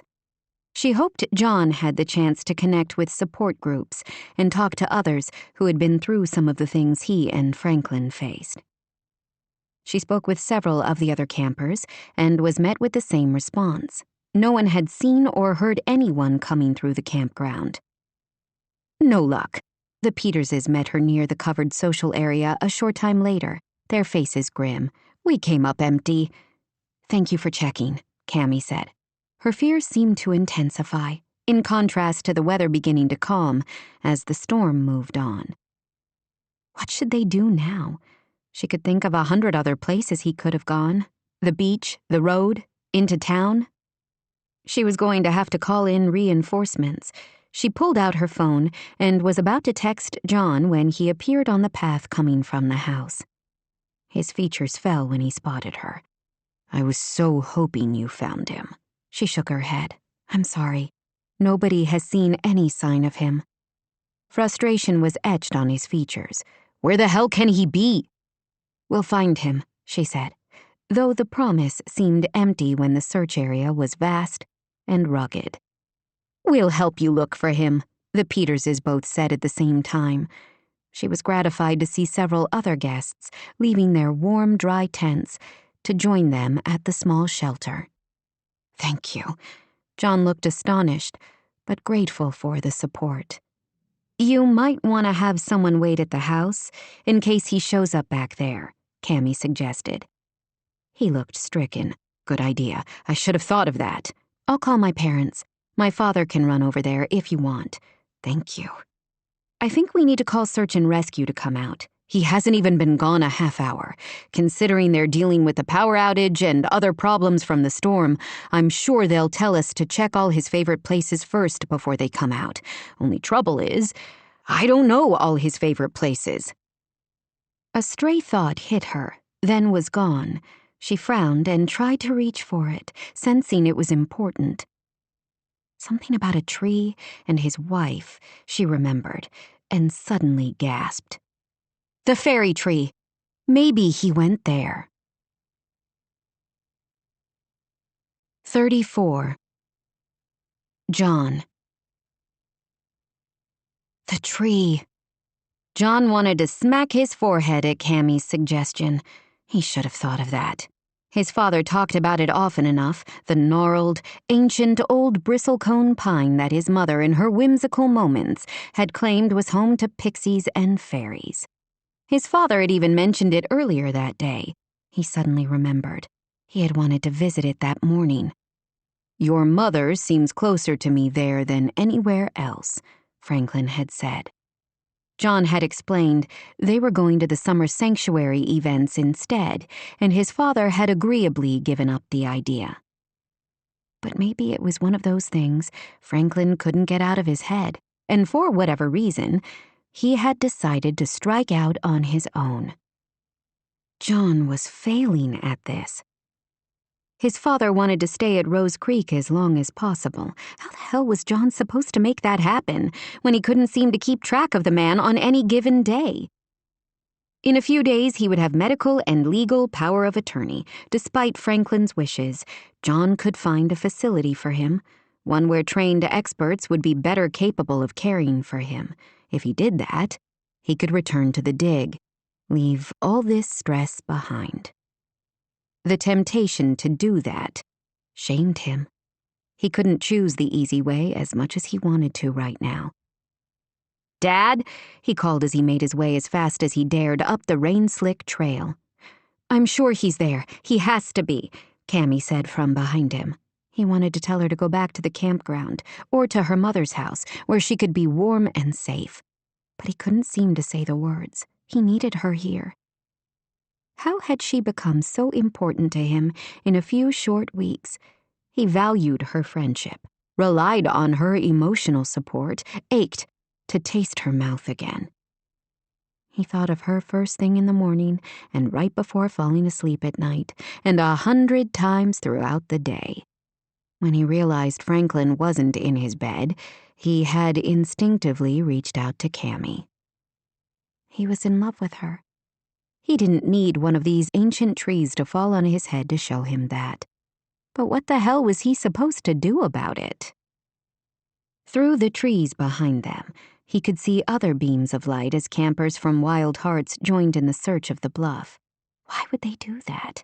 These were strangers who didn't know him and didn't know his father, yet were still willing to give up their own comfort to help them on a chilly, rain-soaked night. "Are you sure we're going the right way?" Cammy asked. "It's this general direction, but not the exact spot," he admitted. "I haven't been there in years. I think my mom figured out pretty early that I wasn't much interested in fairies. If it had been an ancient settlement, that might have been another story." "Someone's been here recently," Cammy said. "Look." She pointed down, and for the first time he noticed muddy footprints leading into the woods. "That way," she directed. He veered off the path to an overgrown tangle of shrubs and grasses. "Where's a machete when you need one?" he asked, fighting through the branches. "Dad?" he called urgently. The wind snatched his voice and carried it again, but he thought he heard something in response, coming from his left. He pushed through the undergrowth until they stumbled through a gap in the bushes to a clearing. There, he saw a figure huddled against the twisting trunk of the old bristlecone pine. His father's face was a pale blur in the beam of the flashlight, and he was drenched through. "John, there you are." Franklin's teeth chattered. "I'm so glad. I can't find your mother anywhere. Have you seen her?"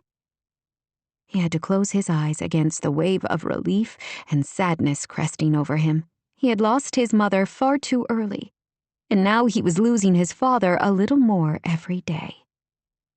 He hurried forward, shrugging out of his own raincoat and wrapping it around his father's shoulders. "No, I haven't seen her. Why would you think she would be out here in the rain?"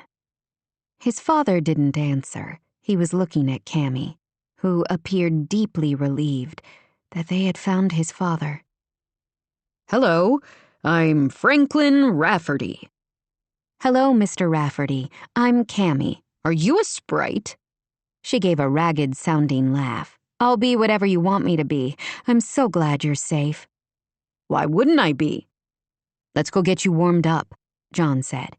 He grasped his father's arm firmly and guided him back toward the campground. When they reached the tents, he found another golf cart pulled up beside Cammy's and her parents standing under the shelter. Her mother had her face in her hands, and her father had his arms around her shoulders. Rosemary looked up when they approached, and he saw the same vast relief on her features that he had felt washing over him. "You found him. Oh, thank heavens." "Hi, Rosemary. Did you come to see the fairies?" Franklin asked. She looked momentarily baffled, but Cammy shook her head as if warning her not to ask questions. "I'm so glad you're safe. You can't go off in the rain like that, Frank. Are you all right? You're soaked through." "I am cold." "I brought a change of clothes for you just in case." She held up a plastic bag. "Thank you," John said, wishing he had thought to bring some of his father's own clothing. "You can use our tent to change out of your wet things." The camper he had met earlier, the one who had instantly volunteered to help look for his father, made the offer. "Thank you," John said. He took his father by the arm and went inside the tent. It was blessedly warm from a small heater in the corner, and a battery-powered lantern provided plenty of light. Franklin looked around. "Where are we?" "The campground on top of the headland," John answered, helping his father out of his drenched robe and pajama top and pulling the hoodie over his head. "This doesn't look like any campground I've ever seen." John had to agree with that. It's a glamp ground, a fancy version of tent camping. "Up on the headland, you say?" "Yes, your neighbor, Rosemary, the nice lady who brought you extra clothes, runs it with her daughters." "These tents are nice, and what a perfect spot. Your mother always wanted to build guest cabins up here." "Did she?" "Oh, yes. She said the bluff held magic. A powerful place, guarded by the ancient trees. People could heal here, she said, from the wounds of the world. She was looking into it, and then something happened, but I can't remember what." His mother had died driving home from one of John's school events, and everything had changed. He said nothing as he helped his father out of his pants and into the dry sweats. "Tense," Franklin said slowly, a frown between his brows. "I remember now. Lily Porter wanted to put them here." "Yes." "It was my idea, actually," Franklin said. "When Lily told me she was thinking about buying a few luxury tents for guests at Moongate Farm, I told her she should put them here, on the headland." John eased back, nonplussed. This was the first time Franklin had said anything about that to him. He had fought hard against the campground, had assumed Lily Porter had taken advantage of Franklin's condition. He'd never expected it might have been Franklin's idea in the first place. "Why here?" "Why not?" Franklin shrugged. "We're not using it, are we? This place was meant for people to enjoy. It's the whole reason your mother wanted the conservation easement, so it would be protected for our grandchildren and their grandchildren to enjoy." Franklin frowned suddenly. "Do I have grandchildren yet?" "No," John said. "Oh, too bad." Cammy knocked on the door of the tent just then. Probably because of the recent conversation with his father, John suddenly, randomly, wondered if she wanted children. None of his business. While he sensed she would be a lovely mother, kind and nurturing, he also knew that any children she had would be with someone else. The thought held about as much appeal as spending the night in the rain under the gnarled branches of the fairy tree. "The rain's stopped for now," she said. "When you're ready, I can take you back to the house in the golf cart." "Just about. Dad, shoes. Let me help you." He knelt down and slipped his father's wet socks back into his shoes, aware of Cammy watching them with a strange expression that suddenly made him feel slightly breathless. Outside, he found her mother and father, as well as several of the campers, still gathered under the covered shelter. "Everything okay?" Rosemary asked. "Do you think he should go to the hospital to be checked out?" "I think he's okay. His color came back quickly, and I couldn't see any scrapes or bruises," John answered. "I'll keep an eye on him and take him to the emergency room later if I see anything concerning." "Probably a good idea." All of these people had come out in the rain to help look for his father, not out of obligation, only because they wanted to help. He didn't need to carry this burden by himself. The realization almost made John stumble. Throughout that day, he had seen how well liked his father was. Everywhere they went, people had stopped to talk to Franklin. His father was part of a tight-knit community here in Cape Sanctuary, a village of people who cared about his father, respected him, wanted the best for him. He would be wrong to take his father away from this community he loved. His father almost fell asleep on the jostling ride back to the house. When Cammy pulled up to Rose Creek, John saw the power was back on. The windows of the house glowed a welcome against the wet night. Franklin climbed out slowly. I'm so tired, he said on a yawn. You've had an exciting day. Let's get you to bed. Franklin stumbled a little as they walked toward the house. In seconds, Cammy was at his father's other side, offering her quiet support. A nice hot shower would be just the thing. But I'm afraid I'll fall asleep, his father said with a note of apology in his voice. I'll make sure you don't. Do you need help? Cammy asked. He didn't want her to slip back into the night until he had a chance to talk to her, at least to thank her for her help and support. I'll get him to bed. Would you mind staying a little longer? I can grab something dry for you to change into. She blinked in surprise. Sure. He quickly grabbed an old hoodie out of his bedroom and a pair of sweats that would certainly swamp her. There's a bathroom down the hall where you can change. Thank you. I'll hurry. I know you've had a long day, too. I'm fine. Do what you need to for Franklin, she said. He nodded and hurried toward his father's room, wondering how he could watch her walk away in only a few days. 35. Cammy. Why was she here? After John retreated with his father to Franklin's room at the back of the house, Cammy felt frozen with indecision. Should she slip away and return to the bunkhouse, or stay to spend a little more time with John before she left town? He had asked her to stay. She had no idea why. If she took the coward's way and left now, she would never find out. She shivered, chilled and wet. She could at least change into dry clothes, since he had gone to the trouble of finding something for her. A few moments later, she emerged from the bathroom, feeling like a child playing dress-up in the roomy clothes he had left her. The hoodie was about 3 sizes too big, and the sweats bagged around her waist. She probably looked ridiculous, but she was at least warmer. In the family room off the kitchen, she found a gas-powered fireplace and hit the switch to turn it on. The heat felt glorious, and she closed her eyes, soaking it in. She had been so focused on her panic and the search for Franklin, she hadn't realized how cold she was until she changed out of her wet things. After a moment, she settled onto a sofa in front of the fire and pulled a chunky knit throw she found there over her. A strange lassitude crept over her as the heat from the fireplace and the adrenaline crash after the search seemed to sap her muscles of strength. She closed her eyes. For only a moment, but she must have fallen asleep.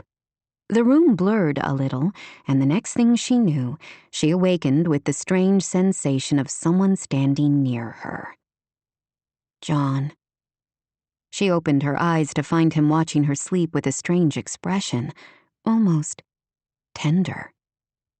She sat up. Sorry, I didn't mean to fall asleep. It's been a weird day. It's late. Nearly 1. Did your father get settled? Yes. He fell asleep immediately. I think I'm going to take him to the doctor in the morning anyway, just to be safe. Good idea. He also had changed into dry clothes, she saw. A khaki shirt and jeans. His hair was still messy, and he had a shadow of whiskers that made him look every inch the dangerous adventurer. She swallowed as he moved closer and sat on the end of the sofa. I have to thank you first for your help. When I realized my father was missing, I immediately wanted to reach out to you. She wasn't sure what to say to that. I'm glad you felt like you could. He reached out and picked up her hand, and the strange, intense light in his eyes made her suddenly breathless. I haven't let myself need anyone in a long time. Maybe not since my mother died, but I needed you. And you immediately came to help. There are plenty of people who want to help you and your father, John. You only have to ask. I realized that tonight, after we found him, when I saw all those strangers out in the rain looking for him with us. Everyone wanted to help as soon as they learned he was missing. I realized something else. My father needs more than I can give him by myself. I can't do this on my own. That couldn't have been easy for him to admit. She wanted to pull him against her and assure him he wouldn't have to. But she didn't have that right. She was leaving in only a few days. My mother will certainly help where she can. He nodded. I'm going to look into hiring round-the-clock care for him. Tonight showed me it's the only way to keep him safe. Probably a good idea. I promised him I would help him stay here, at Rose Creek, as long as possible. I have to do whatever it takes. Oh, how could she possibly resist this man, and why was she trying so hard? Your father is lucky to have you, she said, her voice ragged. He gazed at her for only a moment, and then reached for her almost blindly, burying his face in her neck and holding on tight. He needed her. He held her for a long time, his breath warm against her skin.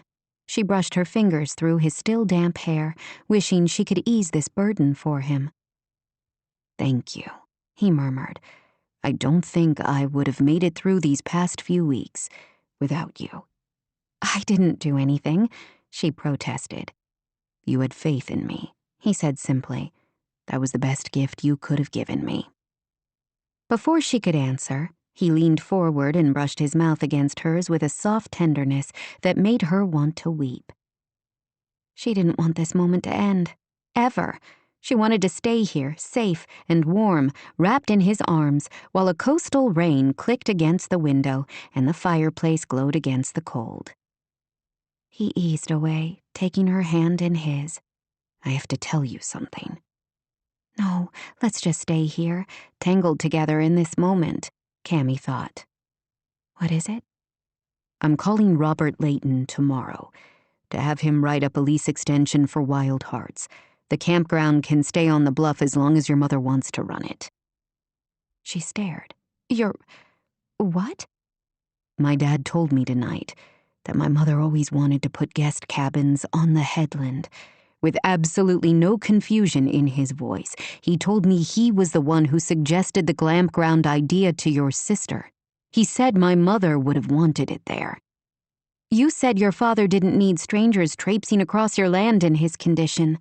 He gave her a rueful smile. I've said a lot of stupid things. Tonight those strangers were willing to go out into the wind and rain to find my father. Your mother is doing a good thing with the campground. She is bringing people together, teaching them to appreciate each other as well as nature's sacred places. The world certainly needs more of that.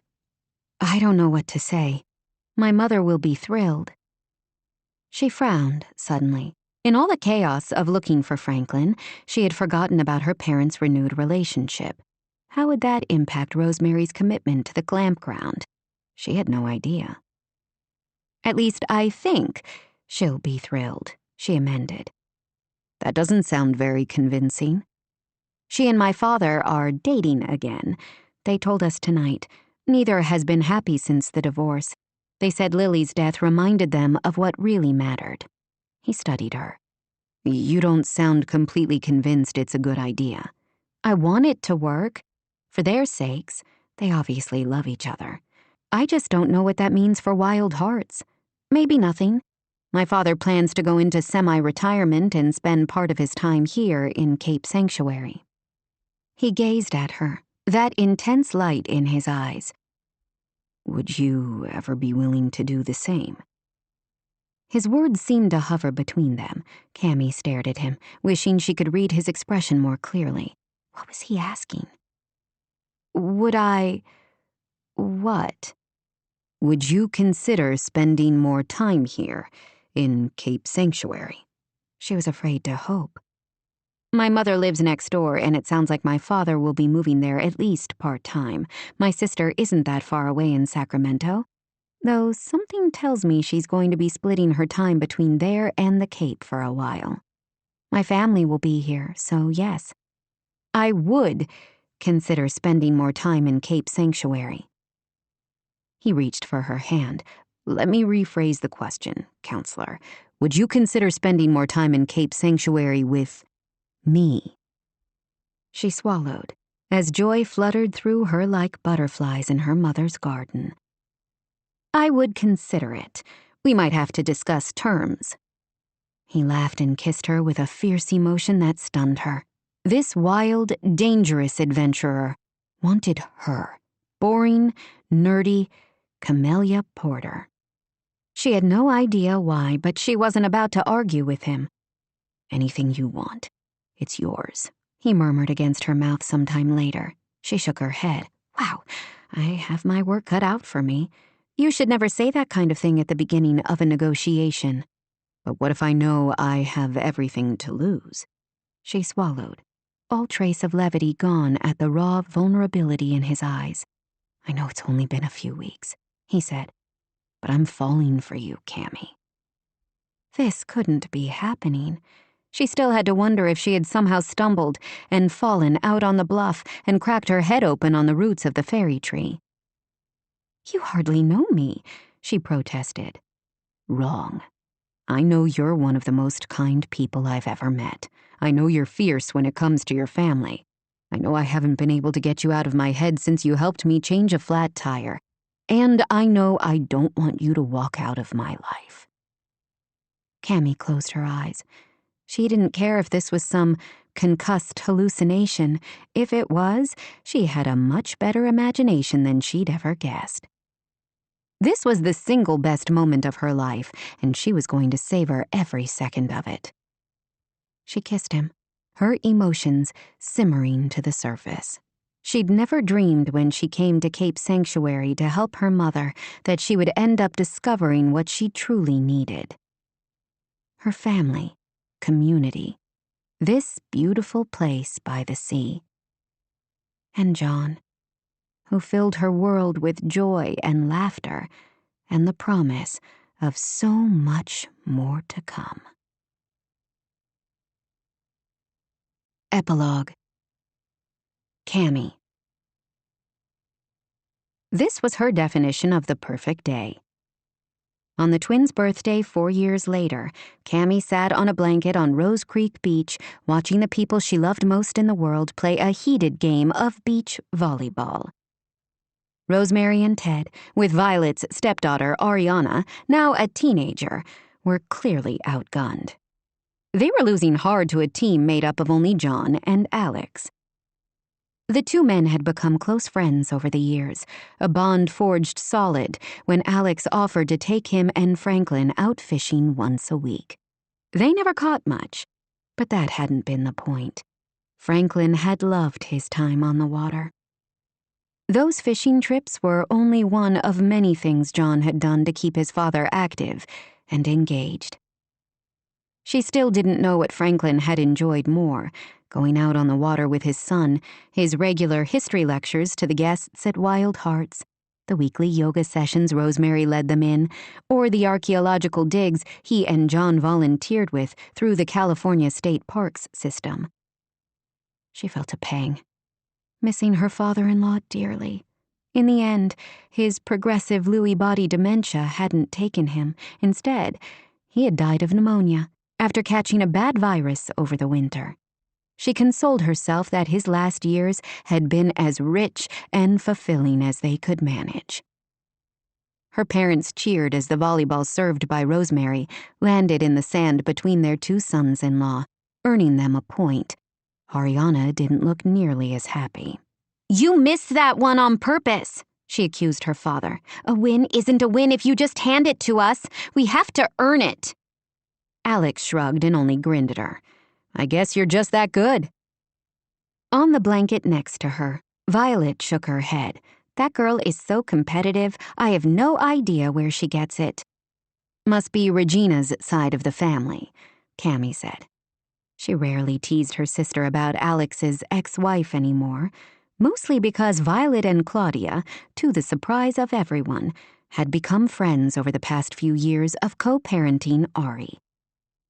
Violet shifted her 3-month-old daughter, Lily Bell, to nurse on the other side, and Cammy felt that weird combination of fear and anticipation in the pit of her stomach. A few more weeks and that would be her, nursing her own baby, hers and John's. She touched her belly, which felt about 3 times as big as that volleyball her family was tossing around. They had started having this celebration of life, a remembrance of Lily, as well as to celebrate Violet's birthday, the summer when everything changed. It was a tradition she hoped would continue forever. "How are you holding up?" Violet asked her. Cammy smoothed her hand over her belly, loving the feel of the baby kicking back at her. "Ready to pop any minute now." "I'm sorry. It will all be over soon. The last few weeks were the worst with Belle. I couldn't sleep, my back hurt all the time, and the heartburn? It felt like a forest fire in there." Cammy had to smile. Though she loved being pregnant, she had been only a few months along when Franklin died, but she knew the anticipation of new life had helped ease that pain for John. Their lives had shifted and settled into a beautiful mosaic in the years since that first summer in Cape Sanctuary. Her father was almost completely retired, only taking the occasional pro bono case. He spent most of his days here at Cape Sanctuary. To everyone's astonishment, especially his, Ted had become a master gardener, currently obsessed with the size of his heirloom tomatoes. He and Rosemary had been delighted to become step-grandparents to Ariana and loved to spoil both her and Lily Bell. Cammy knew they would spoil her baby, too. The glamp ground kept Rosemary busy, though she had sold half the tents and furnishings to another resort farther down the coast. The smaller operation was easier for her to handle and had less environmental impact on the headland. Because reservations were so hard to come by now, Wild Hearts had become an exclusive destination, booked out at least a year in advance. Violet tucked a wind-blown strand of hair behind her ear, laughing when Alex trash-talked Rosemary. As she watched her, Cammy felt a wave of contentment wash over her. Her sister and mother had become her best friends, closer than she'd ever dreamed they would be. They all still grieved for Lily, but had chosen to embrace life. The game ended a few moments later, and John came to stretch out beside her, her gorgeous adventurer, who still made her toes curl with just a look. "Good game," she said. He smiled, though she saw a hint of sadness in his eyes. He gazed out to sea, and she knew exactly what he was thinking. "I miss him too," she murmured. He reached for her hand and held it tightly. He was such a good son, just as she knew he would be a wonderful father to their son. "I guess you won't be here next summer," Rosemary said to him as she plopped onto a nearby blanket and reached into the hamper she had brought along for some grapes from her garden. "He's not leaving until next year, and it will only be for 2 months," Cammy said. "He'll be back before you know it." John was making plans to take some of his students to Tikal, the vast buried Mayan city that still held so many secrets. She knew he ached to be out in the field, and she completely supported him. She would miss him desperately. She missed him already, even though he wasn't leaving for 10 months. Maybe in a few years, when their son was a little older, they would go with him when he did field work. In the meantime, they would just have to have more of those sexy phone calls that had sustained her for the year they'd dated, when she had split her time between Cape Sanctuary and LA. She didn't regret leaving Porter, Garcia, and Sheen. Yes, the pace was slower here, working with Robert Layton in Franklin's old office. She didn't have many multi-million-dollar negotiations anymore, mostly real estate contracts, estate planning, and corporate law. But she found she enjoyed the work more when she actually felt like she was making a difference in her neighbors' lives. She shifted again as the baby kicked harder. So hard, John could see that one through the fabric of her shirt. He grinned, placing a hand there to feel it. Cammy curled her fingers through his, and together, they watched the sunlight dance on the water.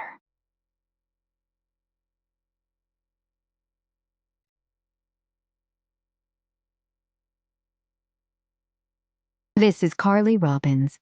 We hope you have enjoyed this unabridged production of Summer at the Cape by RaeAnne Thayne, presented by HQN Books and Harper Audio. This program was produced by John Marshall Media. Executive producer, Jennifer Lopes. Text copyright, 2022 by RaeAnne Thayne, LLC. Production copyright 2022 by Harlequin Enterprises Limited. Used under license with Harlequin Books S.A. All rights reserved.